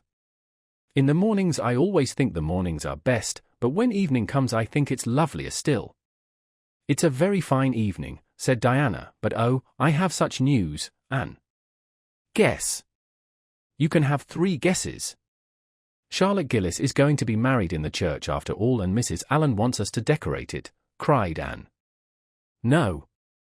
Charlotte's beau won't agree to that, because nobody ever has been married in the church yet, and he thinks it would seem too much like a funeral. It's too mean, because it would be such fun. Guess again. Jane's mother is going to let her have a birthday party. Diana shook her head, her black eyes dancing with merriment. I can't think what it can be, said Anne in despair, unless it's that moody Spurgeon Macpherson saw you home from prayer meeting last night. Did he? I should think not, exclaimed Diana indignantly. I wouldn't be likely to boast of it if he did, the horrid creature. I knew you couldn't guess it. Mother had a letter from Aunt Josephine today, and Aunt Josephine wants you and me to go to town next Tuesday and stop with her for the exhibition. There. Oh, Diana, whispered Anne, finding it necessary to lean up against a maple tree for support, do you really mean it? But I'm afraid Marilla won't let me go. She will say that she can't encourage gadding about. That was what she said last week when Jane invited me to go with them in their double-seated buggy to the American concert at the White Sands Hotel. I wanted to go, but Marilla said I'd be better at home learning my lessons and so would Jane. I was bitterly disappointed, Diana. I felt so heartbroken that I wouldn't say my prayers when I went to bed. But I repented of that and got up in the middle of the night and said them. I'll tell you, said Diana, we'll get Mother to ask Marilla. She'll be more likely to let you go then, and if she does we'll have the time of our lives, Anne. I've never been to an exhibition, and it's so aggravating to hear the other girls talking about their trips. Jane and Ruby have been twice, and they're going this year again. I'm not going to think about it at all until I know whether I can go or not, said Anne resolutely. If I did and then was disappointed, it would be more than I could bear. But in case I do go, I'm very glad my new coat will be ready by that time. Marilla didn't think I needed a new coat. She said my old one would do very well for another winter and that I ought to be satisfied with having a new dress. The dress is very pretty, Diana, navy blue and made so fashionably. Marilla always makes my dresses fashionably now, because she says she doesn't intend to have Matthew going to Mrs. Lynde to make them. I'm so glad. It is ever so much easier to be good if your clothes are fashionable. At least, it is easier for me. I suppose it doesn't make such a difference to naturally good people. But Matthew said I must have a new coat, so Marilla bought a lovely piece of blue broadcloth, and it's being made by a real dressmaker over at Carmody. It's to be done Saturday night, and I'm trying not to imagine myself walking up the church aisle on Sunday in my new suit and cap, because I'm afraid it isn't right to imagine such things. But it just slips into my mind in spite of me. My cap is so pretty. Matthew bought it for me the day we were over at Carmody. It is one of those little blue velvet ones that are all the rage, with gold cord and tassels. Your new hat is elegant, Diana, and so becoming. When I saw you come into church last Sunday, my heart swelled with pride to think you were my dearest friend. Do you suppose it's wrong for us to think so much about our clothes? Marilla says it is very sinful. But it is such an interesting subject, isn't it? Marilla agreed to let Anne go to town, and it was arranged that Mr. Barry should take the girls in on the following Tuesday. As Charlottetown was 30 miles away and Mr. Barry wished to go and return the same day, it was necessary to make a very early start. But Anne counted it all joy, and was up before sunrise on Tuesday morning. A glance from her window assured her that the day would be fine, for the eastern sky behind the firs of the haunted wood was all silvery and cloudless. Through the gap in the trees a light was shining in the western gable of Orchard Slope, a token that Diana was also up.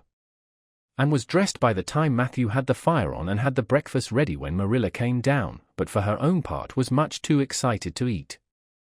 After breakfast the jaunty new cap and jacket were donned, and Anne hastened over the brook and up through the firs to Orchard Slope. Mr. Barry and Diana were waiting for her, and they were soon on the road. It was a long drive, but Anne and Diana enjoyed every minute of it. It was delightful to rattle along over the moist roads in the early red sunlight that was creeping across the shorn harvest fields.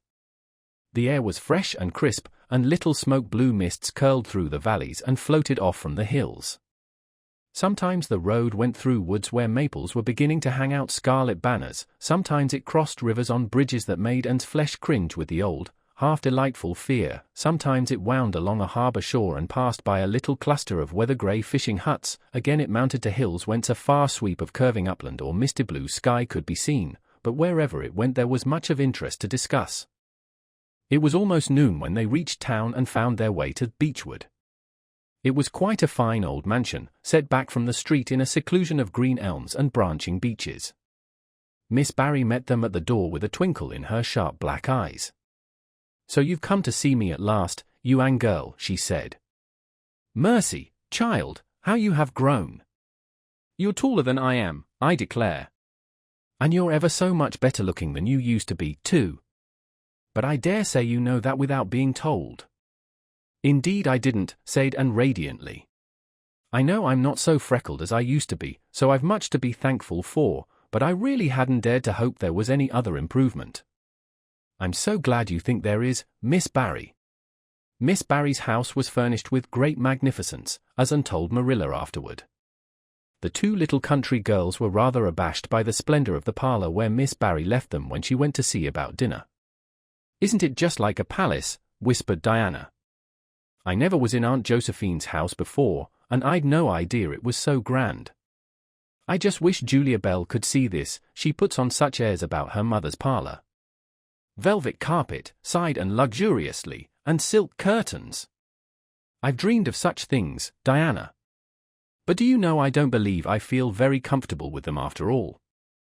There are so many things in this room and all so splendid that there is no scope for imagination. That is one consolation when you are poor, there are so many more things you can imagine about." Their sojourn in town was something that Anne and Diana dated from for years. From first to last it was crowded with delights. On Wednesday Miss Barry took them to the exhibition grounds and kept them there all day. It was splendid, and related to Marilla later on. "I never imagined anything so interesting. I don't really know which department was the most interesting. I think I liked the horses and the flowers and the fancy work best. Josie Pye took first prize for knitted lace. I was real glad she did. And I was glad that I felt glad, for it shows I'm improving, don't you think, Marilla, when I can rejoice in Josie's success. Mr. Harmon Andrews took second prize for Gravenstein apples and Mr. Bell took first prize for a pig. Diana said she thought it was ridiculous for a Sunday school superintendent to take a prize in pigs, but I don't see why. Do you?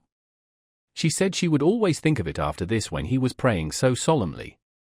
Clara Louise McPherson took a prize for painting, and Mrs. Lind got first prize for homemade butter and cheese. So Avonlea was pretty well represented, wasn't it? Mrs. Lind was there that day, and I never knew how much I really liked her until I saw her familiar face among all those strangers. There were thousands of people there, Marilla. It made me feel dreadfully insignificant. And Miss Barry took us up to the grandstand to see the horse races. Mrs. Lind wouldn't go. She said horse racing was an abomination and, she being a church member, thought it her bounden duty to set a good example by staying away. But there were so many there I don't believe Mrs. Lind's absence would ever be noticed. I don't think, though, that I ought to go very often to horse races, because they are awfully fascinating. Diana got so excited that she offered to bet me 10 cents that the red horse would win. I didn't believe he would, but I refused to bet because I wanted to tell Mrs. Allen all about everything, and I felt sure it wouldn't do to tell her that. It's always wrong to do anything you can't tell the minister's wife. It's as good as an extra conscience to have a minister's wife for your friend. And I was very glad I didn't bet, because the red horse did win, and I would have lost 10 cents. So you see that virtue was its own reward. We saw a man go up in a balloon. I'd love to go up in a balloon, Marilla, it would be simply thrilling, and we saw a man selling fortunes. You paid him 10 cents and a little bird picked out your fortune for you. Miss Barry gave Diana and me 10 cents each to have our fortunes told. Mine was that I would marry a dark-complected man who was very wealthy, and I would go across water to live. I looked carefully at all the dark men I saw after that, but I didn't care much for any of them, and anyhow I suppose it's too early to be looking out for him yet. Oh, it was a never-to-be-forgotten day, Marilla. I was so tired I couldn't sleep at night. Miss Barry put us in the spare room, according to promise. It was an elegant room, Marilla, but somehow sleeping in a spare room isn't what I used to think it was. That's the worst of growing up, and I'm beginning to realize it. The things you wanted so much when you were a child don't seem half so wonderful to you when you get them. Thursday the girls had a drive in the park, and in the evening Miss Barry took them to a concert in the Academy of Music, where a noted prima donna was to sing. And the evening was a glittering vision of delight. Oh, Marilla, it was beyond description. I was so excited I couldn't even talk, so you may know what it was like. I just sat in enraptured silence. Madame Selitsky was perfectly beautiful and wore white satin and diamonds. But when she began to sing I never thought about anything else. Oh, I can't tell you how I felt. But it seemed to me that it could never be hard to be good anymore. I felt like I do when I look up to the stars. Tears came into my eyes, but, oh, they were such happy tears. I was so sorry when it was all over, and I told Miss Barry I didn't see how I was ever to return to common life again. She said she thought if we went over to the restaurant across the street and had an ice cream it might help me. That sounded so prosaic, but to my surprise I found it true. The ice cream was delicious, Marilla, and it was so lovely and dissipated to be sitting there eating it at 11 o'clock at night. Diana said she believed she was born for city life. Miss Barry asked me what my opinion was, but I said I would have to think it over very seriously before I could tell her what I really thought. So I thought it over after I went to bed. That is the best time to think things out. And I came to the conclusion, Marilla, that I wasn't born for city life and that I was glad of it. It's nice to be eating ice cream at brilliant restaurants at 11 o'clock at night once in a while, but as a regular thing I'd rather be in the East Gable at 11, sound asleep, but kind of knowing even in my sleep that the stars were shining outside and that the wind was blowing in the firs across the brook. I told Miss Barry so at breakfast the next morning and she laughed. Miss Barry generally laughed at anything I said, even when I said the most solemn things. I don't think I liked it, Marilla, because I wasn't trying to be funny. But she is a most hospitable lady and treated us royally. Friday brought going home time, and Mr. Barry drove in for the girls. Well, I hope you've enjoyed yourselves, said Miss Barry, as she bade them goodbye. Indeed we have, said Diana. And you, Anne girl? I've enjoyed every minute of the time, said Anne, throwing her arms impulsively about the old woman's neck and kissing her wrinkled cheek. Diana would never have dared to do such a thing and felt rather aghast at Anne's freedom. But Miss Barry was pleased, and she stood on her veranda and watched the buggy out of sight. Then she went back into her big house with a sigh. It seemed very lonely, lacking those fresh young lives. Miss Barry was a rather selfish old lady, if the truth must be told, and had never cared much for anybody but herself. She valued people only as they were of service to her or amused her. And had amused her, and consequently stood high in the old lady's good graces. But Miss Barry found herself thinking less about Anne's quaint speeches than of her fresh enthusiasms, her transparent emotions, her little winning ways, and the sweetness of her eyes and lips. "I thought Marilla Cuthbert was an old fool when I heard she'd adopted a girl out of an orphan asylum," she said to herself, "but I guess she didn't make much of a mistake after all. If I'd a child like Anne in the house all the time, I'd be a better and happier woman." Anne and Diana found the drive home as pleasant as the drive in, pleasanter, indeed, since there was the delightful consciousness of home waiting at the end of it. It was sunset when they passed through White Sands and turned into the shore road. Beyond, the Avonlea hills came out darkly against the saffron sky. Behind them the moon was rising out of the sea that grew all radiant and transfigured in her light. Every little cove along the curving road was a marvel of dancing ripples. The waves broke with a soft swish on the rocks below them, and the tang of the sea was in the strong, fresh air. "Oh, but it's good to be alive and to be going home," breathed Anne. When she crossed the log bridge over the brook, the kitchen light of Green Gables winked her a friendly welcome back, and through the open door shone the hearth fire, sending out its warm red glow athwart the chilly autumn night. Anne ran blithely up the hill and into the kitchen, where a hot supper was waiting on the table. "So you've got back," said Marilla, folding up her knitting. "Yes, and oh, it's so good to be back," said Anne joyously. "I could kiss everything, even to the clock." "Marilla, a broiled chicken? You don't mean to say you cooked that for me?" "Yes, I did," said Marilla. "I thought you'd be hungry after such a drive and need something real appetizing. Hurry and take off your things, and we'll have supper as soon as Matthew comes in. I'm glad you've got back, I must say. It's been fearful lonesome here without you, and I never put in 4 longer days." After supper Anne sat before the fire between Matthew and Marilla, and gave them a full account of her visit. "I've had a splendid time," she concluded happily, "and I feel that it marks an epoch in my life. But the best of it all was the coming home." Chapter 30. The Queen's class is organized. Marilla laid her knitting on her lap and leaned back in her chair. Her eyes were tired, and she thought vaguely that she must see about having her glasses changed the next time she went to town, for her eyes had grown tired very often of late. It was nearly dark, for the full November twilight had fallen around Green Gables, and the only light in the kitchen came from the dancing red flames in the stove. Anne was curled up Turk fashion on the hearthrug, gazing into that joyous glow where the sunshine of 100 summers was being distilled from the maple cordwood. She had been reading, but her book had slipped to the floor, and now she was dreaming, with a smile on her parted lips. Glittering castles in Spain were shaping themselves out of the mists and rainbows of her lively fancy. Adventures wonderful and enthralling were happening to her in Cloudland, adventures that always turned out triumphantly and never involved her in scrapes like those of actual life. Marilla looked at her with a tenderness that would never have been suffered to reveal itself in any clearer light than that soft mingling of fireshine and shadow. The lesson of a love that should display itself easily in spoken word and open look was one Marilla could never learn. But she had learned to love this slim, grey-eyed girl with an affection all the deeper and stronger from its very undemonstrativeness. Her love made her afraid of being unduly indulgent, indeed. She had an uneasy feeling that it was rather sinful to set one's heart so intensely on any human creature as she had set hers on Anne, and perhaps she performed a sort of unconscious penance for this by being stricter and more critical than if the girl had been less dear to her. Certainly Anne herself had no idea how Marilla loved her.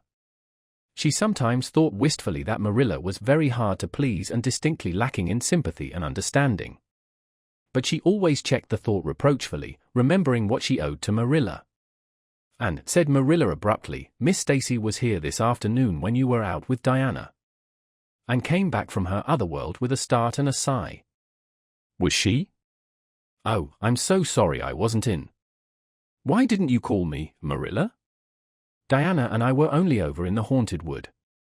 It's lovely in the woods now." All the littlewood things, the ferns and the satin leaves and the crackerberries, have gone to sleep, just as if somebody had tucked them away until spring under a blanket of leaves. I think it was a little grey fairy with a rainbow scarf that came tiptoeing along the last moonlight night and did it. Diana wouldn't say much about that, though. Diana has never forgotten the scolding her mother gave her about imagining ghosts into the haunted wood. It had a very bad effect on Diana's imagination. It blighted it. Mrs. Lynde says Myrtle Bell is a blighted being. I asked Ruby Gillis why Myrtle was blighted, and Ruby said she guessed it was because her young man had gone back on her. Ruby Gillis thinks of nothing but young men, and the older she gets the worse she is. Young men are all very well in their place, but it doesn't do to drag them into everything, does it? Diana and I are thinking seriously of promising each other that we will never marry but be nice old maids and live together forever. Diana hasn't quite made up her mind though, because she thinks perhaps it would be nobler to marry some wild, dashing, wicked young man and reform him. Diana and I talk a great deal about serious subjects now, you know. We feel that we are so much older than we used to be that it isn't becoming to talk of childish matters. It's such a solemn thing to be almost 14, Marilla.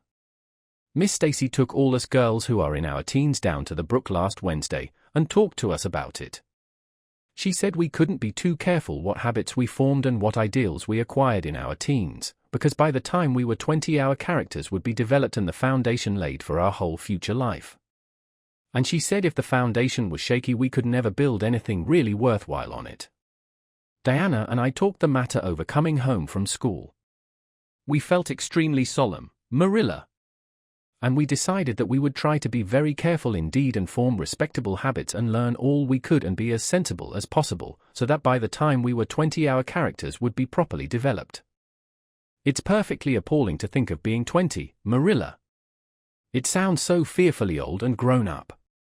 But why was Miss Stacy here this afternoon? That is what I want to tell you, and if you'll ever give me a chance to get a word in edgewise. She was talking about you. About me? And looked rather scared. Then she flashed and exclaimed. Oh, I know what she was saying. I meant to tell you, Marilla, honestly I did, but I forgot. Miss Stacy caught me reading Ben-Hur in school yesterday afternoon when I should have been studying my Canadian history. Jane Andrews lent it to me. I was reading it at dinner hour, and I had just got to the chariot race when school went in. I was simply wild to know how it turned out, although I felt sure Ben-Hur must win, because it wouldn't be poetical justice if he didn't, so I spread the history open on my desk lid and then tucked Ben-Hur between the desk and my knee. I just looked as if I were studying Canadian history, you know, while all the while I was reveling in Ben-Hur. I was so interested in it that I never noticed Miss Stacy coming down the aisle until all at once I just looked up and there she was looking down at me, so reproachful-like. I can't tell you how ashamed I felt, Marilla, especially when I heard Josie Pye giggling. Miss Stacy took Ben-Hur away, but she never said a word then. She kept me in at recess and talked to me. She said I had done very wrong in 2 respects. First, I was wasting the time I ought to have put on my studies, and secondly, I was deceiving my teacher in trying to make it appear I was reading a history when it was a storybook instead. I had never realized until that moment, Marilla, that what I was doing was deceitful. I was shocked.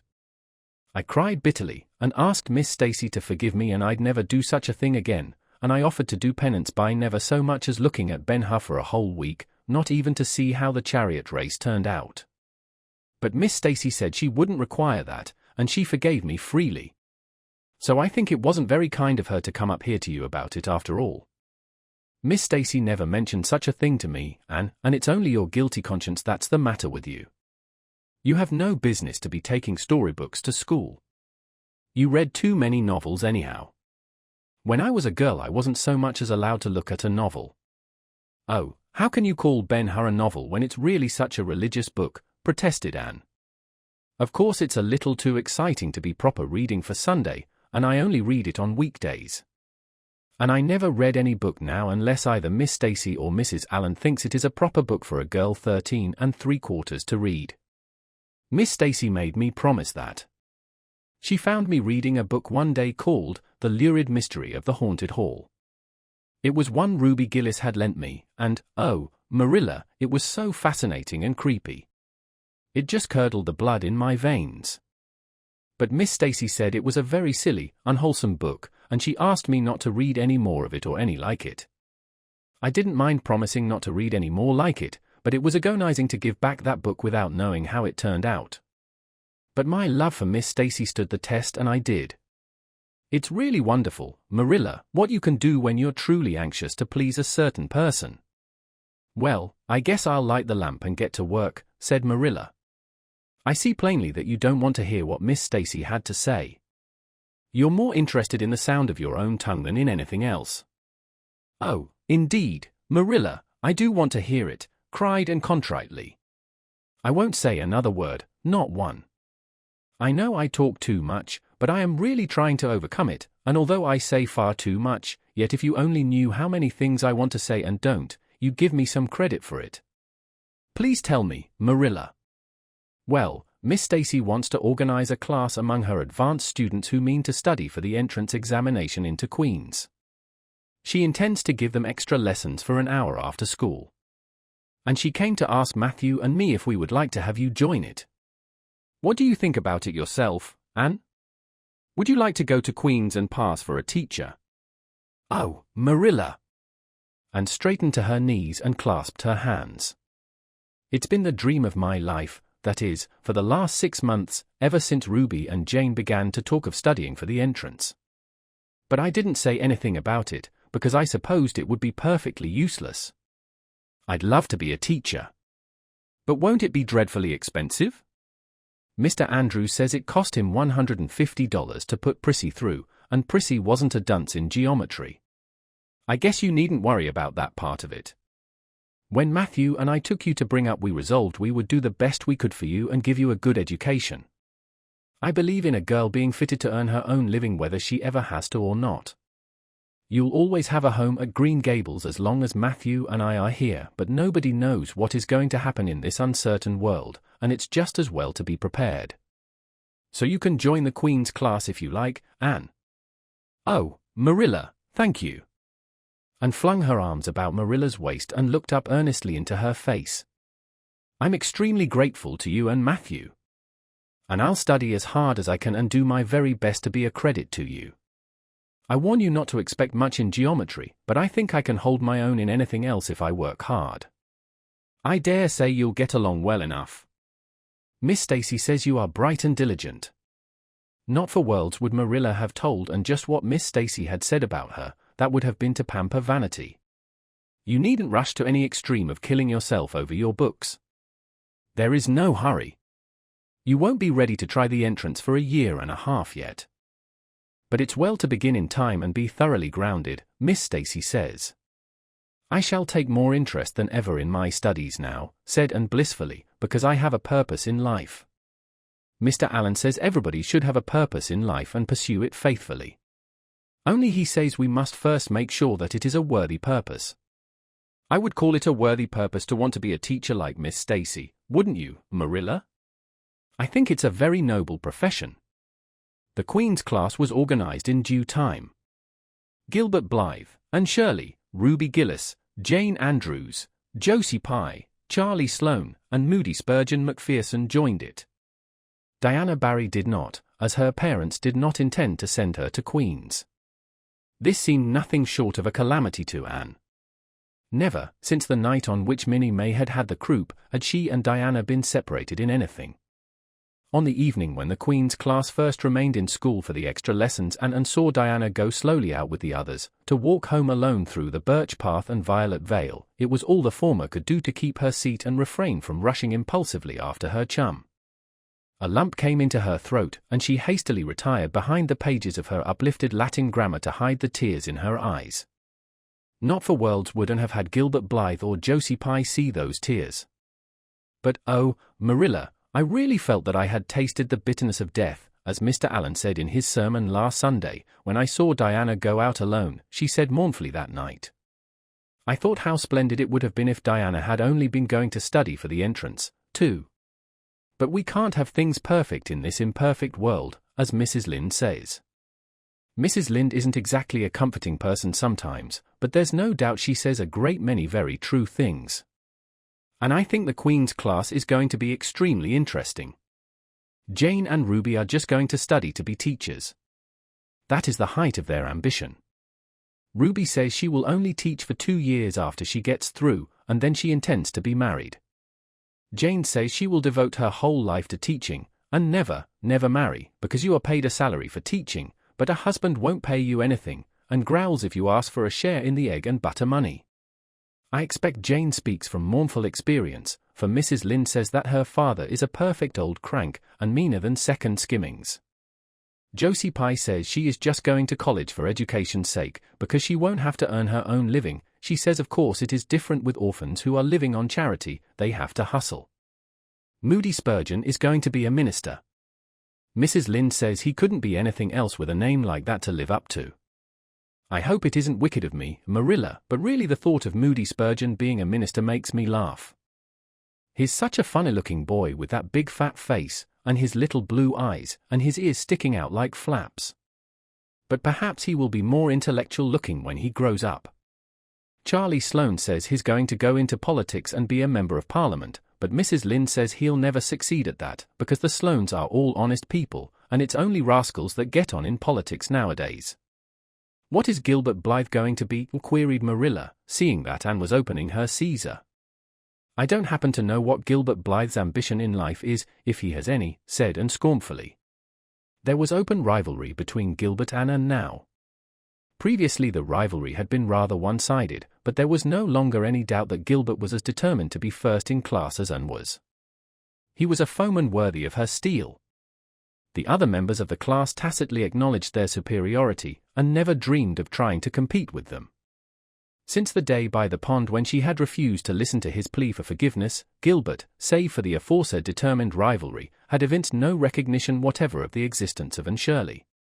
He talked and jested with the other girls, exchanged books and puzzles with them, discussed lessons and plans, sometimes walked home with one or the other of them from prayer meeting or debating club.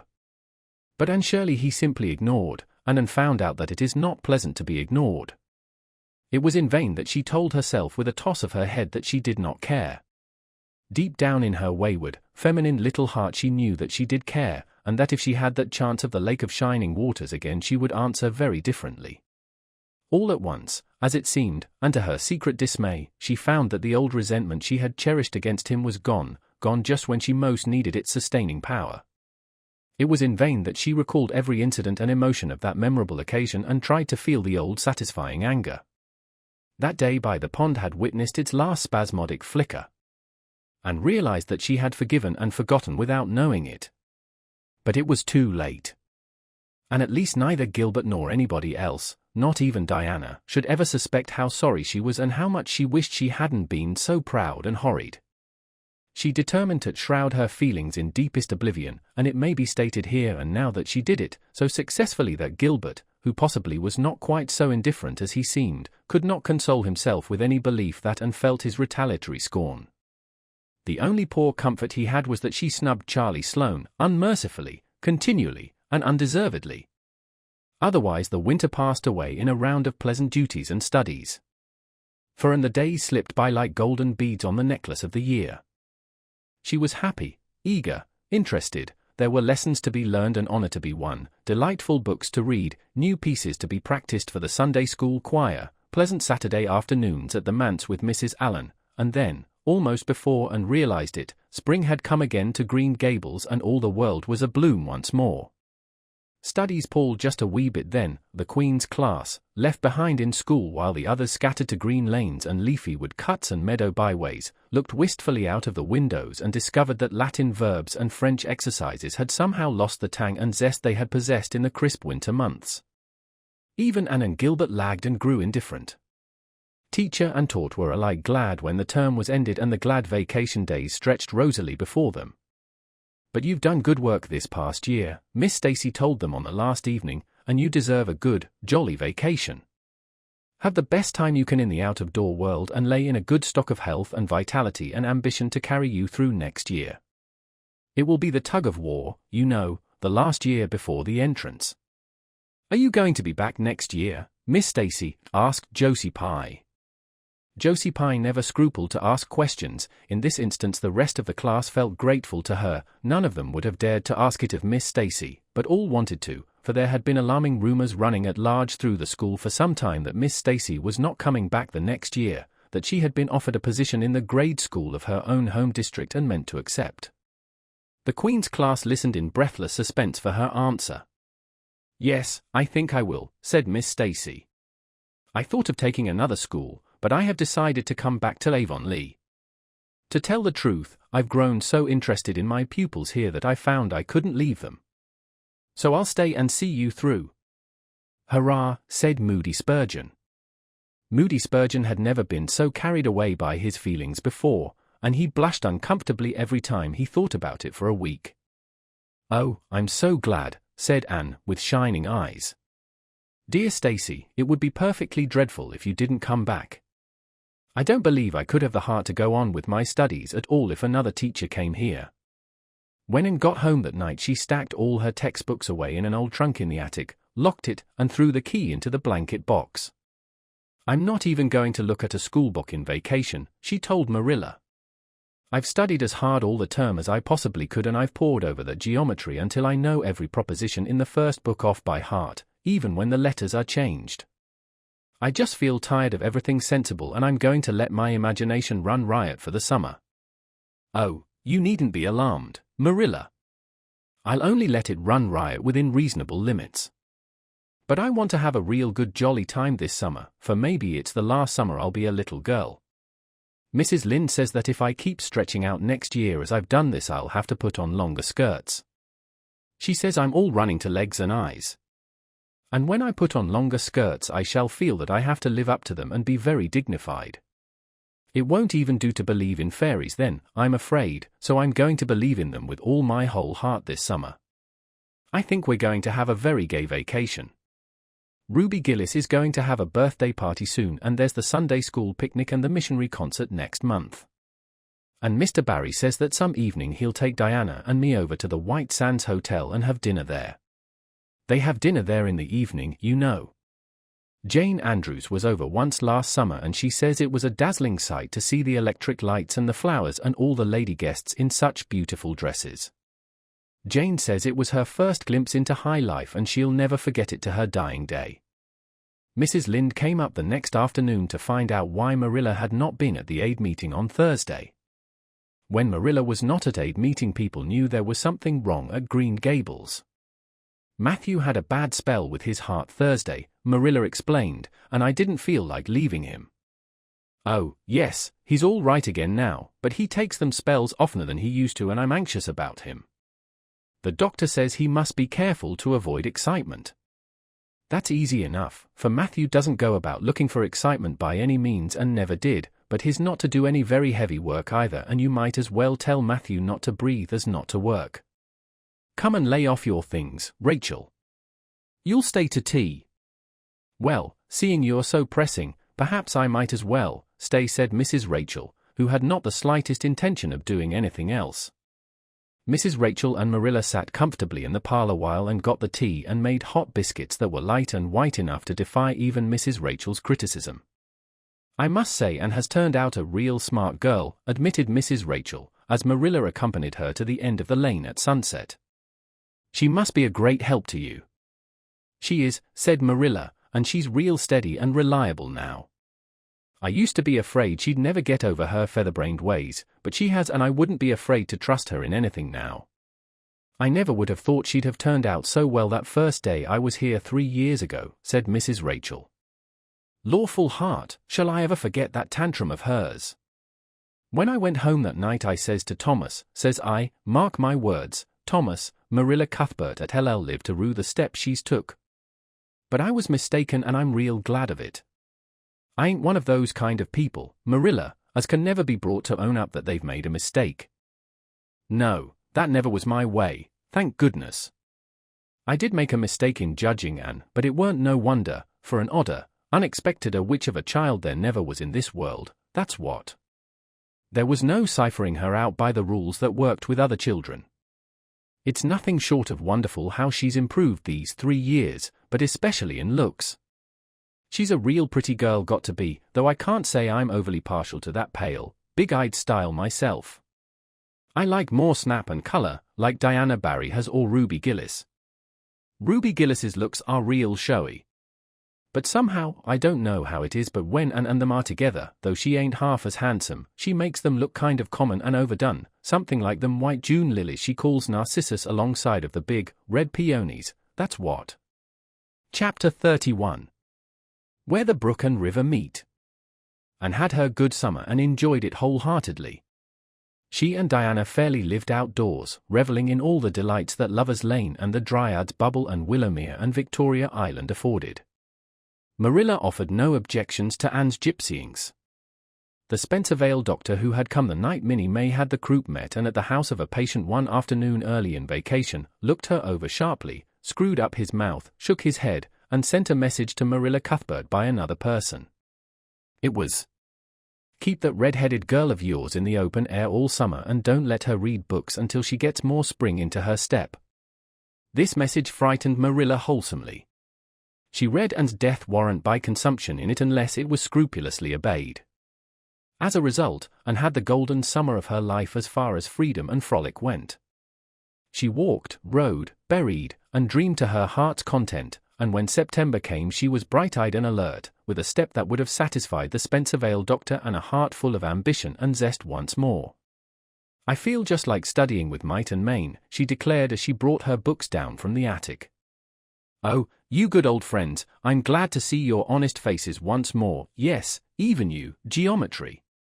I've had a perfectly beautiful summer, Marilla, and now I'm rejoicing as a strong man to run a race, as Mr. Allen said last Sunday. Doesn't Mr. Allen preach magnificent sermons?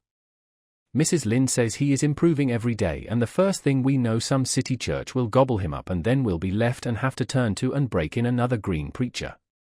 But I don't see the use of meeting trouble halfway, do you, Marilla? I think it would be better just to enjoy Mr. Allen while we have him. If I were a man I think I'd be a minister. They can have such an influence for good if their theology is sound, and it must be thrilling to preach splendid sermons and stir your hearers' hearts. Why can't women be ministers, Marilla? I asked Mrs. Lynde that and she was shocked and said it would be a scandalous thing. She said there might be female ministers in the States and she believed there was, but thank goodness we hadn't got to that stage in Canada yet and she hoped we never would. But I don't see why. I think women would make splendid ministers. When there is a social to be got up or a church tea or anything else to raise money the women have to turn to and do the work.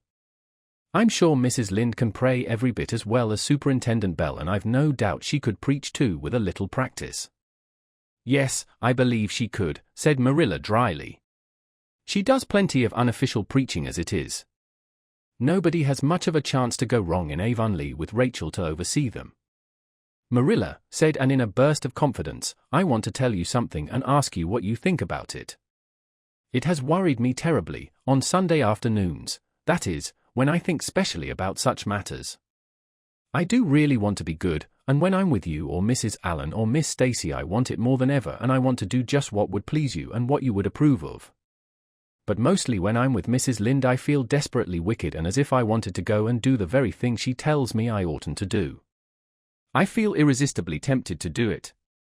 Now, what do you think is the reason I feel like that? Do you think it's because I'm really bad and unregenerate? Marilla looked dubious for a moment. Then she laughed. If you are I guess I am too, and, for Rachel often has that very effect on me. I sometimes think she'd have more of an influence for good, as you say yourself, if she didn't keep nagging people to do right.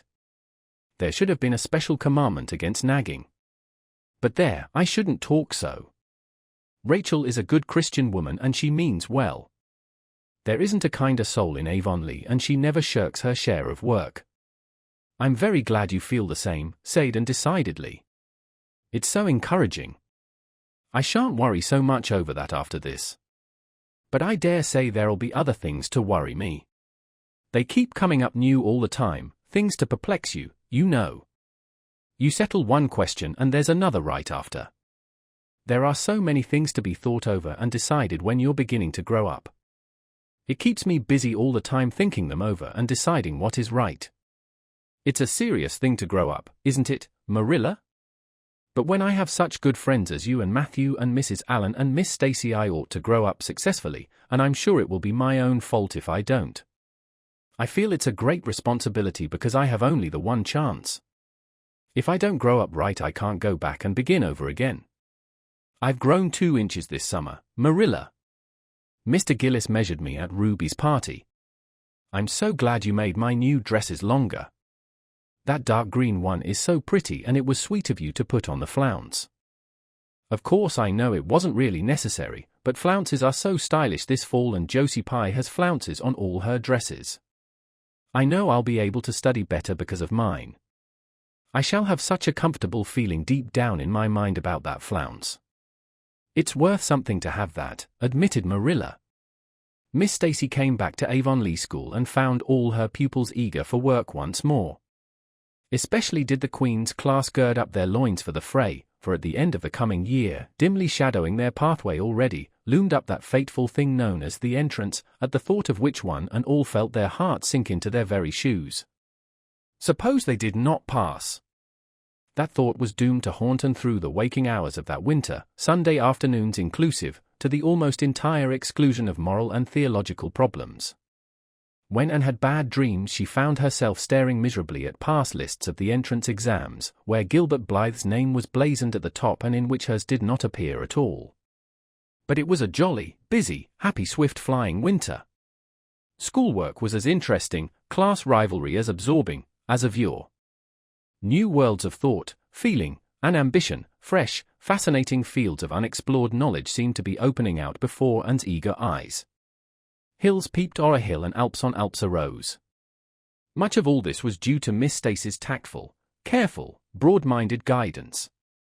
She led her class to think and explore and discover for themselves, and encouraged straying from the old beaten paths to a degree that quite shocked Mrs. Lynde and the school trustees, who viewed all innovations on established methods rather dubiously. Apart from her studies and expanded socially, for Marilla, mindful of the Spencervale doctor's dictum, no longer vetoed occasional outings. The debating club flourished and gave several concerts, there were 1 or 2 parties almost verging on grown-up affairs, there were sleigh drives and skating frolics galore. Between times and grew, shooting up so rapidly that Marilla was astonished one day, when they were standing side by side, to find the girl was taller than herself. "Why, Anne, how you've grown," she said, almost unbelievingly. A sigh followed on the words. Marilla felt a queer regret over Anne's inches. The child she had learned to love had vanished somehow, and here was this tall, serious-eyed girl of 15, with the thoughtful brows and the proudly poised little head, in her place. Marilla loved the girl as much as she had loved the child, but she was conscious of a queer, sorrowful sense of loss. And that night, when Anne had gone to prayer meeting with Diana, Marilla sat alone in the wintry twilight and indulged in the weakness of a cry. Matthew, coming in with a lantern, caught her at it and gazed at her in such consternation that Marilla had to laugh through her tears. "I was thinking about Anne," she explained. "She's got to be such a big girl, and she'll probably be away from us next winter. I'll miss her terrible." "She'll be able to come home often," comforted Matthew, to whom Anne was as yet and always would be the little, eager girl he had brought home from Bright River on that June evening for years before. "The branch railroad will be built to Carmody by that time." "It won't be the same thing as having her here all the time," sighed Marilla gloomily, determined to enjoy her luxury of grief uncomforted. But there, men can't understand these things. There were other changes in Anne no less real than the physical change. For one thing, she became much quieter. Perhaps she thought all the more and dreamed as much as ever, but she certainly talked less. Marilla noticed and commented on this also. "You don't chatter half as much as you used to, and nor use half as many big words. What has come over you?" Anne colored and laughed a little as she dropped her book and looked dreamily out of the window, where big fat red buds were bursting out on the creeper in response to the lure of the spring sunshine. "I don't know, I don't want to talk as much," she said, denting her chin thoughtfully with her forefinger. "It's nicer to think dear, pretty thoughts and keep them in one's heart, like treasures. I don't like to have them laughed at or wondered over. And somehow I don't want to use big words anymore. It's almost a pity, isn't it, now that I'm really growing big enough to say them if I did want to. It's fun to be almost grown up in some ways, but it's not the kind of fun I expected, Marilla. There's so much to learn and do and think that there isn't time for big words. Besides, Miss Stacy says the short ones are much stronger and better. She makes us write all our essays as simply as possible. It was hard at first. I was so used to crowding in all the fine big words I could think of, and I thought of any number of them. But I've got used to it now and I see it's so much better. What has become of your story club? I haven't heard you speak of it for a long time. The story club isn't in existence any longer. We hadn't time for it, and anyhow I think we had got tired of it. It was silly to be writing about love and murder and elopements and mysteries. Miss Stacy sometimes has us write a story for training in composition, but she won't let us write anything but what might happen in Avonlea in our own lives, and she criticizes it very sharply and makes us criticize our own too. I never thought my compositions had so many faults until I began to look for them myself. I felt so ashamed I wanted to give up altogether, but Miss Stacy said I could learn to write well if I only trained myself to be my own severest critic. And so I am trying to. You've only 2 more months before the entrance, said Marilla.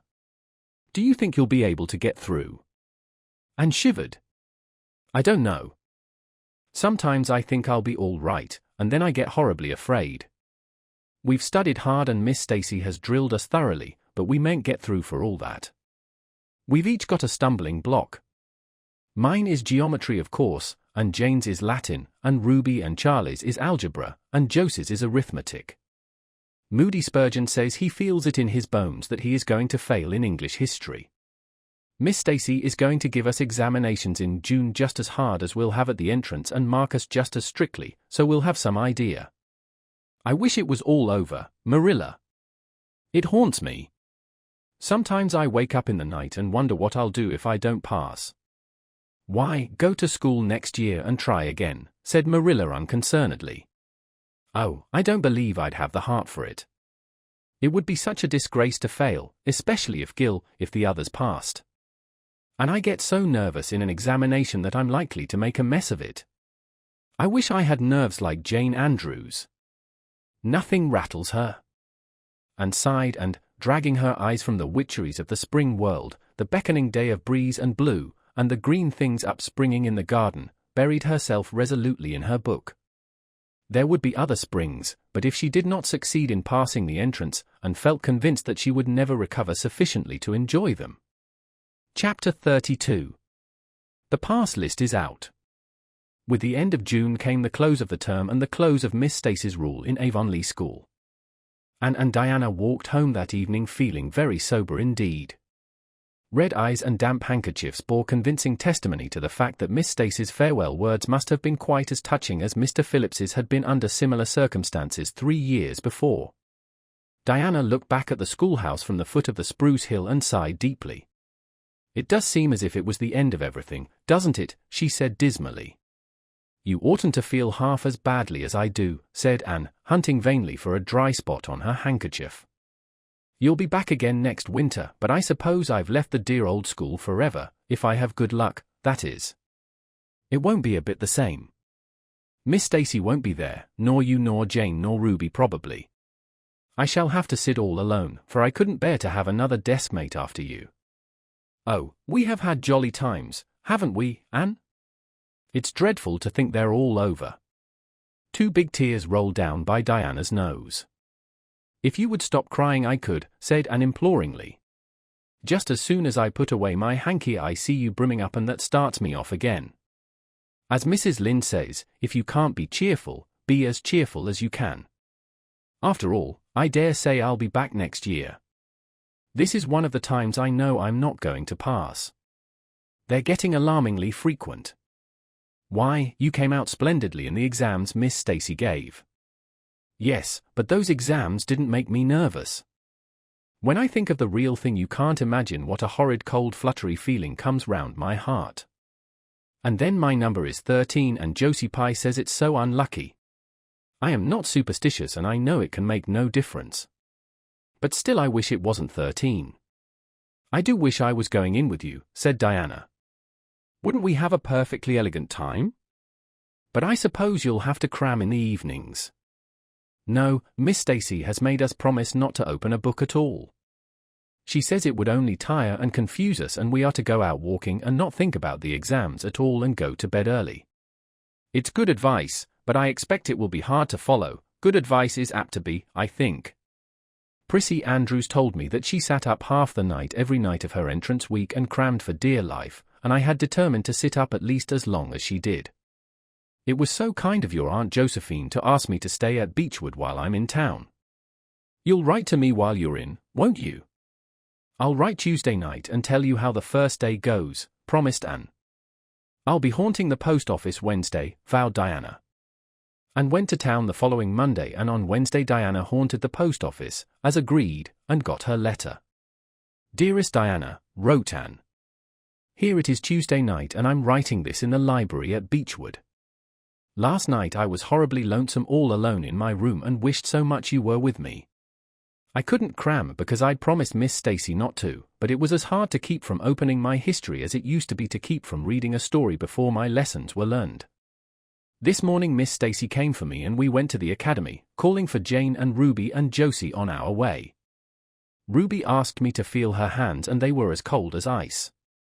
Josie said I looked as if I hadn't slept a wink, and she didn't believe I was strong enough to stand the grind of the teacher's course even if I did get through. There are times and seasons even yet when I don't feel that I've made any great headway in learning to like Josie Pye. When we reached the academy there were scores of students there from all over the island. The first person we saw was Moody Spurgeon sitting on the steps and muttering away to himself. Jane asked him what on earth he was doing, and he said he was repeating the multiplication table over and over to steady his nerves and for pity's sake not to interrupt him, because if he stopped for a moment he got frightened and forgot everything he ever knew, but the multiplication table kept all his facts firmly in their proper place. When we were assigned to our rooms Miss Stacy had to leave us. Jane and I sat together and Jane was so composed that I envied her. No need of the multiplication table for good, steady, sensible Jane. I wondered if I looked as I felt and if they could hear my heart thumping clear across the room. Then a man came in and began distributing the English examination sheets.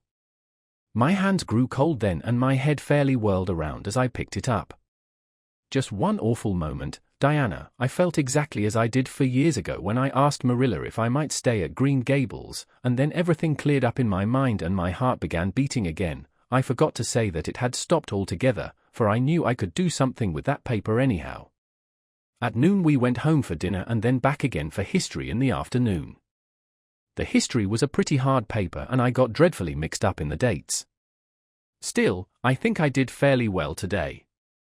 But oh, Diana, tomorrow the geometry exam comes off, and when I think of it, it takes every bit of determination I possess to keep from opening my Euclid. If I thought the multiplication table would help me any, I would recite it from now till tomorrow morning. I went down to see the other girls this evening. On my way I met Moody Spurgeon wandering distractedly around. He said he knew he had failed in history and he was born to be a disappointment to his parents, and he was going home on the morning train, and it would be easier to be a carpenter than a minister, anyhow. I cheered him up and persuaded him to stay to the end because it would be unfair to Miss Stacy if he didn't. Sometimes I have wished I was born a boy, but when I see Moody Spurgeon I'm always glad I'm a girl and not his sister. Ruby was in hysterics when I reached their boarding house. She had just discovered a fearful mistake she had made in her English paper. When she recovered we went uptown and had an ice cream. How we wished you had been with us. Oh, Diana, if only the geometry examination were over. But there, as Mrs. Lynde would say, the sun will go on rising and setting whether I fail in geometry or not. That is true, but not especially comforting. I think I'd rather it didn't go on if I failed. Yours devotedly, Anne. The geometry examination and all the others were over in due time, and Anne arrived home on Friday evening, rather tired but with an air of chastened triumph about her. Diana was over at Green Gables when she arrived, and they met as if they had been parted for years. You old darling, it's perfectly splendid to see you back again. It seems like an age since you went to town, and how did you get along? Pretty well, I think, in everything but the geometry. I don't know whether I passed in it or not, and I have a creepy, crawly presentiment that I didn't. Oh, how good it is to be back. Green Gables is the dearest, loveliest spot in the world. How did the others do? The girls say they know they didn't pass, but I think they did pretty well. Josie says the geometry was so easy a child of 10 could do it. Moody Spurgeon still thinks he failed in history and Charlie says he failed in algebra. But we don't really know anything about it and won't until the pass list is out. That won't be for a fortnight. Fancy living a fortnight in such suspense. I wish I could go to sleep and never wake up until it is over. Diana knew it would be useless to ask how Gilbert Blythe had fared, so she merely said, "Oh, you'll pass all right. Don't worry." "I'd rather not pass at all than not come out pretty well up on the list," flashed Anne, by which she meant, and Diana knew she meant, that success would be incomplete and bitter if she did not come out ahead of Gilbert Blythe. With this end in view, Anne had strained every nerve during the examinations. So had Gilbert. They had met and passed each other on the street a dozen times without any sign of recognition, and every time Anne had held her head a little higher and wished a little more earnestly that she had made friends with Gilbert when he asked her, and vowed a little more determinedly to surpass him in the examination. She knew that all Avonlea Junior was wondering which would come out first. She even knew that Jimmy Glover and Ned Wright had a bet on the question and that Josie Pye had said there was no doubt in the world that Gilbert would be first, and she felt that her humiliation would be unbearable if she failed. But she had another and nobler motive for wishing to do well. She wanted to pass high for the sake of Matthew and Marilla, especially Matthew. Matthew had declared to her his conviction that she would beat the whole island. That, and felt, was something it would be foolish to hope for even in the wildest dreams. But she did hope fervently that she would be among the first 10 at least, so that she might see Matthew's kindly brown eyes gleam with pride in her achievement. That, she felt, would be a sweet reward indeed for all her hard work and patient grubbing among unimaginative equations and conjugations. At the end of the fortnight Anne took to haunting the post office also, in the distracted company of Jane, Ruby, and Josie, opening the Charlottetown dailies with shaking hands and cold, sink-away feelings as bad as any experience during the entrance week. Charlie and Gilbert were not above doing this too, but Moody Spurgeon stayed resolutely away. "I haven't got the grit to go there and look at a paper in cold blood," he told Anne. "I'm just going to wait until somebody comes and tells me suddenly whether I've passed or not." When 3 weeks had gone by without the pass list appearing, Anne began to feel that she really couldn't stand the strain much longer. Her appetite failed and her interest in Avonlea doings languished. Mrs. Lynde wanted to know what else you could expect with a Tory superintendent of education at the head of affairs, and Matthew, noting Anne's paleness and indifference and the lagging steps that bore her home from the post office every afternoon, began seriously to wonder if he hadn't better vote Grit at the next election. But one evening the news came. Anne was sitting at her open window, for the time forgetful of the woes of examinations and the cares of the world, as she drank in the beauty of the summer dusk, sweet-scented with flower breaths from the garden below and sibilant and rustling from the stir of poplars. The eastern sky above the firs was flushed faintly pink from the reflection of the west, and Anne was wondering dreamily if the spirit of colour looked like that when she saw Diana come flying down through the firs, over the log bridge, and up the slope, with a fluttering newspaper in her hand. And sprang to her feet, knowing at once what that paper contained. The pass list was out. Her head whirled and her heart beat until it hurt her. She could not move a step. It seemed an hour to her before Diana came rushing along the hall and burst into the room without even knocking, so great was her excitement. "Anne, you've passed," she cried, "passed the very first, you and Gilbert both, your ties, but your name is first." "Oh, I'm so proud." Diana flung the paper on the table and herself on Anne's bed, utterly breathless and incapable of further speech. Anne lighted the lamp, oversetting the match safe and using up half a dozen matches before her shaking hands could accomplish the task. Then she snatched up the paper. Yes, she had passed. There was her name at the very top of a list of 200. That moment was worth living for. "You did just splendidly, Anne," puffed Diana, recovering sufficiently to sit up and speak, for Anne, starry-eyed and rapt, had not uttered a word. "Father brought the paper home from Bright River not 10 minutes ago. It came out on the afternoon train, you know, and won't be here till tomorrow by mail, and when I saw the pass list I just rushed over like a wild thing. You've all passed, every one of you, Moody Spurgeon and all, although he's conditioned in history. Jane and Ruby did pretty well, they're halfway up, and so did Charlie.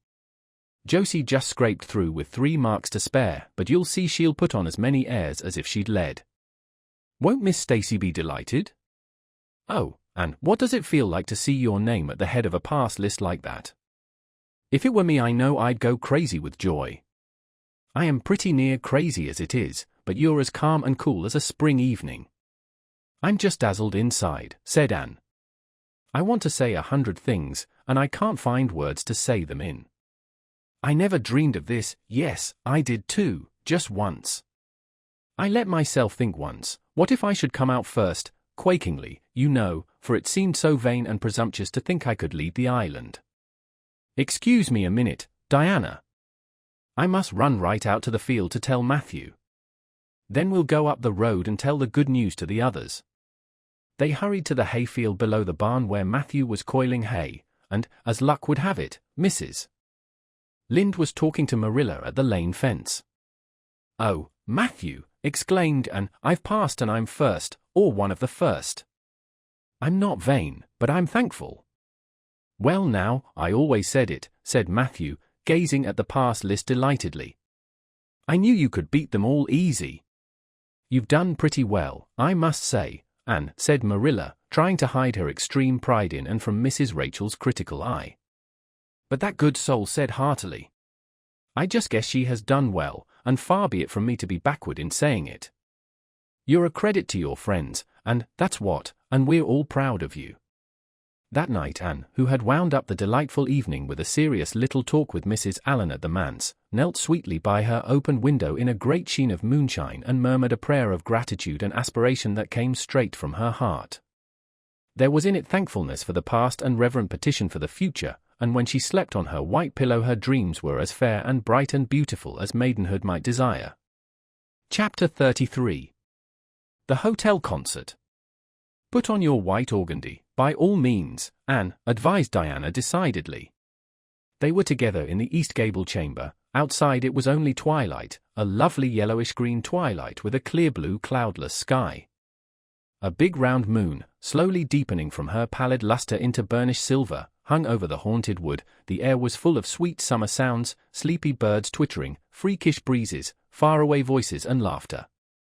But in Anne's room the blind was drawn and the lamp lighted, for an important toilet was being made. The East Gable was a very different place from what it had been on that night for years before, when Anne had felt its bareness penetrate to the marrow of her spirit with its inhospitable chill. Changes had crept in, Marilla conniving at them resignedly, until it was as sweet and dainty a nest as a young girl could desire. The velvet carpet with the pink roses and the pink silk curtains of Anne's early visions had certainly never materialized, but her dreams had kept pace with her growth, and it is not probable she lamented them. The floor was covered with a pretty matting, and the curtains that softened the high window and fluttered in the vagrant breezes were of pale green art muslin. The walls, hung not with gold and silver brocade tapestry, but with a dainty apple blossom paper, were adorned with a few good pictures given and by Mrs. Allen. Miss Stacy's photograph occupied the place of honor, and made a sentimental point of keeping fresh flowers on the bracket under it. Tonight a spike of white lilies faintly perfumed the room like the dream of a fragrance. There was no mahogany furniture, but there was a white-painted bookcase filled with books, a cushioned wicker rocker, a toilet table befrilled with white muslin, a quaint, gilt-framed mirror with chubby pink cupids and purple grapes painted over its arched top, that used to hang in the spare room, and a low white bed. Anne was dressing for a concert at the White Sands Hotel. The guests had got it up in aid of the Charlottetown Hospital, and had hunted out all the available amateur talent in the surrounding districts to help it along. Bertha Sampson and Pearl Clay of the White Sands Baptist Choir had been asked to sing a duet, Milton Clark of Newbridge was to give a violin solo, Winnie Adela Blair of Carmody was to sing a Scotch ballad, and Laura Spencer of Spencervale and Anne Shirley of Avonlea were to recite. As Anne would have said at one time, it was an epoch in her life, and she was deliciously athrilled with the excitement of it. Matthew was in the seventh heaven of gratified pride over the honor conferred on his and Marilla was not far behind, although she would have died rather than admit it, and said she didn't think it was very proper for a lot of young folks to be gadding over to the hotel without any responsible person with them. Anne and Diana were to drive over with Jane Andrews and her brother Billy in their double-seated buggy, and several other Avonlea girls and boys were going too. There was a party of visitors expected out from town, and after the concert a supper was to be given to the performers. "Do you really think the organdy will be best?" queried Anne anxiously. "I don't think it's as pretty as my blue-flowered muslin, and it certainly isn't so fashionable." "But it suits you ever so much better," said Diana. "It's so soft and frilly and clinging. The muslin is stiff and makes you look too dressed up. But the organdy seems as if it grew on you." Anne sighed and yielded. Diana was beginning to have a reputation for notable taste in dressing, and her advice on such subjects was much sought after. She was looking very pretty herself on this particular night in a dress of the lovely wild rose pink, from which Anne was forever debarred, but she was not to take any part in the concert, so her appearance was of minor importance. All her pains were bestowed upon Anne, who, she vowed, must, for the credit of Avonlea, be dressed and combed and adorned to the Queen's taste. "Pull out that frill a little more, so, here, let me tie your sash, now for your slippers.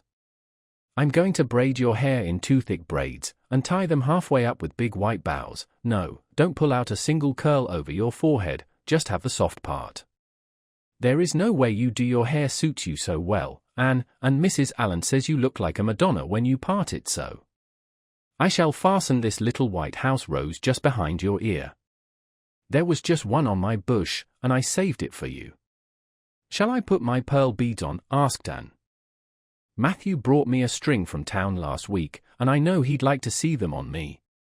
Diana pursed up her lips, put her black head on one side critically, and finally pronounced in favor of the beads, which were thereupon tied around Anne's slim milk-white throat. "There's something so stylish about you, Anne," said Diana, with unenvious admiration. "You hold your head with such an air. I suppose it's your figure." "I am just a dumpling. I've always been afraid of it, and now I know it is so. Well, I suppose I shall just have to resign myself to it." "But you have such dimples," said Anne, smiling affectionately into the pretty, vivacious face so near her own. "Lovely dimples, like little dents in cream. I have given up all hope of dimples. My dimple dream will never come true, but so many of my dreams have that I mustn't complain." "Am I all ready now?"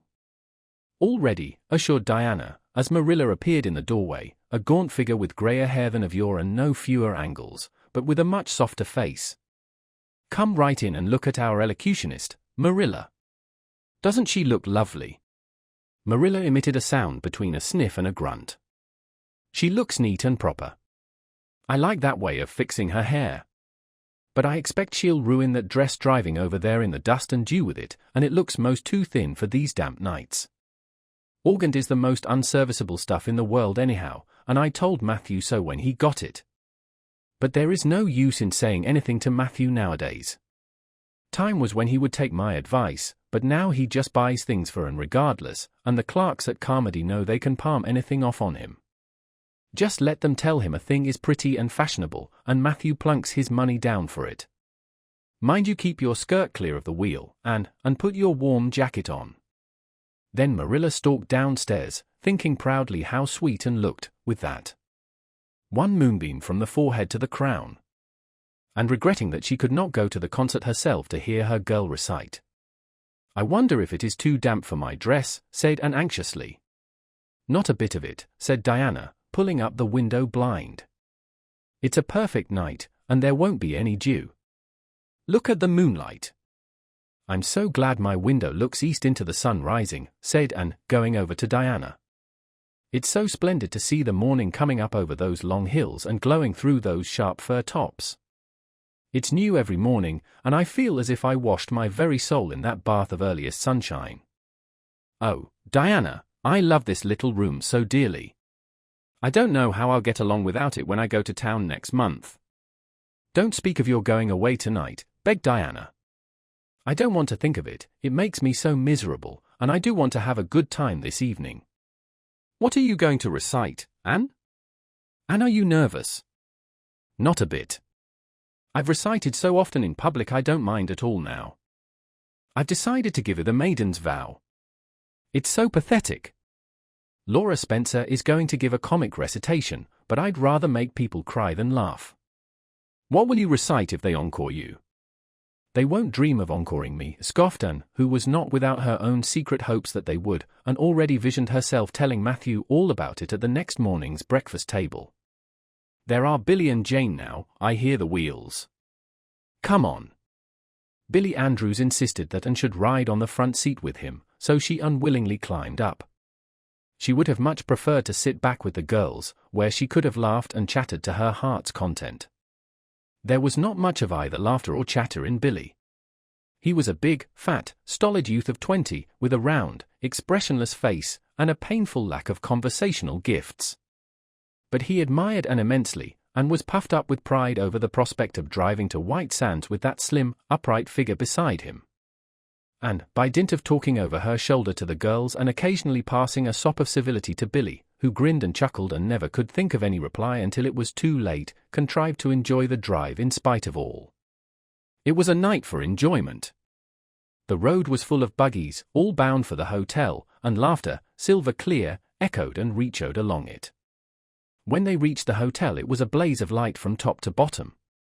They were met by the ladies of the concert committee, one of whom took Anne off to the performers' dressing room, which was filled with the members of a Charlottetown symphony club, among whom Anne felt suddenly shy and frightened and countrified. Her dress, which, in the East Gable, had seemed so dainty and pretty, now seemed simple and plain, too simple and plain, she thought, among all the silks and laces that glistened and rustled around her. What were her pearl beads compared to the diamonds of the big, handsome lady near her? And how poor her one wee white rose must look beside all the hothouse flowers the others wore. And laid her hat and jacket away, and shrank miserably into a corner. She wished herself back in the white room at Green Gables. It was still worse on the platform of the big concert hall of the hotel, where she presently found herself. The electric lights dazzled her eyes, the perfume and hum bewildered her. She wished she were sitting down in the audience with Diana and Jane, who seemed to be having a splendid time away at the back. She was wedged in between a stout lady in pink silk and a tall, scornful-looking girl in a white lace dress. The stout lady occasionally turned her head squarely around and surveyed and through her eyeglasses until Anne, acutely sensitive of being so scrutinized, felt that she must scream aloud, and the white lace girl kept talking audibly to her next neighbor about the country bumpkins and rustic belles in the audience, languidly anticipating such fun from the displays of local talent on the program. And believed that she would hate the white lace girl to the end of life. Unfortunately for Anne, a professional elocutionist was staying at the hotel and had consented to recite. She was a lithe, dark-eyed woman in a wonderful gown of shimmering grey stuff like woven moonbeams, with gems on her neck and in her dark hair. She had a marvelously flexible voice and wonderful power of expression. The audience went wild over her selection. Anne, forgetting all about herself and her troubles for the time, listened with rapt and shining eyes, but when the recitation ended she suddenly put her hands over her face. She could never get up and recite after that, never. Had she ever thought she could recite? Oh, if she were only back at Green Gables! At this unpropitious moment her name was called. Somehow Anne, who did not notice the rather guilty little start of surprise the white lace girl gave, and would not have understood the subtle compliment implied therein if she had got on her feet and moved dizzily out to the front. She was so pale that Diana and Jane, down in the audience, clasped each other's hands in nervous sympathy. Anne was the victim of an overwhelming attack of stage fright. Often as she had recited in public, she had never before faced such an audience as this, and the sight of it paralyzed her energies completely. Everything was so strange, so brilliant, so bewildering, the rows of ladies in evening dress, the critical faces, the whole atmosphere of wealth and culture about her. Very different this from the plain benches at the debating club, filled with the homely, sympathetic faces of friends and neighbors.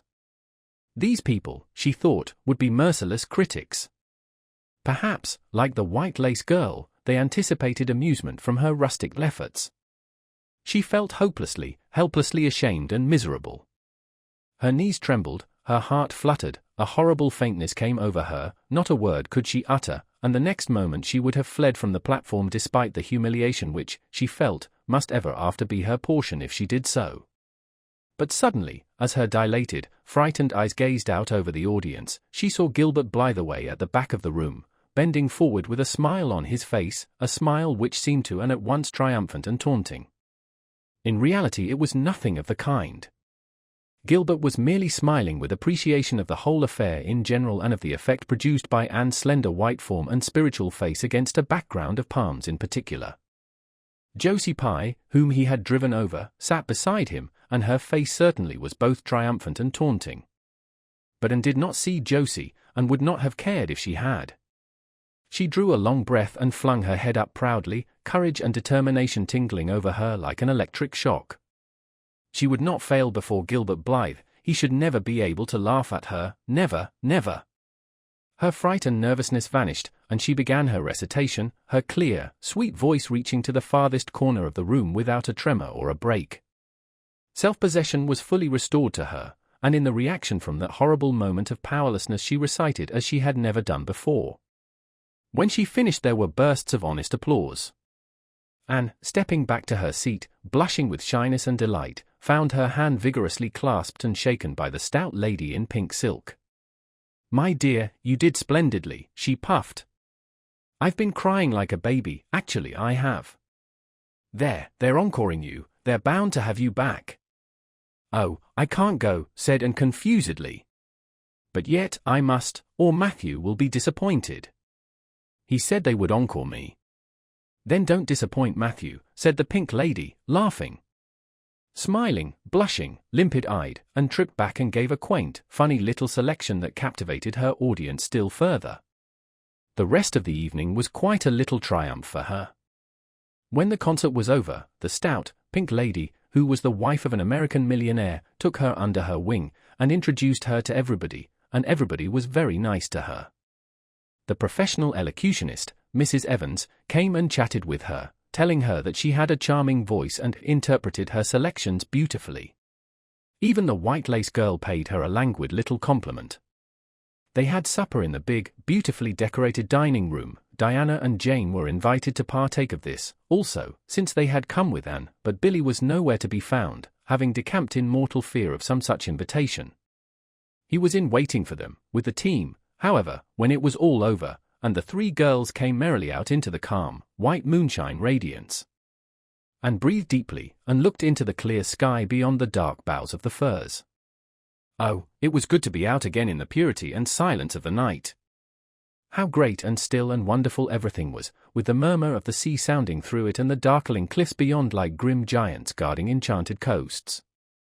"Hasn't it been a perfectly splendid time?" sighed Jane, as they drove away. "I just wish I was a rich American and could spend my summer at a hotel and wear jewels and low-necked dresses and have ice cream and chicken salad every blessed day. I'm sure it would be ever so much more fun than teaching school. And your recitation was simply great, although I thought at first you were never going to begin. I think it was better than Mrs. Evans's." "Oh, no, don't say things like that," Jane said and quickly, "because it sounds silly. It couldn't be better than Mrs. Evans's, you know, for she is a professional, and I'm only a schoolgirl, with a little knack of reciting. I'm quite satisfied if the people just like mine pretty well." "I've a compliment for you, Anne," said Diana. "At least I think it must be a compliment because of the tone he said it in. Part of it was anyhow." There was an American sitting behind Jane and me, such a romantic-looking man, with coal-black hair and eyes. Josie Pye says he is a distinguished artist, and that her mother's cousin in Boston is married to a man that used to go to school with him. Well, we heard him say, didn't we, Jane, who is that girl on the platform with the splendid Titian hair? She has a face I should like to paint. There now, Anne. But what does Titian hair mean? Being interpreted it means plain red, I guess, laughed Anne. Titian was a very famous artist who liked to paint red-haired women. Did you see all the diamonds those ladies wore? Aside Jane. They were simply dazzling. Wouldn't you just love to be rich, girls? We are rich, said Anne staunchly. Why, we have 16 years to our credit, and we're happy as queens, and we've all got imaginations, more or less. Look at that sea, girls, all silver and shadow and vision of things not seen. We couldn't enjoy its loveliness any more if we had millions of dollars and ropes of diamonds. You wouldn't change into any of those women if you could. Would you want to be that white lace girl and wear a sour look all your life, as if you'd been born turning up your nose at the world? Or the pink lady, kind and nice as she is, so stout and short that you'd really no figure at all? Or even Mrs. Evans, with that sad, sad look in her eyes? She must have been dreadfully unhappy sometime to have such a look. You know you wouldn't, Jane Andrews. I don't know, exactly, said Jane unconvinced. I think diamonds would comfort a person for a good deal. Well, I don't want to be anyone but myself, even if I go uncomforted by diamonds all my life, declared Anne. I'm quite content to be Anne of Green Gables, with my string of pearl beads. I know Matthew gave me as much love with them as ever went with Madame the Pink Lady's jewels. Chapter 34. A Queen's Girl. The next 3 weeks were busy ones at Green Gables, for Anne was getting ready to go to Queen's, and there was much sewing to be done, and many things to be talked over and arranged. Anne's outfit was ample and pretty, for Matthew saw to that, and Marilla for once made no objections whatever to anything he purchased or suggested. More, one evening she went up to the east gable with her arms full of a delicate pale green material. "Anne, here's something for a nice light dress for you. I don't suppose you really need it, you've plenty of pretty waists, but I thought maybe you'd like something real dressy to wear if you were asked out anywhere of an evening in town, to a party or anything like that. I hear that Jane and Ruby and Josie have got evening dresses, as they call them, and I don't mean you shall be behind them. I got Mrs. Allen to help me pick it in town last week, and we'll get Emily Gillis to make it for you. Emily has got taste, and her fits aren't to be equaled." "Oh, Marilla, it's just lovely," said Anne. "Thank you so much. I don't believe you ought to be so kind to me, it's making it harder every day for me to go away." The green dress was made up with as many tucks and frills and shirrings as Emily's taste permitted. And put it on one evening for Matthew's and Marilla's benefit, and recited the maiden's vow for them in the kitchen. As Marilla watched the bright, animated face and graceful motions, her thoughts went back to the evening and had arrived at Green Gables, and memory recalled a vivid picture of the odd, frightened child in her preposterous yellowish-brown wincey dress, the heartbreak looking out of her tearful eyes. Something in the memory brought tears to Marilla's own eyes. "I declare, my recitation has made you cry, Marilla," said Anne gaily, stooping over Marilla's chair to drop a butterfly kiss on that lady's cheek. "Now, I call that a positive triumph." "No, I wasn't crying over your piece," said Marilla, who would have scorned to be betrayed into such weakness by any poetry stuff. "I just couldn't help thinking of the little girl you used to be, Anne. And I was wishing you could have stayed a little girl, even with all your queer ways. You've grown up now and you're going away, and you look so tall and stylish and so different altogether in that dress, as if you didn't belong in Avonlea at all, and I just got lonesome thinking it all over. Marilla!" And sat down on Marilla's gingham lap, took Marilla's lined face between her hands, and looked gravely and tenderly into Marilla's eyes. "I'm not a bit changed, not really. I'm only just pruned down and branched out. The real me, back here, is just the same. It won't make a bit of difference where I go or how much I change outwardly. At heart I shall always be your little Anne, who will love you and Matthew and dear Green Gables more and better every day of her life." And laid her fresh young cheek against Marilla's faded one, and reached out a hand to pat Matthew's shoulder. Marilla would have given much just then to have possessed Anne's power of putting her feelings into words, but nature and habit had willed it otherwise, and she could only put her arms close about her girl and hold her tenderly to her heart, wishing that she need never let her go. Matthew, with a suspicious moisture in his eyes, got up and went out of doors. Under the stars of the blue summer night he walked agitatedly across the yard to the gate under the poplars. "Well now, I guess she ain't been much spoiled," he muttered, proudly. "I guess my putting in my or occasional never did much harm after all. She's smart and pretty, and loving, too, which is better than all the rest. She's been a blessing to us, and there never was a luckier mistake than what Mrs. Spencer made, if it was luck. I don't believe it was any such thing. It was Providence, because the Almighty saw we needed her, I reckon." The day finally came when Anne must go to town. She and Matthew drove in one fine September morning, after a tearful parting with Diana and an untearful practical one, on Marilla's side at least, with Marilla. But when Anne had gone, Diana dried her tears and went to a beach picnic at White Sands with some of her Carmody cousins, where she contrived to enjoy herself tolerably well, while Marilla plunged fiercely into unnecessary work and kept at it all day long with the bitterest kind of heartache, the ache that burns and gnaws and cannot wash itself away in ready tears. But that night, when Marilla went to bed, acutely and miserably conscious that the little gable room at the end of the hall was untenanted by any vivid young life and unstirred by any soft breathing, she buried her face in her pillow, and wept for her girl in a passion of sobs that appalled her when she grew calm enough to reflect how very wicked it must be to take on so about a sinful fellow creature. And the rest of the Avonlea scholars reached town just in time to hurry off to the academy. That first day passed pleasantly enough in a whirl of excitement, meeting all the new students, learning to know the professors by sight and being assorted and organized into classes. And intended taking up the second-year work, being advised to do so by Miss Stacy, Gilbert Blythe elected to do the same. This meant getting a first-class teacher's license in 1 year instead of 2, if they were successful, but it also meant much more and harder work. Jane, Ruby, Josie, Charlie, and Moody Spurgeon, not being troubled with the stirrings of ambition, were content to take up the second-class work. Anne was conscious of a pang of loneliness when she found herself in a room with 50 other students, not one of whom she knew, except the tall, brown-haired boy across the room, and knowing him in the fashion she did not help her much, as she reflected pessimistically. Yet she was undeniably glad that they were in the same class. The old rivalry could still be carried on, and would hardly have known what to do if it had been lacking. I wouldn't feel comfortable without it, she thought. Gilbert looks awfully determined. I suppose he's making up his mind, here and now, to win the medal. What a splendid chin he has. I never noticed it before. I do wish Jane and Ruby had gone in for first class, too.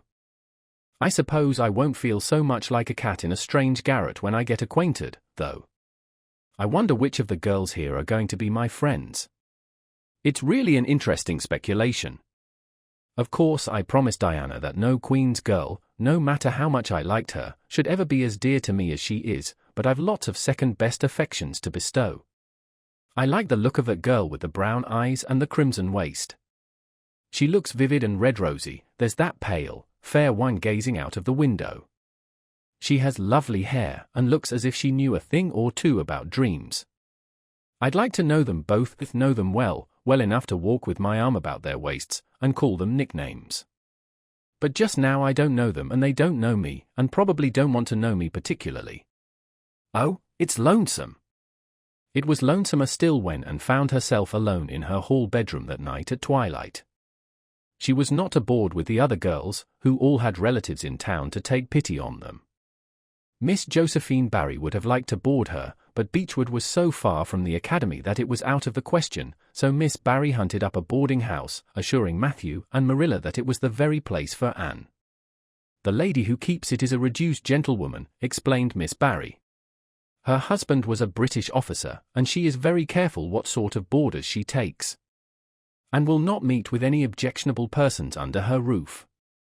The table is good, and the house is near the academy, in a quiet neighborhood. All this might be quite true, and indeed, proved to be so, but it did not materially help Anne in the first agony of homesickness that seized upon her. She looked dismally about her narrow little room, with its dull-papered, pictureless walls, its small iron bedstead and empty bookcase, and a horrible choke came into her throat as she thought of her own white room at Green Gables, where she would have the pleasant consciousness of a great green still outdoors, of sweet peas growing in the garden, and moonlight falling on the orchard, of the brook below the slope and the spruce boughs tossing in the night wind beyond it, of a vast starry sky, and the light from Diana's window shining out through the gap in the trees. Here there was nothing of this, and knew that outside of her window was a hard street, with a network of telephone wires shutting out the sky, the tramp of alien feet, and 1,000 lights gleaming on stranger faces. She knew that she was going to cry, and fought against it. I won't cry. It's silly, and weak, there's the third tear splashing down by my nose. There are more coming. I must think of something funny to stop them. But there's nothing funny except what is connected with Avonlea, and that only makes things worse. 4, 5, I'm going home next Friday, but that seems 100 years away. Oh, Matthew is nearly home by now, and Marilla is at the gate, looking down the lane for him. 6, 7, 8, oh, there's no use in counting them.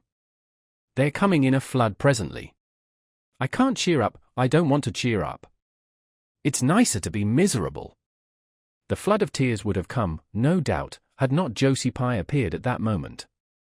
In the joy of seeing a familiar face, and forgot that there had never been much love lost between her and Josie. As a part of Avonlea life, even a Pye was welcome. I'm so glad you came up, and said sincerely. You've been crying, remarked Josie, with aggravating pity. I suppose you're homesick. Some people have so little self-control in that respect. I've no intention of being homesick, I can tell you. Town's too jolly after that poky old Avonlea. I wonder how I ever existed there so long. You shouldn't cry, and it isn't becoming, for your nose and eyes get red, and then you seem all red. I'd a perfectly scrumptious time in the academy today. Our French professor is simply a duck. His moustache would give you curwalopes of the heart. Have you anything eatable around, Anne? I'm literally starving. Ah, I guess likely Marilla load you up with cake. That's why I called round. Otherwise I'd have gone to the park to hear the band play with Frank Stockley. He board same place as I do, and he's a sport. He noticed you in class today, and asked me who the red-headed girl was. I told him you were an orphan that the Cuthberts had adopted, and nobody knew very much about what you'd been before that. And was wondering if, after all, solitude and tears were not more satisfactory than Josie Pye's companionship when Jane and Ruby appeared, each with an inch of Queen's color ribbon, purple and scarlet, pinned proudly to her coat. As Josie was not speaking to Jane just then, she had to subside into comparative harmlessness. Well, said Jane with a sigh, I feel as if I'd lived many moons since the morning. I ought to be home studying my Virgil. That horrid old professor gave us 20 lines to start in on tomorrow. But I simply couldn't settle down to study tonight. And, methinks I see the traces of tears. If you've been crying, do own up. It will restore my self-respect, for I was shedding tears freely before Ruby came along. I don't mind being a goose so much if somebody else is goosey, too. Cake? You'll give me a teeny piece, won't you? Thank you. It has the real Avonlea flavor. Ruby, perceiving the Queen's calendar lying on the table, wanted to know if Anne meant to try for the gold medal. Anne blushed and admitted she was thinking of it. Oh, that reminds me, said Josie, Queen's is to get one of the Avery scholarships after all. The word came today. Frank Stockley told me his uncle is one of the board of governors, you know. It will be announced in the academy tomorrow. An Avery scholarship! And felt her heart beat more quickly, and the horizons of her ambition shifted and broadened as if by magic. Before Josie had told the news, Anne's highest pinnacle of aspiration had been a teacher's provincial license, first class, at the end of the year, and perhaps the medal. But now in one moment Anne saw herself winning the Avery scholarship, taking an arts course at Redmond College, and graduating in a gown and mortar board, before the echo of Josie's words had died away. For the Avery scholarship was in English, and Anne felt that here her foot was on native heath. A wealthy manufacturer of New Brunswick had died and left part of his fortune to endow a large number of scholarships to be distributed among the various high schools and academies of the maritime provinces, according to their respective standings. There had been much doubt whether one would be allotted to Queen's, but the matter was settled at last, and at the end of the year the graduate who made the highest mark in English and English literature would win the scholarship, $250 a year for 4 years at Redmond College. No wonder that Anne went to bed that night with tingling cheeks. I'll win that scholarship if hard work can do it, she resolved. Wouldn't Matthew be proud if I got to be a BA? Oh, it's delightful to have ambitions. I'm so glad I have such a lot. And there never seems to be any end to them, that's the best of it. Just as soon as you attain to one ambition you see another one glittering higher up still. It does make life so interesting. Chapter 35. The Winter at Queen's. Anne's homesickness wore off, greatly helped in the wearing by her weekend visits home. As long as the open weather lasted, the Avonlea students went out to Carmody on the New Branch Railway every Friday night. Diana and several other Avonlea young folks were generally on hand to meet them, and they all walked over to Avonlea in a merry party, and thought those Friday evening gypsyings over the autumnal hills in the crisp golden air, with the home lights of Avonlea twinkling beyond, were the best and dearest hours in the whole week. Gilbert Blythe nearly always walked with Ruby Gillis and carried her satchel for her. Ruby was a very handsome young lady, now thinking herself quite as grown up as she really was. She wore her skirts as long as her mother would let her and did her hair up in town, though she had to take it down when she went home. She had large, bright blue eyes, a brilliant complexion, and a plump showy figure. She laughed a great deal, was cheerful and good-tempered, and enjoyed the pleasant things of life frankly. "But I shouldn't think she was the sort of girl Gilbert would like," whispered Jane to Anne. And did not think so either, but she would not have said so for the Avery scholarship. She could not help thinking, too, that it would be very pleasant to have such a friend as Gilbert to jest and chatter with and exchange ideas about books and studies and ambitions. Gilbert had ambitions, she knew, and Ruby Gillis did not seem the sort of person with whom such could be profitably discussed.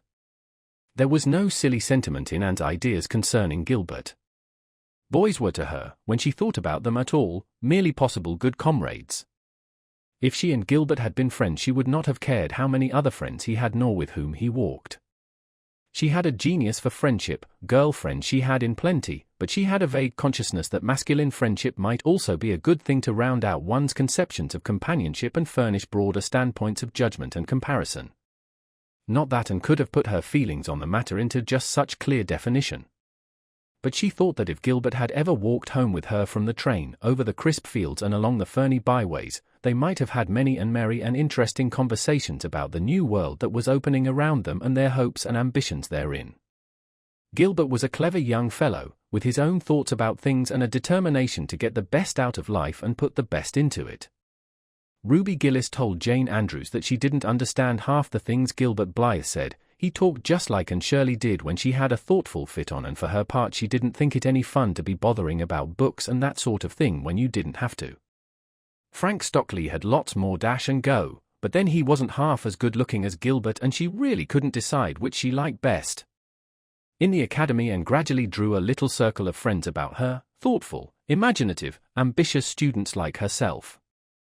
With the rose-red girl, Stella Maynard, and the dream girl, Priscilla Grant, she soon became intimate, finding the latter pale spiritual-looking maiden to be full to the brim of mischief and pranks and fun, while the vivid, black-eyed Stella had a heart full of wistful dreams and fancies, as aerial and rainbow-like as Anne's own. After the Christmas holidays the Avonlea students gave up going home on Fridays and settled down to hard work.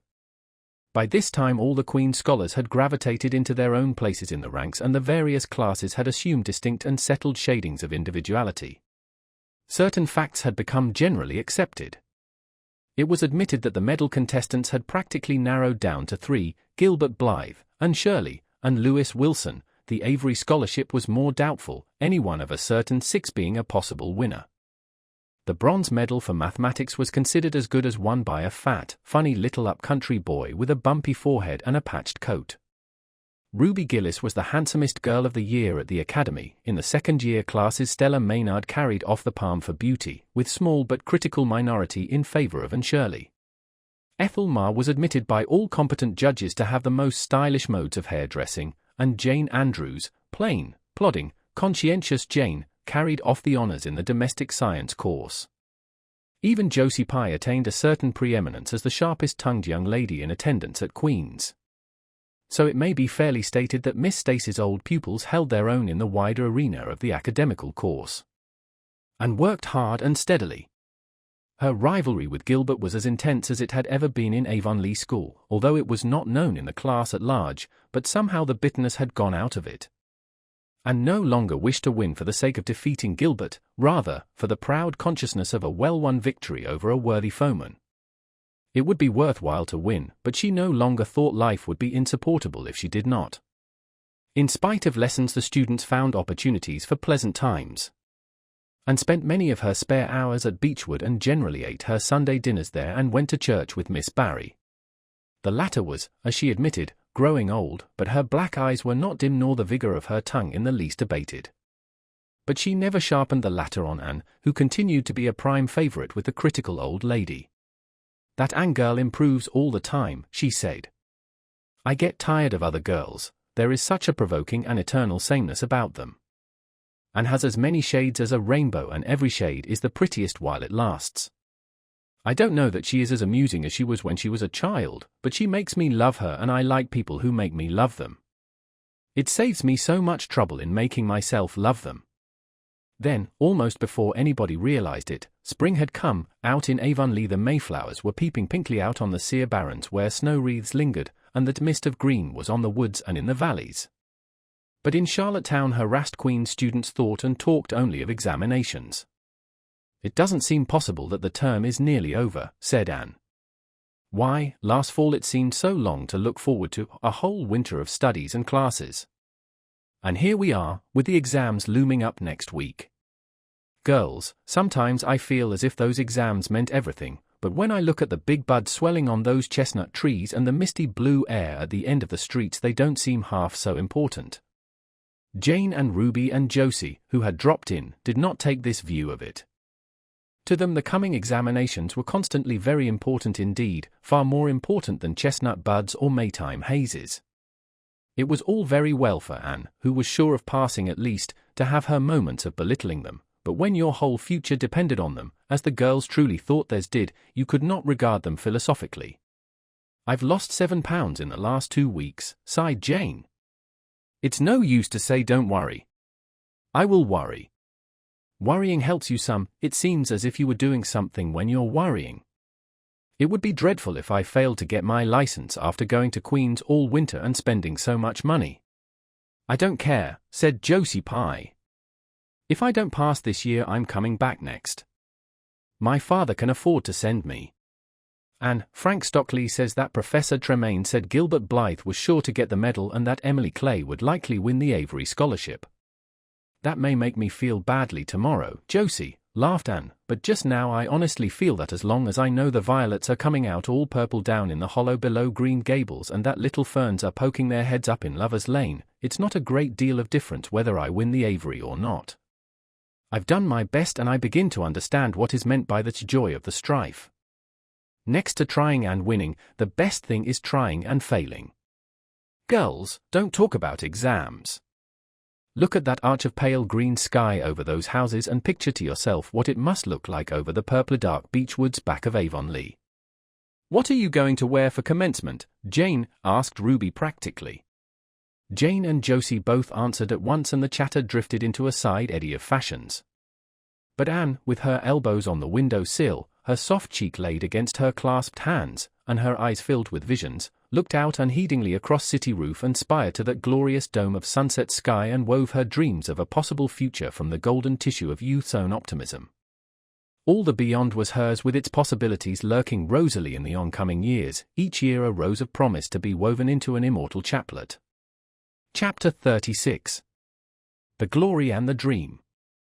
Oh, in the morning when the final results of all the examinations were to be posted on the bulletin board at Queen's, Anne and Jane walked down the street together. Jane was smiling and happy, examinations were over and she was comfortably sure she had made a pass at least. Further considerations troubled Jane not at all, she had no soaring ambitions and consequently was not affected with the unrest attendant thereon. For we pay a price for everything we get or take in this world, and although ambitions are well worth having, they are not to be cheaply won, but exact their dues of work and self-denial, anxiety and discouragement. Anne was pale and quiet. In 10 more minutes she would know who had won the medal and who the Avery. Beyond those 10 minutes there did not seem, just then, to be anything worth being called time. "Of course you'll win one of them anyhow," said Jane, who couldn't understand how the faculty could be so unfair as to order it otherwise. "I have not hope of the Avery," said Anne. "Everybody says Emily Clay will win it. And I'm not going to march up to that bulletin board and look at it before everybody. I haven't the moral courage. I'm going straight to the girls' dressing room. You must read the announcements and then come and tell me, Jane. And I implore you in the name of our old friendship to do it as quickly as possible. If I have failed, just say so, without trying to break it gently, and whatever you do, don't sympathize with me. Promise me this, Jane." Jane promised solemnly, but, as it happened, there was no necessity for such a promise. When they went up the entrance steps of Queen's, they found the hall full of boys who were carrying Gilbert Blythe around on their shoulders and yelling at the tops of their voices, "Hurrah for Blythe, medalist!" For a moment Anne felt one sickening pang of defeat and disappointment.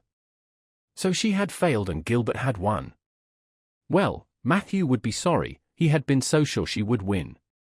And then somebody called out, "3 cheers for Miss Shirley, winner of the Avery." "Oh," and gasped Jane as they fled to the girls' dressing room amid hearty cheers. "Oh, and I'm so proud. Isn't it splendid?" And then the girls were around them and Anne was the center of a laughing, congratulating group. Her shoulders were thumped and her hands shaken vigorously. She was pushed and pulled and hugged, and among it all she managed to whisper to Jane, "Oh, won't Matthew and Marilla be pleased? I must write the news home right away." Commencement was the next important happening. The exercises were held in the big assembly hall of the academy. Addresses were given, essays read, songs sung, the public award of diplomas, prizes and medals made. Matthew and Marilla were there, with eyes and ears for only one student on the platform, a tall girl in pale green, with faintly flushed cheeks and starry eyes, who read the best essay and was pointed out and whispered about as the Avery winner. "Reckon you're glad we kept her, Marilla," whispered Matthew, speaking for the first time since he had entered the hall, when Anne had finished her essay. "It's not the first time I've been glad," retorted Marilla. "You do like to rub things in, Matthew Cuthbert." Miss Barry, who was sitting behind them, leaned forward and poked Marilla in the back with her parasol. "Aren't you proud of that, Anne girl?"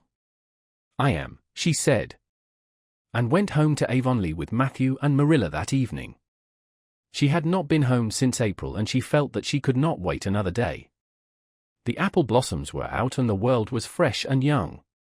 Diana was at Green Gables to meet her.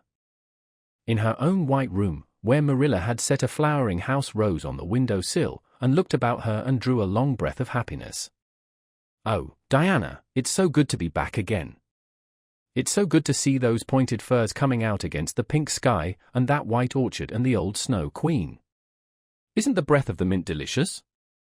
And that tea rose, why, it's a song and a hope and a prayer all in one. And it's good to see you again, Diana." "I thought you liked that Stella Maynard better than me," said Diana reproachfully. "Josie Pye told me you did. Josie said you were infatuated with her." Anne laughed and pelted Diana with the faded June lilies of her bouquet. "Stella Maynard is the dearest girl in the world except one, and you are that one, Diana," she said. "I love you more than ever, and I've so many things to tell you. But just now I feel as if it were joy enough to sit here and look at you. I'm tired, I think, tired of being studious and ambitious. I mean to spend at least 2 hours tomorrow lying out in the orchard grass, thinking of absolutely nothing." "You've done splendidly, Anne. I suppose you won't be teaching now that you've won the Avery?" "No. I'm going to Redmond in September. Doesn't it seem wonderful? I'll have a brand new stock of ambition laid in by that time after 3 glorious, golden months of vacation. Jane and Ruby are going to teach. Isn't it splendid to think we all got through even to Moody Spurgeon and Josie Pye? The Newbridge trustees have offered Jane their school already," said Diana. "Gilbert Blythe is going to teach, too. He has to. His father can't afford to send him to college next year, after all, so he means to earn his own way through. I expect he'll get the school here if Miss Ames decides to leave." And felt a queer little sensation of dismayed surprise. She had not known this, she had expected that Gilbert would be going to Redmond also. What would she do without their inspiring rivalry? Would not work, even at a coeducational college with a real degree in prospect, be rather flat without her friend the enemy? The next morning at breakfast it suddenly struck Anne that Matthew was not looking well. Surely he was much grayer than he had been a year before. "Marilla," she said hesitatingly when he had gone out, "is Matthew quite well?" "No, he isn't," said Marilla in a troubled tone. "He's had some real bad spells with his heart this spring and he won't spare himself a mite. I've been real worried about him, but here's some better this while back and we've got a good hired man, so I'm hoping he'll kind of rest and pick up. Maybe he will now you're home. You always cheer him up." Anne leaned across the table and took Marilla's face in her hands. "You are not looking as well yourself as I'd like to see you, Marilla. You look tired. I'm afraid you've been working too hard. You must take a rest, now that I'm home. I'm just going to take this one day off to visit all the dear old spots and hunt up my old dreams, and then it will be your turn to be lazy while I do the work." Marilla smiled affectionately at her girl. "It's not the work, it's my head. I've got a pain so often now, behind my eyes. Dr. Spencer's been fussing with glasses, but they don't do me any good. There is a distinguished oculist coming to the island the last of June and the doctor says I must see him. I guess I'll have to.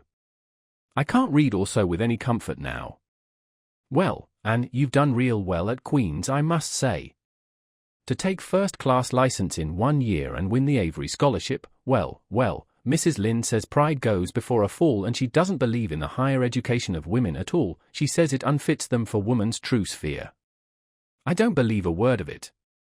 Speaking of Rachel reminds me, did you hear anything about the Abbey Bank lately, Anne?" "I heard it was shaky," answered Anne. "Why?" "That is what Rachel said. She was up here one day last week and said there was some talk about it. Matthew felt real worried. All we have saved is in that bank, every penny. I wanted Matthew to put it in the savings bank in the first place, but old Mr. Abbey was a great friend of father's and he'd always banked with him. Matthew said any bank with him at the head of it was good enough for anybody. I think he has only been its nominal head for many years," said Anne. "He is a very old man, his nephews are really at the head of the institution. Well, when Rachel told us that, I wanted Matthew to draw our money right out and he said he'd think of it. But Mr. Russell told him yesterday that the bank was all right. And had her good day in the companionship of the outdoor world.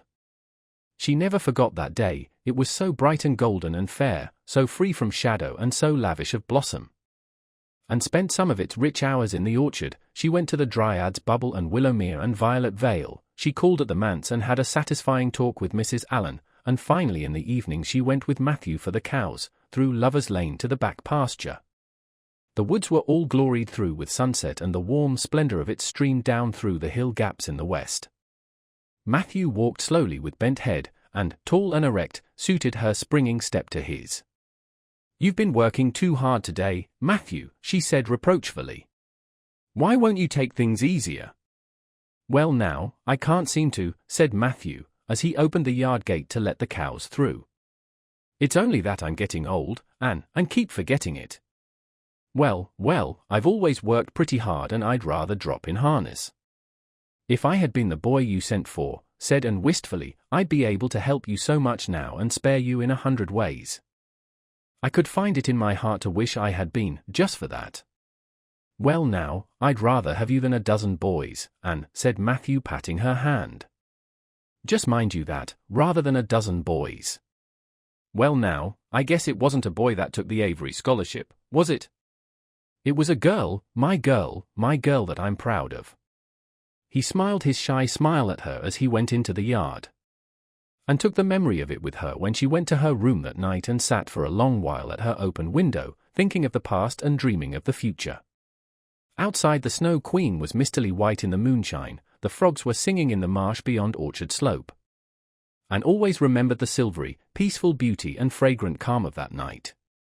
It was the last night before sorrow touched her life, and no life is ever quite the same again when once that cold, sanctifying touch has been laid upon it. Chapter 37. The Reaper Whose Name is Death. "Matthew, what is the matter? Matthew, are you sick?" It was Marilla who spoke, alarm in every jerky word. And came through the hall, her hands full of white narcissus. It was long before Anne could love the sight or odor of white narcissus again, in time to hear her and to see Matthew standing in the porch doorway, a folded paper in his hand, and his face strangely drawn and grey. And dropped her flowers and sprang across the kitchen to him at the same moment as Marilla. They were both too late. Before they could reach him, Matthew had fallen across the threshold. "He's fainted," gasped Marilla. Anne, run for Martin, quick, quick! He's at the barn. Martin, the hired man, who had just driven home from the post office, started at once for the doctor, calling at Orchard Slope on his way to send Mr. and Mrs. Barry over. Mrs. Lynde, who was there on an errand, came too. They found Anne and Marilla distractedly trying to restore Matthew to consciousness. Mrs. Lynde pushed them gently aside, tried his pulse, and then laid her ear over his heart. She looked at their anxious faces sorrowfully, and the tears came into her eyes. "Oh, Marilla," she said gravely. "I don't think we can do anything for him." "Mrs. Lynde, you can't think Matthew is," and could not say the dreadful word. She turned sick and pallid. "Child, yes, I'm afraid of it. Look at his face. When you've seen that look as often as I have, you'll know what it means." And looked at the still face, and there beheld the seal of the Great Presence. When the doctor came, he said that death had been instantaneous and probably painless, caused in all likelihood by some sudden shock. The secret of the shock was discovered to be in the paper Matthew had held and which Martin had brought from the office that morning. It contained an account of the failure of the Abbey Bank. The news spread quickly through Avonlea, and all day friends and neighbors thronged Green Gables and came and went on errands of kindness for the dead and living.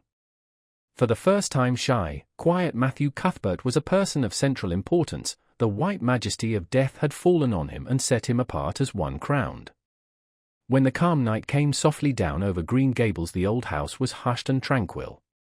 In the parlor lay Matthew Cuthbert in his coffin, his long grey hair framing his placid face, on which there was a little kindly smile, as if he but slept, dreaming pleasant dreams. There were flowers about him, sweet old-fashioned flowers which his mother had planted in the homestead garden in her bridal days, and for which Matthew had always had a secret, wordless love. And had gathered them and brought them to him, her anguished, tearless eyes burning in her white face. It was the last thing she could do for him. The Barrys and Mrs. Lynde stayed with them that night. Diana, going to the east gable, where Anne was standing at her window, said gently, "Anne dear, would you like to have me sleep with you tonight?" "Thank you, Diana." Anne looked earnestly into her friend's face. "I think you won't misunderstand me when I say I want to be alone. I'm not afraid. I haven't been alone 1 minute since it happened, and I want to be. I want to be quite silent and quiet and try to realize it. I can't realize it. Half the time it seems to me that Matthew can't be dead, and the other half it seems as if he must have been dead for a long time, and I've had this horrible dull ache ever since." Diana did not quite understand. Marilla's impassioned grief, breaking all the bounds of natural reserve and lifelong habit in its stormy rush, she could comprehend better than Anne's tearless agony. But she went away kindly, leaving Anne alone to keep her first vigil with sorrow, and hoped that the tears would come in solitude. It seemed to her a terrible thing that she could not shed a tear for Matthew, whom she had loved so much and who had been so kind to her, Matthew who had walked with her last evening at sunset and was now lying in the dim room below with that awful peace on his brow. But no tears came at first, even when she knelt by her window in the darkness and prayed, looking up to the stars beyond the hills. No tears, only the same horrible dull ache of misery that kept on aching until she fell asleep, worn out with the day's pain and excitement. In the night she awakened, with the stillness and the darkness about her, and the recollection of the day came over her like a wave of sorrow. She could see Matthew's face smiling at her as he had smiled when they parted at the gate that last evening. She could hear his voice saying, my girl that I'm proud of." Then the tears came and wept her heart out. Marilla heard her and crept in to comfort her. There, don't cry so, dearie. It can't bring him back. It isn't right to cry so. I knew that today, but I couldn't help it then. He'd always been such a good, kind brother to me, but God knows best." "Oh, just let me cry, Marilla," sobbed Anne. "The tears don't hurt me like that ache did. Stay here for a little while with me and keep your arm round me, so." "I couldn't have Diana stay. She's good and kind and sweet, but it's not her sorrow. She's outside of it and she couldn't come close enough to my heart to help me. It's our sorrow, yours and mine." "Oh, Marilla, what will we do without him?" "We've got each other, Anne. I don't know what I'd do if you weren't here, if you'd never come." "Oh, "Anne, I know I've been kind of strict and harsh with you maybe, but you mustn't think I didn't love you as well as Matthew did, for all that. I want to tell you now when I can. It's never been easy for me to say things out of my heart, but at times like this it's easier. I love you as dear as if you were my own flesh and blood, and you've been my joy and comfort ever since you came to Green Gables." 2 days afterwards they carried Matthew Cuthbert over his homestead threshold and away from the fields he had tilled and the orchards he had loved and the trees he had planted, and then Avonlea settled back to its usual placidity, and even at Green Gables affairs slipped into their old groove and work was done and duties fulfilled with regularity as before, although always with the aching sense of loss in all familiar things. Anne, new to grief, thought it almost sad that it could be so, that they could go on in the old way without Matthew. She felt something like shame and remorse when she discovered that the sunrises behind the firs and the pale pink buds opening in the garden gave her the old inrush of gladness when she saw them, that Diana's visits were pleasant to her and that Diana's merry words and ways moved her to laughter and smiles, that, in brief, the beautiful world of blossom and love and friendship had lost none of its power to please her fancy and thrill her heart, that life still called to her with many insistent voices. "It seems like disloyalty to Matthew, somehow, to find pleasure in these things now that he has gone," she said wistfully to Mrs. Allen one evening when they were together in the manse garden. "I miss him so much, all the time, and yet, Mrs. Allen, the world and life seem very beautiful and interesting to me for all." Today Diana said something funny and I found myself laughing. "I thought when it happened I could never laugh again. And it somehow seems as if I oughtn't to. When Matthew was here he liked to hear you laugh and he liked to know that you found pleasure in the pleasant things around you," said Mrs. Allen gently. "He is just away now, and he likes to know it just the same. I am sure we should not shut our hearts against the healing influences that nature offers us. But I can understand your feeling. I think we all experience the same thing. We resent the thought that anything can please us when someone we love is no longer here to share the pleasure with us, and we almost feel as if we were unfaithful to our sorrow when we find our interest in life returning to us. I was down to the graveyard to plant a rosebush on Matthew's grave this afternoon," said Anne dreamily. "I took a slip of the little white Scotch rosebush his mother brought out from Scotland long ago. Matthew always liked those roses the best, they were so small and sweet on their thorny stems. It made me feel glad that I could plant it by his grave, as if I were doing something that must please him in taking it there to be near him. I hope he has roses like them in heaven. Perhaps the souls of all those little white roses that he has loved so many summers were all there to meet him. I must go home now. Marilla is all alone and she gets lonely at twilight. She will be lonelier still, I fear, when you go away again to college," said Mrs. Allen. And did not reply. She said good night and went slowly back to Green Gables. Marilla was sitting on the front doorsteps and sat down beside her.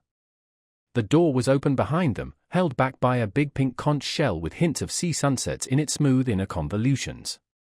And gathered some sprays of pale yellow honeysuckle and put them in her hair. She liked the delicious hint of fragrance, as some aerial benediction, above her every time she moved. "Dr. Spencer was here while you were away," Marilla said. "He says that the specialist will be in town tomorrow and he insists that I must go in and have my eyes examined. I suppose I'd better go and have it over? I'll be more than thankful if the man can give me the right kind of glasses to suit my eyes. You won't mind staying here alone while I'm away, will you? Martin will have to drive me in and there's ironing and baking to do. I shall be all right. Diana will come over for company for me. I shall attend to the ironing and baking beautifully. You needn't fear that I'll starch the handkerchiefs or flavor the cake with liniment." Marilla laughed. "What a girl you were for making mistakes in them days, Anne. You were always getting into scrapes. I did used to think you were possessed. Do you mind the time you dyed your hair?" "Yes, indeed." "I shall never forget it," smiled Anne, touching the heavy braid of hair that was wound about her shapely head. "I laugh a little now sometimes when I think what a worry my hair used to be to me, but I don't laugh much, because it was a very real trouble then. I did suffer terribly over my hair and my freckles.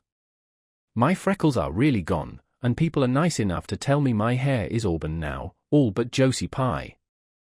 She informed me yesterday that she really thought it was redder than ever, or at least my black dress made it look redder, and she asked me if people who had red hair ever got used to having it. Marilla, I've almost decided to give up trying to like Josie Pye.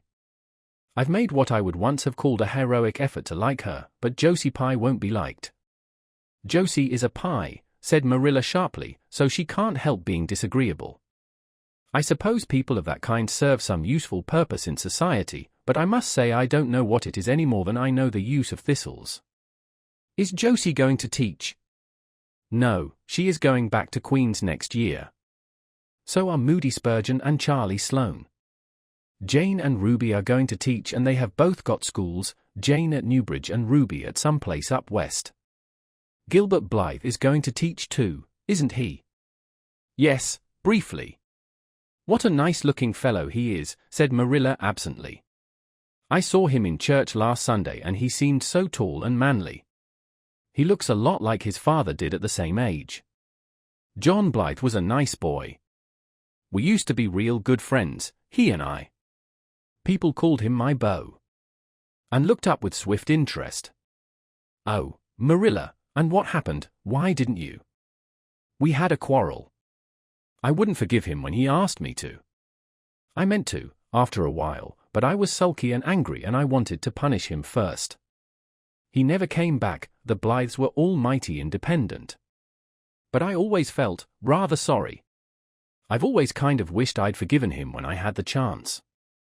So you've had a bit of romance in your life, too, said Anne softly. Yes, I suppose you might call it that. You wouldn't think so to look at me, would you? But you never can tell about people from their outsides. Everybody has forgot about me and John. I'd forgotten myself. But it all came back to me when I saw Gilbert last Sunday. Chapter 38. The Bend in the Road. Marilla went to town the next day and returned in the evening. Anne had gone over to Orchard Slope with Diana and came back to find Marilla in the kitchen, sitting by the table with her head leaning on her hand. Something in her dejected attitude struck a chill to Anne's heart. She had never seen Marilla sit limply inert like that. Are you very tired, Marilla? Yes, no, I don't know, said Marilla wearily, looking up. I suppose I am tired, but I haven't thought about it. It's not that. Did you see the oculist? What did he say? Asked Anne anxiously. Yes, I saw him. He examined my eyes. He says that if I give up all reading and sewing entirely and any kind of work that strains the eyes, and if I'm careful not to cry, and if I wear the glasses he's given me, he thinks my eyes may not get any worse and my headaches will be cured. But if I don't, he says I'll certainly be stone blind in 6 months. Blind? Anne, just think of it. For a minute Anne, after her first quick exclamation of dismay, was silent. It seemed to her that she could not speak. Then she said bravely, but with a catch in her voice. Marilla, don't think of it. You know he has given you hope. If you are careful you won't lose your sight altogether, and if his glasses cure your headaches it will be a great thing. I don't call it much hope, said Marilla bitterly. What am I to live for if I can't read or sew or do anything like that? I might as well be blind, or dead. And as for crying, I can't help that when I get lonesome. But there, it's no good talking about it. If you'll get me a cup of tea I'll be thankful. I'm about done out. Don't say anything about this to anyone for a spell yet, anyway. I can't bear that folks should come here to question and sympathize and talk about it. When Marilla had eaten her lunch and persuaded her to go to bed. Then Anne went herself to the east gable and sat down by her window in the darkness alone with her tears and her heaviness of heart. How sadly things had changed since she had sat there the night after coming home. Then she had been full of hope and joy and the future had looked rosy with promise. And felt as if she had lived years since then, but before she went to bed there was a smile on her lips and peace in her heart.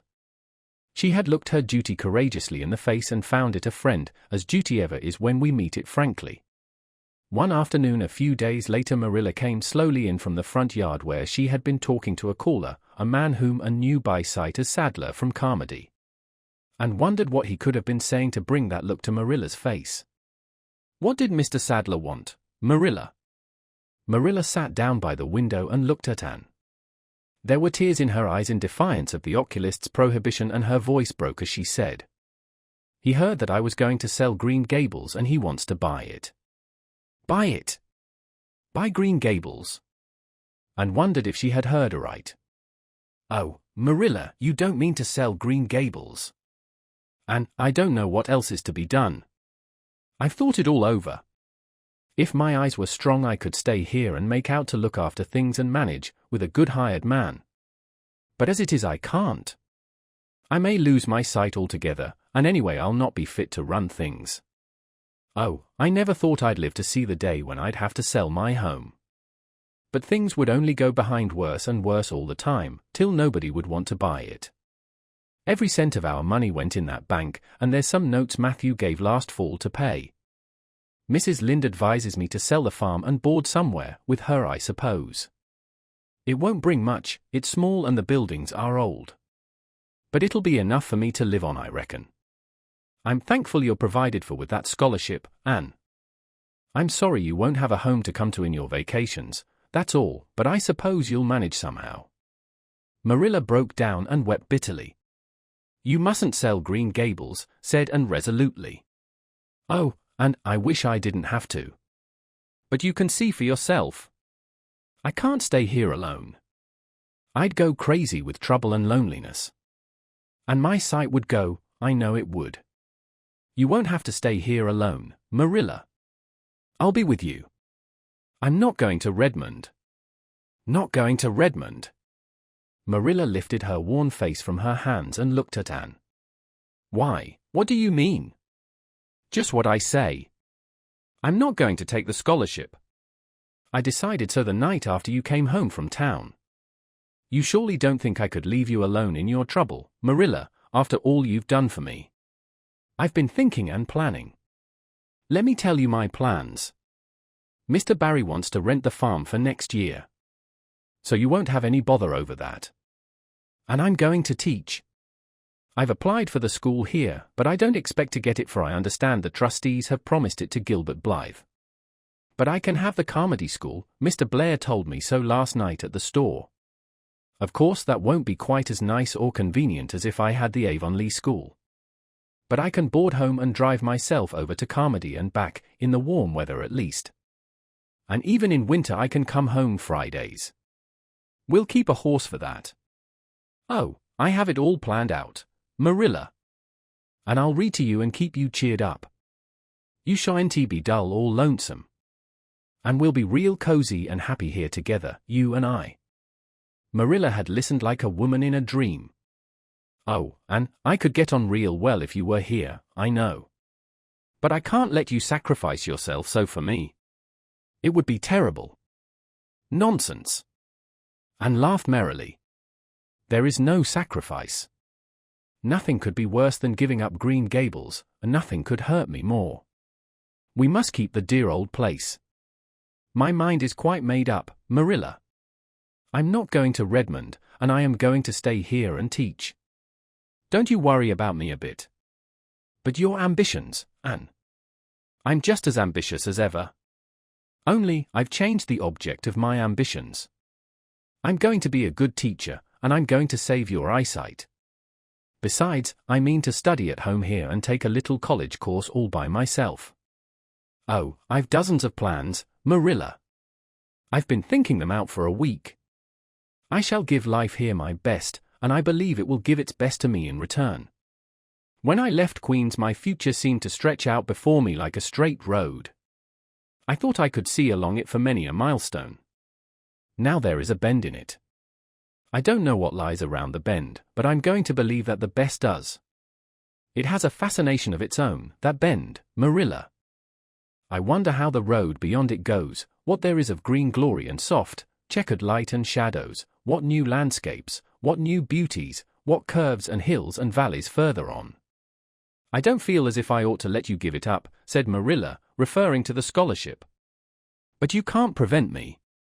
I'm 16 and a half, obstinate as a mule, as Mrs. Lynde once told me, laughed Anne. Oh, Marilla, don't you go pitying me. I don't like to be pitied, and there is no need for it.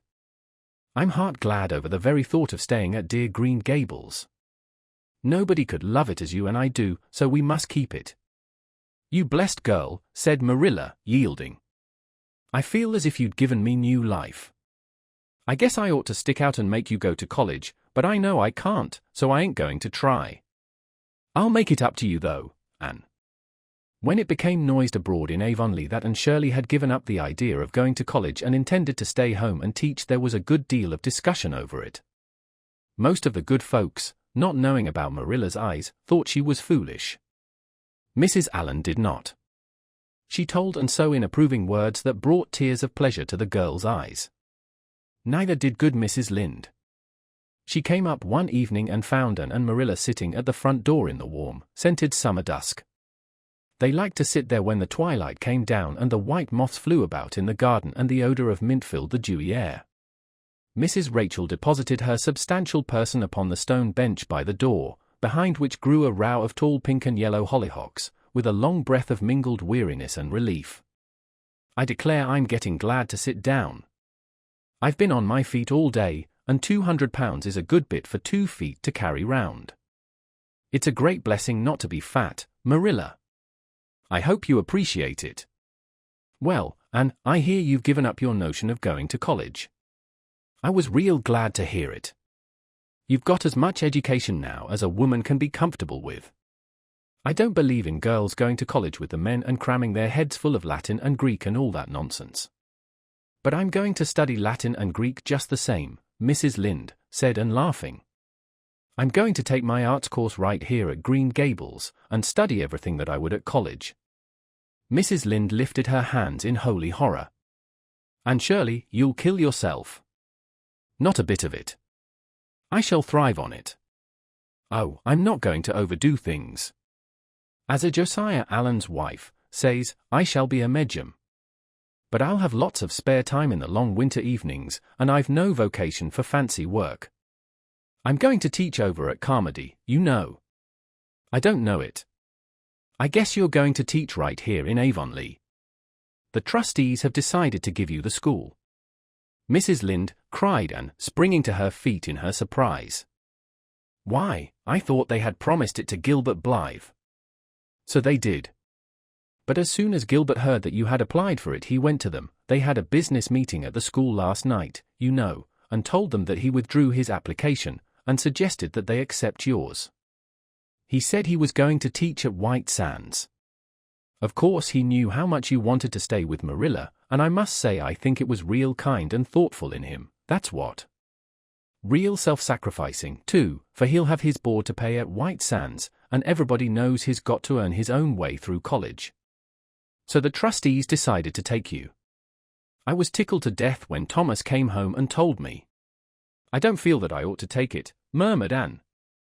I mean, I don't think I ought to let Gilbert make such a sacrifice for me. I guess you can't prevent him now. His signed papers with the White Sands trustees. So it wouldn't do him any good now if you were to refuse. Of course you'll take the school. You'll get along all right, now that there are no pies going. Josie was the last of them, and a good thing she was, that's what. There's been some pie or other going to Avonlea School for the last 20 years, and I guess their mission in life was to keep school teachers reminded that Earth isn't their home. Bless my heart! What does all that winking and blinking at the Barry gable mean? Diana is signaling for me to go over, laughed Anne. You know we keep up the old custom. Excuse me while I run over and see what she wants. And ran down the clover slope like a deer, and disappeared in the furry shadows of the haunted wood. Mrs. Lynde looked after her indulgently. There's a good deal of the child about her yet in some ways. There's a good deal more of the woman about her in others, retorted Marilla, with a momentary return of her old crispness. But crispness was no longer Marilla's distinguishing characteristic. As Mrs. Lynde told her Thomas that night, Marilla Cuthbert has got mellow. That's what. And went to the little Avonlea graveyard the next evening to put fresh flowers on Matthew's grave and water the Scotch rosebush. She lingered there until dusk, liking the peace and calm of the little place, with its poplars whose rustle was like low, friendly speech, and its whispering grasses growing at will among the graves. When she finally left it and walked down the long hill that sloped to the lake of shining waters, it was past sunset and all Avonlea lay before her in a dreamlike afterlight, a haunt of ancient peace. There was a freshness in the air as of a wind that had blown over honey-sweet fields of clover. Home lights twinkled out here and there among the homestead trees. Beyond lay the sea, misty and purple, with its haunting, unceasing murmur. The west was a glory of soft mingled hues, and the pond reflected them all in still softer shadings. The beauty of it all thrilled Anne's heart, and she gratefully opened the gates of her soul to it. "Dear old world," she murmured, "you are very lovely, and I am glad to be alive in you." Halfway down the hill a tall lad came whistling out of a gate before the Blythe homestead. It was Gilbert, and the whistle died on his lips as he recognized Anne. He lifted his cap courteously, but he would have passed on in silence if Anne had not stopped and held out her hand. "Gilbert," she said, with scarlet cheeks, "I want to thank you for giving up the school for me. It was very good of you, and I want you to know that I appreciate it." Gilbert took the offered hand eagerly. "It wasn't particularly good of me at all, Anne. I was pleased to be able to do you some small service. Are we going to be friends after this? Have you really forgiven me my old fault?" Anne laughed and tried unsuccessfully to withdraw her hand. "I forgave you that day by the pond landing, although I didn't know it. What a stubborn little goose I was. I may as well make a complete confession, I've been sorry ever since." "We are going to be the best of friends," said Gilbert, jubilantly. "We were born to be good friends, Anne. You've thwarted destiny enough. I know we can help each other in many ways. You are going to keep up your studies, aren't you? So am I. Come, I'm going to walk home with you." Marilla looked curiously at Anne when the latter entered the kitchen. "Who was that came up the lane with you, Anne?" "Gilbert Blythe," answered Anne, vexed to find herself blushing. "I met him on Barry's Hill." "I didn't think you and Gilbert Blythe were such good friends that you'd stand for half an hour at the gate talking to him," said Marilla with a dry smile. "We haven't been, we've been good enemies. But we have decided that it will be much more sensible to be good friends in the future." "Were we really there half an hour?" "It seemed just a few minutes. But, you see, we have 5 years' lost conversations to catch up with, Marilla." And sat long at her window that night companioned by a glad content. The wind purred softly in the cherry boughs, and the mint breaths came up to her. The stars twinkled over the pointed firs in the hollow, and Diana's light gleamed through the old gap. Anne's horizons had closed in since the night she had sat there after coming home from Queen's, but if the path set before her feet was to be narrow, she knew that flowers of quiet happiness would bloom along it. The joy of sincere work and worthy aspiration and congenial friendship were to be hers. Nothing could rob her of her birthright of fancy or her ideal world of dreams. And there was always the bend in the road. "God's in his heaven, all's right with the world," whispered Anne softly.